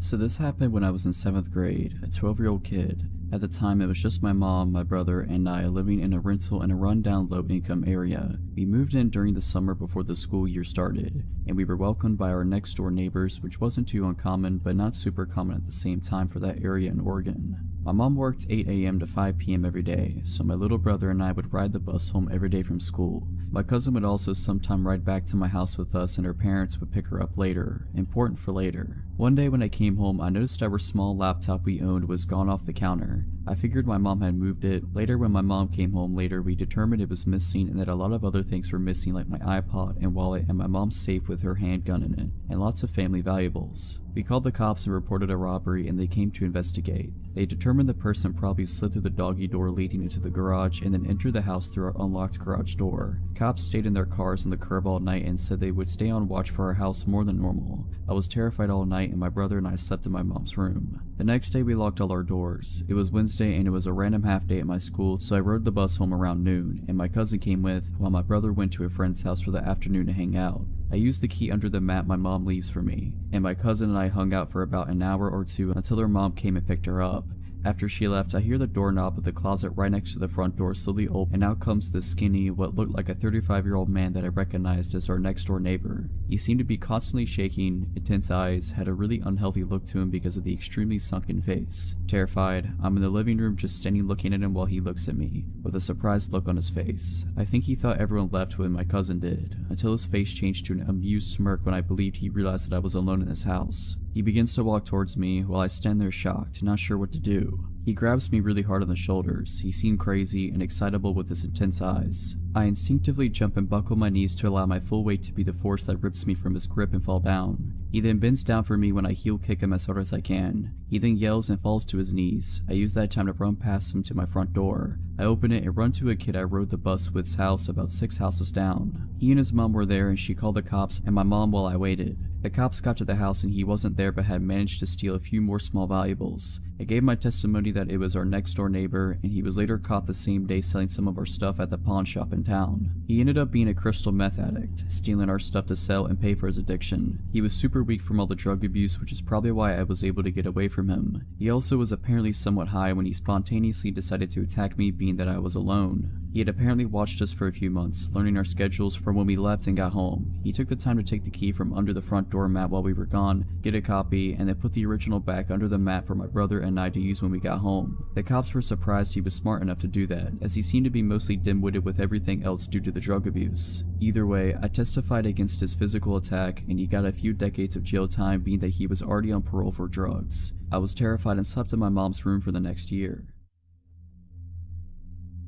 About 25 years ago, when I was in middle school, 7th grade, I had a real bad problem with bullies. I couldn't handle the ridiculing I took while riding the school bus, so I started walking 3 miles to and from school every day. The path I walked was pretty safe, mostly on a sidewalk and always on a busy road, with the last 2.5 miles being a straight shot directly to the school. Back then, there wasn't a stigma attached to kids being outside on their own, so this wasn't deemed unsafe or noticed by anyone, or so I thought. I lived alone with my father, parents being divorced, and my mother saw me on weekends. He didn't see any harm in the walking, and my mother wasn't aware of the bullying or the walking. I did not want her to know, so I continued unimpeded for over half the school year. Now, I wasn't really an active kid, and I sure didn't like having to walk 6 miles every school day, so I assumed this was the motivation for the error I was about to make. One day on the way home, a car pulled up on the shoulder and stopped, about 100 feet ahead of me. That car looks familiar. Hey, it's my father. He's gonna drive me the rest of the way. I started to jog up to the car, seeing him in the driver's seat waiting patiently.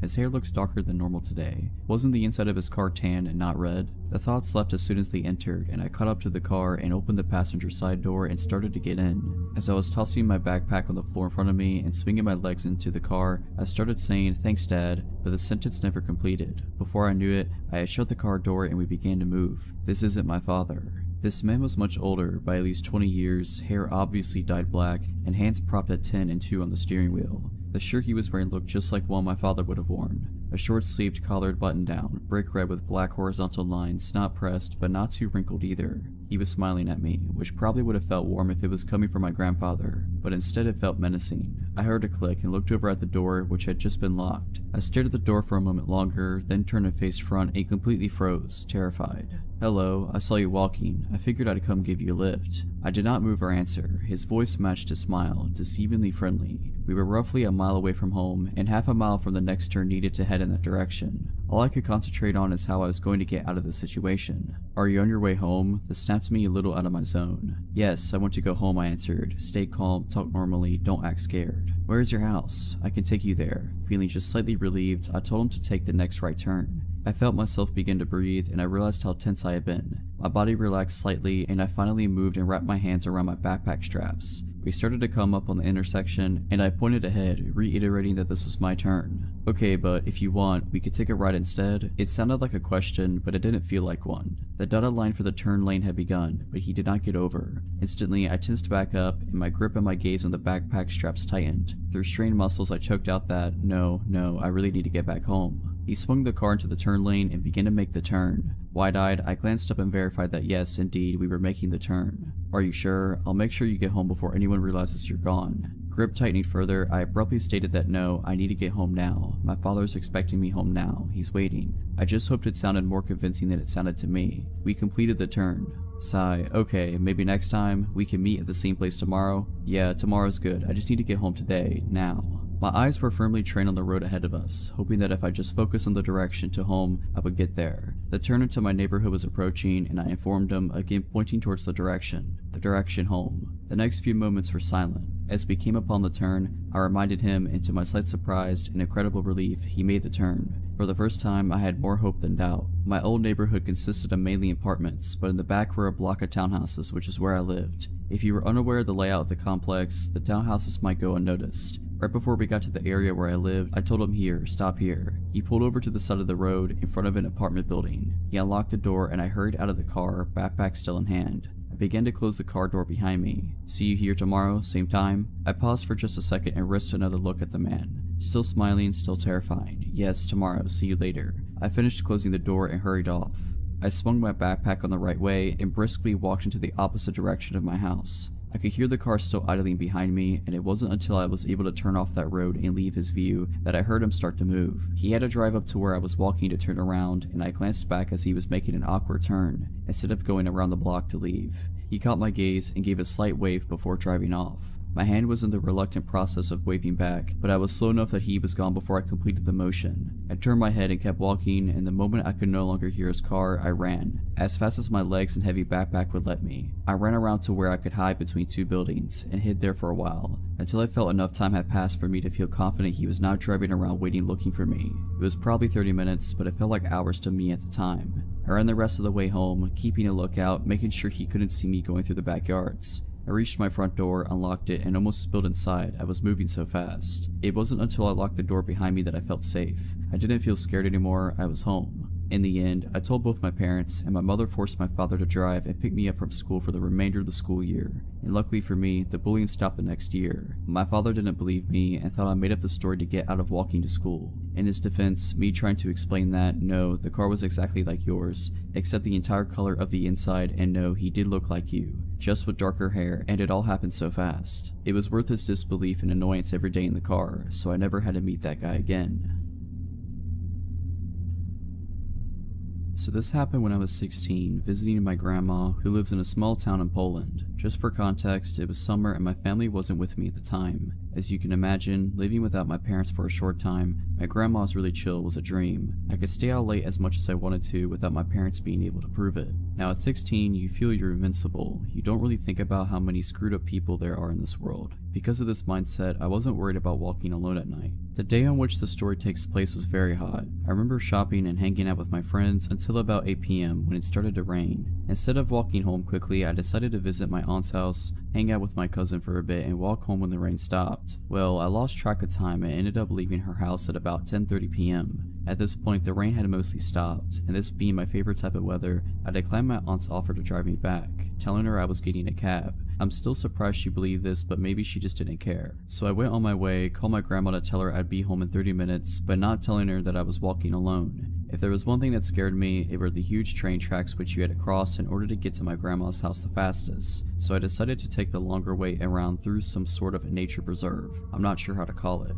I enjoyed my walk through the light rain until the long metal bridge came into my view. Just as its beginning, I saw a man. It was a small, quiet town, so it wasn't common for the people here to be out this late, but I wasn't scared immediately. I only saw his back, but he looked like every other guy you'd pass by on the street. He didn't seem to notice me, and I didn't really care. I got distracted by looking at the trees to my left, but when I came to the beginning of the bridge, the man was nowhere to be seen. I suddenly stopped dead in my tracks and got an ominous feeling. This man couldn't have already been out of view. It would have been impossible for him to move this fast. He would have had to run, and I definitely would have heard him running on the metal bridge. At the end of the bridge, there was a small path that led under it, which was hidden by thick bushes. I got even more scared by the thought that he was hiding there, waiting for me. I slowly started to walk backwards, not taking my eyes off the bushes. I hid behind a tree and decided to wait a few minutes to see if he was hiding there. After about 10 minutes, my biggest fear came true. Suddenly, the man emerged from the bushes, looking in my direction. He was holding something big and shiny. I could make out in the dark that it was a knife. My mind started racing with 1,000 questions. How did he see me? Why didn't I see the knife before? Where was he hiding it?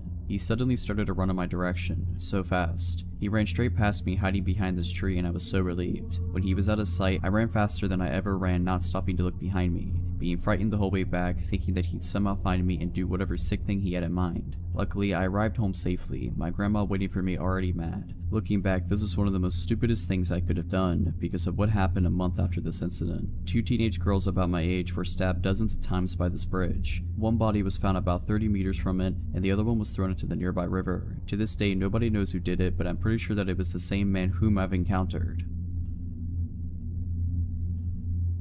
For context, this took place when I was 16 years old. I'm 24 now, so it's been a while, but this was one of the many stupid things I've done in my life where I could have ended up dead or even worse. I grew up in Portland, Oregon, and me and my friends would often go to the Lloyd Center to go shopping or just to hang around the food court being degenerates. I was walking around the mall with my friend Crystal and my mom when a man at a pop-up kiosk stopped us. He said that he represented a modeling company and wanted to talk to us about modeling for their clothing line. I considered myself better looking than the average duck. Spoiler alert, I am about as plain Jane as they come, and so I promptly announced that I wanted to sign up for the modeling agency, which my mom quickly shut down. I replied with a why, which got me in trouble later down the line with both parents, but that was the only start of my woes. I convinced my mom to allow me and Crystal to go off on our own, and with a reluctant sigh, she allowed us to go off. Me, being the dumb kid I was, marched right back over to the modeling agent and signed myself up with the phone number and email address. He said that he would be back in contact with me shortly to set up an interview with the company. That night, I went home and saw that I had a friend request from someone that shared no mutual friends with me. Hesitantly, I added the person and a message popped up. "Hi, I'm such and such from the modeling company. You signed up with our agent earlier today and I wanted to get in touch with you. I know you're in the Portland area, so we wanted to set up an interview with you next week at 9 p.m. at this location. Are you able to come speak to us?" I responded with a maybe and logged off my computer. That's when my phone started to ring. I picked it up and it was yet another guy from the agency. This new agent asked me whether or not I could come and do the interview. I said maybe and bid him farewell. It was about here that my gut instinct started to kick in. Why would they set up an interview so late at night? And I googled the address and it was in an industrial park by the airport. I chose not to answer the onslaught of emails, Facebook messages, and phone calls that I was getting. This went on for about a week before I got radio silence. The guy on my Facebook blocked me. There were no more emails or calls. It was at this point I began to worry. What if I had allowed my career to not even blossom, let alone flourish? What if I had made a mistake? I was already in hot water with my father for telling my mom off at the mall the first time. So with school in my mind, I allowed the idea to fade from my mind of what could have been. About 2 weeks later, our home phone started to ring. My father answered the phone, and as soon as he started listening to the message, his face became ash and he instantly hung up the phone, turning me to demand what I had done. I tried to feign innocence, but I knew the jig was up. We had just gotten a phone call from the Portland Police Department to warn our family about a ring of traffickers who were targeting young girls with promises of modeling and acting. They had stumbled upon the name of one of the men who worked for the ring and through that started contacting families of young women whose information they had gotten a hold of. The worst part of it all, they had my family's address and home phone number as well. I was grounded for the rest of the year, which was to be expected, but it was better than being carted off to some trafficking ring, so I couldn't complain. When I was finally allowed back to the mall with my friends, we walked by the kiosk where the modeling agent once peddled his false hopes and dreams. All that was left was an empty booth. This happened about 4 years ago. I had just graduated from high school and was a month and a half into summer break. Needing money for college, I began working full-time for the school district I had just graduated from. Due to a music festival I wanted to attend as well as monetary concerns, I did not go with my family to North Carolina, which was fine by me. What 18-year-old doesn't want a house to themselves for a week? Furthermore, my parents' house is out in the country, so I had little to no fear about my neighbors complaining about parties or being bothered in any way whatsoever. But I was wrong. I often take the back roads home from my friend's house, but on that night I decided I wanted some McDonald's, so I took the main drag and came home on a different route. This way takes you past a mechanic shop not a mile away from our cul-de-sac. It was between midnight and 1 a.m. and as I passed the mechanic shop I noticed the car's lights turning on, or should I say light, for this car had only one headlight working. I remember thinking that it was strange that this car all of a sudden turned its lights on as I was passing, and began to become even more concerned when it pulled out behind me. But I tend to be paranoid by nature, nothing serious, but I always question if the person behind me is following me and whether they mean me harm, so I brushed this off as an unfortunate coincidence. But as I neared my street and the car was still tailing me, I started to become freaked out. I looked at my gas tank and my heart sunk as I saw I was on E. Either I pull up my street and go home, or I risk driving around some and seeing if this dude follows. Yet that option held the risk of my car running out of gas and leaving me stranded on the road, and I figured I'd rather take my chances on my own soil than on the side of some dark and lonely country back road. So I turned onto my street only to have my heart sink when the one headlamped car makes the turn right behind me. At this point I know I'm screwed. With nothing left to do, I began pulling up my driveway. It's a hill about 100 yards long. To my utter horror, they began to follow me up.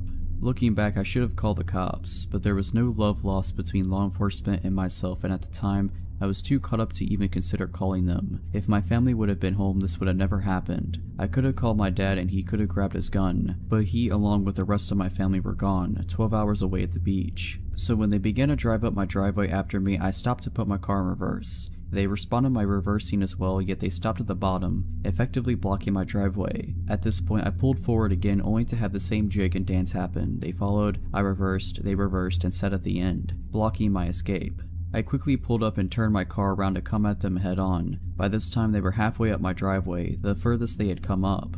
Looking back, I was terrified, alone, and angry. Who did this person think they were? With my brights on and shining right into their face, I opened my car door and got out. I pulled out my pocket knife and held it in my left hand while I grabbed my hammer in my right. I used to keep one in between my sear and door. In some weird desperate mindset, I made a split-second decision to grab the hammer from the head with the handle sticking out. My hope was that it would be mistaken as a gun. I began yelling and pointing my hammer/gun at the car, screaming at them to get out and what do you want? All the while I held my hammer as a gun and prayed they would fall for it. Whether they did or not, I cannot say. Part of me believes they thought it was a gun due to my brights being behind me making my whole front side a shadow, yet they could have just not wanted a fight. Perhaps they thought I was a girl or was timid and wouldn't resist so aggressively and violently. Who knows, but it worked. They slowly backed out of my driveway and crept around the cul-de-sac. As they were leaving my street, I ran after them, hiding behind my neighbors' houses, and at every driveway the car would slow down to a near stop, as if scoping out the houses. Thankfully, they didn't pull into any driveways and they turned off my street altogether. After I was safely in my house, I ate my McDonald's by the front window with all the lights turned off, waiting to see if they'd come creeping back. Thankfully they didn't, but that night I locked every door in the house, which I always did anyways, and slept with a hammer, machete, and baseball bat next to me and my pocket knife under the pillow. Complete overkill, I know, but I was terrified. Now I know where my dad keeps his gun, so if it ever happens again, I'll be better prepared. Last year, I was dog sitting for my aunt. The dog is small, sweet, and a little skittish. I had worked most of the week, so I was just living in the house for the time being. It's a nice house, not big enough to feel empty if you're alone, but not small enough to feel cramped. The only rooms I used were the kitchen, bathroom, living room, and the guest bedroom. My last day of work this particular week was a double shift. I was excited because after this I had 2 days off. I planned on using them to introduce the dog to RuPaul's Drag Race. I usually try to keep good spirits for a double shift because regardless of the time and annoying customers, extra money is always needed. My old job was a barista and cashier. Mornings are always busy and nights are slow. On weekends, people are more concerned with coffee and breakfast than anything else we may have to offer. I was having a nice time, actually, because this day was turning out to be not as hectic as the previous ones that week, one even involving a small fire. As the morning rush line was dwindling, the limited tables in the restaurant came into view and I started people watching. As I slowly scanned the customers eating bagels and reading the paper, my eyes met a man at a laptop. He had long, dirty hair and a bit of a stubble.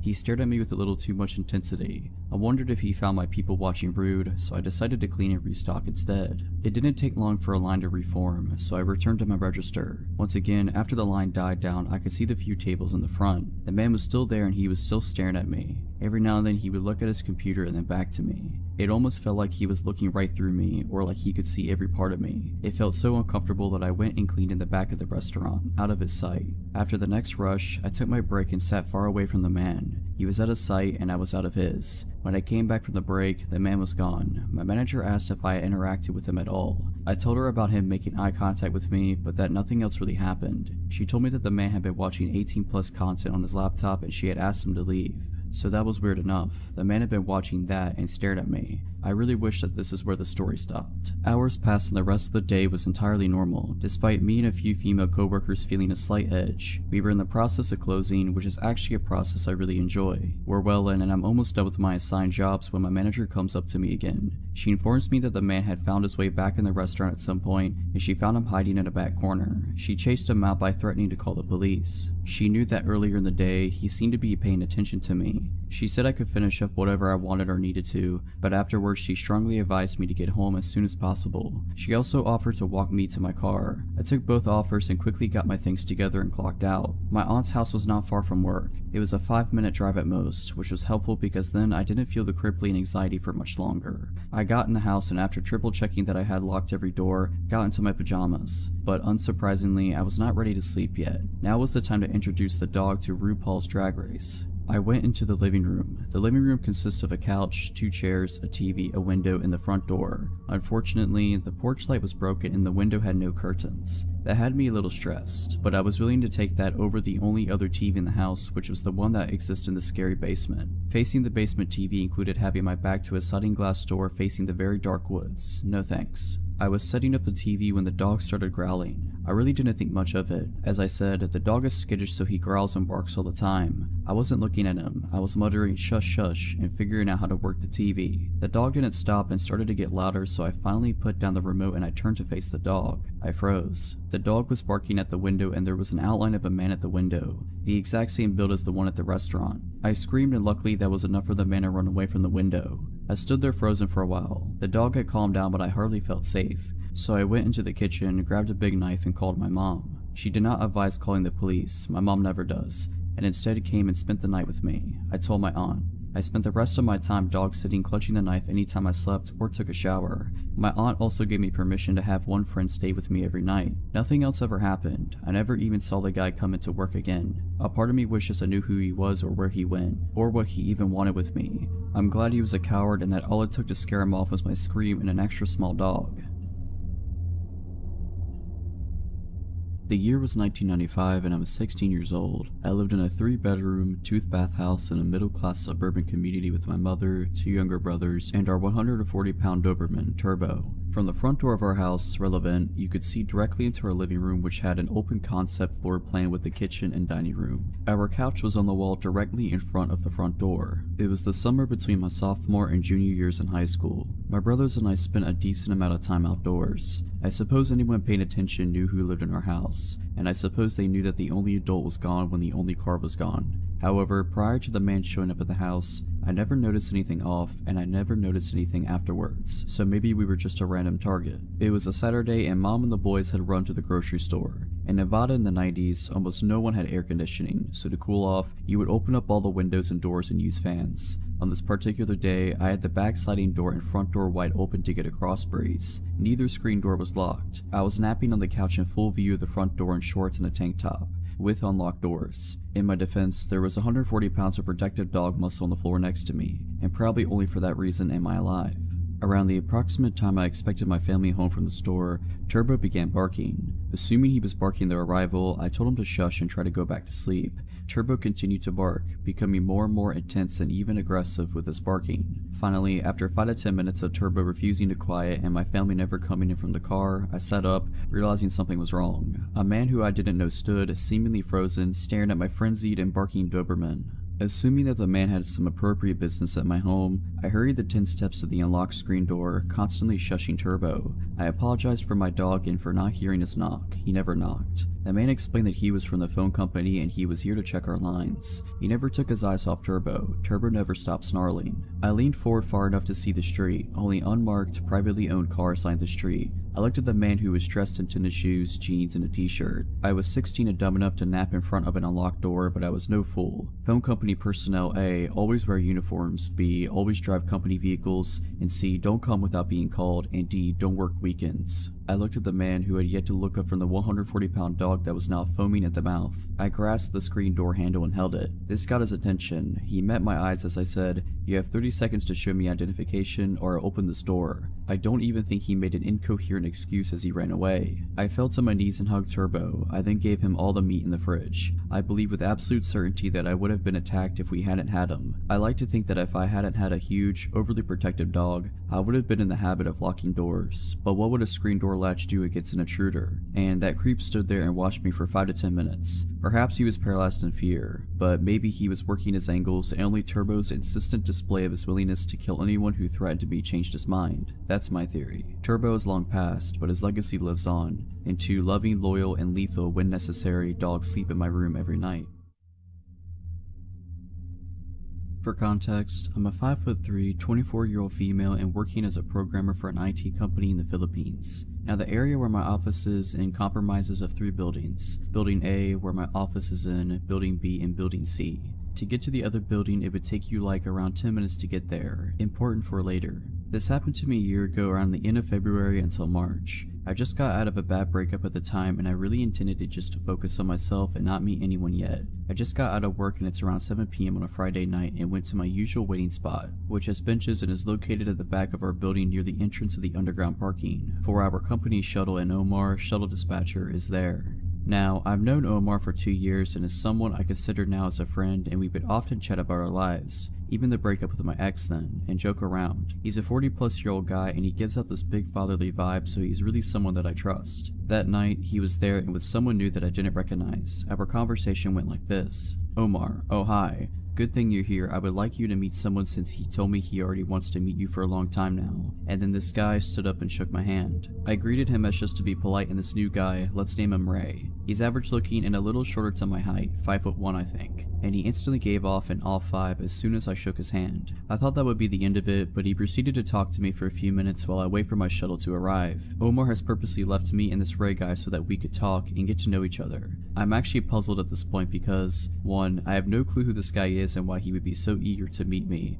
and 2, I clearly told Omar before that I'm not into meeting anyone just yet. But for the sake of being polite and nice, I talked to Ray, but we never reached any personal questions, exchanging numbers, social media accounts, or even telling him my full name. I just told him my nickname, and I left it just as that when I finally got on the shuttle. Fast forward to a week and Friday again, I got off at work in the same time and surprise surprise, Ray is there again with Omar and a security guard. They were chatting, but as soon as I came, Ray instantly greeted me, and at this point, I'm a little creeped out as I expected our encounter would only be a one-time thing. I just said hi and brushed him off and sat on the benches to wait for my shuttle again, and of course, as this guy doesn't seem to know the definition of personal space, sat beside me and talked to me again, but this time he's asking for my cell phone number. I told him off and clearly said that I'm not giving out my number to strangers and just giving him one-word answers just to give an impression that I wasn't interested at all. He would ask, "Why wouldn't you give your number? I just want to be friends." And I could see it in his face that he was getting frustrated every time I told him I wasn't giving it to him. This happened while Omar and the security guard was looking at us from afar, but this went on until I got on the shuttle again.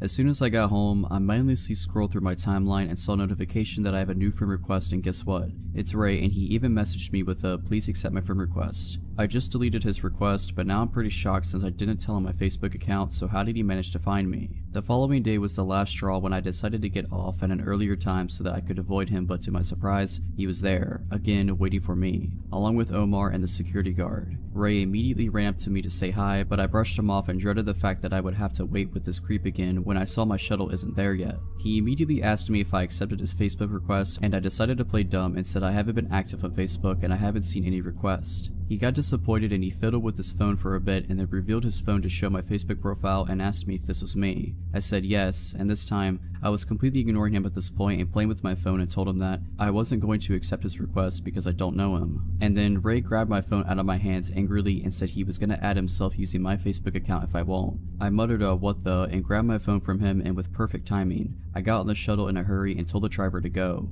At this point, I could confirm that this guy could be stalking me and now knows my daily schedule and social media accounts. I reported this incident to my manager and told her how this was already happening for some time now. She was surprised that I didn't report it earlier, but I blamed it on my lack of assertiveness and fear that I might be overreacting to his advances. We reported the incident to office security and told them what happened, and they couldn't do anything at first as 1. I need actual evidence about my allegations to him, and 2. I only knew Ray by his first name and they would need more information than that. I didn't bother to ask where he's from or if he's even working in our office/building, which is dumb of me and I should have asked in the first place. My manager then decided that I should be at least accompanied by some of my office mates to confirm the situation, and the guys volunteered to accompany me every time I got off work. They accompanied me for a couple days, and no matter what time I got out, Ray was there to harass me. I felt bad for my office mates as they had to deal with his BS as well. First instance, when he saw I was with my office mates, I could see the visible anger in his eyes, and he would try to butt in our conversation even if we were ignoring him. At one point when I'm talking with my office mates, he let out an exasperated sigh and said, "Can I talk to you for a second please? What do you want?"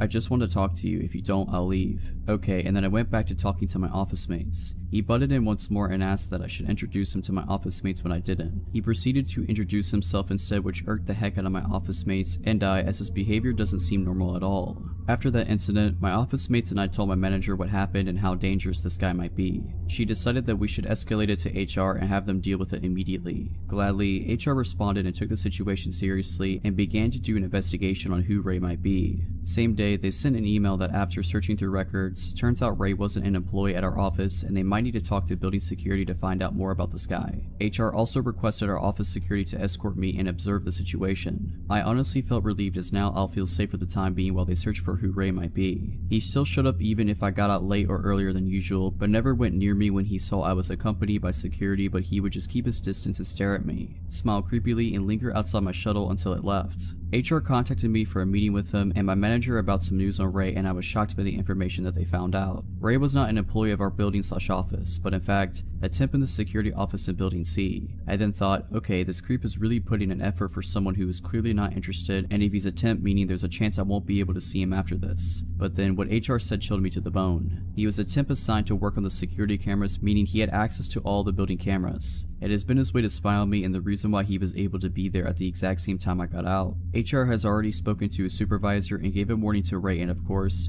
Ray denied the allegations even if I had witnesses against him. The supervisor wanted to apologize to me in person, but I decided not to as I just wanted this to be over with. After that meeting, I never saw Ray again, and I reckon he must have been kicked out after HR issued warning against him. As for Omar, I never seen him as well, and I felt bad, but he was also part of the people who enabled Ray and didn't do anything when I was clearly getting harassed. I received a bit of backlash from the security guards at the building for a while as well, hearing them say that I was overreacting and I should have accepted his advances, which was disgusting, as I heard the same thing being said by female building staff as well. Nothing strange happened for a few days, but then the security guard that was with Omar at the time when Ray was harassing me added me on Facebook, but I didn't make much of it and just deleted the request. I'm still working in the same office and building as of today and been totally shaken up by the incident that I decided just to keep my distance from people so I could avoid from this ever happening again, and to Ray, please don't meet me again.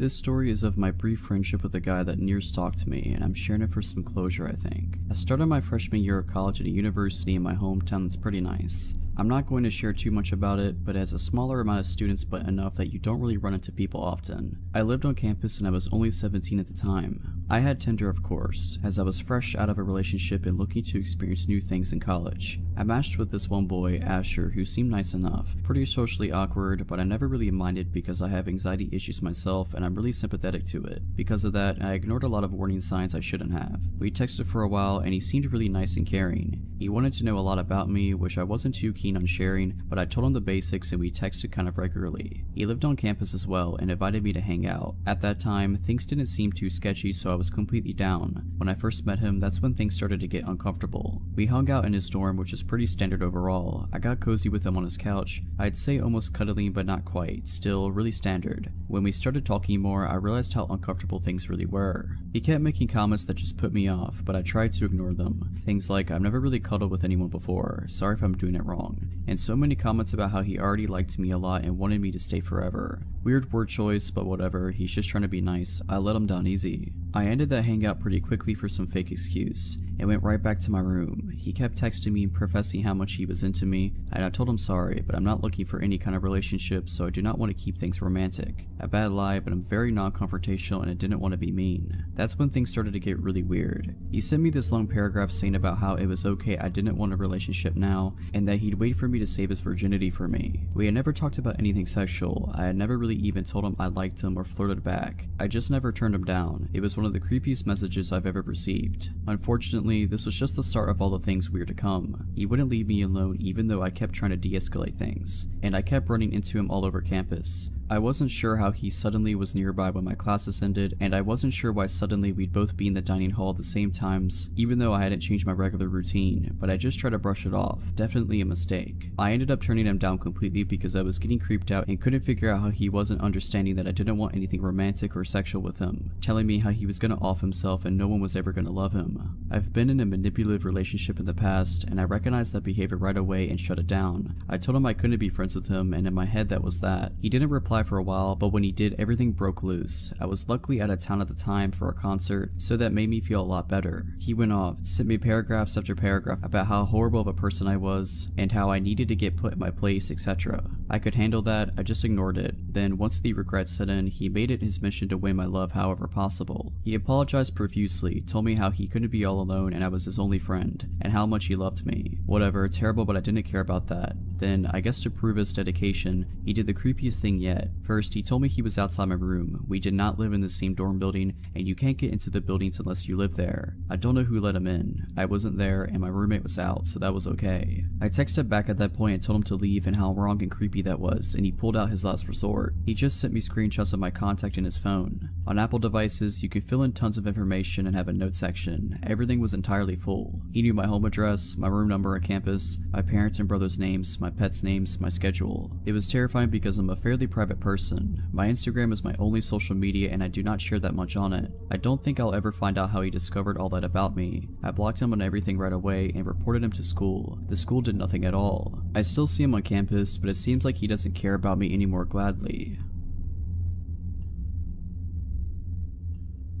I was around 16 years old when this happened to me. It was just me and my dad at our house, and since he was a businessman that traveled frequently, I was left home alone quite often. First of all, I'm going to try to do my best to describe you the layout of my house so you can better understand my situation. My house is pretty small since it's just my father, my dog, and me living in it. There's a long hallway full of full-size windows separating my dad's room and mine. Our dog loved to look out the windows, so we always kept them open enough for her to look out. I'm the last room at the end of the hallway. In between the two rooms is my bathroom and a spare room. All the rest is irrelevant. Let's get to it. It was around 11 p.m. when the worst night of my life began. My dad was passed out in bed after a long day, and I was mindlessly dancing around my house getting ready for bed. I just hopped in my shower, not knowing what was coming ahead, when my dog starts aggressively barking up a storm. I walk out the bathroom and go out and explore. I head to my room to throw some clothes on while my dog is still barking. Months before, I'm not sure how I managed to break my door handle, but you don't have to twist the knob to open it. All it needs is a small push. Scared, I barely managed to put a shirt on when my dog opened the door. I looked to see her enter my room, while in the midst of barking, that's when I saw it. There's only one window that has vision to the opening in my room, and in the corner of it I saw a face. It was dark, so I took a second to comprehend what I just saw, but when I finally realized it, I screamed. My dad owns lots of guns, so when he heard me scream, he ran out with a pistol. He asked me what happened and could barely mutter what I saw.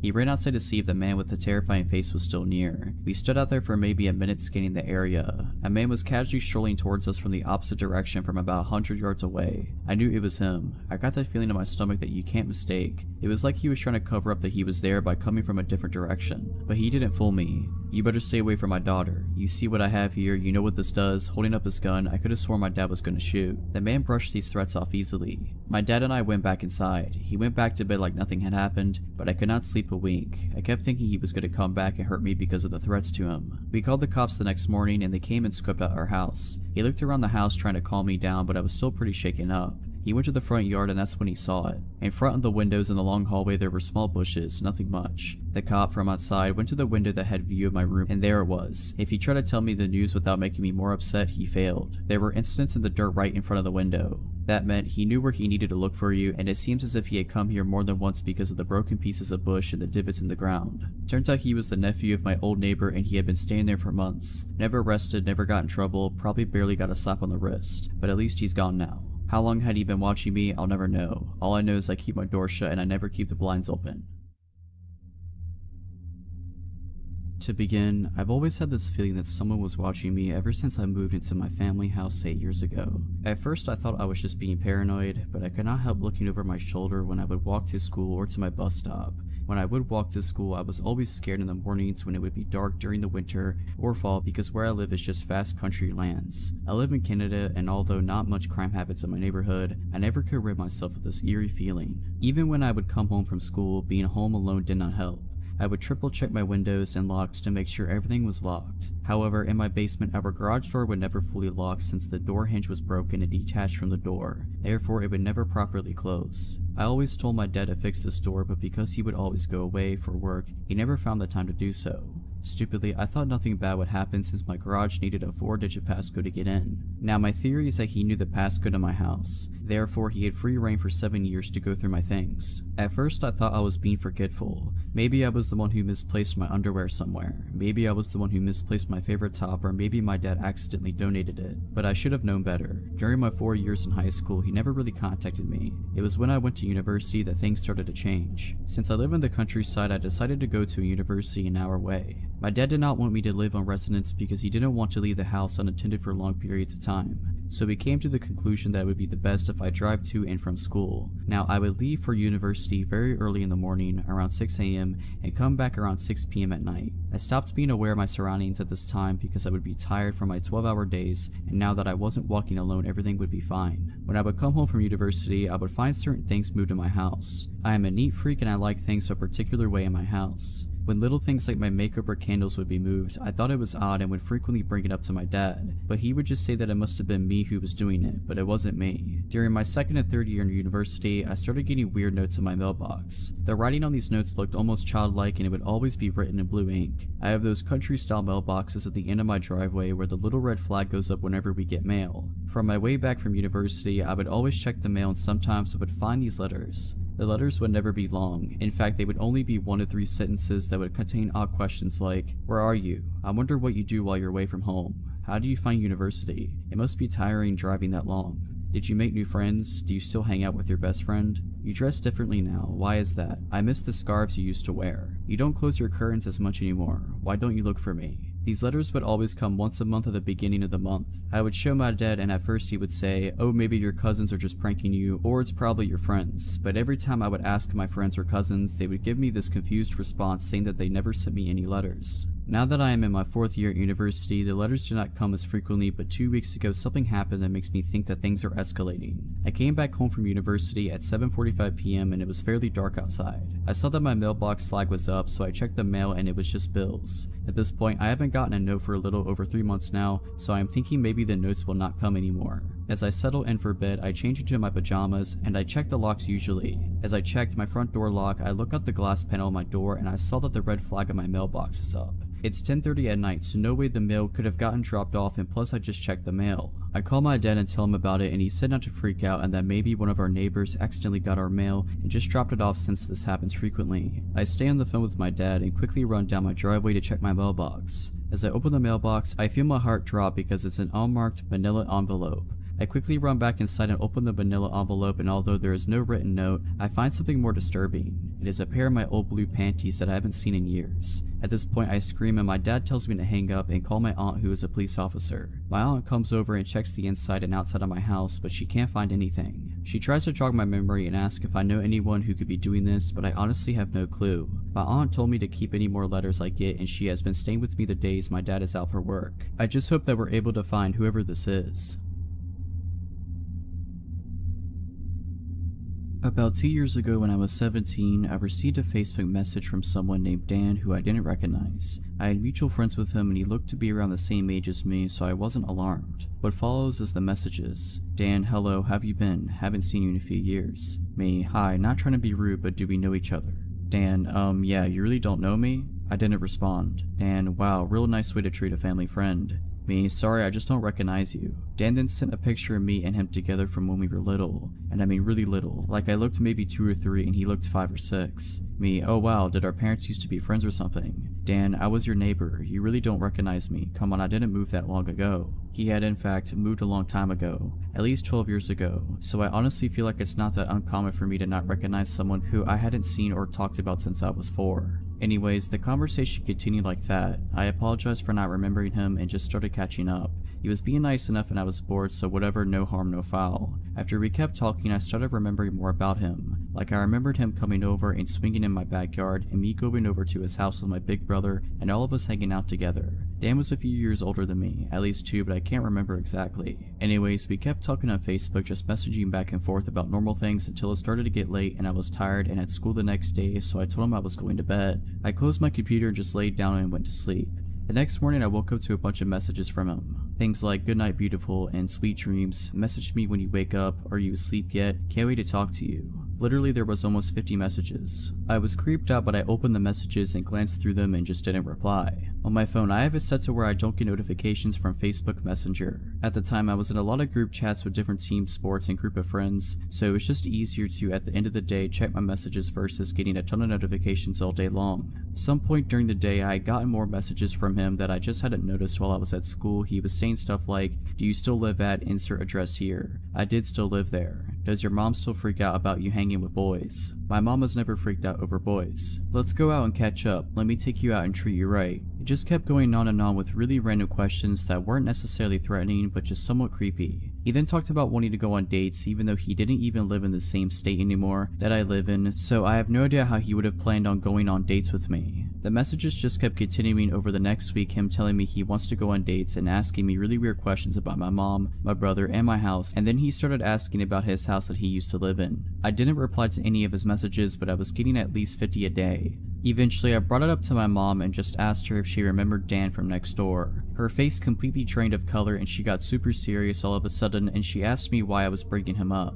I told her that he had messaged me on Facebook and was trying to get me to go out on a date with him and was just trying to catch up. I didn't tell her he'd been messaging me 50 plus times a day and I wasn't responding at this point. She told me to block him and never message him again. I asked her why, and this is a summary of what she told me. When I was 3 or 4, I used to play over at his house a lot. His mom would always offer to babysit me if my mom had to go out and run errands, and he also had a little sister who was around my age, so my mom figured it was a perfect opportunity for a play date between Dan, my brother, me, and Dan's little sister. One day when I came home after one of these play dates, my mom was asking me and my brother what we had done that day. My brother started talking about how he had watched some movie. I apparently told my mom that Dan had brushed my hair for me. My mom thought that was a little weird that a 6-year-old boy wanted to brush a 3-year-old girl's hair, so she asked a couple more questions and it came out that he wasn't brushing my hair. He had been taking a brush and was rubbing it all over my body while I was only in my undies. My brother didn't know anything about this because we had been in Dan's room and my brother had been in the living room with Dan's little sister. After that, my mom didn't let me go back over to his house. Apparently when my mom confronted his mom about it, a huge fight broke out. Not physically, but a screaming match. It turns out that Dan had been doing similar stuff to his little sister, but it had escalated farther than that with me. My mom threatened to report them to the police or Child Protective Services. She did both, but before much could be done, they moved out and found somewhere else to live. They were renting the house. After hearing that from my mom, I immediately blocked Dan on Facebook. I wasn't quick enough, I guess, however, because he messaged a bunch of my friends on Facebook asking about me and had changed his relationship status to taken and in a relationship with me. He then followed me on Instagram and found my Snapchat somehow. He liked and commented on almost all of my Instagram pictures and sent me a bunch of Snapchats. I quickly blocked him on both and luckily he never figured out my phone number. Luckily I haven't heard from him since. We were both 16 and 13 respectively. My sister and I were home alone while my parents were out of state for a couple of days to attend the funeral of a longtime family friend. Our grandfather lived only a couple miles away and was originally supposed to babysit us, but he trusted my sister and I would be fine, and he would be on call if anything were to go bad. Well, of course, something did. Just our luck. It was around 10 p.m. or somewhere close to that on the second night and I was upstairs in my bed trying to sleep after a long day of biking around with a couple of friends. My sister suddenly came running up the stairs, which she almost never did unless she was in a hurry for some reason. She came into my room and was frantically talking to someone on the phone. I lied there in confusion while she talked. I don't remember exactly what was said, but when she hung up, she hugged me and told me that everything was alright and that Grandpa was on his way. What had happened was that my sister was sitting outside on our stoop talking to a friend of hers on the phone when a pickup truck came rolling onto our driveway. My parents don't own a pickup, so I immediately threw up a red flag. Once she saw a man get out carrying a duffel bag, that's when she came running inside and called our grandfather. My grandfather may have been 60 at the time, but he's no pushover, being 6'4" and having the strength of Godzilla with a demeanor to match when it comes to protecting his loved ones. He also owns firearms, which I wouldn't doubt for a second he would bring alone in case something really hit the fan. We also lived in an area where the police would take a bit of time to reach, which is another reason why my sister called him and not the authorities. Suddenly, we hear what sounds like a door being kicked open downstairs. Almost immediately afterwards, we began barricading my bedroom door, since none of the bedroom doors had locks in them at the time. Once we're done, she looks at the window while I sit there, covering myself with my blanket. All the while we hear footsteps downstairs on our hardwood kitchen floor. My sister then looked around my room and asked if I had a bat or something, which I did in my closet. My Louisville slugger that I used when my parents made me play baseball when I was in elementary school. I also had a hockey stick, but who would use that as a weapon unless in a very circumstantial situation? She rummaged through my closet and found it, then stood next to the door while I ducked down behind her, thinking maybe I should grab the hockey stick, but it's much less intimidating than a bat. Unless this burglar has some sort of PTSD associated with hockey, then this is the ultimate weapon. We then hear the sound of a gunshot followed by a man yelling out in pain. The sound of both I can still hear even to this day when I think about it hard enough.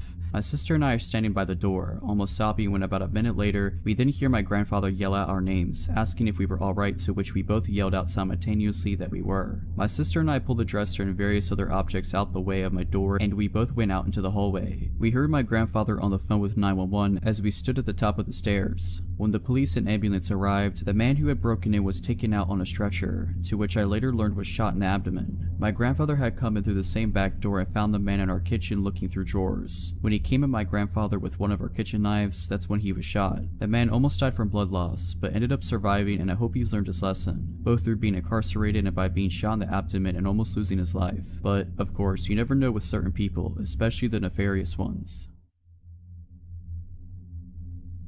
This all started my sophomore year of high school.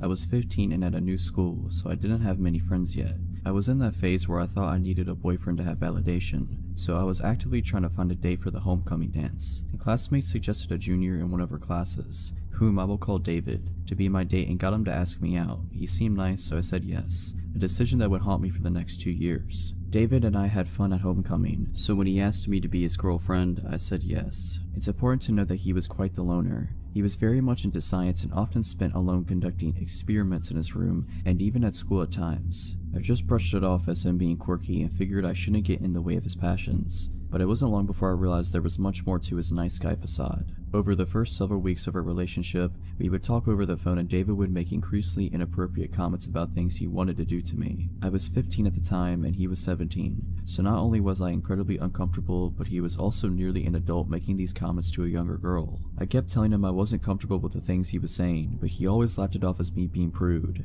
I was fed up after a while and finally threatened to break up with him, and that finally made him stop. I should have recognized the red flags and bailed at that moment, but again, I was dumb and felt I wasn't worth anything unless I had a boyfriend. Although the inappropriate comments stopped for the time being, he would still become increasingly possessive and downright obsessed over what I was doing at all hours of the day. He would intrude on conversations I had with my friends and want to know things that frankly weren't any of his business. One day when I was getting into the shower, he called and my dad told him I would call him when I was done. Instead of simply waiting like any rational person would do, he called a total of 4 times over the next 10 to 15 minutes to see if I was out of the shower yet. I began to feel suffocated, but every time I asked him to back off, he would cry about how depressed he was and that he only wanted to talk to someone to feel like he was wanted. I always fell for it like the dummy I was, but now I recognize the clear manipulation that it was. One day I finally had enough. I broke up with him in person at school and he bawled like a child. I didn't let it get to me this time, however, and firmly told him that I didn't want to be his girlfriend anymore. Although he couldn't get his way, he still somehow convinced me to stay friends. I know I was an idiot, but things didn't end there. Over the next several months, David kept trying to get me to go out with him again, even going as far as to cry in front of other people to garner sympathy.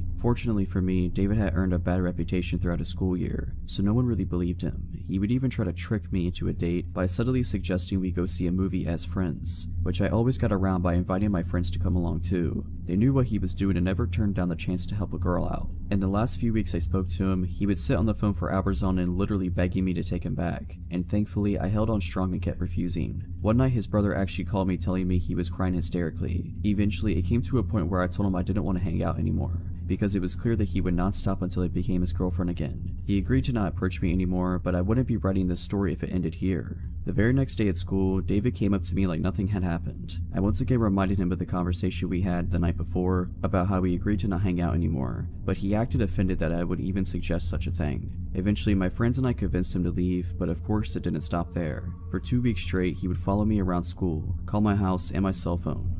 For 2 weeks straight, he would follow me around school and call my house. This was the days before smartphones, so blocking his number wasn't as easy. I tried to get help from the school staff, but the vice principal basically told me that there was nothing I could do because he wasn't trying to hurt me. I was frustrated, but thankfully David seemed to back off when it was clear that I wasn't going to give in. That is until I got another boyfriend. The following school year, my junior year, I started dating a senior named Justin. Not long after we went public with our relationship, I noticed David following me again. Now Justin was a football player and he was a pretty big guy with unresolved anger issues, so he didn't take kindly to this guy. He would hang out with me and my friends and David would hover over nearby, walking by every now and then and making it blatantly obvious that he was spying on me. One day, Justin walked straight up to David and confronted him. He didn't lay his hands on him or threaten him in any way, but he did ask, "What are you doing?" in a really angry tone. David simply muttered some kind of excuse and scurried away. We thought that was the end of it, but later in the day I was called to the principal's office. Turns out David claimed that Justin threatened him and blocked the doorway so he couldn't move. Justin denied it, of course, and told the principal I could back up his claim, which I did. Thankfully, nothing came of it, but this was only the first of a long line of incidents. Over the school year, David and his brother, who was a year younger than me, would try to get Justin in trouble every which way they could. He even started rumors and threatening his life. A classmate of mine overheard them talking about ambushing Justin and hurting him, but even though I brought this to the staff, nothing was done about it. All the while, David kept following me when Justin wasn't around. There was even an incident in the school gym one day when a bunch of classes had to stay there for the period. He and I both were there and he made sure to sit on the bleachers nearby, even following me when I moved. I was on the verge of tears, but then I saw 2 guys I knew sitting on a few rows down from me. They were cool with me, so I got their attention and, after explaining what was going on, asked them if I could sit with them to feel safer. They accepted and we ended up having a good time talking about music. In spite of this, things just kept getting worse with David. Finally, it came to a head when David's brother wrote a letter to Justin's sister. They had been good friends before this whole mess started, and in the letter David's brother threatened physical harm to me and to Justin. The sister gave the letter to Justin, who then came to me. and we both brought it to the principal. That was when the principal called everyone involved into his office and had a nice little chat with us. The principal showed the letter to David's brother and said, "I can expel you for this right now, but I'm willing to let it go on one condition." David and Justin were both about to graduate, so the principal gave them the ultimatum. He stated that David and his brother were not to contact me or Justin in any way, shape, or form for the rest of the school year, or he would see to that neither of them would graduate. I was pissed because Justin did nothing wrong, but in the end, we just wanted this whole mess to be over with.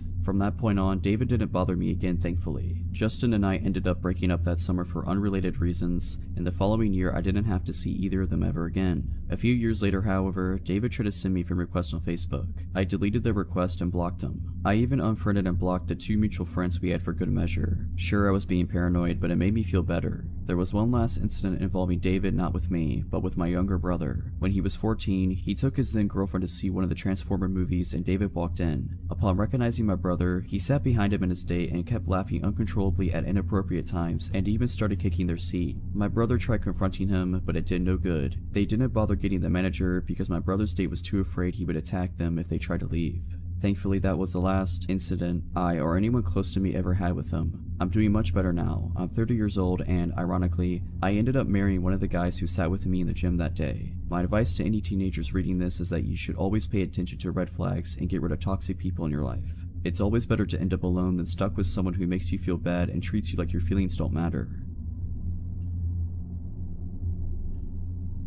This happened a few years ago when I was bartending in college. I was coming home down a stretch of divided highway at around 3 a.m. when I noticed a car heading towards me in the wrong lane. I doubted myself at first and thought that the car was on the other side of the highway. Sure enough, the white Ford sedan passed me at a really high speed at around 90 miles per hour. It's worth noting for later that I also drive a white Ford sedan. I was used to drunk/idiot drivers in the middle of the night, so I pulled to the side of the road and let him pass me. I had a moment of clarity and thought to call the police, thinking this person could hurt themselves or somebody else. The dispatcher answered, and after telling them which road and exit/mile marker I was at, told me they would send a car. The state police station was only a few exits away, so I figured they would send somebody and I would just drive home. As I headed back onto the highway, I noticed some lights a few miles behind me. I live in a more rural part of southeastern Pennsylvania, and traffic at 3 a.m. tends to be truckers and cops. The car gained on me as I was getting up to speed, so I stayed in the right lane and waited to be passed. Instead, they flipped on their high beams, making it uncomfortable to drive, and rode my tailgate. At this point, I thought I was going to be pulled over by the police. I drove a white Ford sedan and had just called out a different white Ford sedan, so I grabbed my registration from my glove box. Suddenly, the car behind me audibly slammed on the brakes and stopped in the middle of the highway. They must have shut off their car because the lights went out and I saw what looked like the same Ford sedan from earlier. Still, I thought this may have been a police car. They had a roof rack, and it could have looked like I had reached for a gun in my glove box or something. I panicked and called 911 for the second time and asked the dispatcher if they had sent a cruiser to investigate. The dispatcher was a little curt with me and assured me that they sent somebody out. Dispatcher, we have sent a trooper out to find the car, sir. Me, I only ask because somebody is following me and acting weird.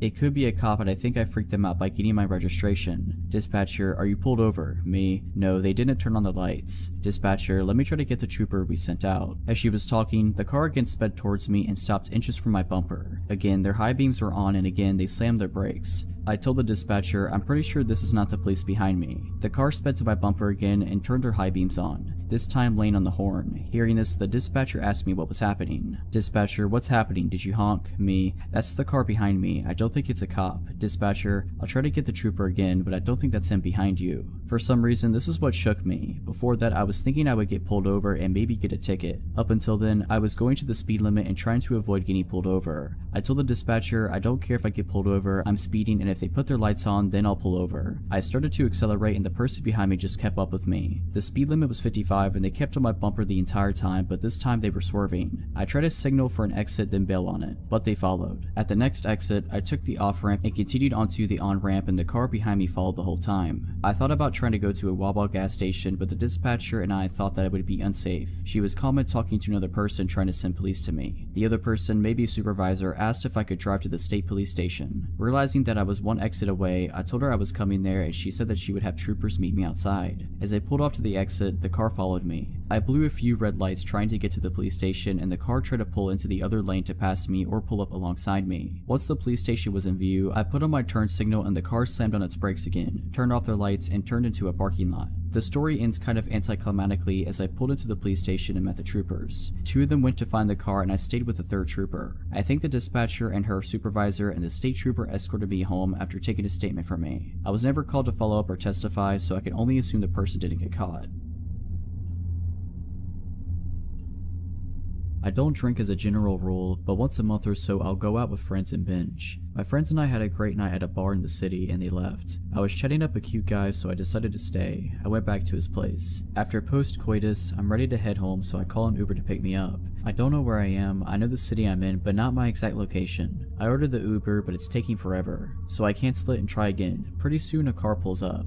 I drunkenly mumble something like, "Is this the Uber?" and I hop in. Mistake. Ubers apparently are supposed to have some kind of marking on their vehicle. The guy pulls away and starts driving. We're chatting, I'm fumbling for a cigarette, and the next thing I notice is that we're headed for the highway, but in the opposite direction of where I thought we needed to drive, and we're going at a solid 90 miles per hour. Then I get a call from an Uber driver. He's there and I'm not, because I'm in the car with someone else. I start texting my friend frantically, counting off mile markers for her. Then I realize that's going to do jack, because she's probably drunk too, so I call 911, but I realize this guy is crazy. He's refusing to let me out of the car, so I've got to do it on the sly. It's been about 40 minutes now. I'm terrified. I don't know where I am. I don't know who this is. We're driving at over 100 miles per hour, weaving in and out of traffic. This guy is trying to get me to hang up my phone call, and also smoking pot, so I don't want to do anything that might provoke a violent reaction from him. I start chatting to the 911 dispatcher as if it's my friend, praying that they'll catch on. "Hey girl, it's me. Yeah, I'm with someone right now. We're driving past highway exit." "No sweetie, it's not my Uber. I thought it was, but it's not. It's a shame you can't come and meet me and bring friends." Thankfully, the operator catches on. He gets me to stay on the phone while he sends cops, and we develop a code. If I see cops, I'm supposed to casually put my hand out the window, which looks semi-normal because I'm smoking a cigarette. We pull into some random little housing complex, and he busts out some powder and forms 2 lines. I now have confirmation that he does drugs, which means he's probably emotionally volatile. I relay this to the operator in code, "Oh girl, I wish you were here right now. This guy just busted out the coke. You'd love it. He's taken a really big bump, man after my own heart," etc.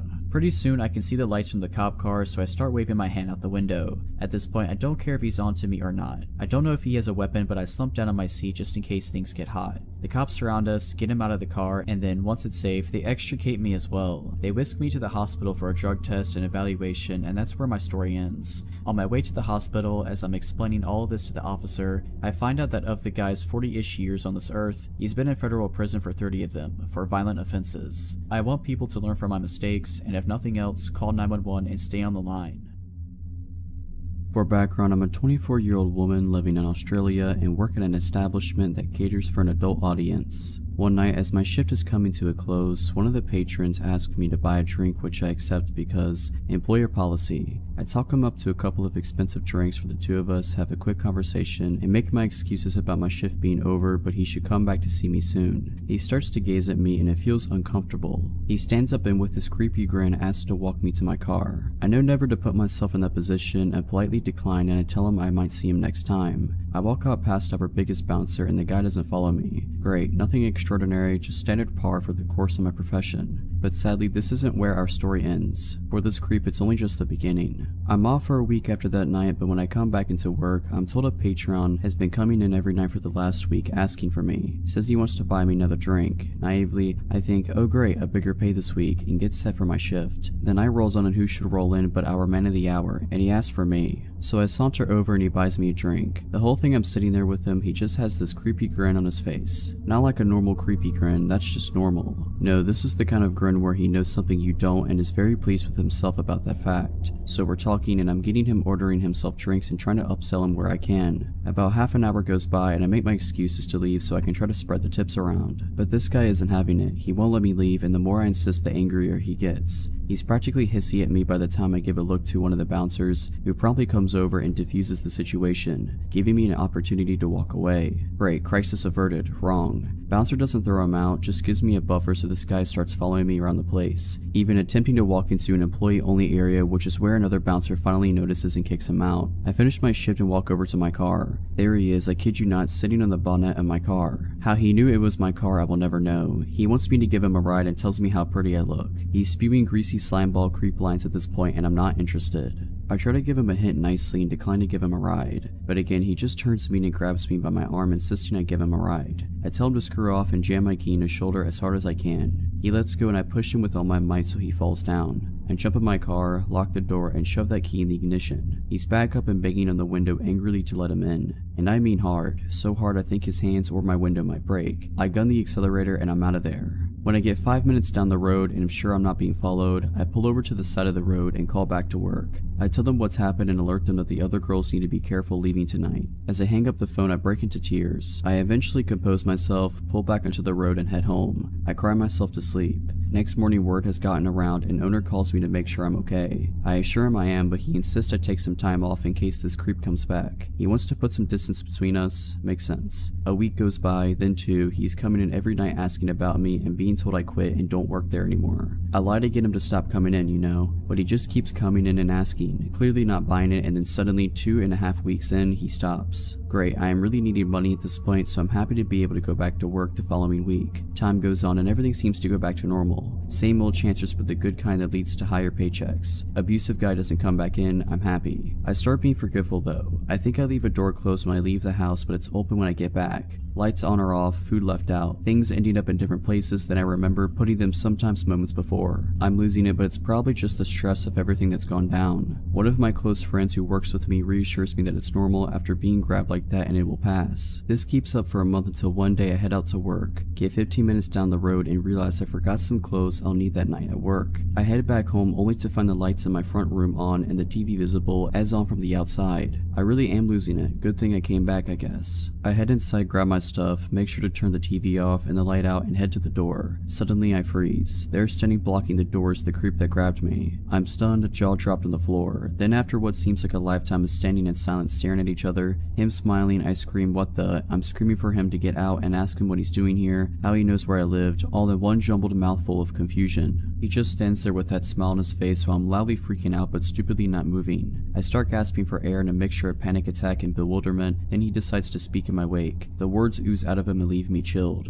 Welcome home, honey, you're back early. A switch goes off in my head, I throw everything I have on me at him and sprint to the back door. I'm out ski. I leg it faster than I have in my life, screaming bloody murder as I go. I hide in some bushes around the corner, tears running down my face, gasping for air. I check my pocket and my keys are still there. No phone though, I threw that at the stalker creep along with everything else. I sneak back to my house, jump in my car and nope out of there. I head to work, tell them what's happened and call the cops. Cops head to my house and send others to my work. Stalker guy is gone, but when they turn up, they search the house and turns out he's been living in my crawl space. I'm paranoid that's what all those doors and lights and misplaced things was about. I pack up whatever I can fit in my car while cops are still there, that they'll let me take, and I drive. Haven't been back since. I moved states, knew everything.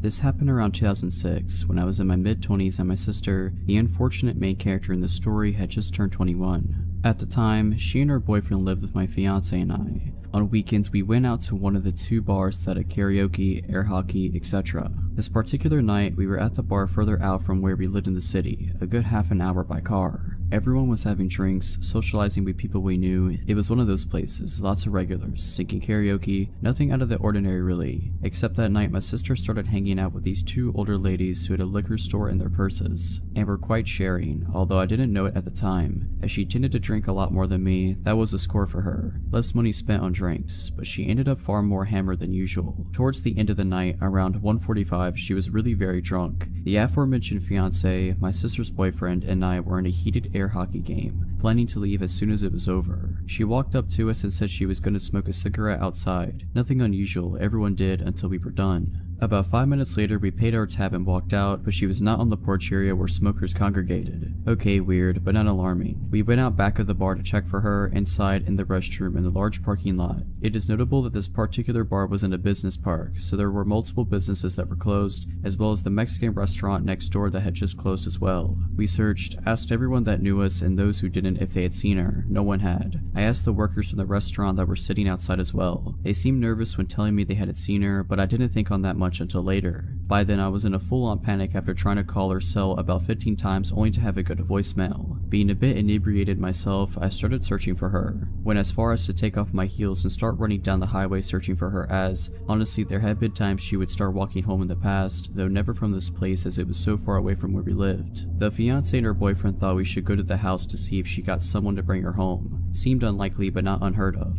We get home and she's nowhere to be found. Just as we were about to head back and I was going to phone the police, I received a call from the PD on my phone. They indicated that they had my sister, that there had been an incident and I needed to get down there. We rushed to the PD where we were taken into a room with my sister. Her face was red from obvious crying and bruises were starting to show on her arms and chest. She said that when she told us she was going outside, she thought we said we were leaving then, so she walked to the car. After a few minutes being drunk and tired, she sat down up against it to wait. A van pulled up and a young man was asking her directions to somewhere. She walked closer to try to explain when suddenly the back door flew open and two other men grabbed her and threw her in, taking off. They were rough with her, hitting her a few times while holding her down, saying they only wanted money. They snatched her purse from her, breaking the straps and searched it, quite haphazardly as they didn't find the $30 she had in it. After driving around a bit speaking in Spanish, she couldn't understand they pulled out a gun, making sure she saw it and put a bandana around her eyes, telling her that they'd let her go. She was driven to some woods by a neighborhood she did not know. The door was opened and they pushed her out, telling her to run, that if she took the blindfold off or turned around, they'd shoot. She ran and ran. Eventually she did take the blindfold off and came to the first door she saw, beating on it and screaming for help.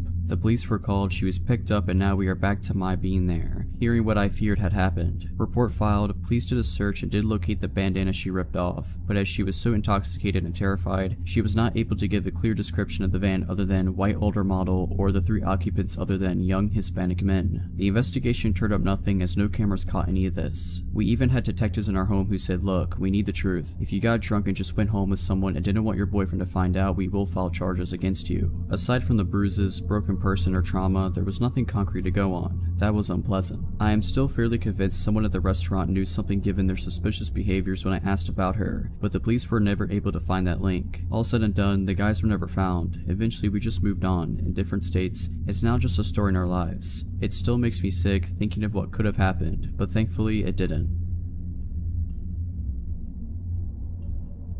A little backstory, I was about 16 at the time, and I rode the public bus to and from school. This particular day, I had done some special effects makeup before the end of my classes, so I had fake blood running down my face and I couldn't be bothered to take it off before leaving school. Now I knew as I was boarding my bus, people would stare or ask questions, so I wasn't surprised when this man, who looked to be in his mid-30s, started asking about the makeup.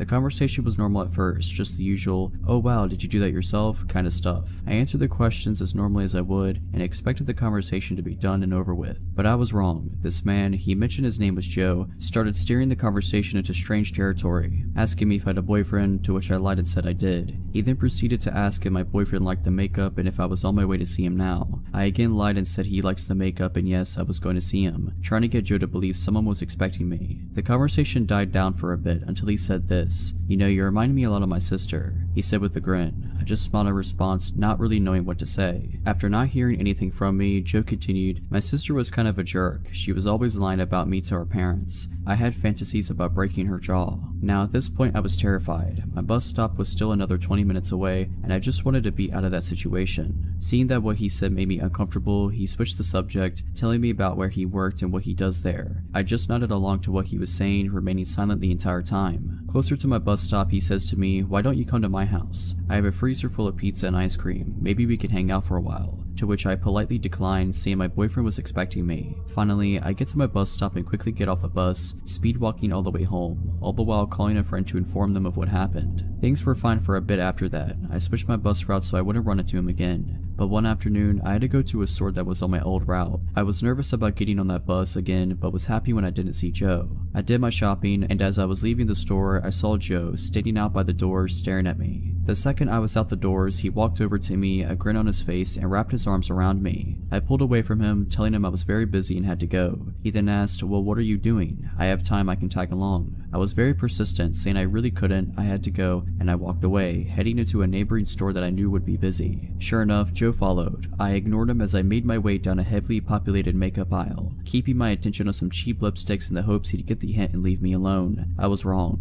Joe reached over my shoulder, grabbing a red lipstick as he leaned in close and whispered, "This color would look gorgeous on you. I can't wait to see you wearing it." He then placed the lipstick in my basket and walked away, leaving the store. I remained in the store for about 20 minutes after he left, afraid to leave and make the walk home. After I mustered up the courage, I put the lipstick back, put away the basket, and called a friend to stay on the line with me until I made it home. Now I don't know if he followed me home or not, but I can say that after that day, the motion detector porch lights started coming on at night, and I started hearing knocks at my bedroom window. Thankfully, I moved shortly after and haven't seen Joe since. This happened 2 summers ago while I was house sitting out in California for an older couple I had met at a conference for work. It has seemed like a dream scenario. The couple wanted to vacation in Hawaii for 2 weeks, but didn't want to board their cats, and I had been chatting with them about wanting to visit California again, where they happened to live, because I had loved it for the first time I went, and we figured that we could mutually benefit if I came out and house sat for them. So I flew out there, and they showed me around for a few days, taught me how to take care of the cats, 2 of them, one that was extremely shy and I barely saw, which is important later, and their plants, gave me access to their house and cars. These people were so generous, and before I knew it, I had dropped them off at the airport and I was on my own. At first, it was really the dream vacation. I was staying in Oakland and making forays into San Francisco, Sonoma, Monterey. In the mornings, I could walk out the front door and shortly be hiking the paths surrounding nearby Mount Diablo, and I was just ultra content with the world. I was so enamored by the area that I had actually started looking into taking some steps to relocate out there even. But then one day, about halfway through my final week there, when I got back to the house, I felt really odd, almost like I shouldn't go inside. I shook it off and went inside anyway, because it was getting late and I needed to put out dinner for the cats. Once I was inside, I forced myself to ignore how off I felt, and I made some food for myself, went to bed, and was shocked to find the shy cat hiding under my bed and crying. This was the first time I had ever seen her close up. The entire time I had been there, up to that point, she never left my host's bedroom unless she didn't realize I was around. Again, I ignored feeling weird, and just assumed she had decided I was okay and went to bed. I did start locking my bedroom door that night though. I also remembered that about halfway through that night, I thought I heard someone walking around in the gravel outside my window, but after listening for a bit, I didn't hear anything else and went back to sleep.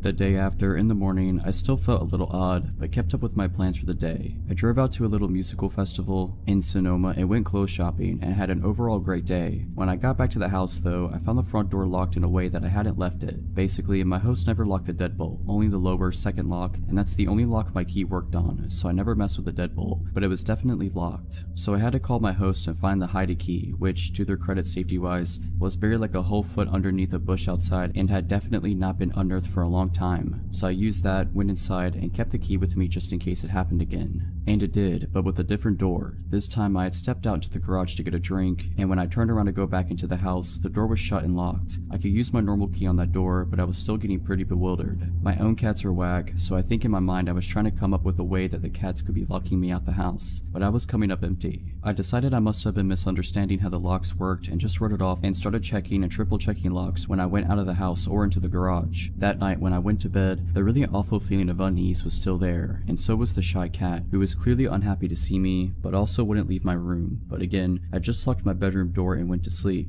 The next morning I felt awful, nausea, body ache. I had no desire to leave the house, so I decided to stay in and Netflix for a day. This vacation stay was like a full 2 weeks, so I didn't feel like I was in any hurry to get all the touristy things in anyways. But as the days went on, I started to feel that feeling of wrongness again, and it morphed into feeling incredibly watched. Around mid-afternoon, it got to the point that I was so uneasy that, even feeling awful, I decided to get out of the house for a bit to shake it off. I was getting a bit low on food, so I went to the grocery store and bought a couple food items that I didn't think would hurt my stomach, and then I left. When I got to my car, I started crying and my entire body was telling me not to drive back to the house. I couldn't not though, because I didn't want to neglect the cats, so I drove back, parked in the driveway, and convinced myself after about half an hour to just go open the front door. Once I did that, I thought I would get over it and would be able to go in and at least feed the cats, and then maybe I'd go get a hotel room after, but my body physically would not let me inside. It was like I was stuck in the entryway. I then made a deal with myself. I would yell into the house saying I had already called the police and that they were on their way. In panic logic, I figured that would make anyone in the house leave, so I faced the inside of the house, looking down the hallway towards the bedrooms, and I did just that. The second I had finished saying, "They're almost here, so if you want to avoid being arrested, you need to leave now," the light in my host room turned on and I heard some banging. I immediately hightailed it back to the car, called the police for real, and proceeded to have a mental breakdown while talking to the dispatcher. Once they got there, they checked the house and didn't find anyone. The double doors in my host's bedroom were left wide open. I'm so glad the cats didn't get out, and there was a pile of food wrappers in the corner behind the blinds, so they said it looked like someone had been there. What makes it so scary to me is that nothing was taken, and that based on the shape of the house, that would have been the perfect vantage point to see me in the living room as I stayed home sick. To explain this, the house was in an L shape, and from the windows into the garden that were in my host's bedroom, you could see into the living room windows. Also, the minute the police were gone, they said they couldn't prove anyone was there were no signs of forced entry, and we couldn't get a hold of my host immediately to verify if anything had been taken, etc., which once they were back, they verified that nothing had been taken, so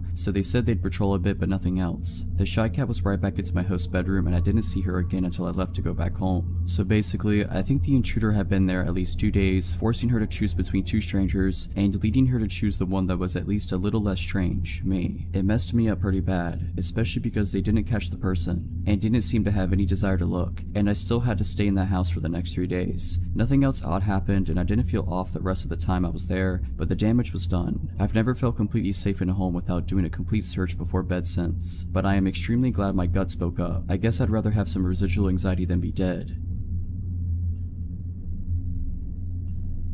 So about 5 years ago, I, male 26 years old, set out to travel the world. Being straight out of college had left me dead, ever more desperate for any job I was overqualified for, and generally depressed. I felt isolated and alone in my small town in Washington and found the only way to get out, travel. My high school buddy suggested I look into COMPILATIon and volunteering as a way to travel cheap, and so I did. The way it works is quite simple. You work for around 25 hours a week on some farm for food and housing. The draw is that since the community of cheap travelers is quite big, it is a great way to meet new people, get outside of your comfort zone and just let yourself live and figure life out. Fast forward 8 months and I'm a seasoned cow patty shoveler. I started out in Washington, Oregon and went south to California. There, I was able to save some money I was paid under the table for some extra work and was now faced with a decision, where to go in the world. The excitement of being able to purchase a ticket to almost anywhere in the world got the best of me, and on the advice of my volunteering partner, I chose it at random. I went to a randomizer website and clicked the country button, Georgia, the country of Georgia. To say I didn't know anything about it was an understatement, but the fear of the unknown made it exciting and exotic somehow, and so I did it. I purchased a ticket and started browsing for a farm that could host me. There were a few options, and most were remote and hadn't even had an internet connection. I messaged every single one because few ever respond, and got a response from one farm on top of a mountain. The pictures showed a traditional Georgian stone house with a large garden out in the back, a family with several cheerful children, grandparents having dinner, animals. It seemed warm and inviting. The description was written in good English, and the requirements for work seemed reasonable. I was excited. After I flew into Tbilisi, the capital, I followed the instructions that they have sent to locate the farm, which wasn't an easy task. Few in Georgia speak English, the roads are screwed since few have been maintained since the fall of the Soviet Union, and the country is generally poor. It took me around 20 hours of Soviet buses and taxis, weird serpentine roads and paths to get to the desired blue pin on my map.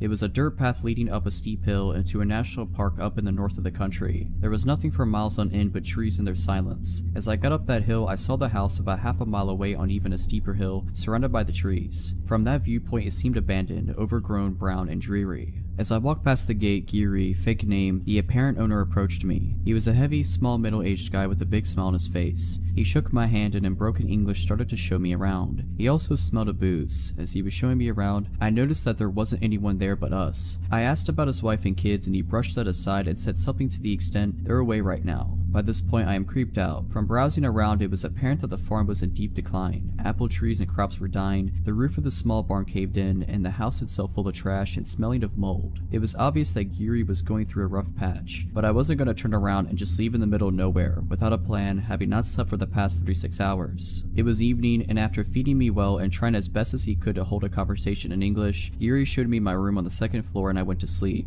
I almost immediately blacked out from the exhaustion and stress, and would have slept for 10 hours if I wasn't awoken by a strange noise in the middle of the night. It sounded like something metallic and heavy was being dragged across the wooden floor. In that sleepy in-between state, I listened to it for a few minutes, thought nothing of it, and went back to sleep once it stopped. In the morning, Giri, now sober and grumpy, asked me to repair some of the windows and doors in the house as he himself planned to go and fetch some components in a nearby village. Again, I got this weird feeling creeping down my spine. Something wasn't right. He didn't maintain eye contact and was evasive. There was no cell reception, no internet. Once he left, I checked around around the house to get a general idea of the place, and it became apparent that the place was hardly ever lived in, like one of those abandoned houses. There was broken furniture, newspapers, and old photos on the floor, a shattered mirror. I took my phone and looked through the saved listing again. The photos didn't match neither the backyard, the garden, or the walls. Gary wasn't in any of them. It was a completely different house. Now by this point, I am full-blown panicking. I pack my stuff and start to leave when I see a group of 3 men going up that first hill. There aren't any other paths I can take, so I go behind the house and rush down this hill into the forest. After some time I stop and listen. I hear them in the house. They're clearly looking for me. Afraid of making any noise, I remain still, hidden behind a bush. I don't know how long I wait, but they were persistent. At some point I hear them leave, so I count until some large number and proceed back into the house and path, and once I find it's all clear, I book the heck out of there. Never ran this fast. But I am still in the middle of nowhere. No traffic, no public transport. I reached a paved road and start walking in the general direction from where I remember coming. Hours go by and finally a car drives by and stops. It was a really nice Russian family that gave me a ride to town. The listing disappeared from the website a few days later. I left, and I haven't heard from Gary since. I've yet to make sense of that experience. I have traveled since and volunteered too, and have yet to have an experience like that again, but I trust my gut feeling something was really not right.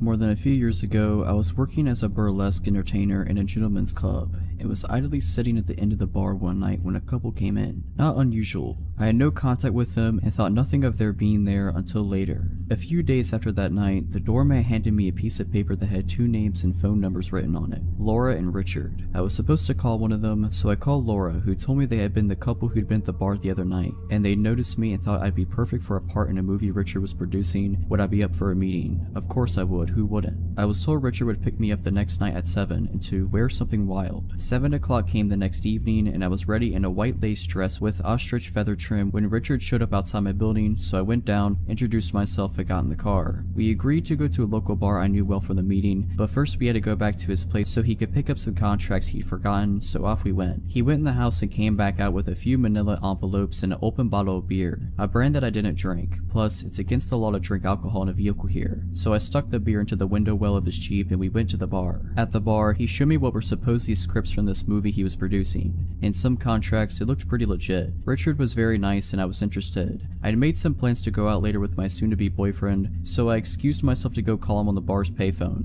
and took my Corona that I'd ordered at the bar with me to the bank of phones. As a dancer, I'd been taught by the other older girls to never let your drink out of sight. My boyfriend wanted to get going to another club, so I went back to the table where Richard was and told him I had to go. He didn't like that and tried a few different things to get me to go to the movie set with him, saying I could meet Mickey Rourke and check out the set, but all I really wanted to do was meet my boyfriend, so I declined, took Richard's card, and left. I never heard from Richard again, but a couple of months later, the police came around to the bar I was working at. They had 2 big books of mugshots and a stack of Polaroids with them, and they wanted to talk to all of us about a predator couple who had been setting up meetings with dancers by saying they were in the film industry, then drugging them. They showed me the 2 mugshot books and asked if I saw anyone I recognized in the pictures, and I immediately identified Richard and Laura. They then showed me the Polaroids, which were trophy pictures of the couple in the act of attacking the poor drug girls, and asked if I knew any of the victims and where they might find them, in order to talk to the girls. I only knew a couple of women in the photographs, but there were a lot that this had happened to.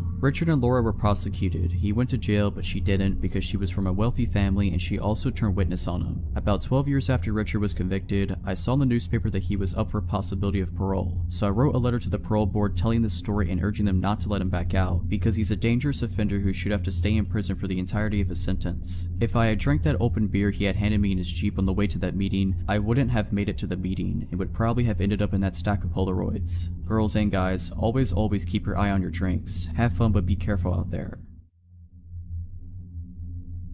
So this happened about 1.5 years ago. I moved to Los Angeles 3 years ago. First time living on my own and I love it. Even with everything that happened, I still love living here. So I'm a smoker, on average about 3 to 4 cigarettes a day. So thankfully I'm only at a pack, like every 5 or 6 days, whatever. Math isn't my strong suit. Anyway, I live in a non-smoking building, so I have to step outside when I want to smoke. The first time I saw this guy, he was outside my building, sitting next to a dumpster. No big deal, probably just another neighbor I hadn't met. His name is Oz. The first time I saw Oz, I was having a cigarette outside, and he just glanced over at me every once in a while, but that's it. 2 days later, it's like 11:30 p.m. and I'm heading downstairs to smoke. I look at the lobby of the building and see someone underneath a blanket behind some chairs. I see a cord going behind the blanket bulge, so I immediately assume someone's in the doghouse for the night and charging their phone. I have my smoke, head back upstairs, and go to sleep.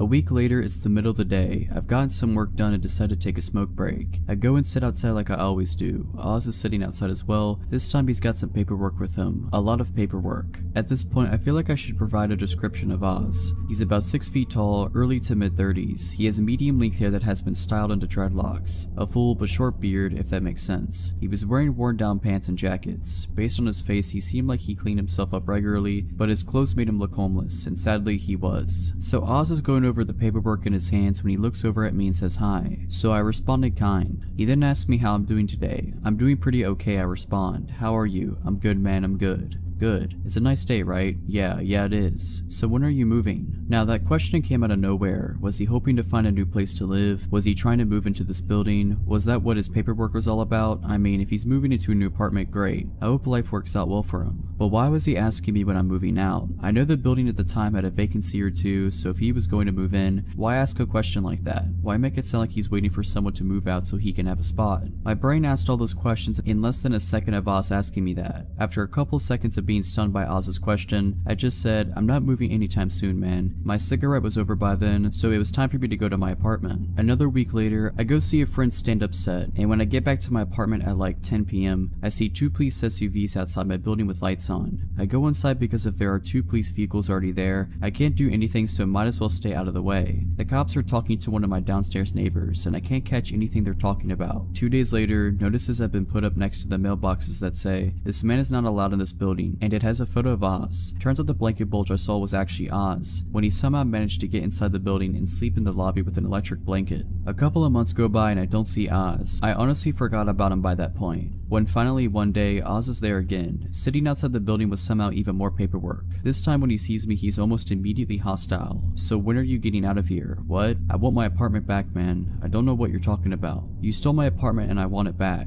I was so confused by this. I snuffed my cigarette out and went back into the building. This exchange pretty much repeated itself every few days for the next 2 weeks, each time making me more and more uncomfortable. On weekdays, I would get home very late, like anywhere between 11:30 p.m. and 2 a.m. Oz never had a predictable pattern to his appearances, so I started getting really nervous about going home. Like, I wanted to avoid going home so I could avoid being accosted by Oz. Finally, one Saturday after lunch, I step outside and have a smoke. Oz is there, and this time he's mad. He's saying that if I don't get out of his apartment by the end of the day, he'll get me. That shook me up a lot. I got back inside and stayed there. Around midnight, I decided to step outside and have a smoke, hoping against hope that Oz isn't there, but lo and behold, Oz is there. Wizard. He's sitting by the dumpster again, and I go to the opposite direction to inhale smoke. I see Oz go up to the stoop and stand in front of the door to the building. Great. When my cigarette is done, I head to the stairs to get into my building. Oz steps to block me from getting to the door. Excuse me, I say as I try to go past him, but he stops me. You ain't getting in here, he says. Why? Because you don't live here. Yes, I do. No, you don't, man. You don't live here. Yeah, I do live here. Now please move out of my way. Maybe if I stay kind, he'll let me go home, but no, he doubled down. Nah, man, you can't get in here because you don't live here. For the last time, I live here. Prove it, man. You got paperwork? Yes, I have a lease. Where? I was getting really irritated at this point, so my answer started becoming really cold. Like I was getting pretty rude to this guy.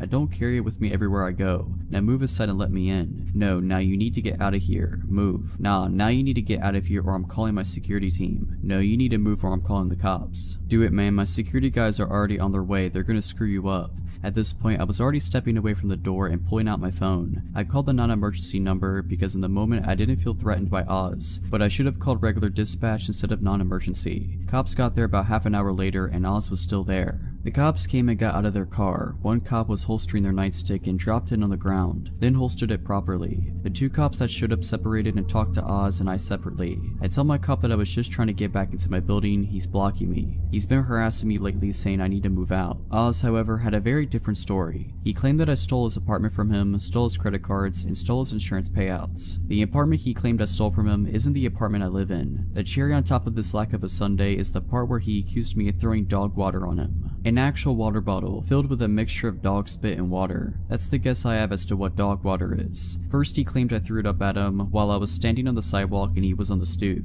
Then he claimed I was on the fire escape above him and literally poured the water on him from above. Thankfully the cops knew immediately that this was a lie, but because I guess no actual crime had been committed, all they could do was tell Oz to go away. He was not happy about it, but he did. I hoped that Oz would not come back after that, but sadly I was wrong. Oz did come back just one last time. A few days later, it's the middle of the day and I'm walking downstairs to inhale fire. As I step outside, I see two cops, Oz and one of my downstairs neighbors. Oz and my neighbor are separated and giving statements to the cops. When my neighbor is done, his name is John. I go up to him and ask him what happened. John then shows me his elbows, both scraped up and lightly bleeding. One of his knees is also lightly cut up. Oz also had a couple of bruises and light cuts on him. John tells me that as he was trying to enter the building earlier, Oz was standing right outside and tried to force his way in. John stopped him and tried to tell him to leave. The two got into a small fight and the cops were called. I decided to sit outside with John while everything is being figured out and while John is waiting for his wife, a nurse, to get home and look him over. The manager of the building is called and helps the cops to look at the security camera footage for the front of the building. After looking at it for about 10 minutes, the cops and manager return. Sadly, the fight took place outside of view of the cameras, so it became a case of he said, so all the cops can do is tell Oz to leave once again. Since then, I have not seen Oz anywhere near my building, and a sign has been put up outside the building stating, "This building is not open to the public, no unauthorized entry," which is both comforting and disconcerting.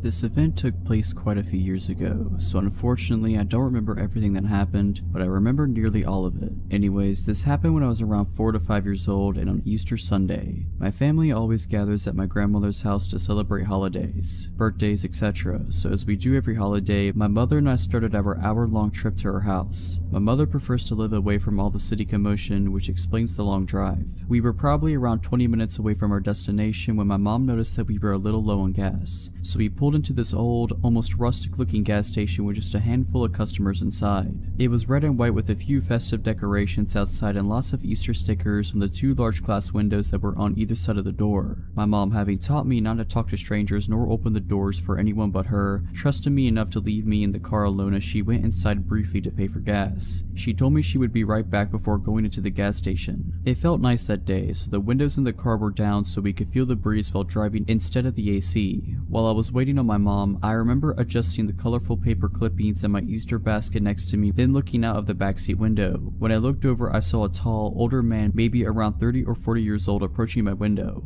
He crouched down slightly and looked at me. "Hi there, what's your name?" I remember him saying. At this moment, I remembered that I wasn't supposed to talk to strangers, so I told the man that my mom says I shouldn't speak to strangers. He then replied with, "Well, we could be friends then. My name's Charlie, and now that you know, I guess I'm not a stranger now, huh?" At the time, I thought he was right. In my mind, I thought, since a stranger is someone you don't know, this man wasn't a stranger anymore because I knew his name. The man and I had a short conversation that I don't quite remember. All I remember is him telling me that I had a nice Easter basket. At this point, I started to get a sick feeling in my stomach, but being a child, of course, I didn't know why. My mom then walked out of the gas station and noticed the man immediately and began approaching the car quickly, asking the man what he thinks he's doing. The man seems to panic and he pulls my door handle violently. He quickly realized that it was locked, thankfully, and proceeded to reach into my window and grab me by one of my wrists and attempt to pull me out. This obviously scared me a lot, causing me to panic and pull him against on instinct. This caused him to let go and take off running. My mom quickly ran to the car and I unlocked the doors. She grabbed me and pulled me into an almost painful bear hug, then inspected me closely, repeatedly asking if I was okay. I ended up with a slight bruise/redness on my arm where he grabbed me, but other than that I was just shaken up. The reality of what had just happened set in at this moment, and I remember just crying and holding onto my mom right after I said I was okay. I don't remember anything after this point, but I recently asked my mom about it and she said that she called the police immediately after. To this day, my mom still says that this was the most frightening moment of her life and claims that if she had gotten there any later and came back to an empty car, she wouldn't have been able to live with herself.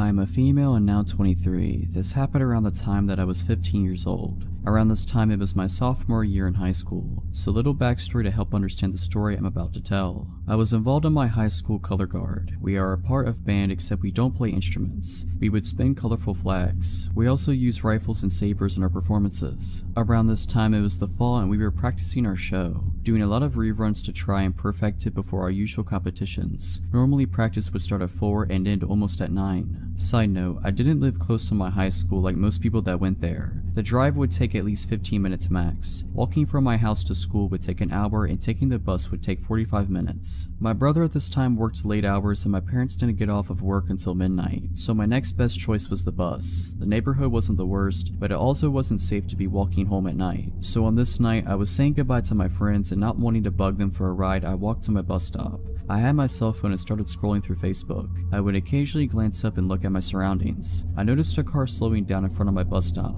but it immediately signaled to make a turn to my left. I didn't think much about it since there are houses behind that bus stop. It wasn't weird until I noticed this car doing that again and then again and again. I found this odd. It wasn't until he had basically passed by me for the 7th time that he finally parked on the curb by my bus stop. That's when I got a good look at him and then I took in his appearance. This happened a couple of years ago so my memory isn't great, but I do remember he was Hispanic and reminded me a bit of an uncle of a friend of mine. He spoke his first words to me that sent me panicking. To translate what he said to me in Spanish, it was basically him saying, "Hey, come over here, do you need a ride? Hop in, I'll take you." He kept saying that for a good 5 minutes and then suddenly drove off. I then let out a breath I didn't know I was holding in. I was trying to calm myself down and tell myself it was over, but I knew it wasn't and I was right. His car showed back up and the thing about my bus stop is that there is a house behind it, except before the house there is a good amount of space with just dirt. Cars can actually go in this space and I've seen it before. He parked behind my bus stop. At this moment I was already thinking about how to get out of this situation. I was frozen in place, not fight or flight but freezing. The worst thing to ever do. At this time this big guy was close by and was walking his pit bull on a leash. In my frozen state I knew this was my only chance and fought to get the words out. It was my only chance to save myself and I'm so glad I spoke out. "Excuse me, could you please stay with me? That man in the car right there won't leave me alone. I'm very scared. Please stand by my side." My words choked up and I was shaking at this point. The guy was kind-hearted and agreed. He stared down the man who at this point had his window up and began reversing. He drove off and the guy stayed with me till my bus came. At this time it was 9:59. I know that some of you might ask, why didn't you go back to your high school? Well, at this point no one was really there. Mostly everyone had been picked up. I had a cell phone but no one was going to be able to pick me up.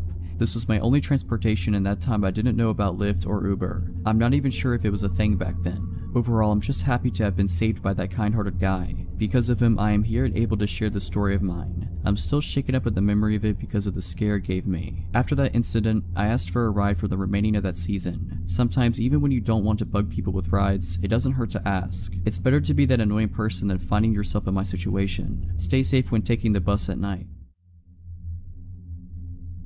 I work evenings as a dispatcher in a medium-sized Midwestern city. I was driving home at 2 a.m. when I stopped for gas. In retrospect, it was stupid to have stopped at all. The gas station was poorly lit and completely empty of any other customers, but I knew the shady areas of town and this was not usually one of them. As I was pumping gas, I noticed a middle-aged woman sitting on the curb across the parking lot. It was a cold night and had just started raining. The woman was not wearing weather-appropriate clothing, so she was drenched. When the woman saw that I was watching her, she called out to me from across the parking lot. My second of many stupid decisions that night was choosing to engage with her. I was worried for her, so I approached her to see what sort of help I could offer. "Hi beautiful, I'm just trying to get home, but no one will help me," she said. "I'm trying to get to City A, but the cab ride is $60 and I only have $40. Can you help me?" I don't usually give money to panhandlers, but this woman seemed genuine. The weather was terrible and my job centers around helping people, so I agreed. I told her I didn't have any cash, but if she would come with me inside, I'd take some money out of the ATM and give her a few dollars. But the ATM wasn't working. I apologized and told her there was nothing else I could do for her. She followed me back outside, idly chatting with me as I opened my driver's door to get in, and then she got in my car. I was too shocked to really say anything. I sat staring at her as she buckled herself into the passenger seat. As soon as she got into my car, her demeanor changed entirely. She no longer seemed forlorn, as much as she did extremely excited and restless. "Just take me to my aunt's house," she said. "She can give me money." Of course, alarm bells are going off in my head. Although my first instinct is to tell her to get out of my car, My gut tells me that that would be dangerous. She'd already proven to be unpredictable, she seemed to be high, and I didn't know if she had any weapons on her. Forcing her out of my vehicle, I thought, had the potential to elicit a violent reaction. "Where are you asking me to take you?" I finally said. "Just start driving, I'll tell you where to turn." "No, if you want me to consider driving you somewhere, I need you to tell me where we're going," I say, with no real intention of driving her anywhere. "Don't worry, honey, I'm not gonna rob you or nothing, just drive." "No," I repeated. "Where's your aunt's address?" "Okay, it's on Street A. What's the house number?" As I was asking her questions, she got really agitated. We still had not left the gas station parking lot. I considered getting out of the car and going into the gas station to help, but A, she had seemed to know and be friendly with one of the attendants that was inside when I tried to get money, and B, I wasn't about to leave her alone in my car. Finally, she snapped at me and said, "Why are you asking me so many questions? I thought we were friends. You don't trust me?" "I work at a police department," I said. "It's my job to ask these sort of questions." She flipped out. She started yelling at me about being a snitch, about trying to get her into trouble, just in general losing her mind. At this point, I'm more scared than ever. I just wanted her gone, but my instinct still told me asking her to get out of my car wouldn't work, so I decided to take a risk. "I'm not a police officer, I just work at a police department. Why don't I take you to Walmart and see if they have an ATM that works?" My idea was to get her out of my car as peacefully as possible, then lose her in the store. She liked my idea and immediately calmed down. I knew that driving off with this woman in my car was incredibly risky, but it seemed like the best option at the time. As we're driving, she keeps talking to me. Her thoughts were erratic, bouncing all over the place. It sometimes seemed difficult for her to follow through one thought, but this is roughly how our conversation went. "I'm glad we're friends now. I have about 5 or 6 people trying to get to me. I'm going to come to your work tomorrow so we can go arrest them together." "Okay, we can talk about that tomorrow. Tonight you said you're trying to get home?" "Yes, honey, I'm trying to get to City B." "City B? I thought you said you needed to go to City A." Yeah, City A, that's what I meant. That's why the cab ride is $40. It's far away." "The cab ride is $40? Yeah, you said you have $40. "I do, I have $40, but the cab ride is $60. Silence. "Are you sure you can't take me to my aunt's house? She lives close by on Street B." "I thought you said she lived on Street A." "No, I meant Street B, but it doesn't matter because she won't give me my money anyway." "You sure you just can't take me to City A?" It was obvious that this woman was utterly full of it, because the details of her story were constantly changing. When we pulled into the Walmart parking lot, she finally got out of my car, only after I got out first, and followed me into the store. I told her before we went to find an ATM I needed to use the restroom. My plan was to call the police from inside a stall, but she followed me into the bathroom, and that's when things got really weird. She grabbed the crook of my arm and whispered into my ear, "If you don't got any money to give me, that's okay, but let me ask you something. Do you want to do it in the stall?" I told her no as forcefully as I could manage, bolted into a stall, and locked the door as fast as I could possibly manage. As soon as I had a barrier between us, I said, "You know, I have some friends at the police department that can probably help you better than I can. I'm just gonna call them and we can figure this out together." Again, at the mention of the cops, she started screaming at me. I just kept reiterating that the police would help her. She snapped at me that she was just going to leave and stormed out of the bathroom. But it wasn't over. I waited to make sure she was really gone. Sure enough, not 60 seconds after she left, she came back into the bathroom and started banging on the stall door.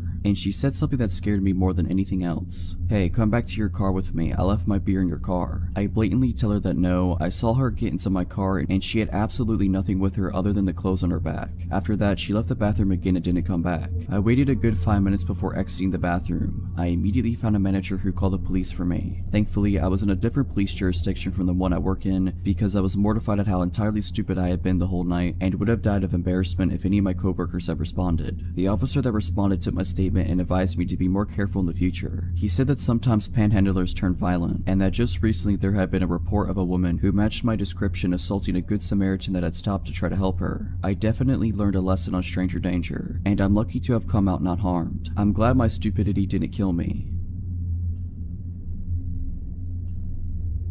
This happened a few years ago when I was around 20 or so. I was hanging out with my buddy Matt at my apartment, located in the downtown area of a medium-sized Midwestern city. We were drinking whiskey, watching comedies, playing tunes, etc. He mentions that he has a close friend, Emily, who used to live in my apartment building with her mother. She now lives across the street from me, and he thought it would be a swell idea if we met because apparently we are very similar and I was single at that point in my life. He rings her cell and tells her to come by my place. She arrived at my apartment and I instantly became fond of her. She was hilarious, very pretty, and a musician just like me. She was around 30 or 10 years older than me. My friend Matt was 35. I've always had friends that are much older for some reason. We played songs together and laughed hysterically for hours. Matt decided to go home, leaving us two alone. We chilled for a while longer, ended up making out, and I got all of her contact info before she told me she's going home and that we should meet up soon. Over the next few weeks, we developed a strong relationship, and we hang out almost daily. I would throw some pajamas on and walk across the street and we'd get wasted and watch movies. It was awesome. After arriving home from my 10-day trip to New York City, things got really weird. The day I returned, she asked if she could come over, so I unpacked my stuff and then told her to stop by. She rings the buzzer, takes the elevator 7 floors up to my apartment, and lets herself in. I was talking non-stop about all the awesome things I did and people I met in New York City, and I could immediately tell she didn't want to hear any of it. She would change the subject every time I brought it up, and eventually she said, "Can you stop talking about New York? I really don't care." I was surprised to hear her speak like this. The Emily I had been getting to know was not like this. She was caring and passionate and an amazing person, so I thought. Fast forward to a few nights later. I had just gotten home from a working 12-hour shift and I collapsed in my bed, ready to pass out for the night. It's about 9 p.m. and I get a text from Emily that says, "Hey, what's up?" I don't feel much like replying at that moment. I am too exhausted and our last hangout was too weird for me to comprehend, so I am still trying to decide how to deal with that. I plug my phone into my charger, turn the lights off, and fall asleep.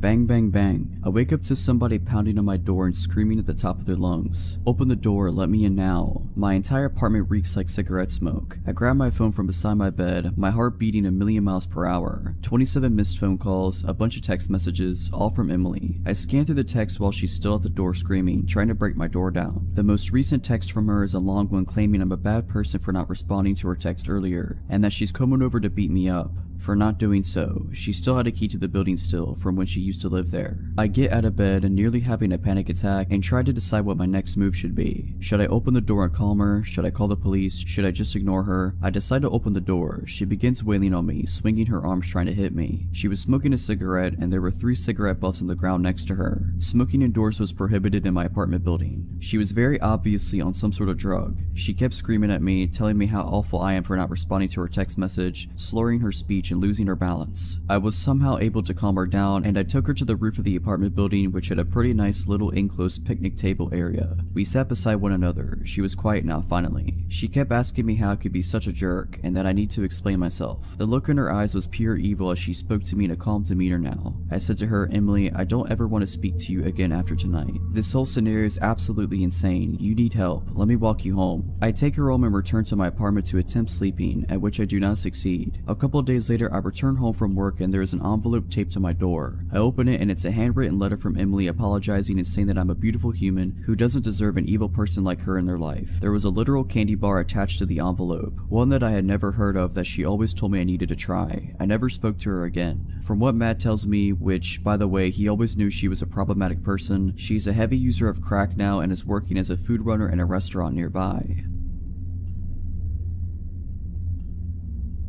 This happened on Saturday. My girlfriend, Tess, my puppy, Jack, and I are all getting ready for a road trip. We're planning on meeting some friends at their house and then starting the trip from there. On our way to their house around 11 a.m., a white car with all tinted windows cuts us off and brake checks us close enough that I had to slam the brakes and swerve to avoid an accident. In the immediate fury, I honked and flipped the driver off. I wish I hadn't done this. Immediately, the driver rolls down his window and waves his hand over. He slows down to go back to the other lane so that our cars are parallel to one another. The driver is gesturing wildly and yelling at us while we continue driving down the avenue. I proceed to make gestures to calm down and then try to ignore him and continue driving. He continues driving next to us. Eventually, I try speeding up and he revs in front of me and tries brake checking me again. At this point, I swerve to the other lane and he again slows down to match my vehicle's speed. He is still gesturing and screaming while I try to ignore him. Suddenly, he reaches in his lap and I notice he is holding a glass bottle. He throws it and it shatters at the side of my vehicle. Tess is hysterical at this point and the pup had hidden under the passenger seat. I go into adrenaline mode and try turning into different streets as the chase ensues. He is following close behind when he throws another glass bottle that shatters against my back window. I tell Tess to call the police as we speed down a 2-lane street and up a hill. She calls 911 as I come to a stop at the light at the top of the hill. The guy chasing us slows down to a stop behind us. Suddenly, he hops out of his vehicle and in my rearview mirror I see him reach back into his car and grab something and puts it into his shorts. He begins walking towards the side of my car as the car in front of me drives away. I noped out of there, slammed the gas and turned into the next avenue. Within a minute, he has caught back up to us as I am now on speaker with 911 explaining the situation and giving them the details of his car and appearance. Tess is crying as we speed down a busy avenue, weaving in between cars at 20 above the speed limit. I'm updating the 911 lady with where we are and she tells me to drive to the station. At the next red light he yells out audibly, "Do we have a problem? Don't flip me off." I'm trying to gesture that we do not have any problem. He's still trying to get me to get out of the car. The light is still red and he again hops out of his vehicle. I again floor it through the red and he continues chasing as I make way toward the police station. We're now accelerating and brake checking each other as he tries to drive off the road. I make gestures that he should continue following, hoping to get him to the station. About a block from the police, we get stuck in a busy intersection. There are many cars around as he again walks up to my car. This time I'm boxed in and Tess is panicking. I'm looking for any escape options to no avail. The drivers around us notice and many put their windows up and lock their doors. He comes right up to my window, slaps it with his palm and asks one more time, "Is there a problem?" I again say no. The 911 lady tells me to not engage over the phone speaker. He says good. He gets back into his car and then speeds away. 20 minutes into this horrible car chase experience, we end up meeting with the cops and they say that there was nothing they could do, even though I updated them with more details of his direction and where he was last. We calmed down and then we continued our road trip. So a 20-year-old female, lived in a shady apartment complex in an otherwise rich, suburban area for 3 years. This story is about a neighbor that I'll call Bob. A little backstory: me, 18 years old at the time, and my then 16-year-old sister used to babysit all the neighborhood kids. These kids considered us their friends, and it got to where they seemed to have a radar of when me and my sister went outside. They'd come out and talk to us, and we let them ride our skateboards and such in the parking lot. The kids were ages 8 to 13. So one day we were outside with them and we were joined by a stranger. He stood between us and our car, towering over us. He introduced himself and asked us to sign a petition he made up. We did, just being friendly. Then he asked us how old we were. I thought maybe he was a fellow teenager that looked older or that he was just awkward. So I told him I was 18, and the very next question was if I wanted to go out with him. In front of my mom and the other kid's mom, I awkwardly declined, but he continued talking about how he thought me and my sister were in middle school. Also, he was 28. Eventually, he wandered away to ask someone else to sign his petition. A few days later, he knocked at our door after asking neighbor for the address. He had a bag of what he said was chicken and wanted us to go eat it with him at the park. We declined because we both had schoolwork to do. He walked away and he was mumbling about how antisocial everyone was. Later, we look out our window and see him playing baseball with 2 girls. He kept physically moving their arms to different positions even though they shrugged away from him. Next day, one of the kids runs up to me. I'll call her Maddie. She's 8. She's got a new pair of Heelys and wanted help with them. I was holding her hand and guiding her along when Bob appears and says he can help better. Maddie says no, but he insists. He pushed me aside and reaches for Maddie, holding her tightly around the upper chest area. Her grandma was there too and flips out. He wanders away. The next day, Maddie's freaking out, saying Bob was just sitting on her porch when she left for school that morning. Her parents found out, and as they walked outside he let himself in, and they said he went to their kitchen to make orange chicken. We later found out another neighbor had a similar story. Another time, we were helping a family move. They have a 2-year-old son. The garages are in a triangle shaped to the road, almost a roundabout. There's a flat patch of grass behind them. Well, here comes Bob to help us. He criticized the way we packed things and didn't help until our neighbor politely asked him to leave. Well, he left the garage, but instead of leaving, he asked the 2-year-old if he wanted to play. The kid said no, and it made him mad. He picked up the kid to play, and the kid slapped him. He asked the kid if he wanted to go behind the garages to play ball, so I go with him and guide the kid to his mom. The climax of the story is when me and my sister went on a walk with our 17-year-old friend and her other friend. Maddie found us and wanted to come along, so we are starting our walk when Bob comes out. He sees our friend and asks how old she is and how much she weighs because she's so skinny. He asks where we're going. My friend tells him we're going for ice cream on a girls trip.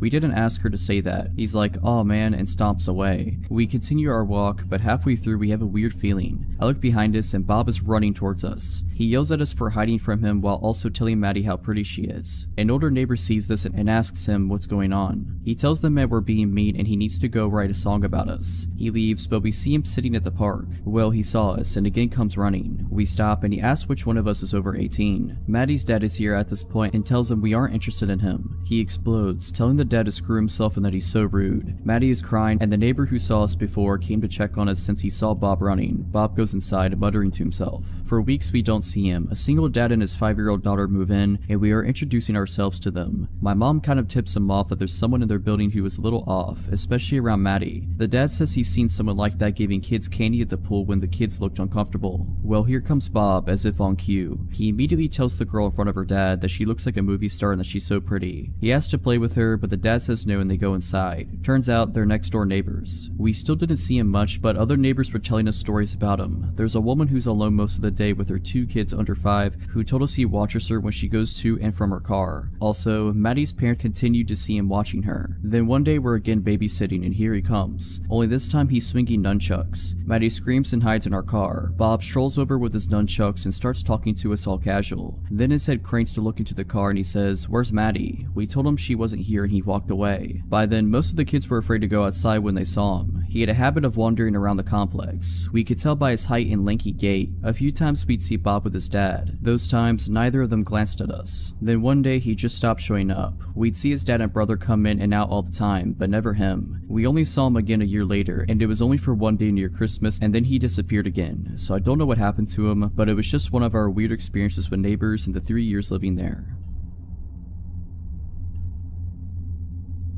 On Friday afternoon, I got a call from my friend named Sarah asking if I wanted to meet her and another friend named Lisa at Dunkin' Donuts as we hadn't seen one another in a while. Dunkin' Donuts is a 15-minute walk from my house, so I decided I would walk. Besides, the weather was fine. I got to Dunkin' Donuts and found where Sarah and Lisa were sat, so I went to join them. As we were chatting, I noticed that my sister, Alina, was sat at a table in the corner of the room with her friend, Jess. For some context, my sister and her friend are both 18 years old. My sister still lives with my parents, whereas I live alone. I excused myself from the table and went over to Alina and Jess's table. They were sat at a table with 3 seats, so I went to sit down and said hey. They both jumped a little bit, but then looked more relieved than anything to see me. Immediately, Alina whispered to me, "Don't look now, but the guy in the blue shirt, I think he's following Jess and I." I glanced over and saw the middle-aged man sat at a table facing away from us. He's passed our table a good 5 times in the past 20 minutes to go to the bathroom, but he walks slower as he passes us, she continued. I told them that they were most likely being paranoid and that there was nothing to worry about, but for their peace of mind, I offered to leave with them so they wouldn't feel as worried. I walked back over to my table and explained the situation to Sarah and Lisa. Both of them laughed it off and assumed my sister to be paranoid. Literally about a minute later, I saw the man get up from his seat and walk towards the bathroom. My eyes followed him and sure enough, he walked extremely slow past Alina and Jess. In fact, it was almost comical how obviously slow he became. Both Alina and Jess looked in my direction and I nodded to show that I had seen him walk slower.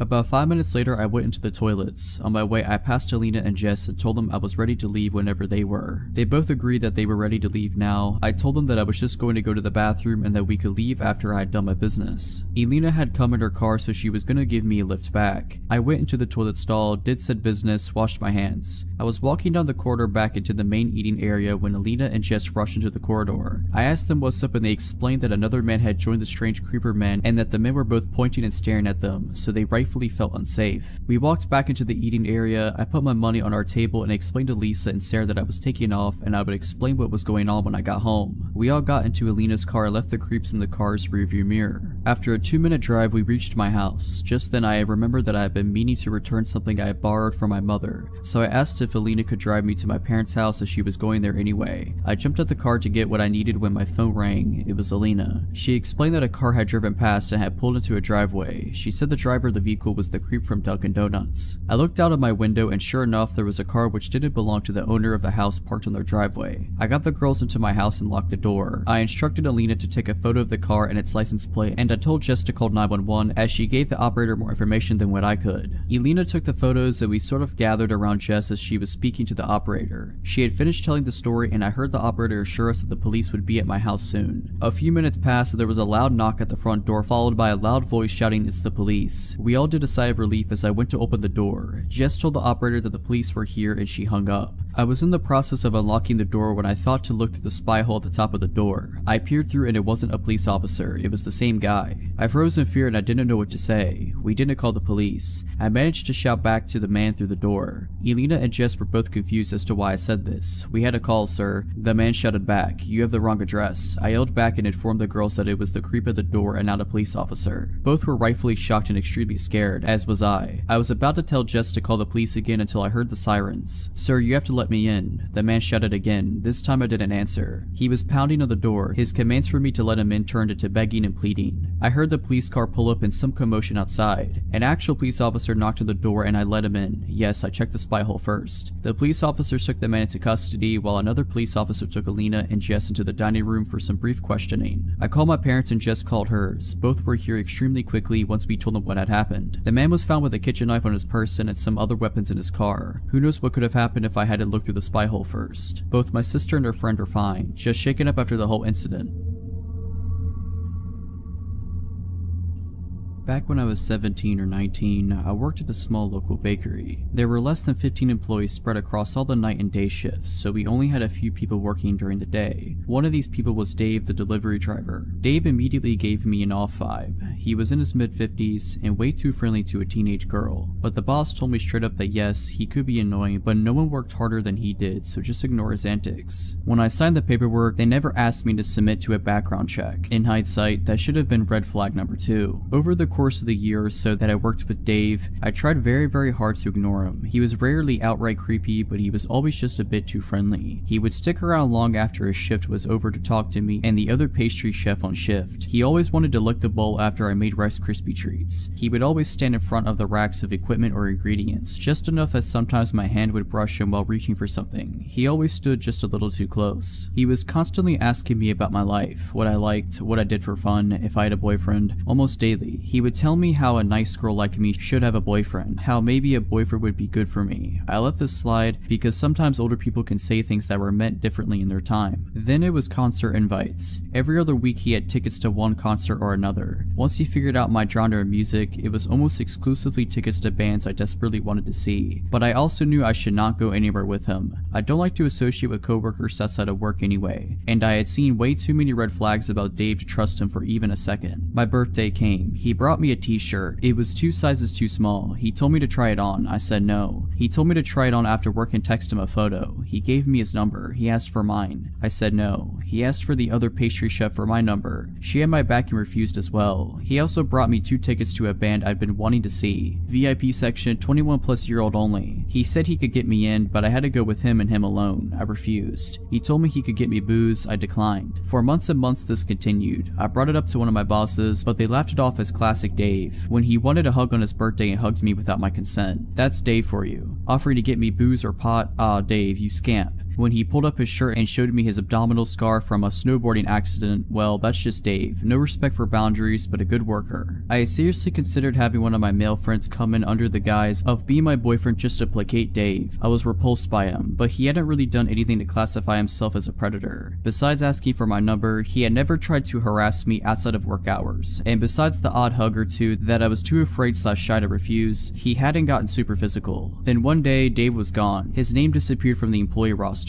My boss asked to see me in the office. She informed me that Dave was no longer employed at their business. Dave had been fired. Dave was fired because Dave was a convicted offender. Davey here had 2 counts of assault and 1 count of kidnapping a minor from the mid-90s, about the time I was born actually. They had never background checked him, and when they contacted a friend at the police department, they found out that Dave had been lying on lots of paperwork, hiding the fact that he was a convicted felon and not notifying anyone when he moved. Once they brought this information to the police department's attention, they had a few more charges to add. They found out because apparently he had been stalking and harassing one of the clients he delivered to, showing up at her home when he should not have known where she lived. After his termination, Dave showed up to work one day. He had a weapon, but I never found out what he had. They told him to leave or the police would be called. He ended up leaving in handcuffs. I am so thankful I wasn't there that day. Another little tidbit, the police officer my bosses knew had been in the PD for a while and knew one of the officers who had arrested Dave in the 90s. That abdominal scar was from a run-in with the cops and he got injured trying to climb over a fence. That was a few years ago, but sometimes I still think about how badly things could have gotten had I gone to even one of those concerts with him. This happened when I was a bartender about 4 years ago, but I think about it often and has changed the way I operate throughout life.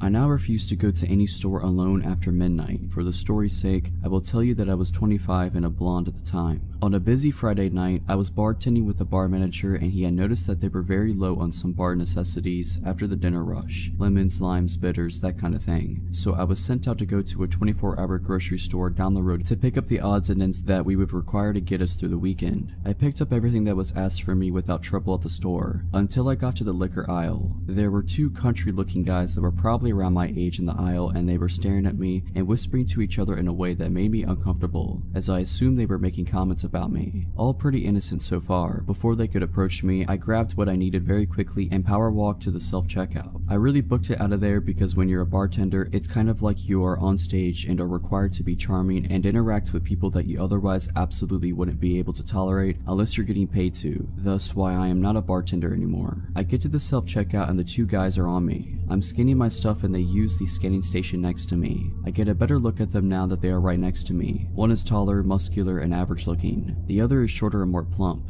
They both looked dirty and their eyes were completely bloodshot, not sure if they were high on something or had already been drinking for a while. They continued to stare at me and our eyes awkwardly met, so I did just a polite smile to them. The taller one starts trying to talk to me. Hey, looks like you're ready to party, huh? I replied with something like, yeah, something like that. It's not for me though. They walk closer to me and ignore their responsibility to scan their items. Oh, must be for your boyfriend, huh? I flash a polite smile again and roll my eyes slightly, like, this is your hint that I'm not interested. The taller one continues to try to talk to me. You could come hang out with us tonight. We could show you a real good time if you know what I mean. I reply with, no thanks, I'm good. I have plans already. Well, the tall one starts to get upset that his moves aren't working like he hoped and starts using a more threatening tone and moves very close to me, like 2 inches away, but I ignore him, staying focused on the scanner. I don't think he had showered in a few days by the smell of him. He gets a little louder and says, I see how it is. You probably only screw doctors and rich men like that. You think you're too good for us. We can show you that you aren't. We can teach you a lesson. Now, I'm not sure in what context he meant, but it definitely wasn't good. Still not looking at him, I turn away so my body is blocking his view of my purse, which I set on the scanner to grab my 4-inch pocket knife out and slide it up my jacket sleeve in case I need to protect myself, acting like I am searching for my wallet. I do this, however, in view of the self-scan worker standing at her podium and look at her with wide eyes trying to communicate that I do not feel safe and I might need help.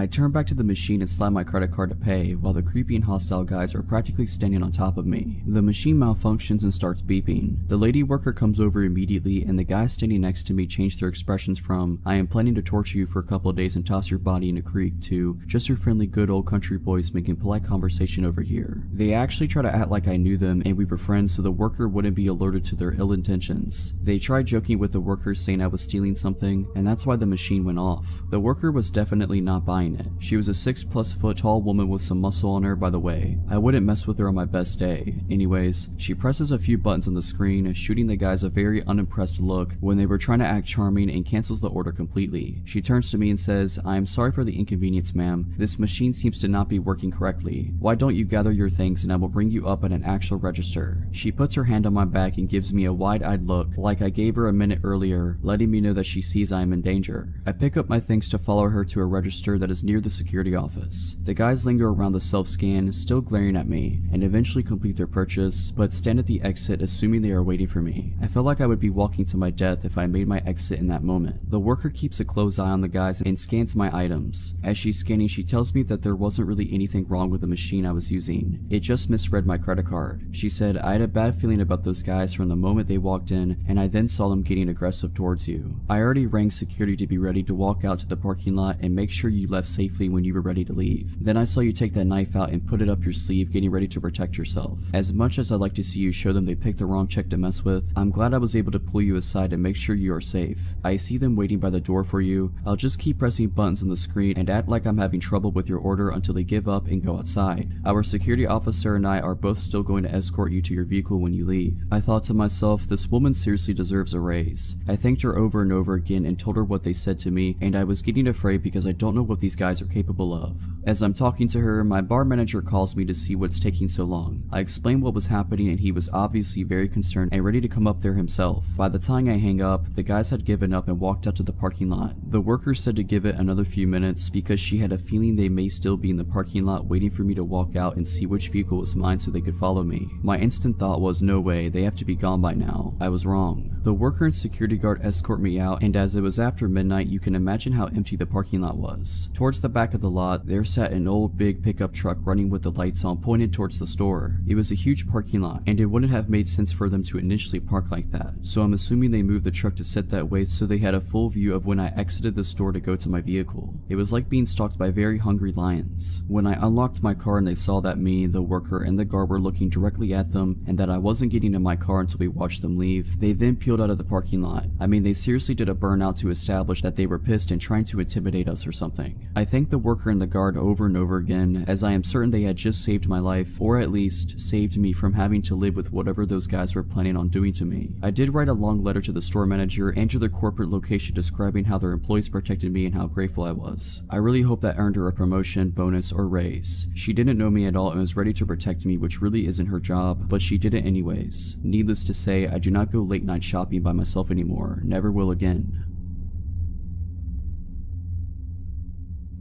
This is my brother's girlfriend's story. She doesn't have a Reddit account, but I told her about this subreddit and she wanted to share her story because it's creepy but also a good lesson to learn from. I go to a school in a big city that is one of the least safe cities in the US. I chose this school for nursing and definitely not for the location. I live in a row house off the campus with 4 other girls. Cheaper and nicer than dorms, or so we thought. I guess you get what you pay for. We're all sophomores in college. As you would guess, we go out and drink, come back to do things we don't remember. We had just started our rent in August. 3 floors, plus a basement which was padlocked by the owners. Understandable, we would definitely have parties down there to avoid immediate cleanup. The house was great, amazing location to the school and work. I am a CNA who works odd hours, important for later. It was not expensive, and in good condition. I had never lived with that many people before, just one roommate, so before we definitely knew if one of us had misplaced or changed something. I started to notice my snacks were either half gone or completely gone. I was getting annoyed, but a house with many people, it's too much work to go and figure out who ate what, so I ignored it. Slowly, we started making comments about someone eating our food but passive aggressively. We all just let it go because none of us want a whole house fight. I work until about 11 in the NICU. I get home at about 11:30 mostly on weeknights. I started to notice pants left out or snack wrappers around. I thought it was odd cause none of my roommates had done that before, but just thought, oh, they probably drank a bottle of wine then went to bed and forgot all about this. Again, my roommates started making comments. This time we started to ask because it was getting annoying that all of our food would disappear and things being left out. I knew it was one of them, but no one wants to admit that they ate someone else's snacks in college. We chalked it up to the girl who always smokes and eats her weight in food. She swore it wasn't her.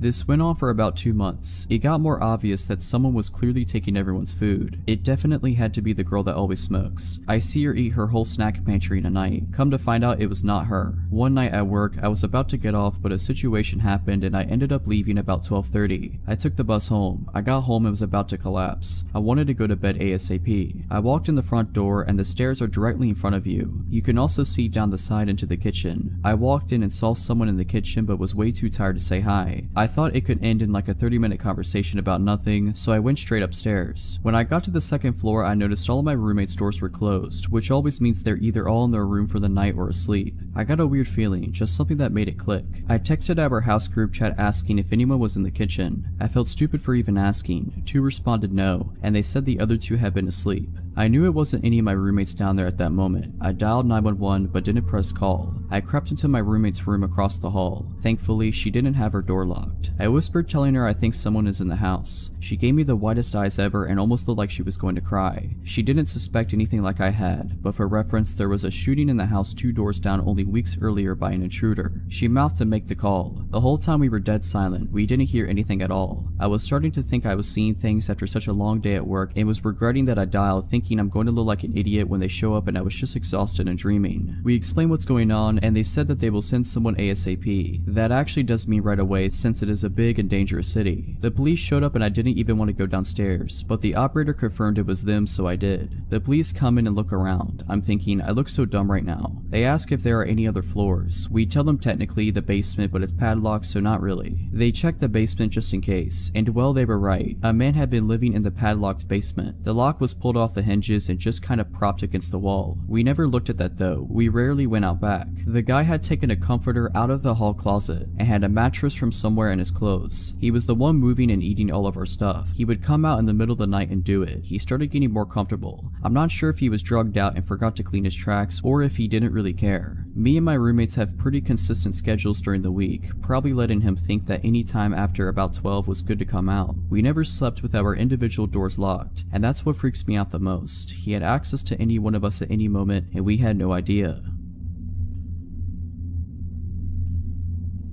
A little backstory. When I was 19, I lived with my mom in a ranch-style house on a road that backed up to a large field. On the other side was the main highway. About a half mile down from me was a loony farmer, and about a mile on the other side of me was pretty much a drug house. I guess someone used to live there, but it was run down. I will say that they were pretty quiet. Other than those 2 houses, we were isolated. At the time, I was working full-time and going to school full-time. One of my classes ended at 10:30 p.m. I often wouldn't get home that day of the week until about 11:15ish. I was driving home home one night and I noticed some guy walking down the road. He had a yellow shirt and track pants. I remember his outfit because it was weird. It wasn't weird to see people walking down my road because of the whole drug house thing, but I instinctively looked over at him when I drove past. He turned and smiled and waved, which freaked me out. So I speed the half-mile home and pull into the driveway, weirded out. I made sure all the doors and windows were secure and then sat on the couch to be a paranoid freak and wait to make sure the dude walked past my house. Except he didn't, and there was another guy with him, dressed in darker clothes. They actually walked up my driveway and started playing around with my car, testing the handles and stuff. In my hurry, I forgot to grab my phone from my car, so I was kind of worried that's what they were after until the guy in yellow started approaching my door. I'm freaking out, so I go and wake my mom up.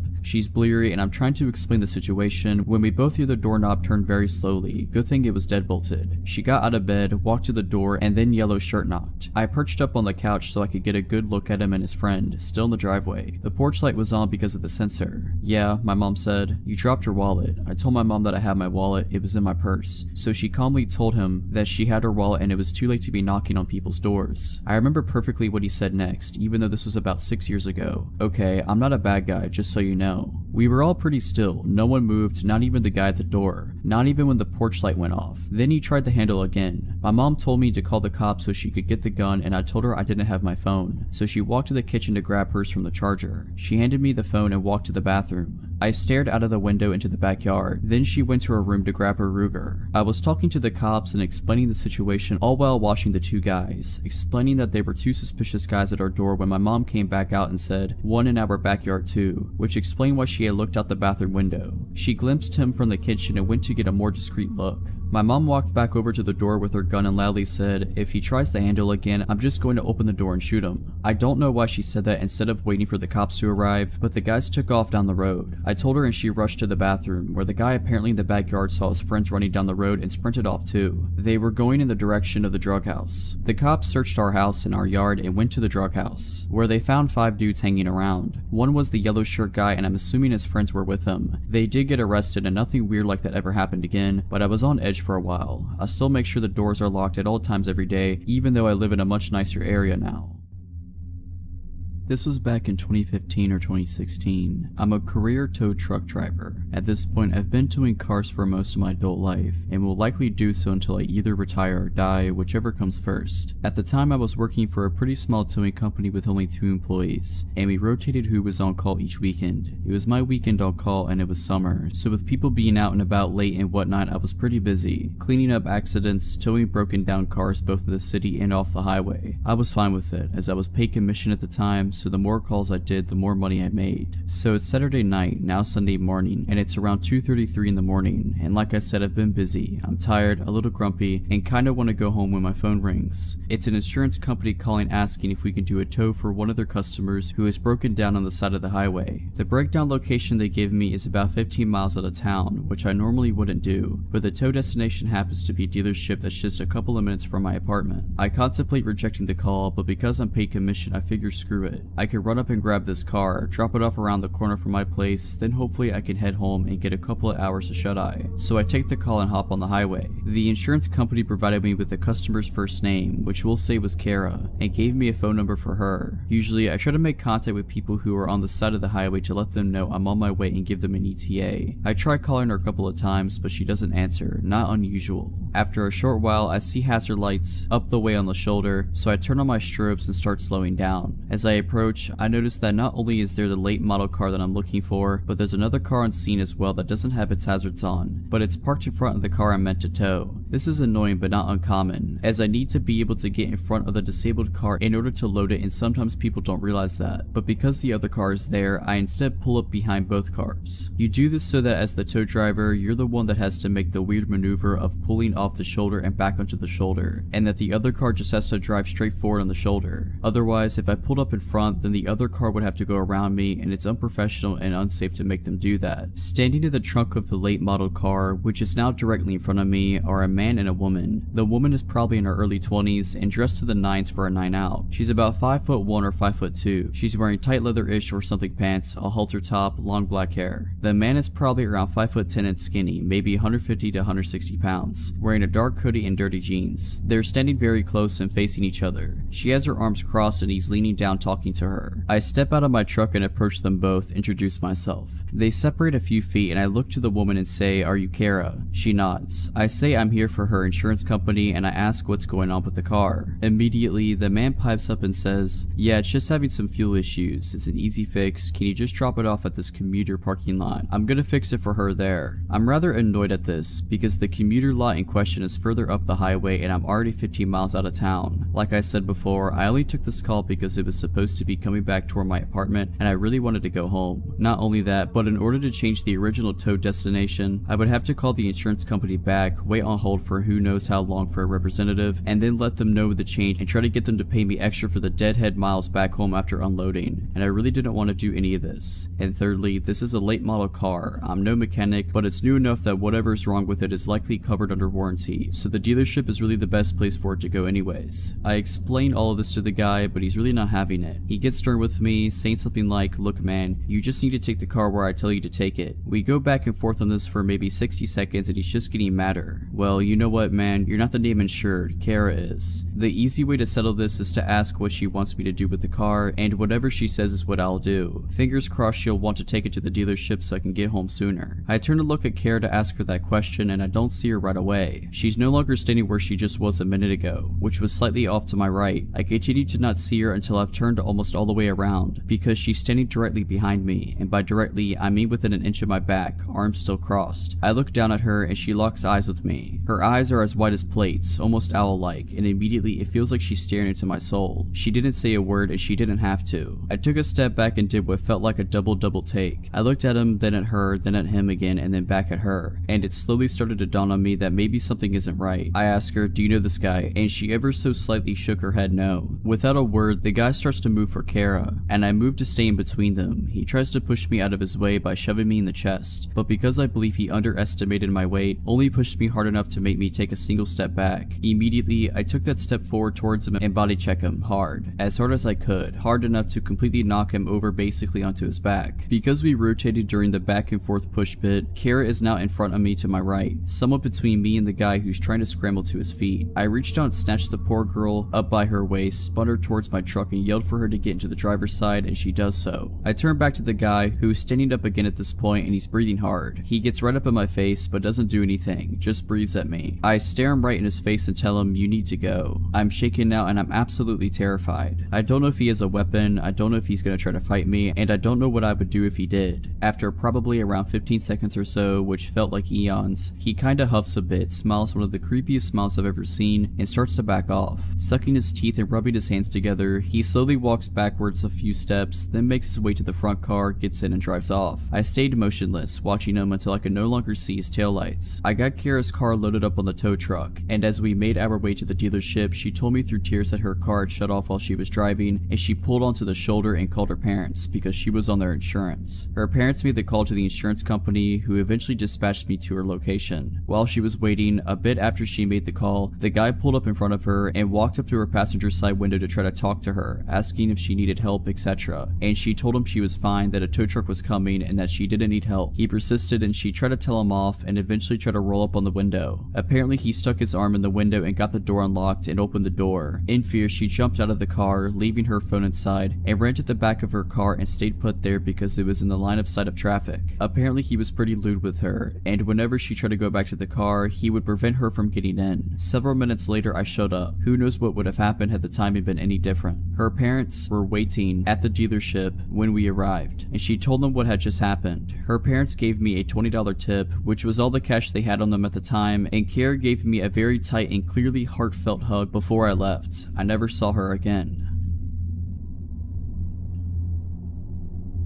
To set the tone, I always hated the town I lived in. I moved there alone when I was 18 for college and quickly regretted it. It was a decent sized town but full of not decent people. Nearly every gas station was robbed frequently, there were shootings in broad daylight, robberies, you name it. Well, for the first 3 years I lived with roommates on a side of town that wasn't awful, but it was sketchy. So when I was making decent enough money, I moved out on my own. The house was tiny, maybe 500 square feet if that, super old and poorly built. It was just me living there, so I didn't mind how small it was, but what originally sold me was that it was in the middle of nowhere. It was surrounded by a bunch of fields and some wooded areas with only a few houses nearby. Considering I hated being in the town due to the continuous paranoia of getting mugged or shot, I loved the idea of living out there, so at the beginning of July I moved in. Everything seemed super swell minus not being able to get good internet. A month goes by and everything is still swell to me, and I decided to get a dog to keep me company. He also loved the place and spent long amounts of time lounging about the yard and trying to convince the nearest neighbor to walk over and pet him. Important later. Roughly 2 months into living there, I started to notice things at a place. Something to note is that an old roommate of mine was using my spare room as a storage place until he got moved himself, so he had a key but was never there. He kind of just popped in every other week to grab something and usually let me know beforehand. But I'd come home to my kitchen chair being pulled away from my table or a bowl in the sink, things like that. There were such small things I wrote off as my roommate swinging by or just stuff I was forgetting. But then my dog developed this crazy bad separation anxiety. Up until now he didn't even care when I left. He just lay on the couch and chew his toys. He never barked, never did anything weird. However, all of a sudden he began acting really awful every time I tried to leave. He'd literally cram his body through the door as I was closing it, screaming and barking, and wouldn't stop until I came back in the house. He didn't want me to leave him there alone, at all. I couldn't afford a kennel for him yet, so I decided one day that I'd put a movie in while I was out, thinking maybe the sound of people talking might keep him calmed down. I only had to finish one task up at work and knew I'd be home early, so I put in a copy of Hamlet. I know, boring, but I chose it because the copy I have is 5 hours long. I knew it would be playing when I came back. Flash forward 3 hours, long before Hamlet should have been over, but when I walked in the door, not only was the movie not playing, but the TV and the Xbox were completely off. I immediately called my roommate and asked if he had been over, and he wasn't even in town. I explained the TV situation to him and he shrugged it off as the TV powering off when it idles for a while. Even though this is true, there are several reasons I know this isn't the case. 1, it wasn't idling. A 5-hour movie was supposed to be playing. 2, even if it had shut off, my Xbox wouldn't have. I have left it on by accident for weeks. I was gone out of town or whatever, and it was still on when I came home. Always. But it was completely powered down this time. The weird thing is none of my stuff was missing and the door was locked when I entered. I eventually convinced myself that it was something weird with the Xbox or whatever and shrugged it off. That is until my dog started acting even weirder. Remember earlier I mentioned he used to play with a neighbor? Well, all of a sudden, if she even walked by the house while he was out, he'd start yelping and running at me away from her. This was incredibly weird to me and made me incredibly cautious of her. I put some cheap alarms on my doors, the kind that go off when the door is opened, and slept with my pistol handy. The second night the alarms were on my doors, I was woken up by the one on the back door going off. I flew out of my bed with my pistol, trying to convince myself that I was about to shoot some intruder, but once I got to the door it was shut and there was nobody there. The alarm had been knocked all the way across the room. The door would have had to open for it to be chucked like that. It couldn't have fallen off and landed there. Something else weird, the door was locked, but not the way I had locked it. I always locked the knob and the deadbolt, but upon checking my lock after this, only the doorknob was locked. The police wouldn't do much as I had no witnesses, no lead, and they didn't have much to go on. Needless to say, I changed the locks. I didn't have any noticeable problems inside after that, but later found out that the close neighbor that my dog hated had previously lived in the house I was renting, and the locks had never been changed. I have no way to prove my theory, but it's pretty obvious she had a key and was coming and going as she pleased. Why though, I can't figure out. Nothing of mine ever went missing. The most unsettling part for me though, is that she had tried to come in at night until the alarm scared her off. How many times has she been in my house that night while I was asleep, and why? Not sure. Luckily though, I don't live there anymore and never plan to move back there.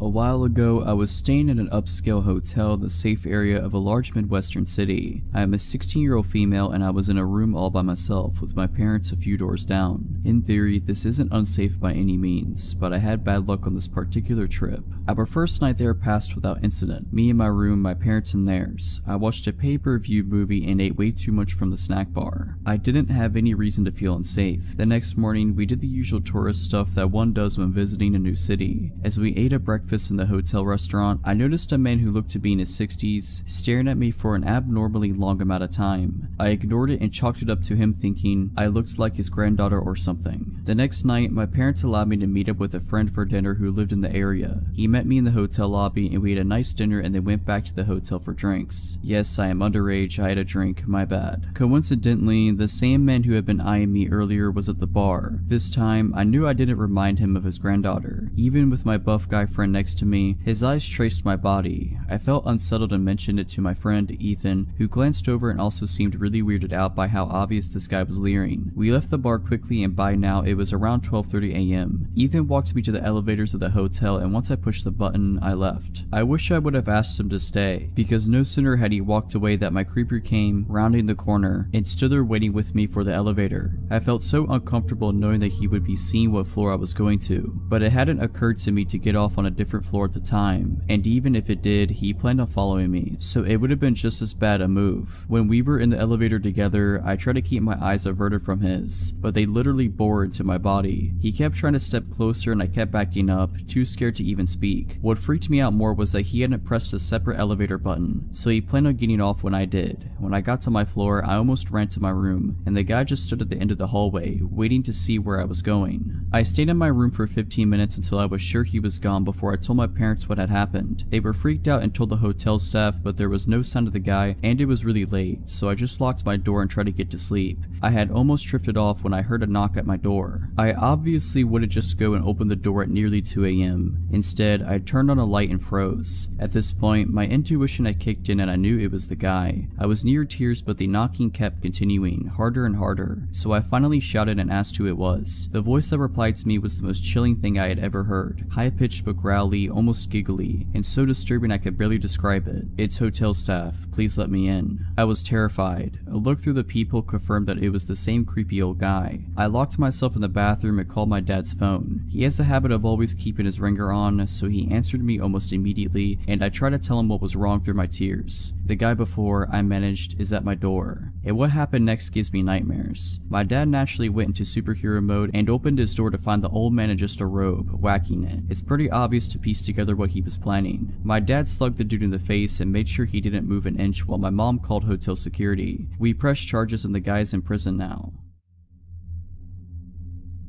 Some backstory before I begin. These events started when I was in 2nd or 3rd grade, 2002 to 2003-ish, and ended during the fall of 2015. I'm a 21-year-old female living in Canada. The RCMP are involved in the story, which stands for Royal Canadian Mounted Police. When I was in elementary school, I was friends with a girl named Jessica. We had a group of 5 or 6 girls that we always played with. Jessica's parents were divorced, and I often went over to her dad's house after school because they had a trampoline and a slide. Her dad was a totally normal dude. His name was Richard and he held a job as a pilot, which is definitely a job that requires mental stability. Jessica came over to my house as well, and her dad would always come pick her up after the play date, so he was familiar with where I lived. In I think 2nd or 3rd grade, Jessica moved away to live with her mom. I didn't fully understand what was going on as a child, and I still don't know what happened, but something had gone wrong with her father. We didn't hear much from Jessica, but around her birthday the following year, Richard invited our group of girls over for a surprise birthday party. We arrived at the party and we were waiting for Jessica so we could surprise her, but Jessica never showed up. We were just hanging out with her dad for a while. As a child, this didn't seem as weird as it does to me now. When our parents picked us up, we obviously told them what happened, and we didn't hang out with Jessica or Richard again. After that, some of the girls started receiving presents from Richard at their homes. I never received them, but my mother told me about it years later. The presents usually consisted of cheap jewelry and notes. I have no idea what the notes said, but I'm not sure if I want to. After this, Richard goes away. My mom later told me he was in a mental institution. Years go by, I completely forget about the whole situation. Then, in the winter of 2013, I was out of town for a cheer competition. I was scrolling through Facebook one night when all of a sudden a new group chat popped up with 5 girls from my elementary school. I had not kept in touch with any of them, so this was weird. The chat was about how they had received messages from Richard on Facebook. I checked the other folder of my Facebook messages and sure enough, I had some too. I had a variety of messages that did not make a lot of sense, including some strange poems. Many of the messages were descriptions of dreams he had about me, though some of them were nonsense. Others were understandable enough to come across as violently threatening. I don't feel comfortable sharing some of the more explicit messages, but here are a couple of the shorter and less scary messages. Hi little girl from not long ago, pristine of pristineness, I want you, I want you, I want you. We're gonna have planets to go to someday provided you don't melt them first. I'm so proud of you, stay happy, and I haven't found a way to keep you all off my mind. I clicked on Richard's Facebook profile and his whole profile was dedicated to his 5 girls. girls. He didn't have any friends added, so clearly nobody had seen it. Unfortunately, we didn't have very good security settings on Facebook. He had saved dozens of photos of us, and then reposted them with nonsensical and inappropriate captions. The captions ranged from essays about his love for us, to a one-sentence caption that simply said, "She is so ugly." Here are some of the shorter photo captions. "Emily, hopefully and not too soon I'm gonna find out your address, and I'm gonna show up as a man that knocks on your front doorstep and bite your bottom lip off before you can say a word. Kiara, because of my initial euphoria turns into sucking depression when I realize that there is nothing I can do about anything beside you because you're inside me and I can't get you out of my mind. I love you so much. Melissa, can I paint your picture? I want to lift you around to see how heavy you are and well go for a drive on Hollywood Drive with the windows rolled down so we can get a crystal clear view." We were all freshly 18 at the time and didn't know what to do, so our moms contacted the RCMP. They told us not to block Richard on Facebook, but not to reply as the messages could be used as evidence. He continued to send us messages every single day, and we shared the screenshots with each other in the group chat and sent them off to the RCMP. He had several different Facebook accounts that were all variations of his name, along with one randomly named Esteban. One of the girls got in touch with Jessica to find out if she still had contact with her father. She only saw him on supervised visits every once in a while. She was very embarrassed and apologized a lot. She was a super sweet girl, and obviously none of us were upset at her in any way. Eventually, Richard was charged with 5 counts of criminal harassment. He pled guilty and went to jail for around 5 months. When he got out, there was still a no contact order in place, meaning that he could not contact any of us girls or come within a certain radius of our homes. He was not allowed to use the internet either. I'm not sure how all of this works, but this is what the constable handling the case told me. However, not surprisingly, he started contacting us on Facebook again. He went back to jail for breaching his probation. It was the summer of 2015 and he got out again. I started receiving more messages. I immediately wrote on the group chat to see if the other girls had gotten anything. They hadn't. It was just me. I immediately contacted the police. It seems they had forgotten to include my name on the no contact order. He knew not to contact the other girls, but thought it was still safe for him to contact me. This time things got worse. I had just started working at a new job, and being the idiot that I am, I had my workplace public on my Facebook profile. One day I came into work and there was a package waiting for me. I was obviously confused because I would never order something to be delivered to my work.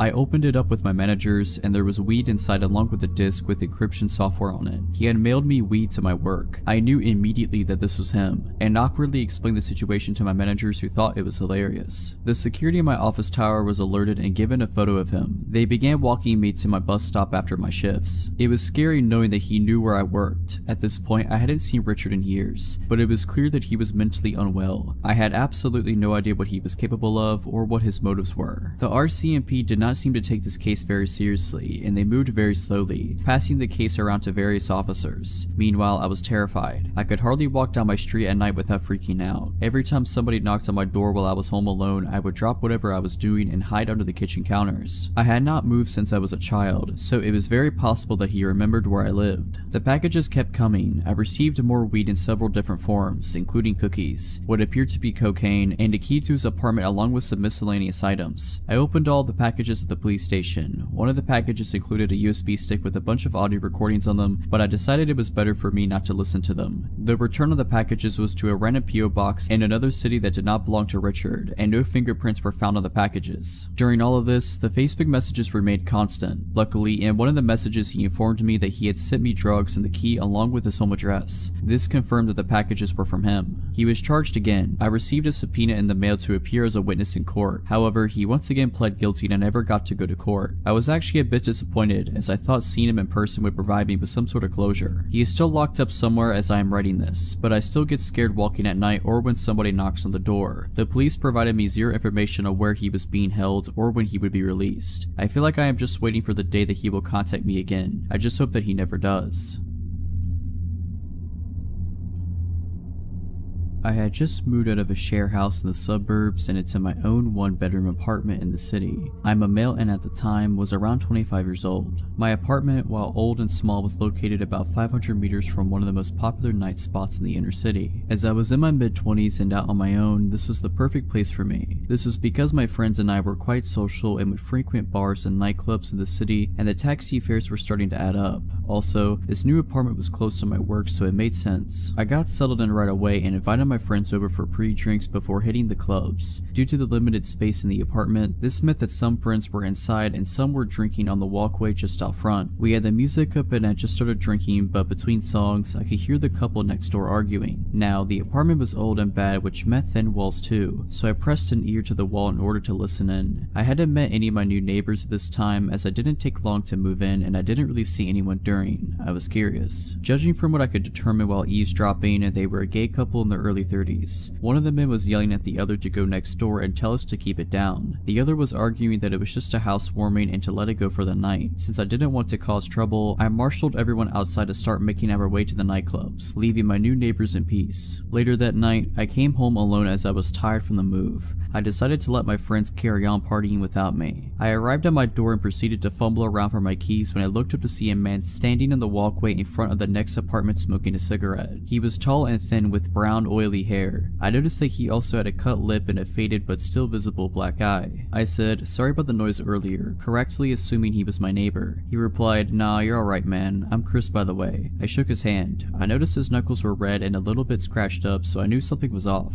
I apologized for the noise and said, "I hope I didn't cause any trouble for you." He withdrew his hand and with a soft but cracking voice said, "Nah, that's okay. Rick just gets a bit cranky sometimes. I'm used to it." With that, I finished off the conversation and told Chris that I'd see him later. It was about 2 a.m. at this point and I just wanted to sleep but couldn't help worrying about the potential domestic abuse going on next door. I decided to just keep an eye on it for now as I didn't have all the info. For all I knew, he could have gotten into a fight with someone else. As the weeks passed, I noticed that my new neighbors got drunk regularly and would argue almost every time. I could tell that Rick was the dominant one as his voice was a lot deeper and Chris seemed to be afraid of him during their shouting matches. This is why I kept my distance and never really socialized with them. I would even overhear them arguing about me and that Rick thought that Chris liked me, etc. I would just tune all of this out with headphones and video games, not to mention an active social life and full-time work to keep me occupied. I did find myself avoiding having guests over because of the neighbors. I would opt to meet people out as their arguments could be quite upsetting. This was working out fine enough for a while until Christmas Eve that same year. I was arriving home after coming from last-minute Christmas shopping. I was getting ready for a night of present wrapping as I was to visit my family the following day for Christmas. As I arrived home, I noticed 2 police cars outside and Anna, an Asian woman who lived a few apartments up from Chris, was screaming. I asked her what was happening and all she said was, "It's just so sad," while sobbing. I could see 3 officers trying to restrain somebody and there was blood on their uniforms. I came just a little bit closer to see Chris's oily brown hair in the center of the affray. His face was bleeding from his jaw where he had apparently been slashed by something sharp. They got him to his feet and I could see that his cheek had been cut so deep that the skin was flapping open as he struggled and resisted with the police. I recoiled in shock and went to comfort Anna, who was crying uncontrollably at this point. Suddenly, Rick's voice boomed out from nowhere. "You see what you've done, you loser." This frightened me and my instinct was to get myself and Anna to safety. Even though the cops were here, they had their hands full with Chris and I certainly didn't want to get involved in such an ugly fight where knives were involved. Anna refused to come with me and said that she would be fine. I looked around to see where Rick was as he kept yelling at Chris the whole time. The 3 cops struggled to restrain him. I could hear Chris whimpering apologetically in between. I couldn't see where Rick was, so I decided just to go to my apartment and lock the door. As I turned to go, I froze in horror as Rick's voice boomed, "Where are you going?" A deep chill went down my spine as my brain struggled to reconcile the fact that these words were coming out of Chris's mouth. I felt panic grip me as I realized that all this time Rick and Chris were the same person. All the fighting, laughing, drinking, and carry on that I couldn't help overhearing over the last couple of months had come from one solitary person, a lonely guy in his small 1-bedroom apartment.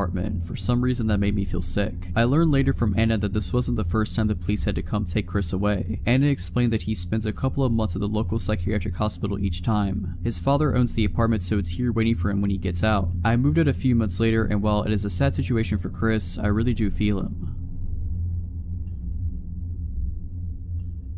Today was like any other, just another ordinary day, working by myself in the store, checking out customers, stocking shelves and my moments away from the register. A normal day. At some point while on register, I greeted a man with a large dark beard, bald, and wearing glasses as he came through the door. He immediately smiled and got that surprised look on his face after seeing me as if he had just found his next victim. Eventually, after about an hour or 2 of being on register, I'd pretty much cleaned the store out of my customers and moved on to stocking candy. The man before with the beard approaches me with a smile and holds up a large white trash can. Excuse me. Yes, I reply, glancing up from the box I'm stocking. Are there any more of these in the bag? bag. This one doesn't have a lid, he says, gesturing to the large trash can in hand. Oh yeah, I can check for you. I smile and turn away and head toward the stockroom. I notice he's following me and think nothing of it, but glance down the aisles for any other customers as I walk, immediately taking note of the store's emptiness. Well, I guess it's just us in the store, I think to myself. Moving through the stockroom door, I'm quickly relieved this guy stops at the entrance. I'll be right back, I say as I make a turn around some full rolltainers, which due to just receiving a truck, our stockroom is full of them. They stand very tall and are like giant movable walls, but very heavy mind you. Being short myself, I don't have to move them much to make a path through and see what's on them. So after only a minute, I've made myself a little path, having 3 heavy ones on my right and left and in front of me. I decide to give up my search for trash cans. Sign, I go to turn around and inform him of my defeat, only to find he's in my tiny path of walls. A very tight squeeze for a man of his stature, standing directly behind me. Find them? No, I don't think I have any. I try to laugh and avoid acknowledging the creepy situation. I'm in a very small area with walls at my back and sides towering over myself, and this very robust man standing in the way of my only exit. In a room very far from any customers with no cameras and no other employees in the store. I'm helpless and increasingly growing scared at how this man isn't moving to let me out. I go to voice that I need to return to work after a solid minute goes by, but I am not able to get out a single word before he says in this creepy, almost shy voice, "You're just the cutest little thing, did you know that?" Within an instant, I'm scared and feel ill attention from this guy. Surprising myself though, I choke out without thinking. I just heard my bell. What? He looks confused but doesn't budge. I just heard my bell. There are people up front who need to be checked out and are looking for me. I stand nervously knowing full well neither of us heard the familiar ching from the service bell I keep on register. But what about my trash can, he asks, stepping forward but taking a glance back toward the trash can. And again, with lightning thinking, I blurt out, "I'll mark it down half price, no big deal," laughing and trying to act like nothing is out of the ordinary. I slip by him, seeing my opening at his turning around. I try my hardest to walk away, pretending to be calm as I exit the stockroom, then sprint to the front of the store the moment I was out of sight. He wound up leaving without purchasing the trash can. So, creepy guy who I expect to pull something like that again, I hope you and I don't meet again.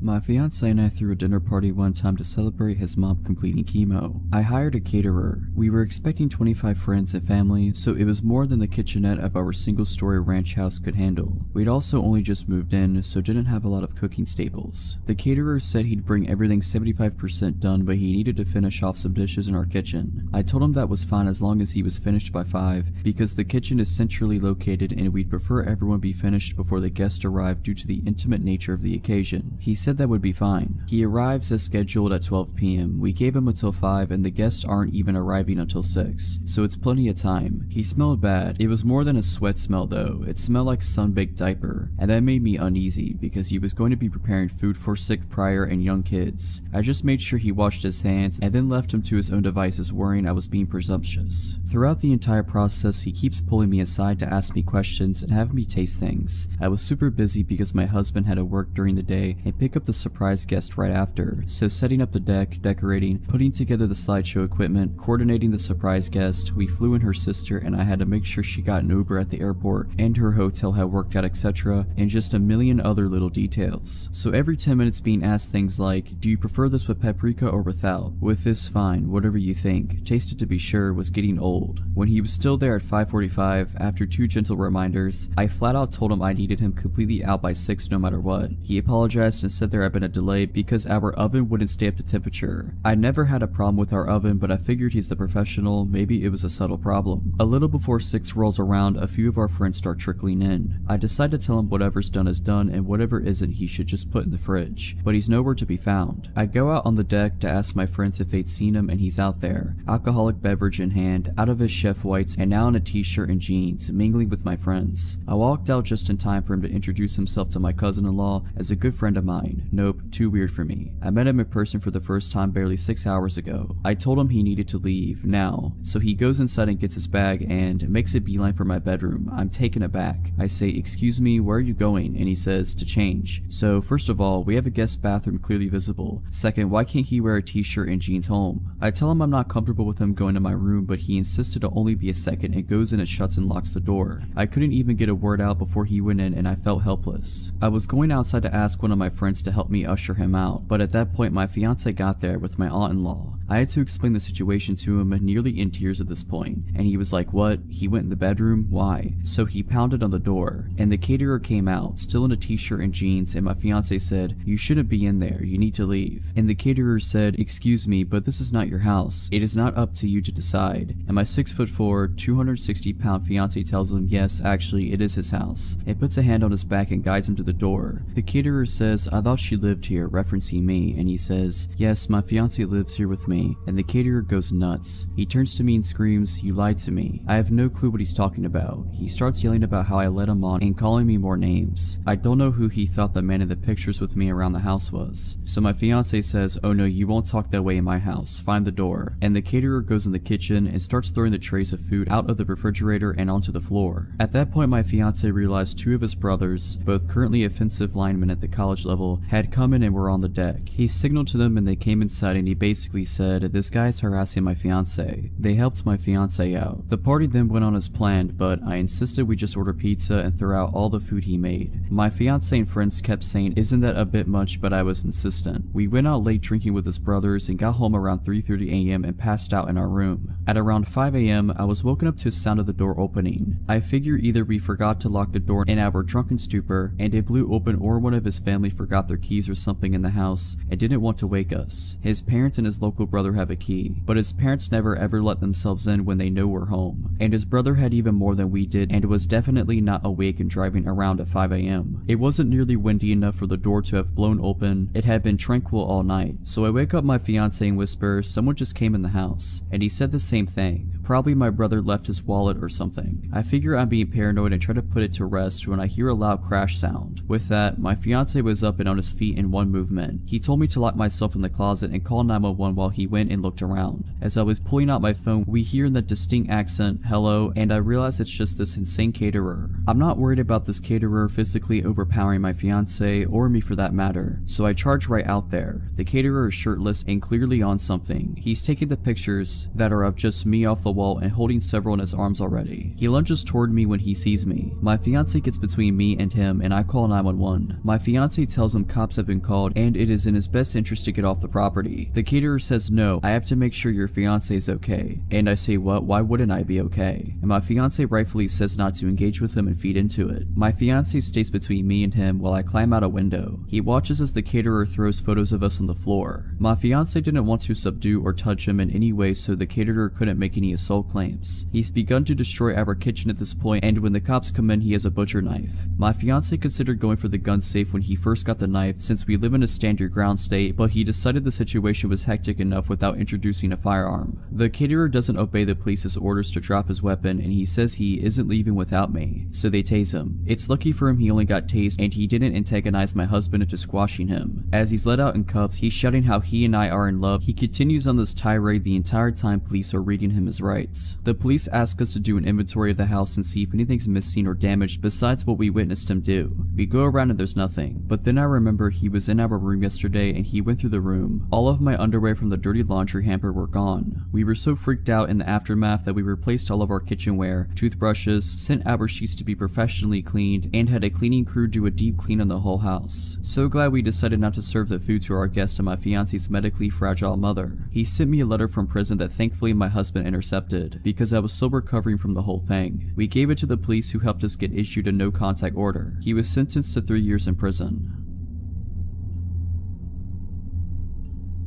This happened in May of 2015 in California, which will help those of you who are familiar. I had graduated college in June of 2014, moved back into my old hometown, and started a consulting company with my boyfriend, which is going very well. We had just finished a contract in the Bay Area and were beginning a new one about 8 hours south in Torrance. He moved down there first to start setting up, while I took care of loose ends at our closing contract before moving down to meet him. The day comes and I pack my car and head down south to I-5. For the uninitiated, it's a straight highway with little in the way of scenery aside from the occasional strip mall, and its monotony has a reputation for putting drivers to sleep at the wheel. I pass a strip mall with gas and a fast food joint and decide to fill my car and my stomach. I go to park in the food venue's parking lot, but it's completely full, so I park across the street at a hotel, which at the time I didn't think anything of. I go inside to eat my meal, then cross the street to get back to my car. I'm well into the hotel parking lot when a pickup truck pulls down the aisle and cuts off my path and stops, with the passenger side facing me. The driver is a alone and a clean-cut white male in his mid-30s. I don't remember anything about him except that he looked very generic and buttoned up. The way he pulled in front of me to block my path didn't initially set off alarm bells, as he has done it pretty organically. He rolls down the window and the dialogue follows. "Excuse me, miss, but could you please tell me where the grocery store in town is?" "I'm sorry, I'm not from here, so I couldn't say." "Oh, where are you from?" Good question, I don't know, not here though." I didn't say that to be rude. I had just moved through so many cities at that point and was on my way to a new one. I wasn't sure how to answer. He laughs and makes a joke, then asks me where I'm headed. I mentioned that I'm moving. I will say he was very charismatic, and at this point I just think he's trying to flirt with me, and if I hadn't been so exhausted or in a relationship on another date, it might have worked. He makes another comment about how unpleasant moving can be, and then gives a warm chuckle and extends his hand to shake mine and goes, "Well, I'm glad I got to meet you. I'm Scott. If you recall, the truck is in front of me with the passenger side facing me." I actually take a step forward to grab his hand and then got the delayed response of every alarm bell that should have gone off earlier. I'm in a hotel parking lot. He asks me a question that establishes I don't know where I am, another question that establishes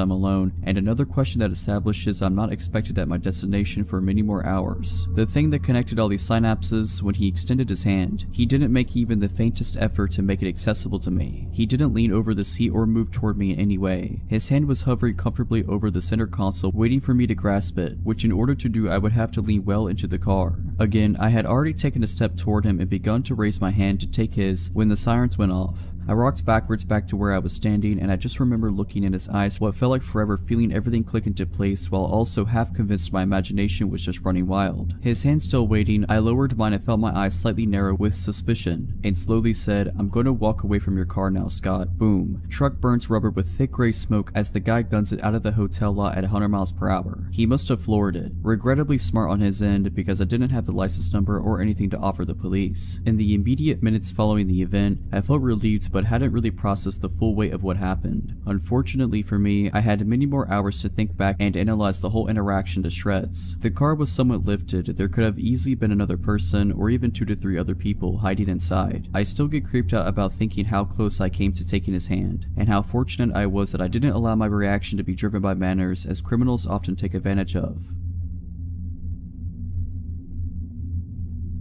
This happened when I was in high school long ago. My mom just recently found the paperwork about it when she cleaned out her office upon retiring from the police department. I remember being upset and scared when it happened, but reading the details as an adult, it sounded even worse than I remembered. I was a 17-year-old female working at a flower and gift shop. It's nighttime. A man comes in, short, overweight, balding, and 40 years old. He tells me about how he needs an apology gift for his girlfriend, so I offer a bouquet. Obviously, it's a flower shop. He says she doesn't like flowers because they die. This is the first weird thing, as he came into a flower shop. Then he goes into detail about how he hit her, and asks me if I think it was the right thing to do so. This was long ago, so I don't remember exactly what I said, but it was something along the lines of, "Not if you want her to continue being your girlfriend." He then tells me what a great job I'm doing and asks me when I get off work. I dodge answering and he leaves. Nothing for 6 months. Then right before Valentine's Day, he walks in the door 1 minute before close. It was dark, and from the outside it looked like I was working alone, as my coworker, about a 40-year-old female, was in the bathroom. Instinctively, it felt like a predator had just entered the room. You know when something isn't right, and everything felt not right. I then noticed he has a tarnished revolver tucked into the front of his windbreaker, which is halfway unzipped. It was obvious he wanted it seen. I quickly scribbled a note to my coworker that said he has a gun, and handed it to her when she came out of the bathroom. She calmly walked to the phone and looked at me, wordlessly asking if she could call the cops. I shook my head no, as I felt like it would escalate the situation. God forbid he heard the police coming and took us hostage or something. I was just going to try and act as calm and normal as I could, and hopefully not tip the situation into something more dangerous. He spends 15 minutes wandering around what was a fairly small shop. In retrospect, he was probably waiting to see if my coworker would leave, as it was now well past closing. Finally, he places an order for pickup on Valentine's Day, which gives me his name and info, which I'm going to for sure file with the police report. He buys a card and pulls out a wad of $100 bills, which he slowly thumbs through as though looking for the right one with which to pay for his $40 order. I ask him if he wants a bag, as it wouldn't be very inconvenient inconspicuous if he just showed up at home with the Valentine's card. He replies, "No, I didn't feel like being inconspicuous tonight," which seemed like an obvious reference to the gun hanging out of his coat. He leaves. We quickly lock the door and watch him sit in his truck outside. We were not about to exit the shop until he was gone. Finally, he pulls out of his parking spot and moves to another spot further away and continues to just sit there. I don't know how long we waited, but he finally left. I called my mom crying. She called the police, who came to the shop the next day to take a report. I told my best friend at the time what happened. She told her mother. Her mother happened to work with the man and informed security at her job. She said he was very weird, creepy, and liked to talk about weapons a lot. Security at his job, it's a large company with government contracts and things having to do with tech and security, pulled him into the office and questioned him about it. He claimed it was a glove in his pocket, not a revolver. The police were pissed that this company made contact with him about it before they did, and he successfully dodged the cops' multiple calls and visits to his apartment. My mom, much to my teen fury at the time, made me quit my job, which was devastating as I loved it there. In retrospect, totally the right call. I never saw him again.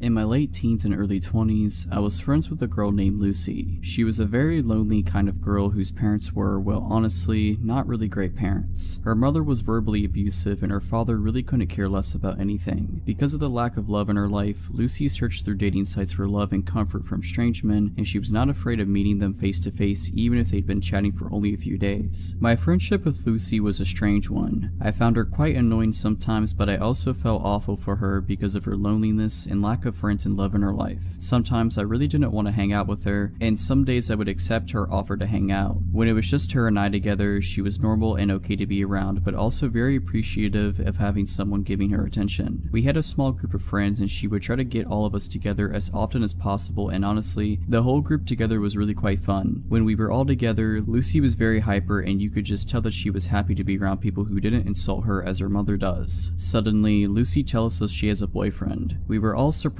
because we knew she met a lot of guys online, but we had never heard her say she was dating someone. A few days later, she sets up a day for our friend group to meet Trevor. None of us were looking forward to it because we thought he was going to be like all the others, a temporary boy toy. When we met him, we all felt awkward. He barely spoke a word. He wouldn't look directly at any of us at all. Lucy would try to be funny, but he would just give her dirty looks. Needless to say, we thought he was a weird one and could tell he didn't care much for her. As the days went on, Lucy kept telling me how much Trevor did not like me. She kept saying he thinks I am using Lucy for her money. Not sure how he thought that since I paid for everything for Lucy. To keep this piece of the story short, I think he was trying to find reasons to convince her to get rid of me. I got a terrible vibe from Trevor. He dressed like he didn't care about life, he never smiled, he didn't shake our hands when first meeting us, he stank of weed and really had an overall uncomfortable feeling about him. After months of Trevor trying to convince Lucy that I'm a terrible friend and she should not hang out with me anymore, she started to do as he said. She would start to hide me from him. If she and I were together and he would call her on her phone, she would lie and say I wasn't there. If she was with a group of friends, he would have her swear I wasn't there. When he was going to be joining the group on an outing or just hanging out at her place, she would tell me I couldn't come. Lucy will do whatever a boyfriend says just to keep pleasing him so she doesn't lose them. Now here's where it gets scary. Lucy calls me one day and says she wants me to come hang out at her place. I agreed. She came to pick me up and we went to her house and watched TV for a bit. We then decided since the day is nice outside, we would take her two dogs for a walk to a nearby pocket park and would later return to the house to have lunch together. While at this park, she receives a phone call. Now let me say that Lucy is not a private person whatsoever and has never ever walked away to answer a phone call until this day. She walked far enough away that she knew I would not be able to hear anything she said. This was suspicious to me, but not enough to question it. The call ends and she begins walking towards me with a look on her face as if she's trying not to smile. She tells me, "So I need to bring you home now." I was slightly confused as we had only been together for about an hour, when we usually spend the entire day together, and she would never want me to go home. She would even frequently beg me to sleep over to avoid being alone. So anyway, I said okay and we walked to drop off her dogs at home and we got into her car and off we went. About 10 minutes into the car ride, I realized she isn't going in the direction of my house, so I questioned it. "Where are we going?" She smirked but didn't respond. I asked again, laughing uncomfortably. "Seriously, where are we going?" She continued to smirk but didn't want to answer me. I started to realize she was heading in the direction of where her boyfriend lived. I asked one last time with anger in my voice, "Where are you taking me?" Her only response was bone-chilling to me. "Trevor wants to talk to you." I wasn't having any of this. I insisted and demanded she let me out of the car, but with her evil smirk and same response, she said it again, "It's okay, he just wants to talk to you." I was furious at this point because this creepy guy who looks like he wants to kill someone, who also despised me, wanted to talk to me. Why can't he talk to me on the phone? Why do I need to go to his sketchy apartment? She absolutely refused to let me out of the car. She had the doors locked, as if I wasn't able to unlock my passenger door. I waited until she reached a red light. I grabbed her wallet from the back seat and took out her bus pass and bolted out of the car. I had no idea where I was or where the nearest bus stop was, but I was not about to let her crazy boyfriend do whatever he wanted to me. She yelled for me to get back into the car, but of course I ignored her. She sped off furiously. I immediately blocked her number on my phone. I removed her as my friend on social media and immediately warned the group of friends not to talk to her because she has gone nuts. I have not spoken to her since that very day, and she also lost the other 5 friends of the group as well.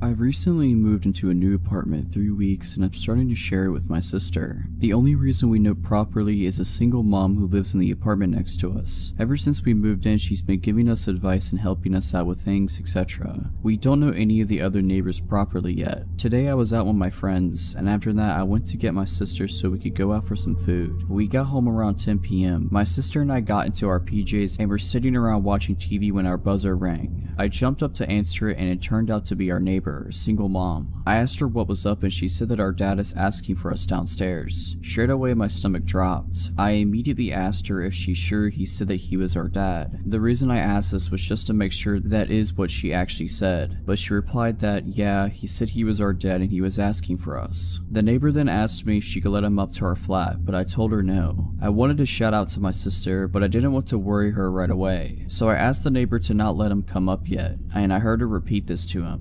I couldn't hear anything for a few minutes and I started to get really worried. At this point, my sister comes up to me and asks who it is. I called out to my neighbor a few times, but she didn't answer. It must have only been about a minute, but it honestly felt like ages when she didn't reply. I was about to tell my sister to call 911 because I was starting to panic and I didn't know what was happening out there. But then she came back on and told me that he was gone. She then came up to our flat and explained what went down. She said that she was walking back to her flat after finishing work and she saw a man by the buzzers. At first, she assumed that he was just someone who lived there, but when he noticed her walking up, he asked us by name and asked us if she could let him up to our flat. She asked him who he was, and he told her that he was our dad. Obviously, she buzzed us and told us first, since our neighbor doesn't know us that well, so she doesn't know what our dad looks like. She said that because we were young and on our own, and she didn't want to buzz an estranged man up to our flat. She said that her mom instincts kicked in when she heard me being hesitant to let him up to the flat. She said that apparently after he heard me say that he got really pushy with her and started trying to move her out the way. He kept on saying to her, "It's okay, I'm their dad, let me in, I'm not gonna do anything." She started arguing with him and told him that if I don't feel comfortable letting him in, there's no way he's getting in. He then got into the car and rode away. Now this is the reason why I hesitated. We haven't spoke to our dad since I was 16. We even considered getting a restraining order from him at one point. He's not even our biological father, but we were legally adopted by him when I was 9. He was very abusive. It got to the point where me, sister, and my mom had to leave him in the middle of the night. He was always really controlling, and after we left, he would secretly follow us around and leave threatening voicemails on the phone. I found out that he has a criminal record, as well as I believe he was convicted of manslaughter in the 80s. I have no idea of the backstory behind that, and I honestly don't really want to know. Like I said, we haven't from him since I was 16, which was 3 years ago, and as soon as she said the word dad, I almost had a panic attack. I asked her to describe him, and she said that because it was dark out, she couldn't really see him. We ended up staying with her because me and my sister are really shaken up. This happened a long time ago when I was around 15 or so. I'm 25 now. Back then I was really into singing and dancing with my friends, and I was introduced to K-pop as a result. This was way before K-pop became noticeably mainstream, so whenever events relating to it came up, we got very excited. There was a global audition for one of the big companies in my town, and my 3 friends and I decided to go. I was the only non-Asian girl in our friend group. I'm only mentioning it because this pertains to the story later. The K-pop fandom back then was pretty much the same as now. now. People of various ethnicities were into the idol music genre. We all knew the likelihood of getting into the industry was super low, and for me even more so, as I wasn't of Asian descent. But I knew that going in. That wasn't the point of us going though. We just loved being in proximity of something important to the genre we enjoyed. Just kids having fun. By the way, I looked pretty young for my age then, and wearing pigtails this day didn't help with that either. So we get dropped off and meet up at the audition place, a community center of some sort. We kind of dilly-dally around a bit until we have to line up for our respective auditions, i.e. singing, dancing, etc. I was going to go sing, so I was mentally preparing myself in the crowded space outside of the audition rooms. That's when out of the corner of my eye I see a tall, older, maybe 40 years old, white man beginning to approach me. I remember thinking,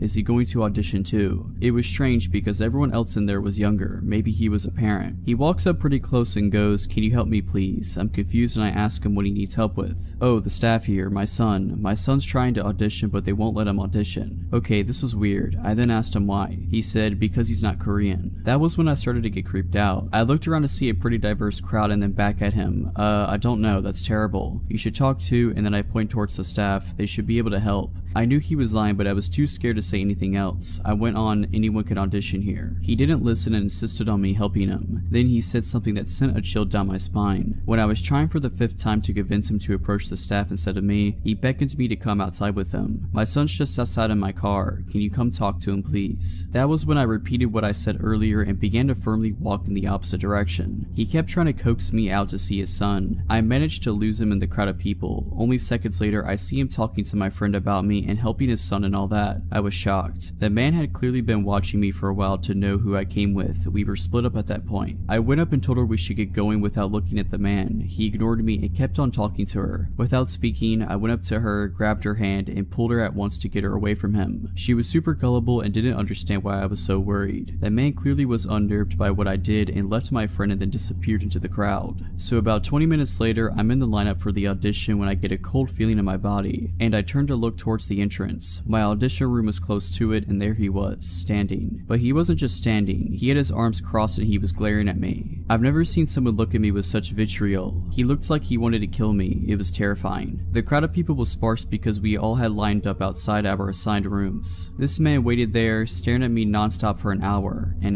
He glared at me all the way until I got into the audition room. I was so scared that he'd be there once I got out, but I guess the auditions went on longer than he expected and he went home, with his son in tow, I'm guessing. I was so scared that he'd be there once I got out, but I guess the auditions went on longer than he expected and he went home, with his son in tow, I'm guessing.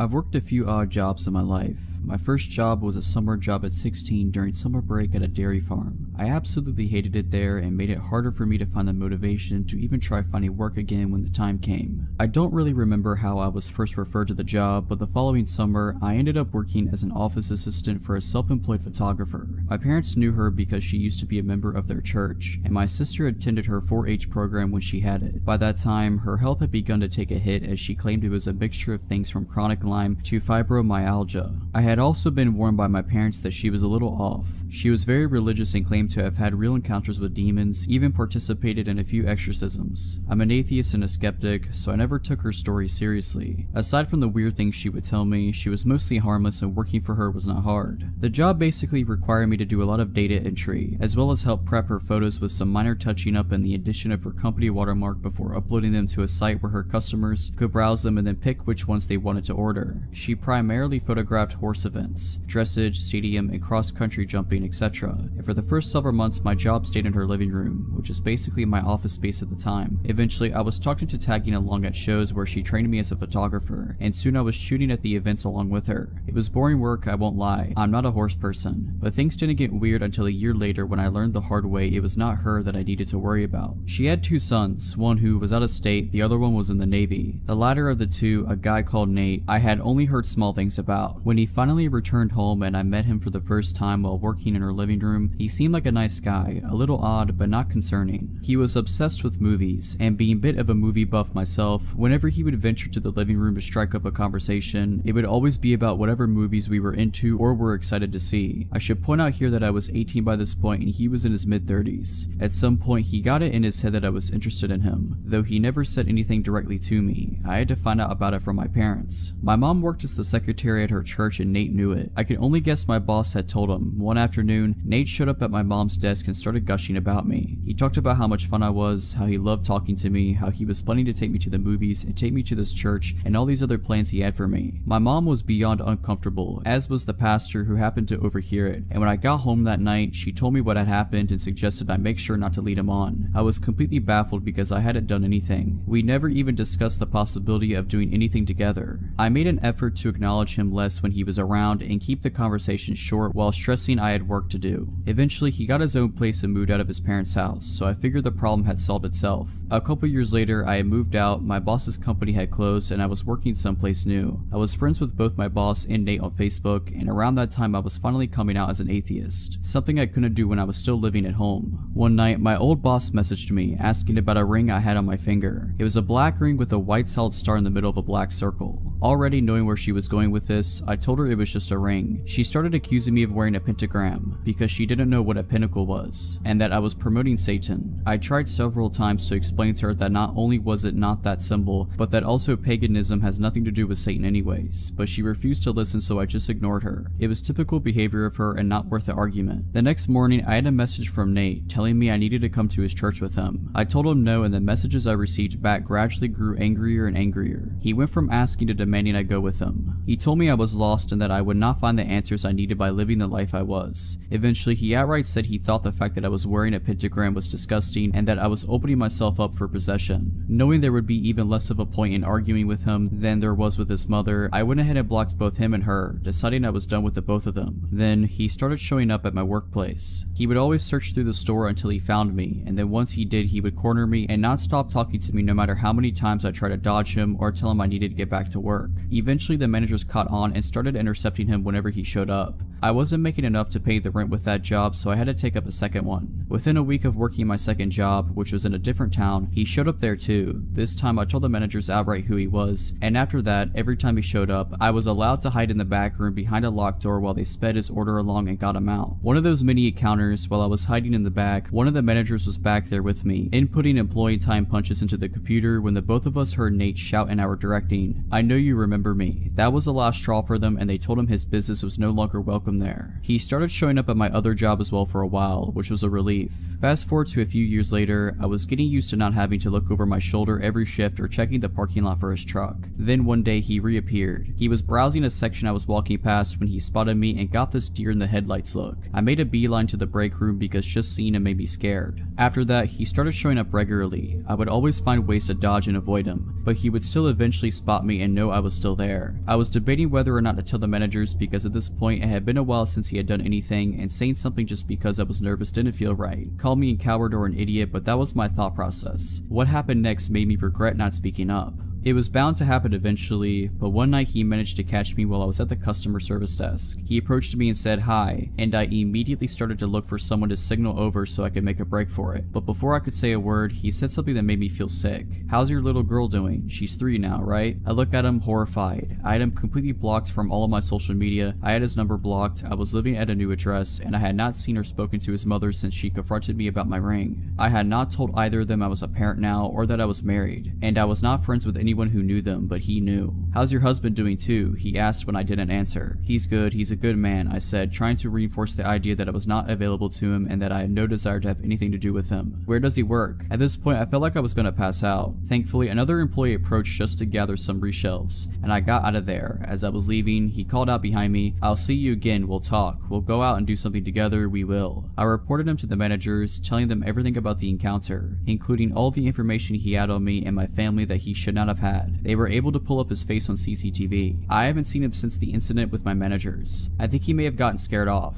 Turned out one of my coworkers used to work with them too at a different job, and she also made a complaint about him to the managers. I don't know what they did with that information afterwards, but I know he hasn't shown up since. It sounds like they plan to call the cops if he sets foot in the store again. With 2 employee complaints of stalker-like behavior, they refuse to ignore that.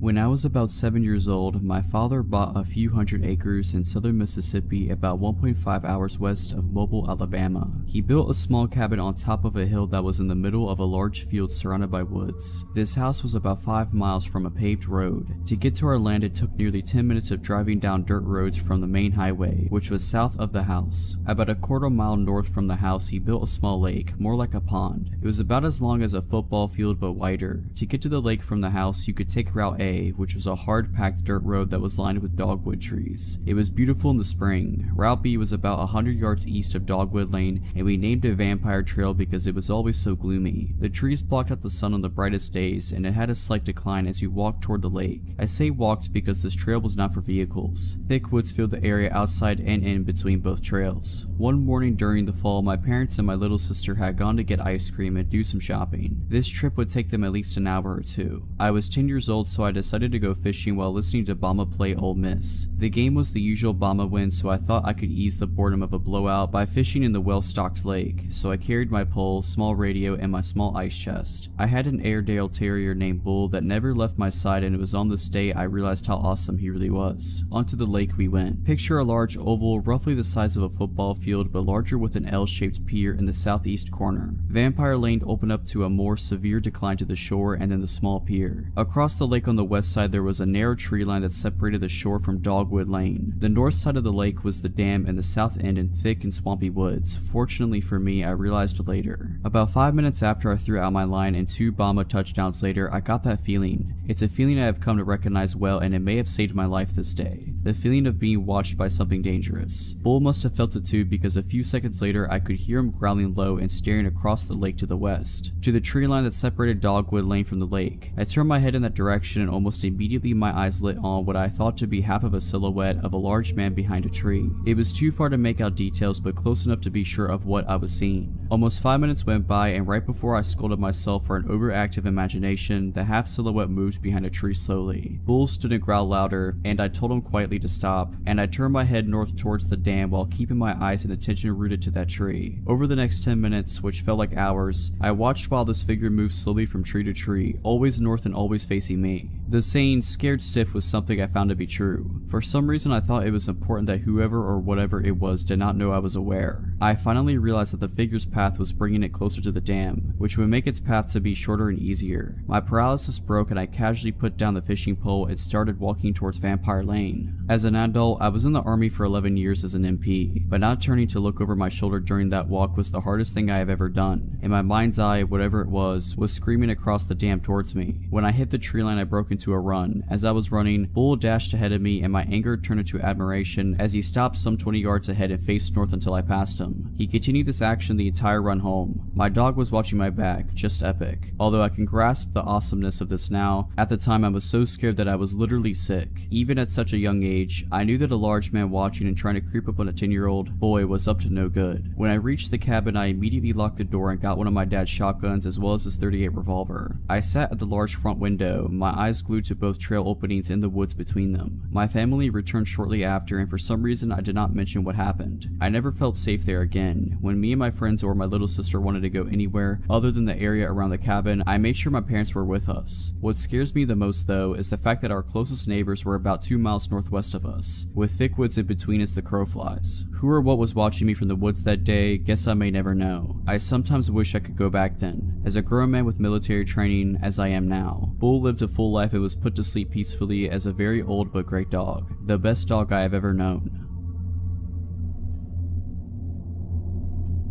This happened a few years ago, and since then it has made me look at people very differently. I used to work in a strip mall out in a fairly rural area. Most people are recognizable even if you don't know them personally. People from out of the area frequently stop on their way through to other towns, so it's not like there are never out-of-towners, just that they might be easy to spot. Like in many places, we have a few homeless folks that hang around the shopping center, and they occasionally ask people for change or food. It could be a nuisance, but the folks that worked at the shops kind of kept an eye on them to help them out or to keep track of how they are doing. There's this one guy, let's call him Shane, that over the course of years has slowly gotten in worse and worse shape. He would be filthy and was clearly not doing well mentally, and was usually intoxicated. He always had several layers of clothing, and the pants that he wore on the outside of his other pants always sagged, making it hard for him to walk. He'd go missing for days and then show up again. We'd wonder what happened to Shane and ask around a bit, and a few days later he'd appear again. He was always so dirty. I always wished there was a way we could get him some help, but I didn't really know what to do. One day I was out in a major city that is about 80 or so miles away from where I work. I happened to see a well-dressed, very well-groomed gentleman that looked exactly like Shane, but at that moment I figured my eyes were deceiving me. This guy has an expensive-looking shoulder bag, a new iPhone, and an Apple Watch. We were both in line at a popular food truck, and it was usually a long wait to order and get your food. Most people just mind their business and scroll on their phones while waiting. This guy, on the other hand, is staring daggers at me. I keep avoiding looking that way, but I keep glancing to see if he's still there, and at the time, I want to look at him because I'm so curious about how much he looks like Shane. I glance his way and I have to stumble back because he's practically right up against me. He has such intense eyes. He sort of whispers to me, but really intensely, and tells me he knows where I'm from and what shop I work at. He gets closer and I can tell he smells good, and I can even smell his minty breath. I ask how he knows, and he just smiles. I ask again and he smiles brighter, exposing a perfectly clean set of teeth, minus one tooth. I'm almost positive Shane is missing that tooth. I edge away, feeling more than a little uncomfortable. His order gets called up, but they say his name is James. The next few days I don't see Shane anywhere around the shopping center, and I ask around and no one had seen him for a few days. Someone says they hope he's okay, another person shrugs and says they wish they could do something to help him. The next day he is here, filthy as ever, grimy teeth, dirty fingernails, and wearing all his layers. He sits on the curb outside my shop and asks people for change. I decide to venture out and confront him. I'm 100% sure it's him, but I don't understand how he could get so filthy and smelly in such a short time. I ask him if he was in the city, and he looks at me through bloodshot eyes and mumbles that he'll kill me if I tell anyone. This takes me aback and I look at him puzzled. He slurs again that he will kill me if I tell anyone that he's not actually homeless. He starts to get worked up, but I ended up calling the police because I didn't know at that point what he was capable of. He wandered off and I haven't seen him since.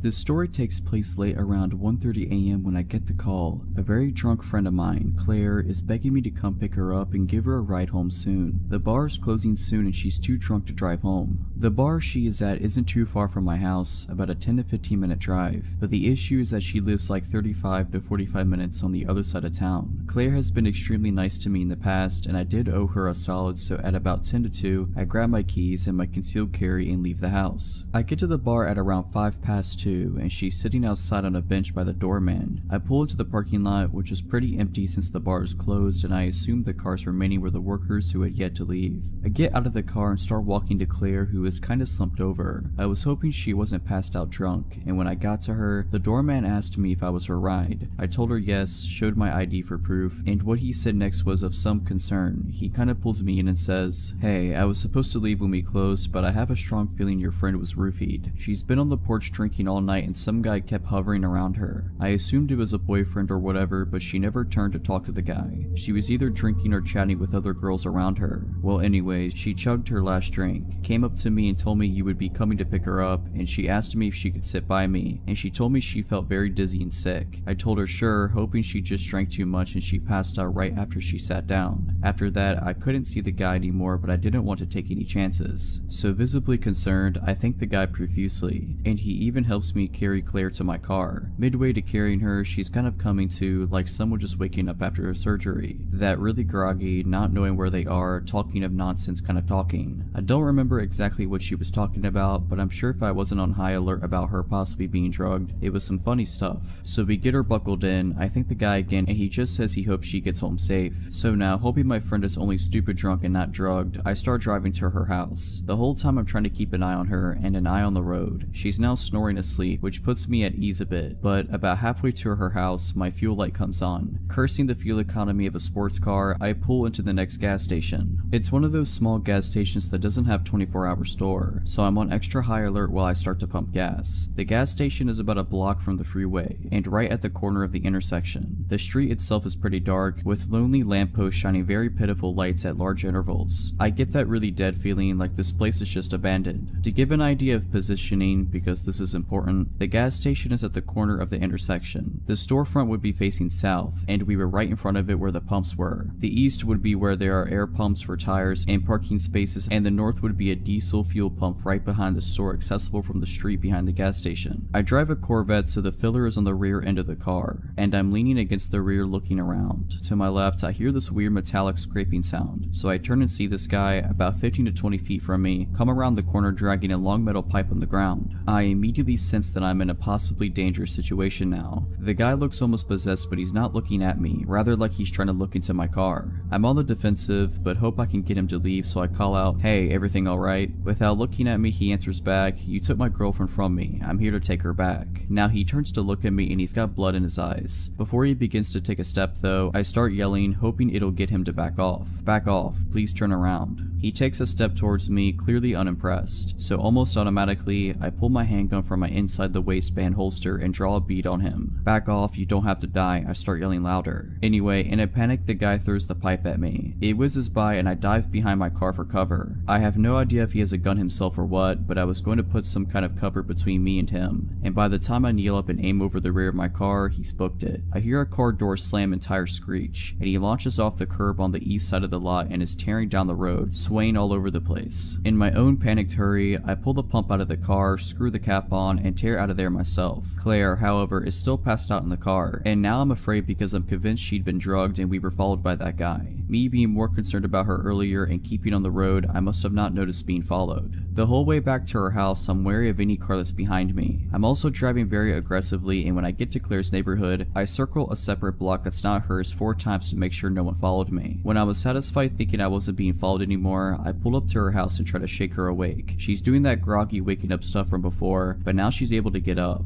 I'm able to walk her. Thankfully, I was worried I was gonna have to call an ambulance if she didn't wake up, and I get her keys from her bag. I managed to walk her inside, and at this point she's kind of coming around, asking me what's going on, where she is, etc. I tell her she's home and get her to lie down. She's completely lost looking, and her eyes start welling up. She clings to me and starts sobbing. She's still very out of it, but I'm guessing she realizes something bad was going on or attempted on her. I was able to get her to lie down and get her to sleep. I write a note for her which pretty much said, "Hey, I'll be in the next room. We're going to the hospital in the morning to get you checked out." Fast forward to the morning, she's sick as a dog, and after she expelled some demons from her stomach, I drove her to the hospital where she got tested and treated. I still shudder to think what might have happened had I not had my CCW with me. Claire still doesn't remember much from the night except calling me and wanting to sit next to the doorman. They did a urine test at the hospital and found traces of rohypnol, roofies. In the days after we went to the bar and let them know what happened, I gave as good description I could of the guy. Claire decided against filing a police report, and I respectfully went with her wishes. My advice is, either be with friends you trust when you go out, or at least be vigilant if you're by yourself. That night could have ended badly in 1,000 different ways, but thankfully everyone made it out safe. I don't really know where to begin, but I suppose it started before I was born. My birth set in motion a series of actions that led to the threat on my life beyond my control. So pre my existence, my mother, Jane, dated an older guy named James when she was in her mid-teens. He adored her but wasn't of the same religion as her, so she ended up marrying a gentleman from her congregation instead, leaving James' brother put out. A year after being married, Jane gave birth to me and decided that she was unhappy with my father, Dave, and contacted James with the intent to go back to him. So Jane packed a bag one night, took me and left. As soon as she arrived at James, she was bombarded with messages from Dave telling her that he would take full custody of me if she didn't return. So with a heavy heart, she chose me over James, and therein lies my problem. She went back to my father, and after another year of failed attempts, they divorced and my mother moved south to be with family, completely forgetting about James. My childhood was fairly normal for the next 13 years. A few house moves, a new stepdad, and a few siblings. Mother's second marriage falls through and she's single again. The year is 2010 and she has just discovered Facebook. Being newly single and having sudden contact with all of her old school friends, she quickly strikes up a few romances out of nostalgia. Nothing sticks though until she finds him. James has a Facebook account, not very active, no profile picture, but my mom is sure it is him and immediately falls in love again. He comes down south and meets his kids and stays for my 16th birthday party. Looks wise, he is easily in his 50s with shaved gray hair and glasses. My mom leaves him a third time and he finally flips and the crazy comes out to play. He starts turning up at the house uninvited. He is told to leave every time. The visits become less frequent and we think maybe he's got the message. But then hand-delivered letters start arriving for my mom, and it's the contents of these letters that cause me alarm. In them he details how if she had never met my father, they could have been happy together, and he had a plan to get her back that was ruined by the untimely arrival of me. So he did what any crazy man would do and started plotting to get me out of the picture. Back in 1995, she had a near miss of a car accident, with baby me in the car when a car clipped her at a junction. She didn't get the car's details but put it down to chance. In the letters, James tells her that the incident 15 years ago was him, and that he won't miss this time. He informs her that he still believes that there is a chance for them, but only with me out the picture. I'm not a baby anymore, my father's well and truly out of the picture, but the crazy in James' brain won't let it go. The next letter tells her that he will burn the house down. If he can't have her, no one else will. The next letter informs my mother that he has told social services that she is a drunk and that they will come and take me away. Not hard to prove that false, so we don't panic. The next letter tells her that he will burn the house down. If he can't have her, no one else will. This one she takes to the police. Upon investigation, it is revealed that an ex of James, with the same first name as my mother, has a restraining order against him for stalking and attempted arson. We are put on high alert and the process for a restraining order is begun. A few nights later, my mom hears someone outside the house. Thinking it's him, she calls the police. They arrive within 5 minutes and search the street. No James, but his car is found behind the resident garages. He doesn't return to it that night. The next day, the police contact a woman's hostel in a neighboring county. They have a room spare, so we pack our bags and head there. And so the summer of my life was spent in hiding, no friends, no social media. Well, I wasn't supposed to have social media, but using proxy servers on the computer in the teens rec room, I was the only teen in the hostel at this point, was easy, and possibly very stupid. James began messaging me through Facebook, playing nice, telling me how much he loved my mom, and needed to know that she was okay. I ignored him and blocked his account. I had a number of fake accounts try to befriend me, and they were all blocked also. After 3 months, they find us a new house. We have a week to go back and pack up our old lives. So that's what we do, and now it's 8 years later, and I've moved several times since, including for university, and honestly haven't given much thought to the man who wanted to kill me so he could be with my mother. 2 years ago, I moved back up north not far from my birthplace. 2 weeks ago, I received an email on an old email account for a rental agreement. At first, I thought it was spam, but upon opening it, the name at the top read to James Smith, and the rental address was not too far from me, only a town away. That sick guy gave my email to the renters as his so that I would know he was nearby. I've heard nothing else, but I seriously hope that we don't ever meet again.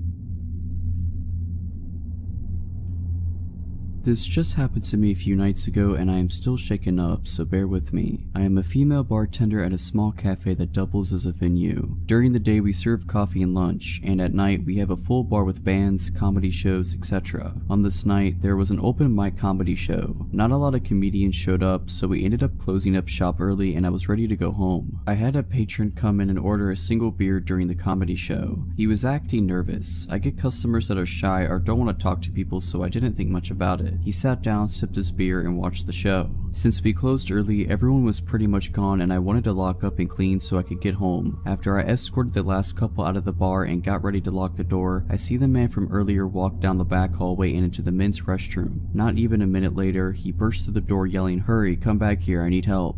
I stood at the opposite end of the hallway and asked him what was wrong. "The toilet is overflowing, there's water all over the floor, help me clean this up." I could tell that something was wrong and I replied, "It's okay man, it happens, I'll mop it up, I'm just trying to close it up right now." He continued to argue with me, trying to get me to come into the bathroom with him as I stood about 20 feet away down the hallway. Finally, he walks towards me very aggressively and tries to grab my arm. "You need to come back here now," he says. I immediately put my hands out in front of me so he cannot come any closer and I tell him he has to leave. He walks outside and I lock the door behind him. I check the bathroom and it is completely spotless, no water on the floor at all. I flush the toilet and the urinal and they are both working fine. I start to get nervous and I take my large pocket knife and clip it to my waistband of my pants just in case. As I'm cleaning our espresso machine and putting toppers in the liquor bottles, I hear a tapping noise. I look up at the front of the store, which is one big window that has a few curtains covering it. The same man is tapping on the window, waving at me and laughing like a maniac. I watch him walk over to the door and pull on it. It doesn't open since I had locked it after he left. He starts screaming and pounding on the glass, saying, "Open the door, I'm gonna kill you." Fight overcame flight at this point and I walked around the counter and about 6 feet from the door. I pulled out my knife and locked eyes with him and yelled, "I'm I'm calling the cops, get out of here." He smiled and walked out of the view of the window. At this point, all of my adrenaline had crashed. I locked myself in the office and called 911 crying, explaining that I'm alone and a man tried to lure me into the bathroom and was outside trying to get into my bar. I waited an hour and a half, no police showed up. I called my boyfriend and he drove up to the shop. My manager watched the security cameras from home, making sure that the man didn't come back. I did the deposit and immediately drove home, my boyfriend following close behind me. My male busboy has been coming in to work with me, so I'm not alone, and the managers have been keeping an eye on the security cameras while I'm working. This story happened more than 10 years ago when I was still a student. A bit of backstory. As with most students, I was always broke and had a few ventures apart from my part-time job to bring me extra money. One of them was house and pet sitting. I have always had a love for animals, so when this couple contacted me to ask to house sit for them for the last few days before they returned for their overseas trip, as the last sitter had bailed on them and their 6-month-old golden retriever puppy would be alone, I jumped at the opportunity. The fact that they promised to pay me the full 2-week fee for staying there less than a week made it just more appealing. Little did I know how bad it would turn out. I got the details, got the keys from the agent, and headed over to the house as it was already after 5 p.m. and almost dark, as it was early spring. I got to the house, which was a really nice place, but it bordered a not so good area that was and still is prone to crime, house break-ins, robberies, etc. The first 4 nights went without a hitch, watching movies, jacuzzi, and just generally enjoying myself. The owners would have returned on the 5th day, fairly late at night. I went over to check on the dog. I got a call from them at about 10 p.m. saying their flight got delayed, so they're going to stay in a hotel and do the 3.5-hour drive back the following morning, and asked if I could sleep there again that night, which was fine. I was already there and had my overnight bag still in my car. I called my dad to let him know of the plans, as I was still staying with my parents, and he specifically asked what the address was. I normally did not give them details like that because I was old enough to look after myself.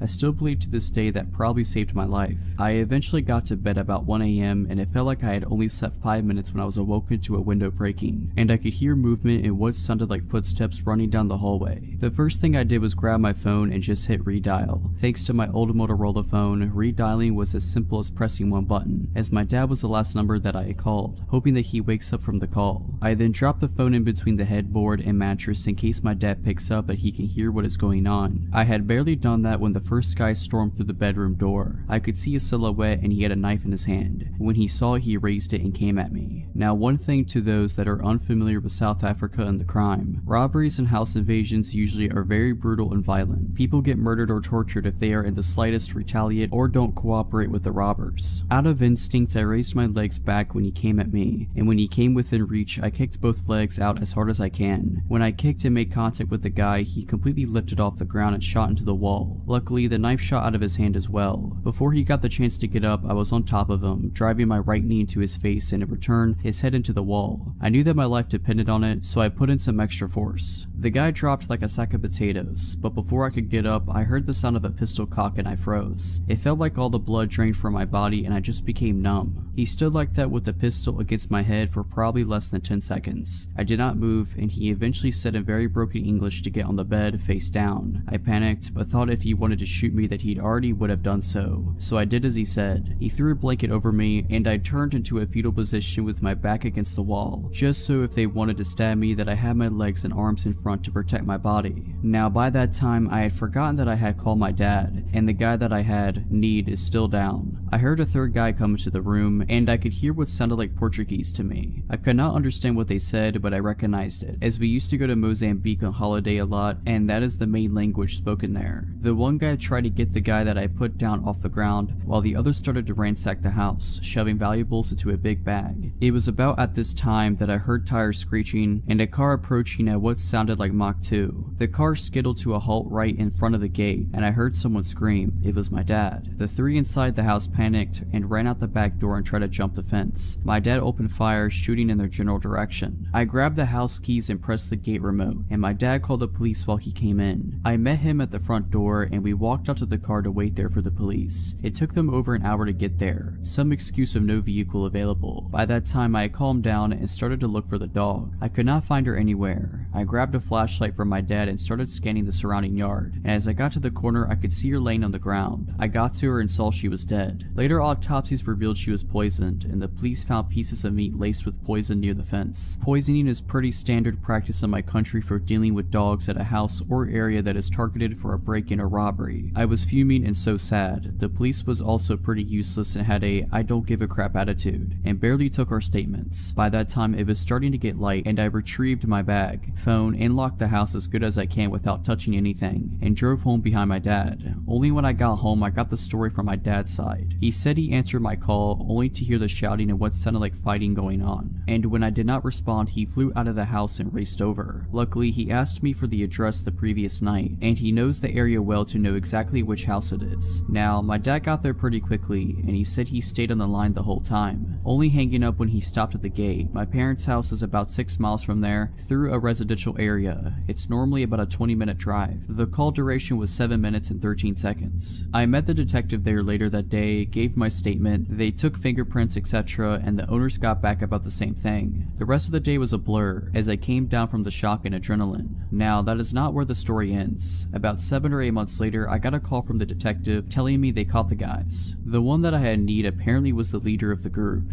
He had 4 counts of murder, I think 8 to 9 for attempted murder, multiple assaults, aggravated assault, over 100 house break-ins and robbery. I was shocked. The detective told me that if I had not taken him out first and fast that night, I would have definitely not gotten away so lightly. Now, this is also not where the story ends. 3 days later, I get another call from the detective saying that I should be careful, as he had escaped from custody and they have not caught him yet. I was not worried too much, as the robbery wasn't at my house and I had changed cars, so he would probably not find me. Also, I got my firearm license and carried my pistol on me 24/7. I did not hear anything after that until about 2 years later, when I saw the detective in the grocery shop. We started talking about the case, and she told me that he was killed during a home invasion. He broke into the wrong house, and the owner was waiting for him, pistol in hand. Shot him once in the stomach and one in the neck. This whole ordeal has made me more vigilant, heightened my situational awareness, and made me a little paranoid to double and triple check all doors, locks, etc. But I'm just glad that they were brought to justice. Back in the winter, I had returned home to New York City and was getting used to the usual schlep on the subway to get to and from work and around the city in general. I had just left a cancer fundraiser event around 7 PM and was only going a few stops over to where my house was on the N train. My little sister and I sat chatting quietly as the train began to move. A medium-build man with a gray pea coat and a beanie made contact with me and hurried over. He bent down close to my face, extending his arm out for a handshake and said, "Hello there, you are very beautiful. How you doing? What's your name?"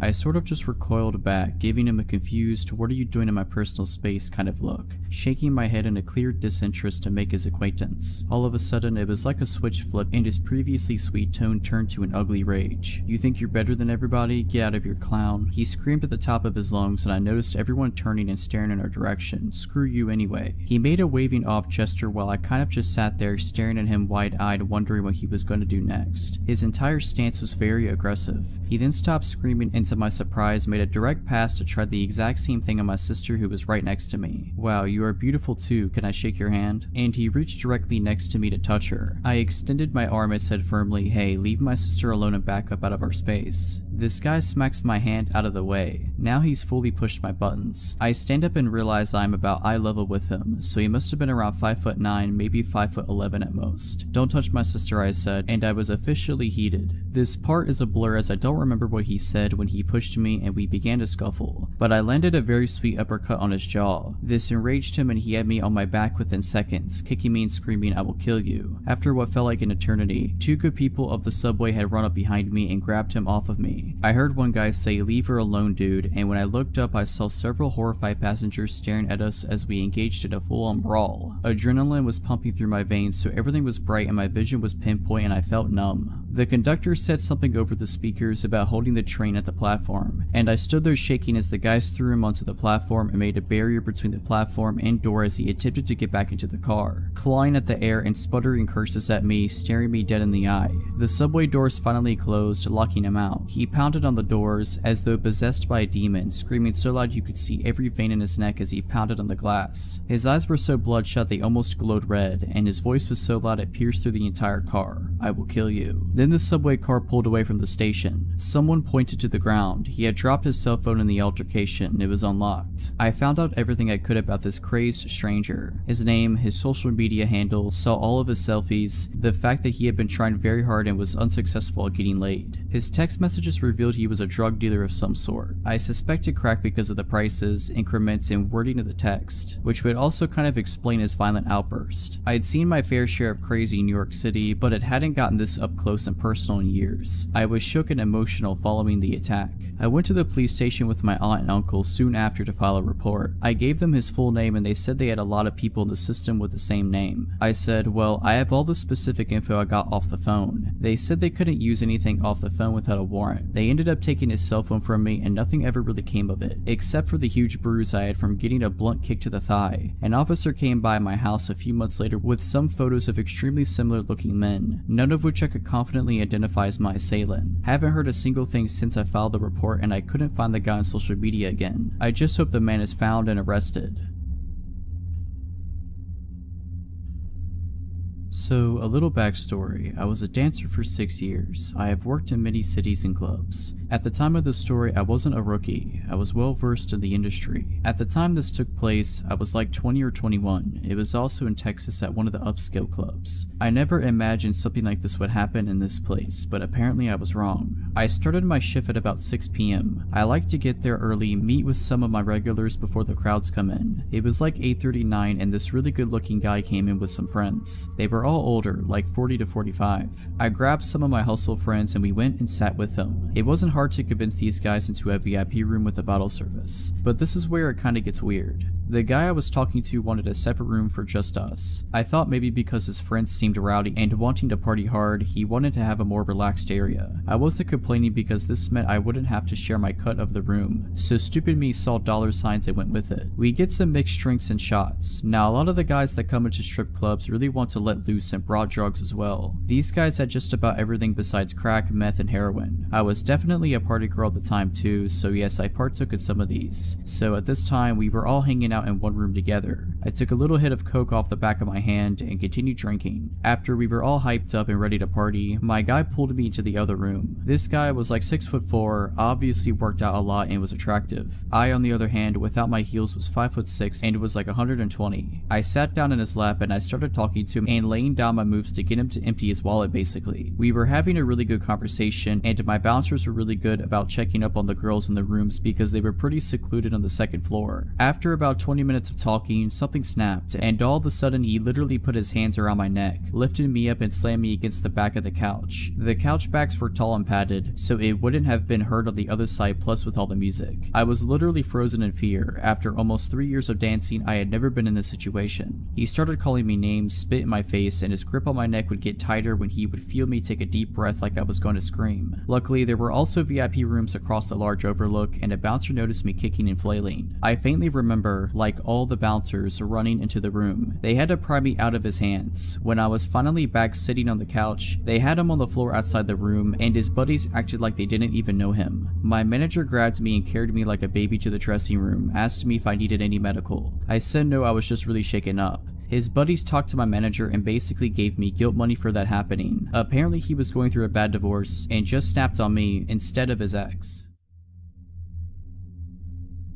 When I was 18, I was living in a small town. I was friends with rowdy skaters around and they helped connect me with this dude who sold weed. He was 29 years old I think at the time. He gave me pretty good deals and lived nearby. I wasn't driving at the time so this was convenient for me. His name was Max. Max had always struck me as a weird dude. We had normal weed buying interactions that never lasted more than 10 minutes. Buy some weed, maybe smoke a bowl, that's it. He'd often tell me he could drop it off at my house but I never let him because as I said before, he was weird. I wasn't afraid of him, but was definitely aware that his offers to deliver to me were weird. One day in May of 2018, I was invited to a bonfire by the same rowdy skaters that introduced me to this guy. I had no idea he'd be there, nor was it important to me at all. I brought the guy I was dating at the time. I said hey to everyone including Max. We stayed for a couple hours and some of them played some music on their guitars. Nearing the time I was leaving the bonfire around 11 p.m, Max was getting upset about something and threw his guitar into the bonfire. I didn't know what he was angry or upset about and paid no mind to it. This happened as I was leaving with the guy I was dating. I went to bed and woke up to paragraphs on paragraphs of crazy texts from Max ranging from 1 a.m. to 5 a.m. Like a constant stream of texts stating things such as, "You know how much I loved you, you are cruel." He would go back and forth between saying, "I would give you the world if you'd let me," and "You really do deserve him though." He said really scary things like, "You are a predator and should be snubbed out, just wait," and "You are stuck, I will either love you or hate you to the fullest extent my powers behold. Right now I pray the worst death on you and that guy you're with." To top it all off, he said, "Losing you is like losing a mother to me." He told me to tell him I never loved him and that I wouldn't hear from him again if I did. So that's what I did. I said, "I never loved you, do not message me again." I left it at that. I didn't get a response, nor did I care to get one. Max had never expressed any romantic interest to me, asking me out or anything. This was all out of nowhere and he was 11 years older than me. I was barely 18. That night he cut his long hair off and posted photos naked on Facebook, curled up in fetal position talking about being a statue of shame. It's as if he had a breakdown, but I had no intention of causing that and didn't think I would even offend anyone by bringing this guy I was seeing. Everyone else seemed to like the guy that I brought. About a week later, Max texted me pretty late at night and asked if I had seen the flowers he spread along my sidewalk, saying that he stole every flower in the vicinity of my neighborhood that night. I asked how he knew where I lived and said I hadn't seen the flowers, so he must have had the wrong house. I also told him he shouldn't do that as I never felt anything for him and so on. He told me that he had heard I lived on the same block as another one of the skater guys I had and he wasn't wrong. The skater guy I lived by was on the other side of the block and I never walked that way, so I never saw the flowers. I blocked his number and didn't hear from him again for weeks. Weeks later, I woke up after a rough night and there were loads of flowers on the sidewalk right outside my house along with a little bouquet at the top of my walkway. I was pissed. I wasn't scared yet and stupidly I unblocked his number and texted him asking why there were flowers outside of my house. This confirmed that this indeed was where I lived. I still to this day feel so stupid for texting him and making it known that after weeks he had found my house. He responded saying, sounds nice, that was me." I blocked his number again. About a week later, I was out of town and my roommate texted me a photo of a heart with a peace sign inside of it and my name written under it drawn in chalk outside our house. When I got back into town, I went to the courthouse and began the process of getting a stalking order against him. When I left the courthouse, I went to Max's work and told him he needed to stop this behavior and that he was stalking me. He looked me in the eyes with no facial expression and said, "If you don't leave, I am calling the cops." I got angry and said loudly, "Call the cops, I was just talking to them about you," and left his work in a rage. Soon after this, I began driving again. I once drove by him and he noticed it was me. The next day, I woke up with my car covered in flowers. I presented my case to the judge and she put the stalking order in place. He was served with it by police officers and I thought that was that and he wouldn't be bothering me again. I was wrong. After the stalking order was served, he made several other chalk messages on my sidewalk, left random gifts for me like chalk and beheaded My Little Pony heads on beer bottles. I always brought these things to the police station, but they said I needed to catch him doing it, take a photo or get a security camera. So I got a security camera and really hoped I would catch him. It turned out my security camera was stupid and I couldn't just watch the videos it took but had to skip through second by second by hand. It was an impossible task. I was terrified of leaving my house at night at this point. I never had my curtains open anymore and I was so frustrated that my livelihood was being taken away from me. Ultimately, I unblocked his number in hopes that he would text me directly violating the stalking order, and after a few days, it worked. He sent me a weird text saying, "Forgive me, we are charming, this is harming, let us try again." By now it's September of 2018 and he finally goes to jail. He is facing up to a year in jail and has to stay there until our court date. I finally start calming down. I am able to go outside at night, even if just to get into my car. I let myself have my curtains open sometimes. I am starting to feel alive again. Right when I start feeling secure in my small town life again, someone posted bail and he was released after only 3 months in jail and I went back to living in fear. We still had court dates coming up and I was optimistic that he would serve more time for ruining my life for so long. His lawyer kept pushing the court date back to gather evidence, and after about 6 months of pushing it back, the state decided he wouldn't do anything more and closed the case basically. I had moved out of town 3+ hours hours away at this point, so he didn't actually have an option to continue this behavior. Living in this new place, I feel safe. I can walk at night and I don't have to have my curtains closed all the time. It's been over a year since they decided to close the case. About a month ago, he began responding to my friends' Instagram stories. Friends that live here in this new town, telling them how fond he is of me, etc. I have always had him blocked, but my Instagram isn't private, so he must have found them that way. I have since changed my account to private, and he hasn't messaged any more friends of mine. I refuse to be fearful now, the way I was then. He will never find where I live or where I work now. However, my life is forever changed after this experience. I will always be more aware of people and their weird energy. He ruined my life for a year, and I truly wish he had gotten that time in jail. He deserves it.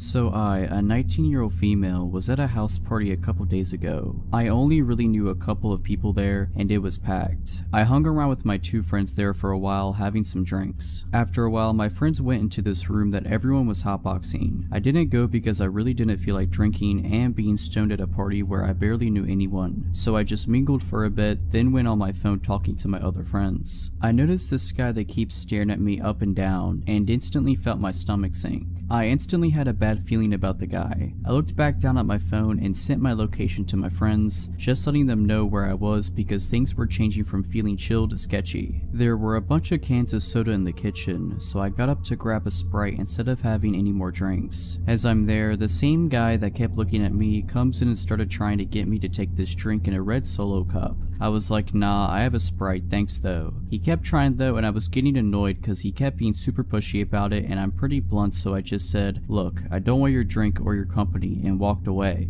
I thought that'd be the end of it, and pushed it to the back of my mind as one of my friends came out from the hotbox room stoned and happy. We hung out some more, and my friend wanted a cigarette, so I went out on the balcony with her. As we're there, she put her cigarettes on the ledge, and as she's talking gibberishly, her arm pushed her cigarettes off and they fell down into the yard. I was gonna go downstairs and outside with her to get them, but she told me she had to grab something from her car anyways and that she'd be right back. I decided just to wait there for her. I'm on my phone and hear the door open, and I expected it to be her. As I'm about to say that was quick, I spin around and now I'm face to face with that guy from earlier. He just grabbed my face and kissed me, and I pushed at his chest and said, dude, did you not hear what I said? He proceeded to say something in Spanish. I can't speak Spanish, but I could tell it was Spanish. I told him to screw off and went to push past him to go back inside, and he proceeded to push me up against the wall outside and try to kiss on my neck. That's when I pushed him away as hard as I could, but he then let go of my wrist and grabbed my throat hard while maintaining eye contact and smirking at me the whole time. Just when he used his other hand and grabbed my butt, my friend came back from getting her cigarettes, poked her head out, saw what was happening, and she tried to intervene, but he pushed her with his other hand. I heard her say, oh nah. She grabbed the closest guy to the door from inside and brought him out. Random heroic guy from inside then grabbed the crazy throat grabber, putting him in some type of hold, and started screaming at him. He got kicked out, pretty sure someone punched him in the face too. Everyone was super apologetic and said they didn't even know that guy and weren't sure who he even was. I wasn't about to call the cops or anything because I didn't want to get the party busted, but I went to the bathroom and immediately broke down crying. Called my friends. My friends here weren't sober enough to drive, and they came to get me. I have a couple finger mark bruises on my neck still, and I'd hate to think of what would have happened had my friend been distracted by something and not came outside when she did. All I know is I'm not going to a party where I barely know anyone anymore. That was scary. This happened when I was 4 or 5 years old. I was at a rather large toy store with my dad and sister, who is 2 years older than me, so that I could pick out a birthday present for a friend of mine. My dad and I were looking at the Lego aisle they had available, while my sister was shuffling around, bored out of her mind. At some point she wandered away. I was looking at the box of a castle set, wishing that it was my birthday coming up, when my sister returned and tugged on my dad's arm. What is it, sweetheart? He asked without looking away from the box he was holding. I think he also wished it was his birthday coming up. There's a man. Oh, never mind, he's gone now. My dad looked at her, putting the box back on the shelf. What man? He asked. There was a man who asked if I wanted to come see his puppy, and I said that I'd have to ask you first, but I don't know where he went. My dad took the box out of his hands and put it back on the shelf.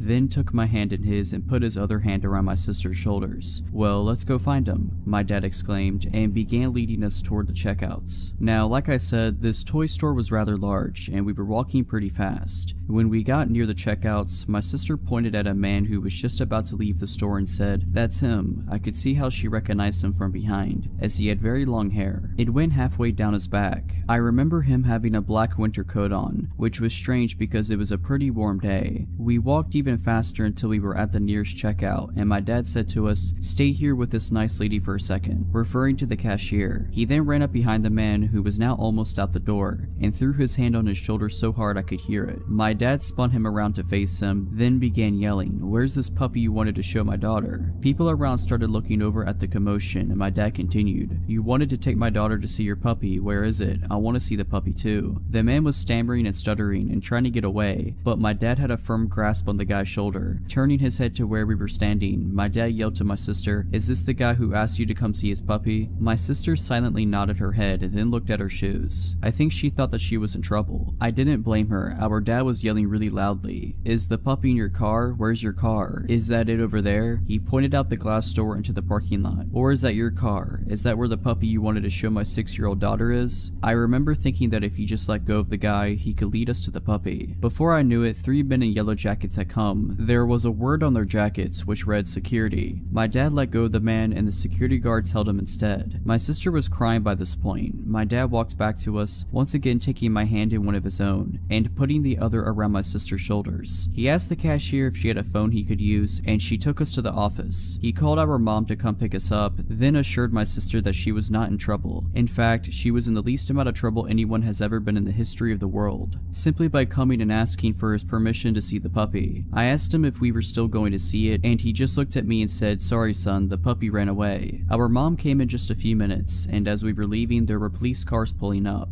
"Are they gonna help find the puppy?" my sister asked my mom, but she said no, they're here for something else. After a while, I remembered this incident and recently asked my dad about it. Apparently when the cops searched his car, they found rope, duct tape, a knife, pliers, and a hacksaw. My dad and sister testified at his trial, and the guy got 20 years.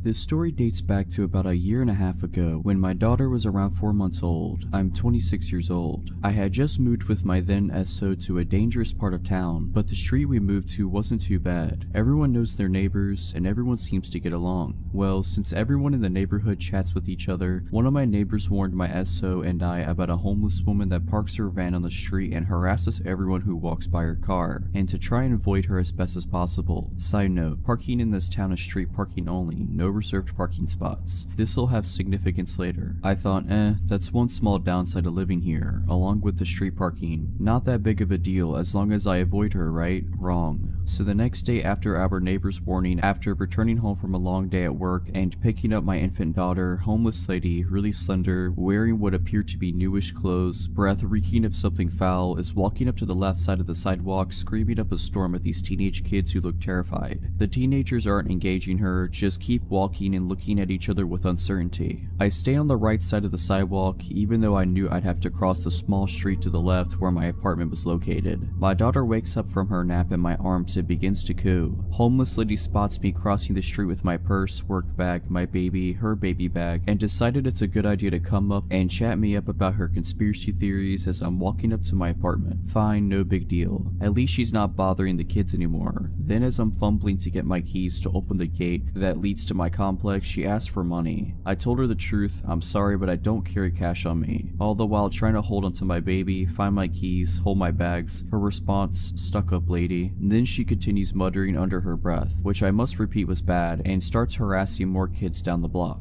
A couple months go by and she continuously comes up to harass me, as if she doesn't recall who I am every single day. Every day I politely apologize and say I need to get home, or I don't have any money, still, or I simply don't have time to chat right now. Every answer I gave her was met with an insult both directly and under her breath. At this point, I am still not concerned. I've always had a soft spot for the homeless, and I am aware that this lady has severe mental illness. thanks. I always apologize for not having money to give, even through the insults. One night, around midnight, my daughter wakes up crying horribly. My SO and I take her temperature, 103 fever. I tell him it's time to take her to the emergency room immediately before it gets worse. We gather everything up and I gently take her from bed and lay her against my chest. She's so helpless, weak, burning hot, and whimpering terribly. I still want to tear up thinking about it to this day. So as we walk out of the apartment, my SO says he will run down 3 blocks to grab the car. Remember, it's all street parking, so we often had to park blocks away. I say okay, I'll stand in front of the apartment so he could just pick us up and we can book it to the ER. Wrong choice. I watched as he ran all the way down the street and turned the corner out of sight. Then I look back at my baby and start rocking and shushing her, so that maybe she could get a little bit of sleep/rest before being up at the hospital all night. Moments later, when I look up, homeless lady walks around the same corner that SO just ran around and makes a beeline straight towards me. I get a little uneasy as I have a sick baby in my hands, but maybe she'll leave me alone this time, right? Nope, that was wishful thinking to the max. I'll label homeless lady as HL and me as me. Homeless lady, in a voice loud enough to wake up the entire block. Oh hey there sis, daddy just told me that baby's done sick and she needs a healer. Me, still trying to gently rock my baby as she startled back awake and wondering why he told this lady about my baby being sick. What? Sorry? Homeless lady, I'm a healer. My mama and I have been healers since birth. Give me that baby. Me, still trying to give her the benefit of the doubt, knowing she's mentally ill. Sorry, I'm waiting on her dad to bring the car around so we can take her to the hospital. Can you keep your voice down? She's trying to sleep.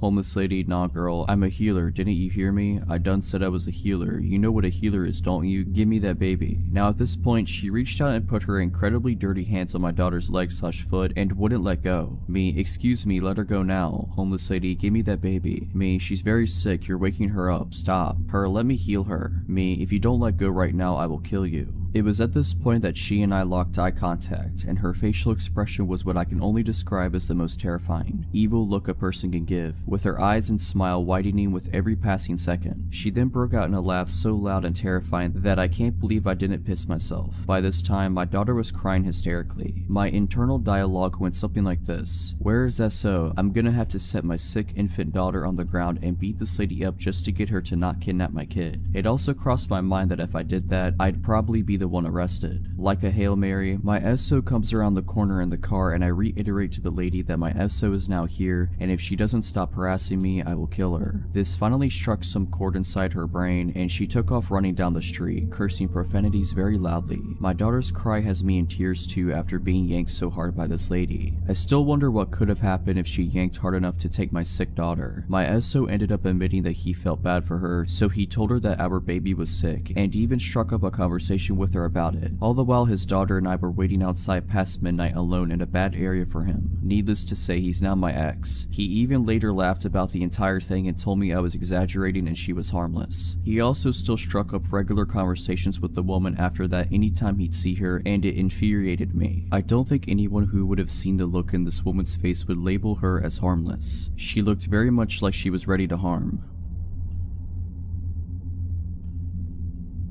From 2006 to 2011, I worked in the electronics department at the local Walmart in the small city I lived in. Through those 5 years I had worked there, I had plenty of creepy encounters with strange customers, especially considering the state hospital was directly across the road. This story isn't just a regular old creepy encounter, but something that would lead me to being stalked for nearly a year. It all started in 2010 on a night I was working second shift. I was doing my end of shift ritual when a woman in her late 40s interrupted me. She was with a little girl no more than 3 or 4 years old. Excuse me, I need help with my cell phone. She spoke softly and proceeded to tell me her problem. I need to turn my phone into a straight talk phone. The girl earlier said you could do it. I said sure, let me see what I can do. She handed me a 6-year-old phone from Verizon and I knew as soon as I saw it I wouldn't be able to do what she wanted. I explained that she would have to buy a new phone from Straight Talk and transfer her old number. Basic stuff really. Now, I always took my job seriously and held myself to the highest standard of customer service. I did nothing to actually piss off this lady, but sure as it is, she was pissed. Why would I buy a new phone? I already have one. She starts screaming at the top of her lungs. Her claims of me upselling her and being a corporate goon. I finally managed to defuse the situation, and as she left the apartment, she gives me the classic, "You'll never get a job in this town again." As I'm getting ready to leave my shift, my manager stops me and tells me I got a complaint at customer service from a lady claiming I swore at her granddaughter. Apparently I told her to screw off. I explained what happened and he just laughed it off.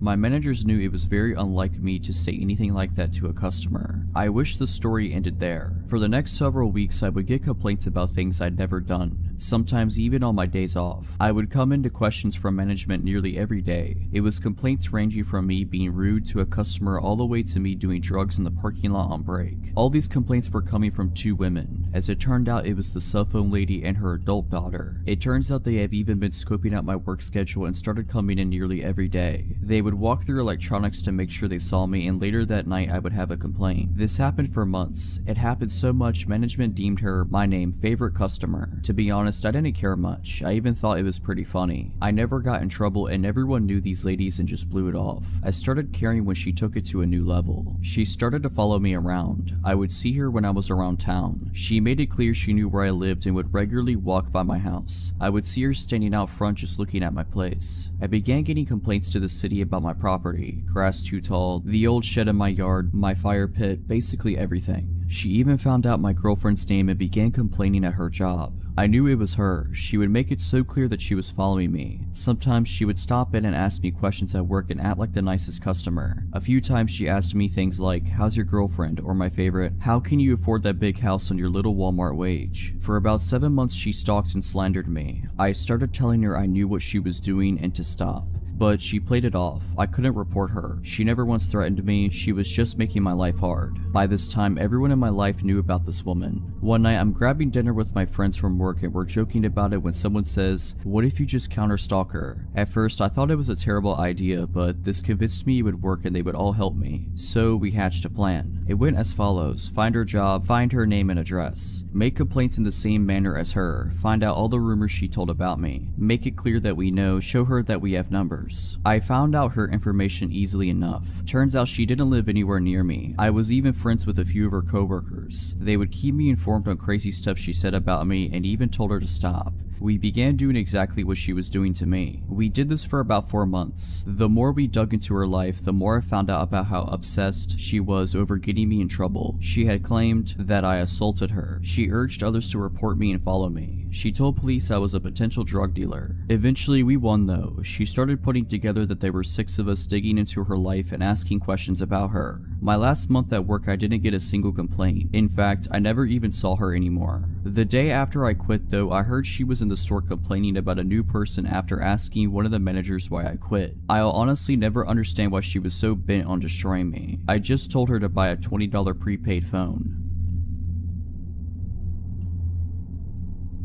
I work about a mile from my house, in a pretty small town, 100,000 people-ish, spread out. I grew up in one of the largest cities in the States, so living here has been a bit of a culture shock. It's very easily accessible by walking, so I never drive. About half a year ago, I finished work around 1 AM. Nobody is really out past 8 PM here. A huge shock coming from a big city, so the park I walked through was utterly deserted. I live in one of the safest countries in the world, not America anymore, so it's easy to forget just how vulnerable I still am. I honestly didn't feel uncomfortable at any point in my walk until I rounded the corner past some basketball courts nearby my house. I was still about 2 minutes away from home, and this stretch of my walk was completely dark. The moon was massive that night. While I had welcomed its light at the beginning of my journey, in the absence of streetlights, it actually made things look pretty eerie. I had walked this path hundreds of times, but tonight something felt off. I'm not a fearful person in any sense of the word, but I was really on edge suddenly. Then I saw it, a van in the parking lot next to the courts, with its side door open. I picked up my pace and kept an eye on it. There are usually cars in that parking lot. I live in a tourist town, and backpackers often stay in their vehicles to save money. I'd never seen one with its door hanging open like that in the middle of the night though.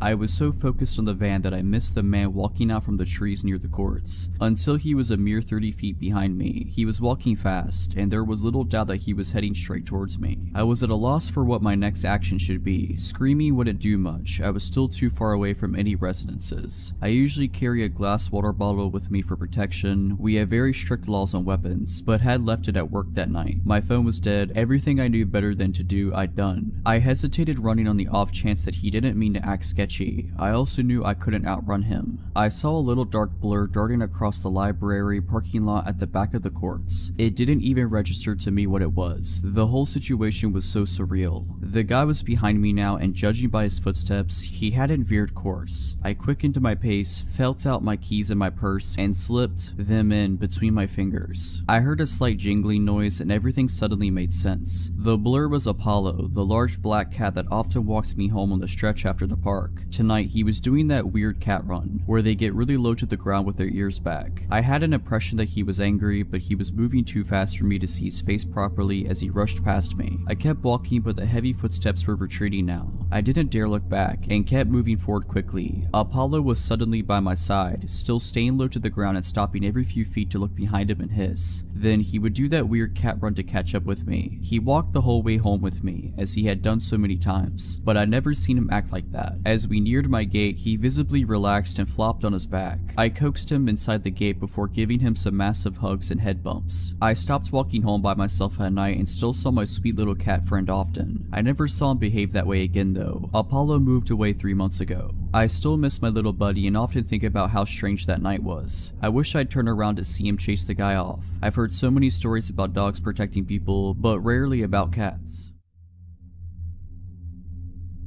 I am 20 years old. I live in the suburbs in a small residence of 6 houses. My gate is very often broken, including today. That means 80% of the time it is wide open, so everyone can fit into the small courtyard. My house has 1 floor. There are 4 bedrooms, including mine, and downstairs there is a guest bedroom, which is used as a treatment room because I have big health concerns. This is where all the equipment, medicines are stored, like morphine and doses that could kill an average person, and this is where the care takes place. Also, I have a dog. I am very close to him. He is a little bit all of my life. He feels everything to the point of feeling my epileptic seizures before they happen. To recognize the nurses who are arriving, he recognizes by the sound of their tires when they arrive in the yard. He never barks except when there is a problem. And finally, a nurse spends 4 to 5 times a day to give me care at home, including infusions. This is important for the story. That morning, like every morning, my liberal nurse arrived at 8 a.m. For the rest of the story, I'll call her Sandra. She takes care of me as usual. That is to say, an infusion of a painkiller. She replaces the antibiotic diffusers, she makes me do blood tests, and remakes the cassette of my morphine pump. We usually chat about everything and nothing. She tells me stories with patients during the treatment. My nurses are an integral part of my life.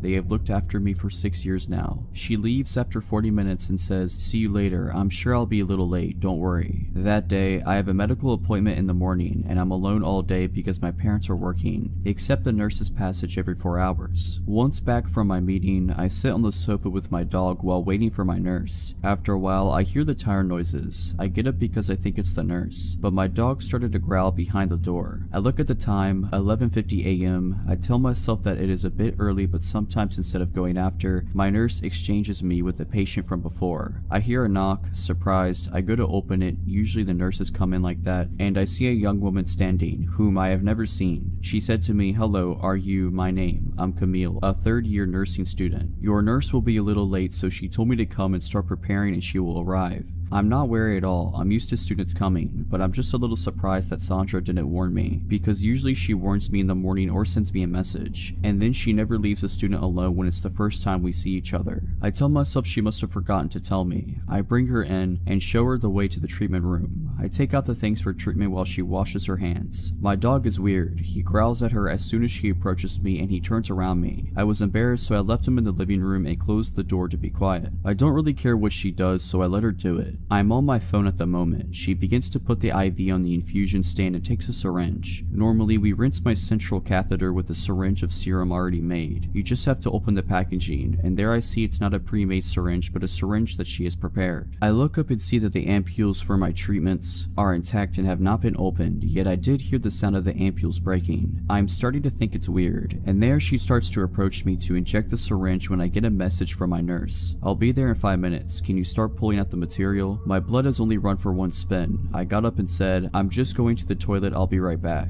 I ran and locked myself in the downstairs toilet. The whole time my dog was barking and growling. When I opened the door, he followed me straight up, so we were both in the toilet. So I sent a message to my nurse, "Camille, your student is here, don't worry." And then she replied, "Who?" I started crying in the toilet and was really scared. Camille came by and asked, "Is everything okay?" I think she could see I was staying a long time. I said, yes, it's going to happen. Then I heard my front door slam. 2 minutes later, I hear it reopen, but I hear my nurse. I came out of the toilet crying. She asked me what happened. I told her about it and showed the treatment room. So we called the police, they came and they examined, took samples, and the syringe and the rest of what Camille had prepared. The test results were received a few days after receiving the products in the syringe and the infusion. In the syringe was a paralyzer. She had put a dose that could have paralyzed a man of 120 kilograms. I'm 40 kilograms. And in the IV, it was medicine to lower the heart rate, but it was so concentrated it could have stopped anyone's heart. Today, we still don't know who Camille is, and luckily I have never heard from her again. In retrospect, I realized that my dog had sensed that this person didn't want me well, and I tell myself that I should have watched her because she was just a student, and that my treatments are not paracetamol, and I keep wondering what could have happened if I hadn't looked at my phone.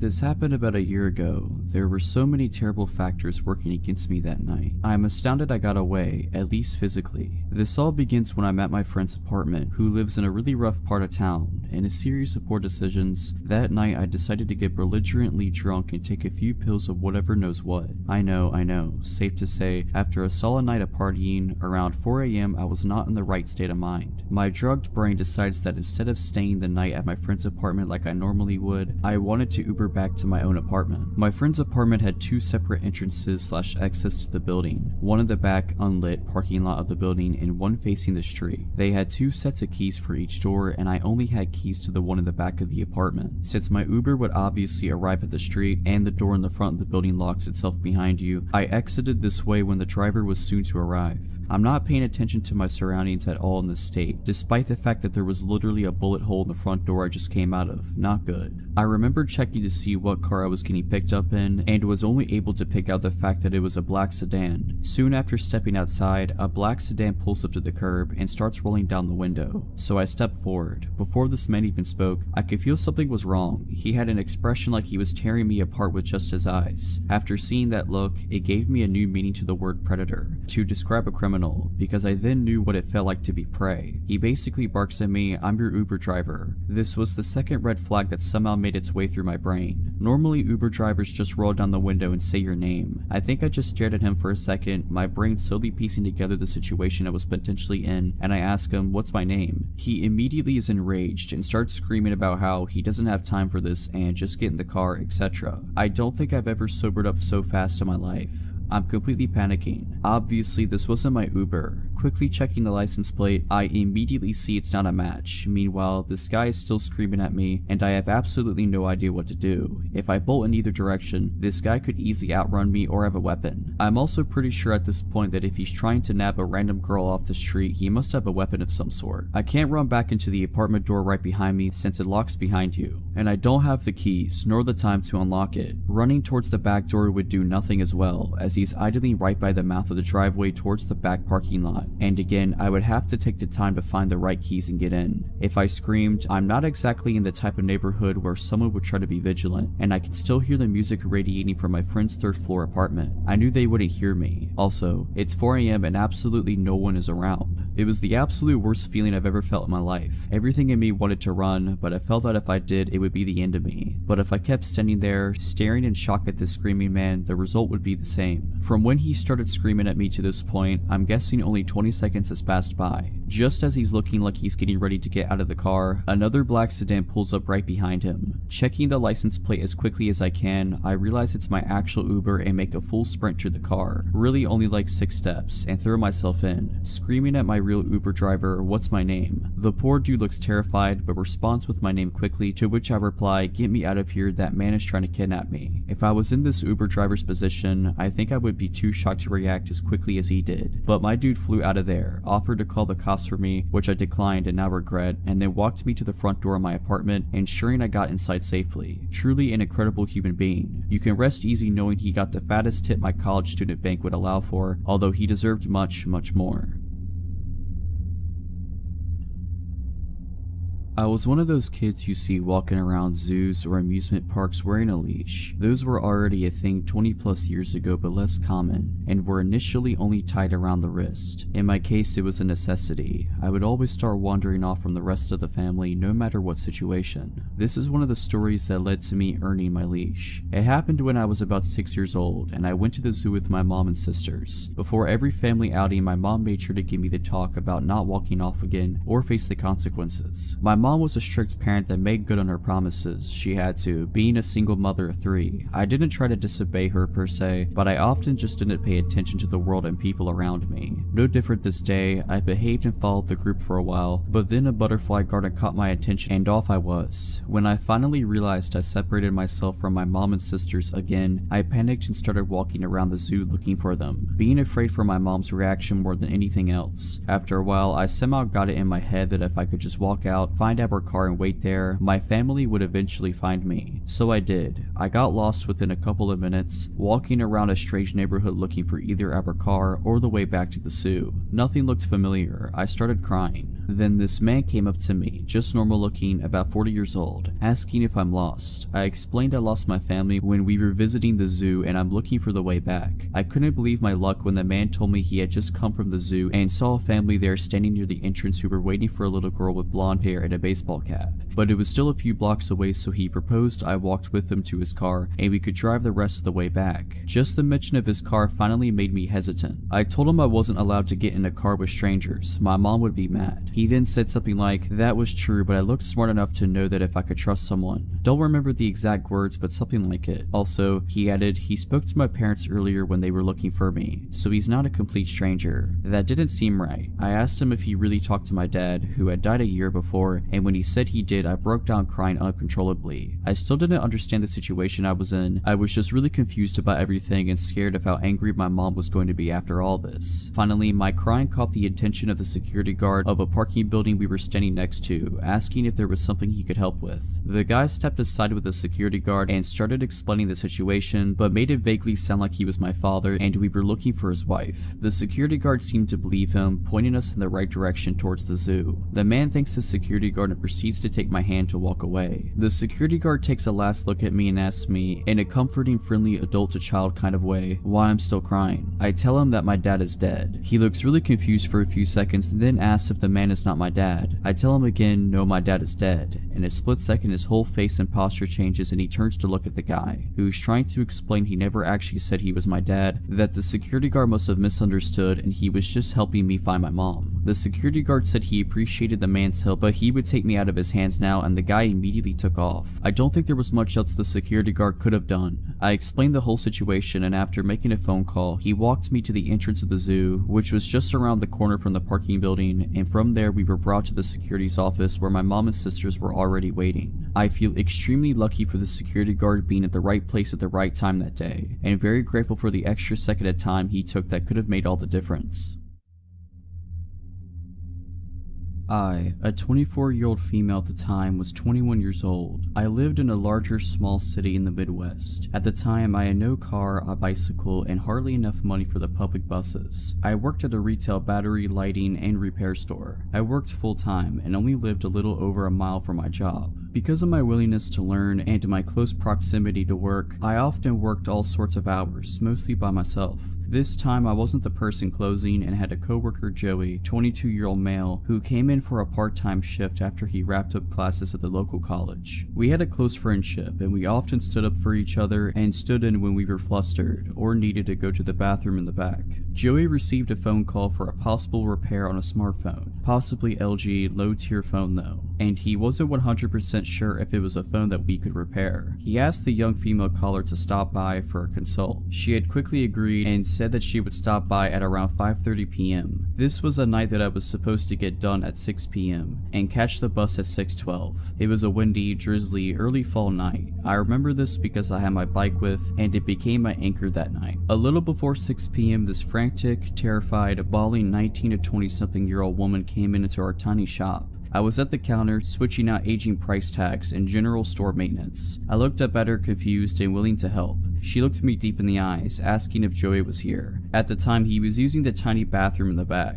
so I had to step in and help out any customers. I told her that he was currently busy and that I was willing to help her. She handed me her smashed cheap phone very timidly. My customer service skills couldn't prepare me for what she was going to say next. She quietly told me that her boyfriend, who was out in his red mini truck in the small front parking lot, had gotten angry and smashed her phone when she tried to call her sister that afternoon. I took the backing off of the phone and tried to research the model for any possible screen repair. No results found. I tried to hand her back the destroyed phone and she pushed it back into my hands with a pleading look. Then the honking commenced. There was this light drizzle outside, so our front glass door was covered in beaded drops and was slightly fogged over. I couldn't see who was honking out there. I told her again that I couldn't help and for her to try our cell phone repair competitor down the road. The tears started to really flow down her cheeks and I was freaked out at this point. She kept throwing glances behind her and the honking would not stop. I shook with fear and rage at this point. I myself was in a domestic abuse situation at the time and knew what this girl was experiencing. I broke my lock stare at her and tried to look at our system a second time for a replacement screen. Nothing again. I looked up from my computer and saw a shadowy figure of a young man pacing in front of the store. I was just happy that the honking stopped, but I was increasingly shook up. My whole body vibrated with fear, and I whispered across the counter if she needed me to call 911. She slammed her hands down on the counter and said that I couldn't do that. She begged me not to. At this point, Joey came out from the back and asked me what all the honking was from. We had a lot of elderly, farmers, lazy, and disabled customers that would honk their horns for us to pick up heavy battery cores from their cars. He thought that it was one of those situations, but with the looks on our faces, he knew something horrifying was happening. The young guy stopped pacing outside and began banging on our front door. Joey took the girl's phone from my hands and said for me to go in the back and lock the back employee-only doors. I did what I was told and grabbed my bag, my bike, and my jacket. I looked at the clock in the back and it read 6:14. I spent 15 minutes with this girl, both of us feeling like trapped animals. Joey did bodybuilding during his free time and was a gentle, non-confronting, short but stocky guy. I was a short, obese, kind lady that would respond either of two ways, like a doormat or ready to stand my ground. I knew that I couldn't fight a customer and neither could Joey. Not because of physical reasons, we'd lose our jobs and we had no idea what to do. The young guy threw the door open and the wind kept the door open. He had this manic, hateful look about him. A total predator he was. He was slim but muscular, early to mid-20s, and was soaked by the rain. He took the broken phone off the counter and took the girl in tow. He hurled insults at us and I gave the girl a pitied look. He slammed the door back shut and both Joey and I stood in absolute silence. He snapped out of it and ran to the front door and locked it. I told Joey to call our manager from our store landline and stood around while he did. I noticed that the guy had moved his truck to directly in front of our door. He was watching us from his truck, watching us behind the counter as we were on the phone with our manager. I had to leave to get home. The last possible bus came at 6:42, and I couldn't pedal my way home in the weather and all the circumstances that had just occurred. The time was around 6:18, and I just needed to cross the busy highway and down the sidewalk by 1/8 of a mile to the nearest bus stop. Joey, the guy, and I played the waiting game. It was 6:23 when the guy finally left our parking lot. I told Joey that I would leave at 6:25 so I could arrive at the stop safely. Joey opened the front door and I threw myself on top of my bike and pedaled harder than I could ever imagine. Now mind you, our store was in an industrial shopping area at the very edge of town. We worked next to a sub shop and worked across from a strip mall with a Bullseye store and a local chain grocery store with other retail stores and a bank all in that large lot. It started to downpour, and as I tried to pull out of our parking lot straddling my bicycle, I caught a glimpse of the red truck looping around the sub shop. The highway had dual lanes each way and I had to play real life Frogger. If I wanted to make it my destination in one piece, there was a few cars that slowed for me as I hauled myself to the other side of the road. I jumped off of my bike and threw it on top of the curb. I promptly hopped back on and tried to pedal off. My front wheel was stuck in the grassy strip and my right foot had slipped off of the pedal. My shin struck the pedal and I had to act quickly. I grabbed the frame of my bike and jogged awkwardly to the bus stop.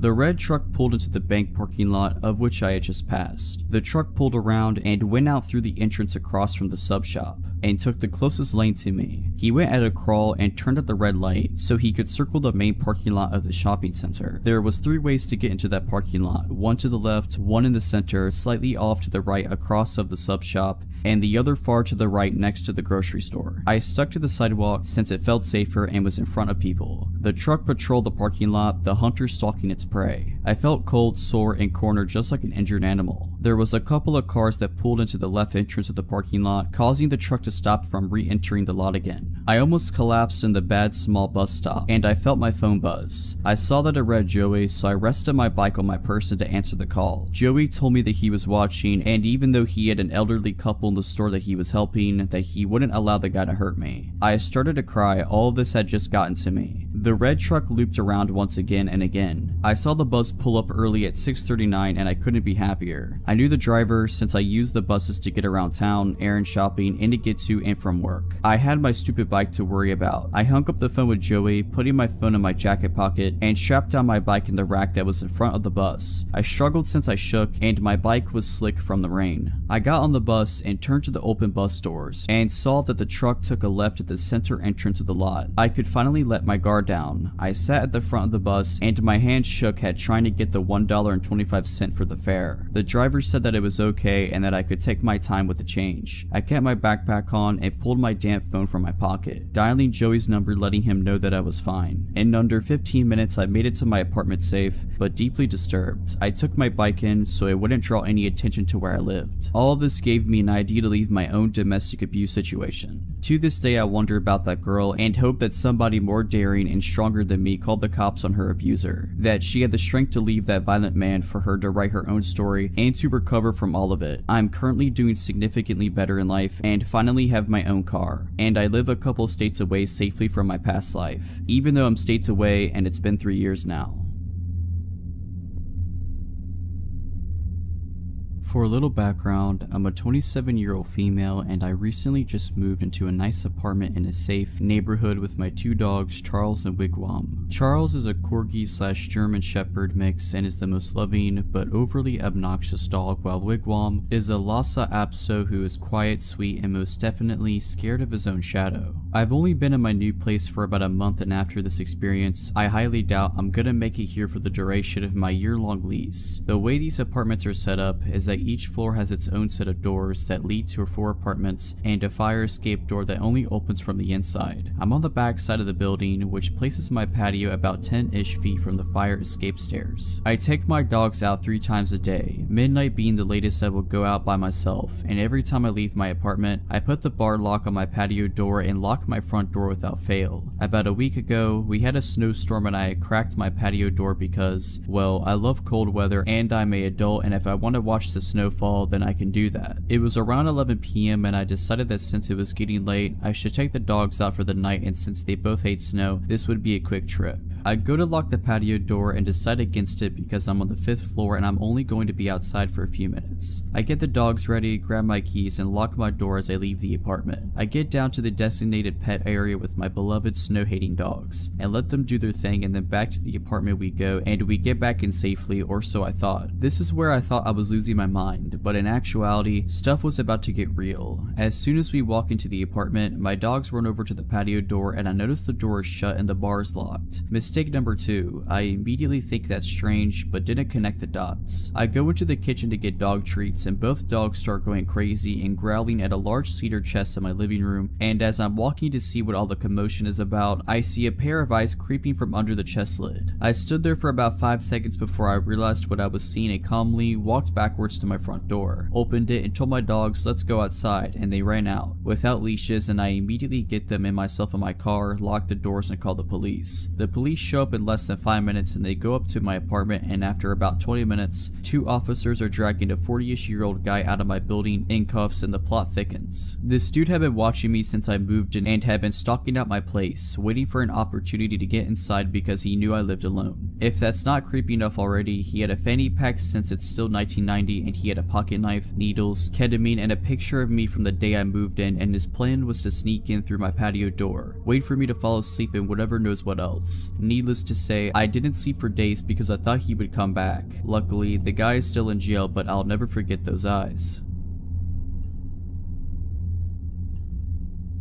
When I was 11, almost 12, the woman living above me was a coke dealer. The night of my 12th birthday, she went missing. Not long after, her boyfriend came down to ask if he could use our phone. This was 2004, so having a cell phone was more of an exception than a rule, at least in my area. For a little context, I was home alone at the time while my mom was at work about a 5-minute walk away. My mom had let our neighbor and her boyfriend come in to use our phone several other times before, so I assumed nothing was wrong with it and let him in, bringing him into the living room, which is towards the front of our apartment, to use the phone in there. He picks up the receiver, dials a number, waits a few seconds, then hangs up on the phone. He does this a couple more times before the front door of the building opens. You can easily hear the front door open from where we were. It's a heavy door, the walls are thin, and the way our building is set up, it's a small, old single-family house converted into apartments. Me and my mom's apartment were the only ones on the first floor, and our upstairs neighbor's apartment was the only one above us. Irrelevant, but there was also a much smaller apartment below us. My neighbor's boyfriend looked at me, put his pointer finger to his lips like he was just trying to shush me, and told me not to tell anyone he was there before speed walking to my room at the other end of the apartment. I watched my bedroom door close right before there was a loud, hard, cop-like knock on the door. My jaw dropped as I opened the door to see a cop. He asked if my neighbor's boyfriend was there and, being scared, I stammered out, "Yeah, he just went into my room." The officer asked if he could come in, which I agreed to, and as he was coming in, he asked if I could let his partner in the back door and lead them into my room. We walked together to the back of the apartment and I let his partner in. The back door to the apartment was right next to my bedroom door, but we had to walk around the kitchen table to get there. There was just barely enough space between the two doors to fit a narrow, rectangular table against it without blocking the path to either door. After I let them into my room, I watched as they pulled my neighbor's boyfriend out of my bedroom closet. As they brought him out of my room and towards the back door, which just led to an enclosed fire escape, they told me to go wait in the living room while they brought him out the back door. I walked back to the living room and, after they closed the door, I couldn't hear what they were saying, but I could hear the distinct sound of metal clicking and quickly realized that he had just been handcuffed. Still scared, I waited for the police car to drive away before grabbing my keys, making sure the back door was locked, and locking the front door on my way out before running to my mom's work crying. Pretty sure I cut the 5-minute trip into about 2 minutes, and I've never been a fast runner. I was fueled entirely on adrenaline and fear at that point, and I just wanted my mom. When I told her what had happened, my mom was pissed that he had used me the way he had, hiding out in a child's bedroom closet, of all places, to try to keep the cops from finding him. She gave me a short but gentle lecture that night about not letting people in to use the phone, telling me that I was not to let people use up her phone, even if I knew them, unless she was home. I don't want to know what exactly he was wanted for, nor do I want to know what could have happened if the cops had not shown up.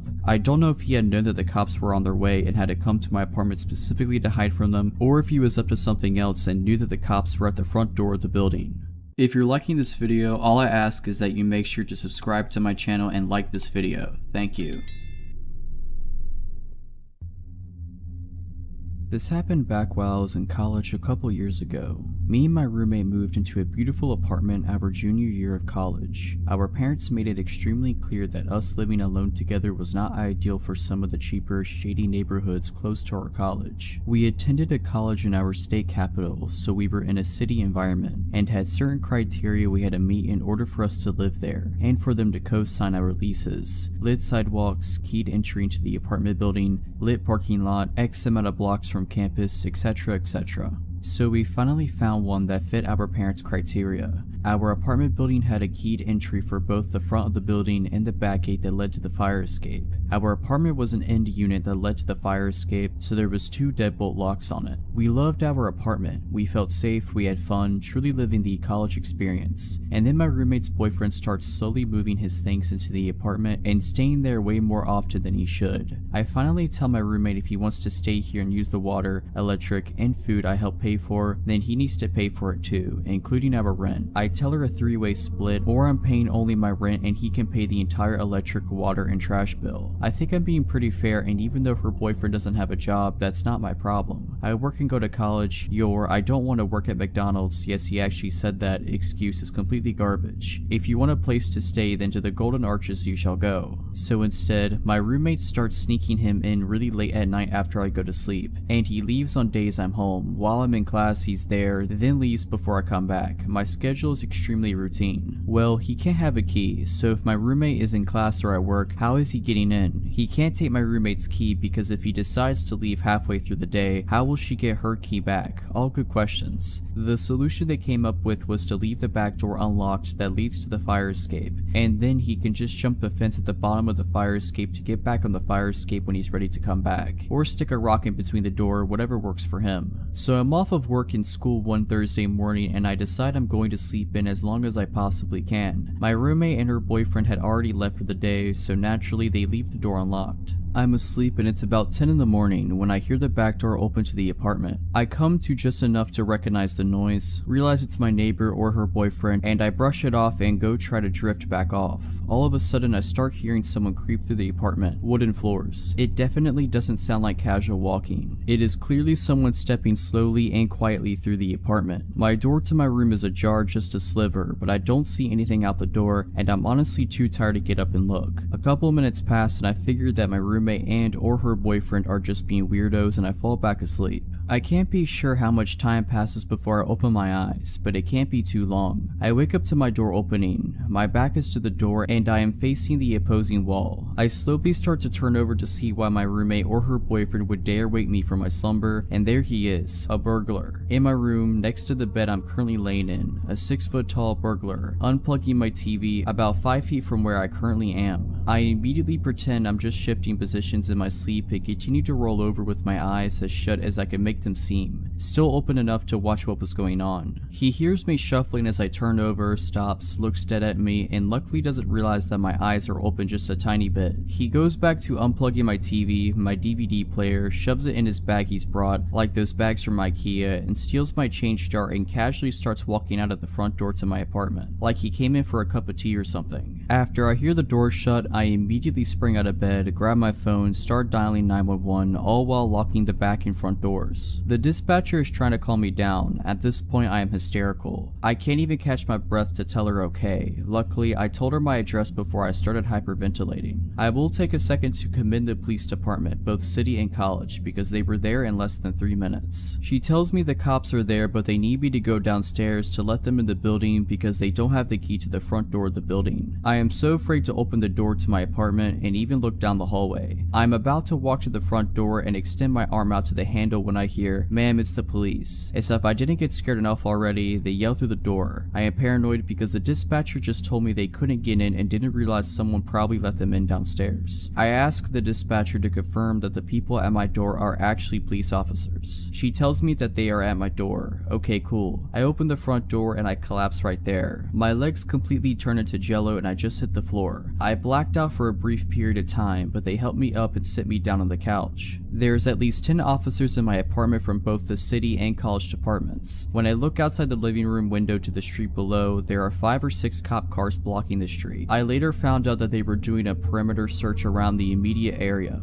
I'm being bombarded questions now. I have to try to find out what's missing besides the stuff from my room. I'm crying, I'm shaking. This is not at all how I saw my day off going. I tell them my roommate left the back door open for her boyfriend, they inspect the back door and blah blah. The next thing I know, my roommate and her boyfriend walk in and they both have the most dumbfounded looks on both of their faces. At this point now, there is a detective talking to me and I'm giving my statement, giving a description of the burglar, the stuff missing, looking at mugshots, etc. I immediately stop talking to the detective, look up at the both of them and blurt out, "Someone robbed us while I was asleep. He came into my room." 2 officers take her and her boyfriend aside and talk to them while I'm finishing up with the detective. I call my then boyfriend and he comes over to help me pack my stuff to stay over his house for a couple of days, which turned into staying until my lease at my place ended, around 4 months. After failing to recognize any suspects in a lineup, the cops slowly start leaving. After they all leave, I call my parents to tell them what had happened, gather my things, and head over to my boyfriend's house. My roommate and her boyfriend never once apologized, not for leaving the door unlocked, but just a general "I'm sorry this happened to you" type of apology. They never asked me if I was okay, if I wanted to talk, nothing. The day my lease ended was the best day of that entire year. I couldn't wait to get away from my roommate, her boyfriend, and that apartment. They never found the guy who robbed me that day. I didn't even care about the materialistic things. He robbed me of my safety and security, and it took a good amount of counseling to get that back. I am also thankful he didn't try to attack me that morning. My friendship with my roommate was tarnished. I haven't spoken to her since. To this day, I don't sleep with my back to the door, and I always have a knife under my mattress.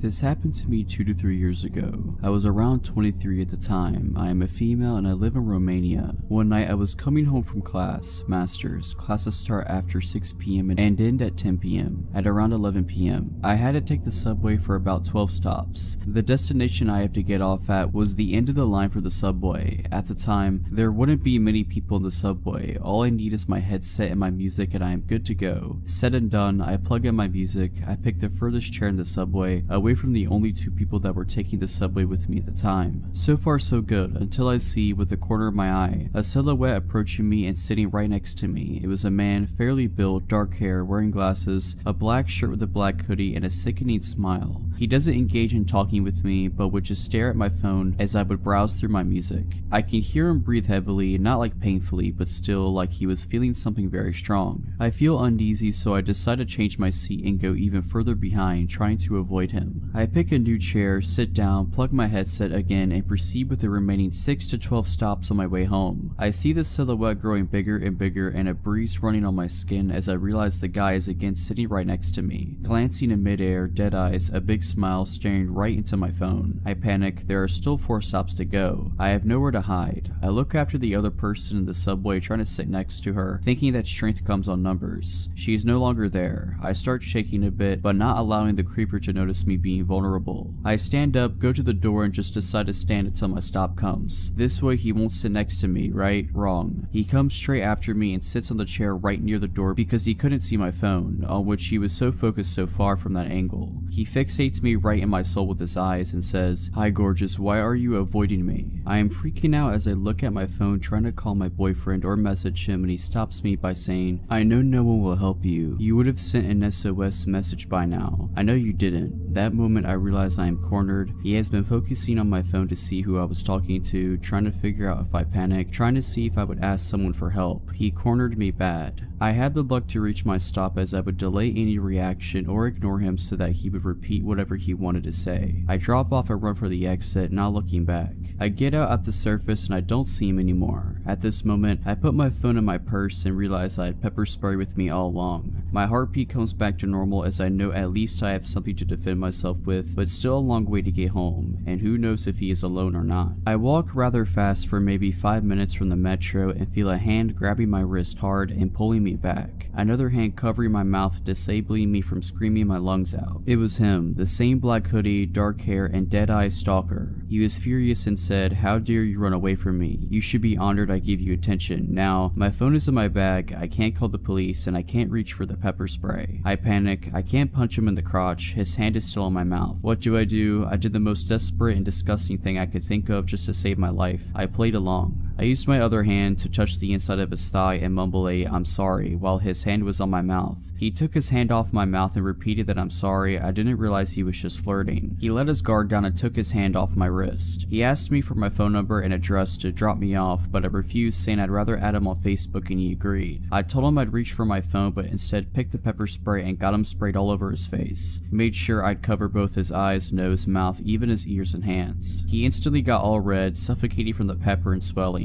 I called the police, told them what had happened and what I did. They asked me if he is immobilized, and I said yes, as the effect wears off in 45 minutes. The police arrived there 5 minutes later to see me shaking like a leaf and a man on the ground, swollen like a pumpkin, throwing up and swearing me between gasps of breath. He was arrested, and the police told me they had been looking for him for the past week as they discovered the body of a 24-year-old woman in his apartment, a lady with red hair. I have red hair too. The woman was his girlfriend, and ever since he's never gotten back to the apartment. I do not know what he wanted to do with me. I can understand why he targeted me due to the similarities, but I just hope I don't ever have to meet him again. I used to live in a townhouse duplex by myself with my dog and 2 cats near a train station. There were often commuters who parked outside my place and passed by through the day and night. Occasionally, I had cigarettes or stuff stolen from my front veranda, but none of this scared me like the night I was watched. My dog lives indoors, and I would take him out for a last pee before bed. My backyard light was broken and was up too high to change the bulb, so I always took him out the front. That night, it was around 11 p.m. and I took him out the front. It was a hot summer night and I was mindlessly standing on the footpath when I saw movement across the road from me. Out of nowhere, a man had appeared and was walking diagonally across the street away from me. I thought it was odd because I hadn't seen him come from the other direction. I continued to think about it. Where he came from was from outside of a house that was being renovated. I knew the owners weren't living there and thought maybe he was trying to steal some stuff. So I kept looking down the road to where he had gone. He had turned the corner down the next street. I kept watching and then I suddenly see his head pop around the corner to see if I'm still outside. This gave me the absolute creep, so I grab my dog and go inside. I turn off all my lights and go upstairs to my bedroom, which is at the front of the townhouse and faces the street. I thought I would keep watch of my neighbor's house and call the police if he came back. I peer through my blinds, which cover sliding doors coming off a small balcony, and like clockwork, I see a dark figure walk down from the corner and down my street. He's moving towards the house across the road, and then I suddenly lose sight of him. A tree in front of my townhouse obscures my view for a moment, and then he is there. He's not just there, he has stopped at the top of my driveway, just standing there. I kid you not, his arms were out by his sides and legs apart in an unnatural stance, like he was preparing for something, like he wanted to come kill me. My heart is racing so hard I can barely hear, and I'm standing there slack-jawed looking at this would-be assailant when one of my cats comes to see what's happening. My cat slides his body between the blinds and window, further opening it, and I see this person, this man looking up towards me. I'm thinking surely he sees me. If he does, this doesn't stop him. He starts walking down my driveway undeterred and fixated. I lose sight of him under the balcony and awning. By this time, my eyes are watering in fear and tears are streaming down my face. I don't know what to do. I go sit in my bed. I pick up my mobile and dial my dad, who lives in a suburb away. He answers. I whispered to him what was happening and he said he will be there as soon as he can. I lie down on my bed and lie as still as I can, tears rolling down my cheeks, pure fear, not knowing what this man was doing downstairs and if he could get in. What if I hadn't locked the doors? And then it dawned on me, why am I lying here in the dark crying? Turn a light on. So I did. What seemed like a lifetime but was probably just a couple minutes later, my dad arrived. He had an umbrella with him. I live in Australia, so no guns, but he could have at least brought a knife. I stayed on the phone with my dad while he searched outside for the man. The man was gone. Maybe me turning on the light scared him off. I called the police, who said I should have called sooner. Of course I should have, I don't know why I didn't. They came out with a sniffer dog and didn't find him either. I don't know what he wanted, but for a good year after that I was scared living there. Luckily that feeling faded away after a while.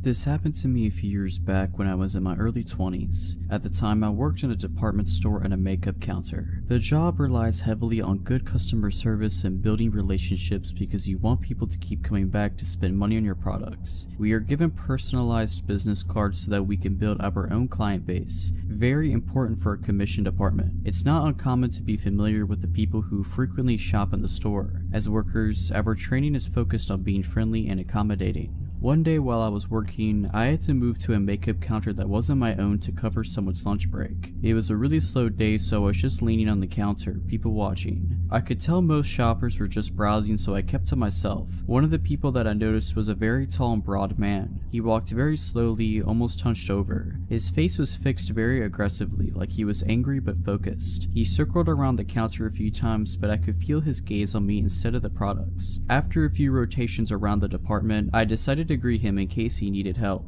It wasn't until he came directly over me that I realized just how big he actually was. I'm a 4'10" female, so I feel pretty small regardless. But even with his slouched posture, he was over 6 feet tall and well over twice my weight. I'll never forget his teeth. They were completely black in the front. Your eyes couldn't help but go right to them. Despite his menacing appearance, he was soft-spoken. Truthfully, I could tell he wasn't all there by the way he talked. He told me no when I asked if he needed help, but requested my number, so direct. We had never spoken before. I declined and said that I was in a relationship and that it would be inappropriate. He then asked if he could have a business card for the counter in case he wanted to get products. Since I wasn't on my normal counter and I really wanted him to go away, I handed him my coworker's business card and told him to call if he had any questions. It worked and he walked away after that, filling me with relief.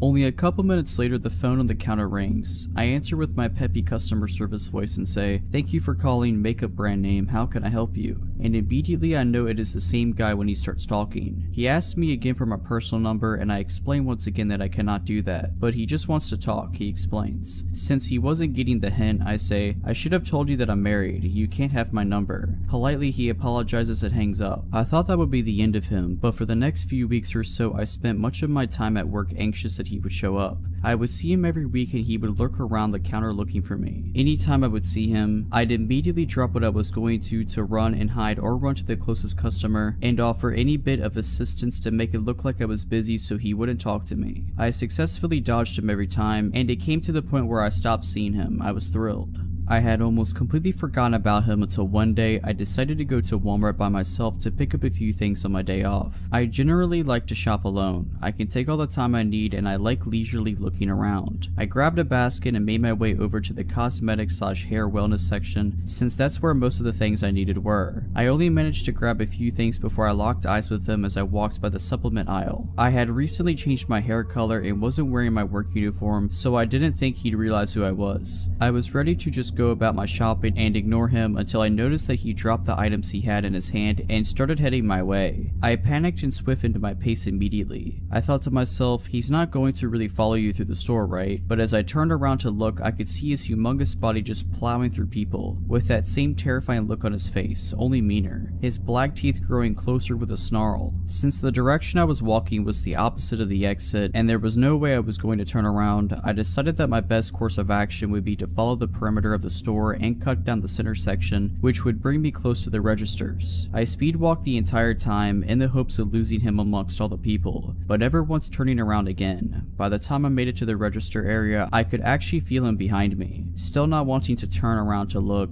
I glanced in the reflection of the soda machines that are in between the register aisles to see how close he was. To my horror, there was only about 2 feet between us. I was afraid to just drop my stuff and run out the door in case he followed me to my car. I parked in the far back at the parking lot and didn't want to risk it. I also didn't want to get in line at the registers since the lines were long and I would just be standing out in the open alone. Instead, I walked into the cluster of people crowded around the self-checkout line. I noticed another large but older gentleman with his carriage in the middle and ran straight for him. The people were so closely clustered together that the man following me couldn't make it through. I ran over to the man in line and grabbed onto his carriage. I said, I'm so sorry, I'm not cutting you, but there's a man that's been following me through half the store and I need to stand with you. He was so sweet and let me be with him while we waited in line and even let me go ahead of him so I could leave quicker. As I was cashing out, I could see in my peripheral vision my stalker staring at me and pacing about, but he couldn't come near me since the self-checkout is somewhat sectioned off. By the time I had finished and grabbed my receipt, I couldn't see him anymore. I looked around but he was nowhere. I thought about asking the older man to walk me to my car, but he still wasn't finished at his register, so I decided to call my boyfriend and make a run for it. Staying on the phone, I explained to him what was going on as I sprinted to my car, frantically looking around in case he tried to follow me outside. I made it to my car safely and rushed right home, breaking down to my parents about what just happened. I could feel it in my bones that the man wanted to do something to me, and thankfully I didn't find out what that was. His aggressive aura was bad. To this day I could still remember the adrenaline that I felt when he followed me. I had never felt so vulnerable. I quit that job roughly 2 years later. This incident happened in the summer of 2015. I lived by myself in a nice house inside a small town. Low crime, but still the occasional shady person. Anyway, at work that day on a smoke break, I watched a dog get thrown from a moving vehicle, 4-lane city traffic during the start of rush hour. I ran right out there, scooped his little self up, and booked it back to my workplace. He was not injured, amazingly. As a bleeding heart animal lover, I decided to take him home with me until I could figure out what to do with him. I have a large amount of cats, and always have. This was my first experience with a dog that I was solely responsible for. This guy was very shy, head hung, tail tucked, jumpy, just looking at me like I was about to beat him. I was clueless on the subject of dog personalities and tendencies. I just knew that they needed to be taken out frequently. His first night with me, we had been out about 15 times, as I did not want him using the bathroom in my house, obviously. I was having my final cigarette of the day on my porch. The dog was on a lead, chilling under my chair as I smoked and chilled. I see a man walking on the sidewalk that runs by my house. He kept glancing up at me before passing. Shortly after he passed my house, he stopped, turned on his heel and approached. Hey, can you tell me where 302 Church Street is? He asked. I told him I would search the address on my phone, which, of course, was taking a minute to pull up. He explained he didn't have a phone of his own and was attempting to get to a friend's house, taking small steps toward me the whole time. Finally, the address I summoned came up. It's exactly 2 blocks north of here, right on the southwest corner of the cross street, I told him, pointing in the direction. He kept his eyes locked on me, continuing to slowly move closer. The dog starts growling very softly at this point. I forgot he was even there until now. Mind if I take a look at the map? He grinned sheepishly. I'm bad with directions. I rose from my seat, pointing again. It's truly just 2 blocks up the road. Just follow the road. 2 blocks. The house will be on your left, making it very clear that I wasn't going to just hand him my phone. Well, can I call them? I need to let them know I'm coming, he said, still creeping closer, extending his hand. No, I curtly replied. How about text them, pushing forward still. Dude, no. I started toward my door. Just let me see your phone. He was visibly becoming pissed off, clearly trying to contain it and getting way too close to my porch. As a last-ditch effort of getting this dude to screw off, I say, you need to get out of my yard. My dog's protective, he will screw you up. I didn't know the first thing about this dog, let alone whether he had the capacity to screw someone up. I just hoped saying would intimidate pushy phone guy. Like I had said the magic words, Pupper springs into action. The dog emerges like a bullet from under the chair, growling, snarling, and barking his head off.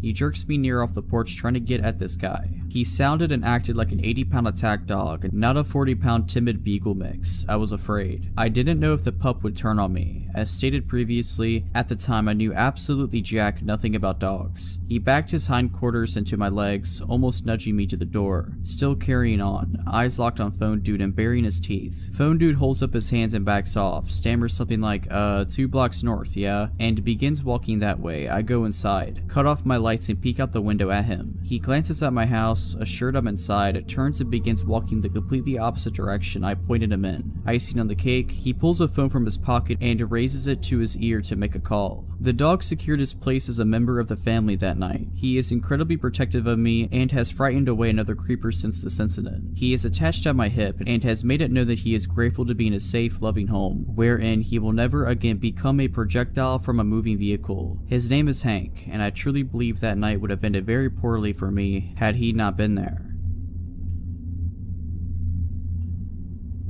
So about 3 years ago, I was going to school in a US city and was living with 2 other roommates. My one roommate was known to usually bring seedy characters back to the apartment. At one point during our fall semester, she befriended a guy in her advertising class who went by the name of Dallas. He became her weed dealer and she would frequently bring him over to the apartment. I suspected they were sleeping together, but she denied it. It was a strange relationship, but who am I to judge? My other roommate and I thought he was charismatic enough, but also didn't see the appeal that Christy, my roommate who befriended him, saw. I remember one night we had Dallas over for dinner. He told us how he played for our college's football team, that he just started his own business at the age of 25, and how he was a very well-known weed dealer who made a lot of money, and his name was Dallas because he used to live in Dallas, Texas, and his parents named him after that. Me and my other roommate nodded our heads and listened, but we didn't think much of it except for this dude thought he was hot stuff and wanted to gloat about himself. I believe he came over for dinner or something maybe 1 or 2 other times. My roommate claimed that one time she decided to buy weed from him and went to his apartment off campus. When she arrived, she saw our roommate, Christy, just passed out on a chair in the middle of the day in Dallas's apartment in some random room. When my roommate arrived, he mentioned nothing of her being there. My roommate shook her awake and Christy just woke up in a haze and basically told my roommate to screw off. My roommate recounted the story to me and we both agreed it was weird and Dallas was probably not the safest person to hang with. After a couple of months, Christy stopped hanging with him. I remember her saying he got pissed she didn't want to sleep with him. I also found out that a friend of hers, who knew him for a long time, was engaged to him. Oh, also, his real name wasn't Dallas. Yeah, real shocker there. Fast forward 2 years. Me nor my roommate talk to Christy anymore. We are living elsewhere in said city doing our own thing. We get an alert on our phones that a girl who had just transferred to our college went missing after leaving from one of the campus bars the previous night. It doesn't take long, maybe a few days, when this huge story breaks. This girl was killed by someone she left the bar with that night. My roommate calls me and goes, "Do you remember what Dallas's real name was?" I go, "Yeah, I believe it was said name." She goes, "Go online and read this article. He killed that girl who just went missing." Sure enough, I go online and there's the most horrifying mugshot of Dallas with a photo of the girl he had just slain. It gets crazier. Apparently he had taken her home that night and attempted a one-night stand, and he killed her by blunt force and strangulation. If that isn't terrible enough, he cleaned up the evidence-ish in his apartment, threw her body in a storage container, took a lift to his grandma's house hours away, and buried the storage container with her remains in it on the property somewhere. After obtaining a video of the two of them leaving together from the bar, it didn't take cops long to bust him. Weeks after the story broke, so many girls came forward and shared similar creepy stories about Dallas, the guy who played for State College's football and ran a successful business. You can guess that none of this was ever true. Also, he was like 28 years old, claiming he was still a student at our college when this happened, prying on younger women. I just hope he rots in prison for the rest of his life.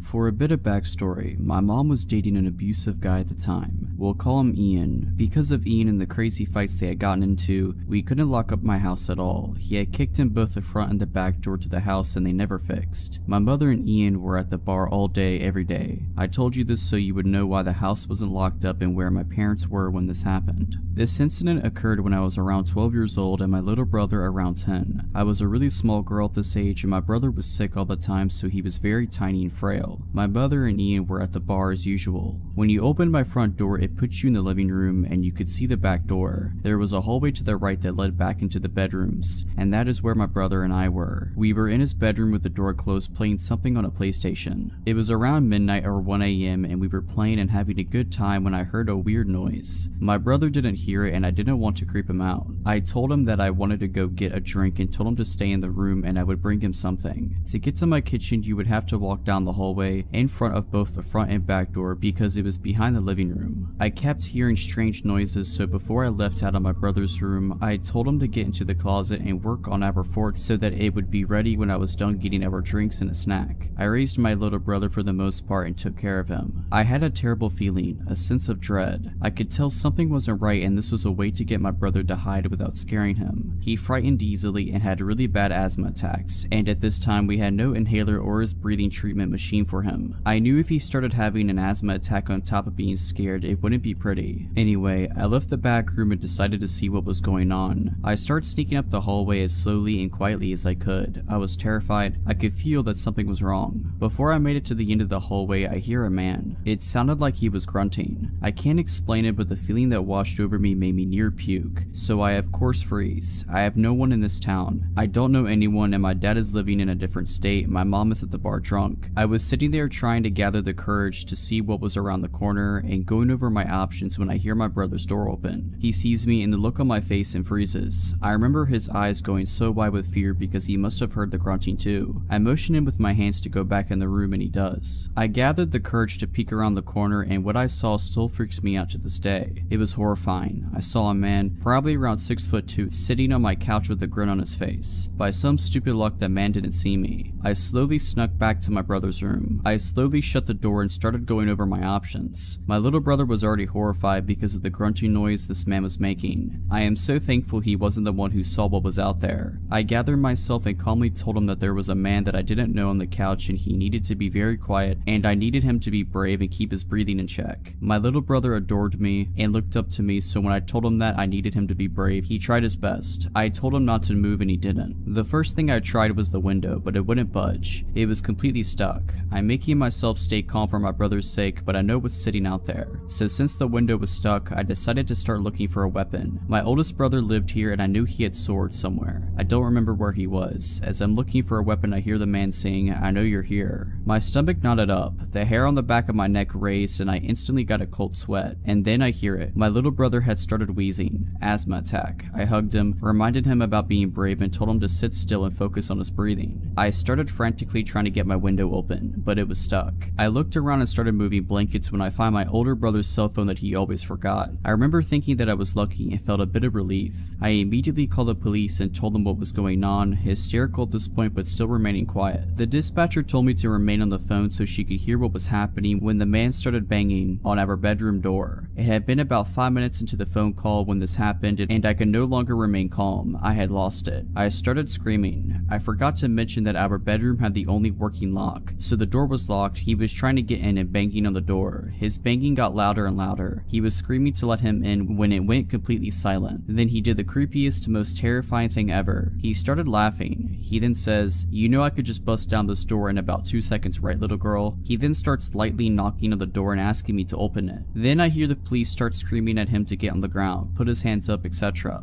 I heard him putting up a fight, followed by more yelling and eventually silence. After a few minutes there was a knock on my door, but at this point I was too terrified to open it. I thought that this nightmare guy was still there. So being in my hysterical state, I started screaming, "No, no, no, please," over and over again, sobbing and shaking. I couldn't stay brave for my little brother anymore. I was on the floor holding him this whole time, convinced we were going to die. Eventually I calmed myself a bit, and this time a female officer was at the door, so I opened it. There were about 5 cops standing in the hallway listening to me being hysterical. I refused to let go of my brother at this point, but we both ran to this female officer and just collapsed, sobbing hysterically. We had been so scared. It turns out this guy was completely wasted and high on drugs. I remember the cops walking me up to him and having me stand in front of him to ask me if I knew this man. I didn't. The man's eyes were completely bloodshot and filled with hatred. My parents were called and investigated for leaving us alone like that and for the doors being like that. My mom is a different person now, doesn't drink, and is now married to a cop. She completely changed. I remember asking her about it later on, and she told me something that I didn't know. The man had a huge knife, so that's what he was scraping the door with. He also had some rope, tape, and a tarp. I still don't know how he didn't get to us, or why he didn't just bust the door down to get us. It would have taken 1/2 kick from him to kick the door down. It was super thin. So hopefully I will never have to endure that horrible experience again.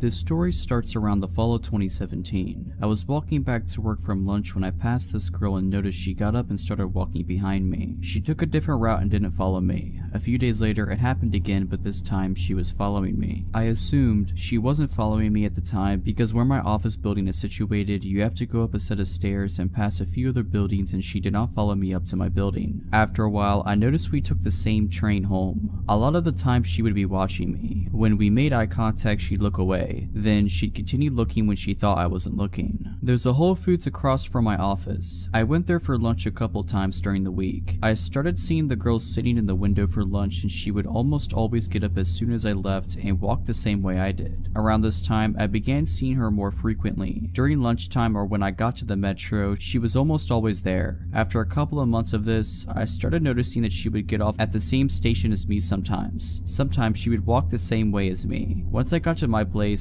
I live in a condo with my brother. She would always pass by but never follow me up to the entrance. During this time, I started receiving phone calls at work from random phone numbers that at the time I assumed was spam. There would either be silence on the other end or the person would hang up immediately. I also started receiving fake Facebook requests from people I already knew or were already on my friends list. December of 2017 comes. By this time, I'm not going to Whole Foods as often. If she gets off at the same station as me, I go into a restaurant or go shopping for groceries before I go home. Around this time, an old friend I went to high school with contacts me kind of out of the blue. Said she wanted to follow me on Instagram. We text a couple of times and I accept her follow request. She contacts me again about a month later from a different number, but this time she's texting me frequently. I'm talking about every day / every other day. I'm not one to be mean or show when I'm annoyed too often, but after months of this, when she asks me if she's texting me too frequently, I don't hesitate to tell her that she could lay off a bit. She stops for a week or so, then starts texting frequently again. This whole ordeal should have sent red flags up for several reasons. During this time, she would ask me so many random questions, like what would you do when you're trying to get to know someone? She would ask for selfies, which I declined because I don't like taking pictures of myself, and I would tell her that there are plenty of pictures of me on Facebook. She would ask what I'm doing on the weekends and the names of my friends on occasion, which I wouldn't tell her because I thought it was weird that she'd want to know my friends' names. I only sent her a couple of videos of fun things I do, but that's it. August 2018 rolls around. I am still seeing creepy girl everywhere during the week. I get pulled into my boss's office. He says that a few coworkers received fake screenshots from Facebook of me talking badly about them. Now, I never post on Facebook and would never talk bad about my coworkers on social media. I don't have a grudge with anyone, nor do I know of anyone who has a problem with me. I managed to clear things up with everyone involved and still had my job. Of course, my friend is still texting me fairly frequently, and I tell her what happened a couple days later when I got home from work. I tell her I don't want to get much into it, but she keeps pushing for details. I finally told her I was going to go to bed and she got the message. The more I thought about all the time she texted me, the more uneasy I got. Some things that she said just didn't make sense, especially from the way I remembered her. We had kept in touch over the years, just not as frequently, and we hadn't touched base for a while before I heard from her in December. A couple of weeks later, I decided to reach out to my friend on Instagram, but the Instagram she last messaged me through wasn't there. However, there was still an Instagram for her I followed and that follows me back. I reach out to her and ask what her phone number was. Phone number is completely different, and it turns out that she was never the one texting me, nor did she request following me on Instagram.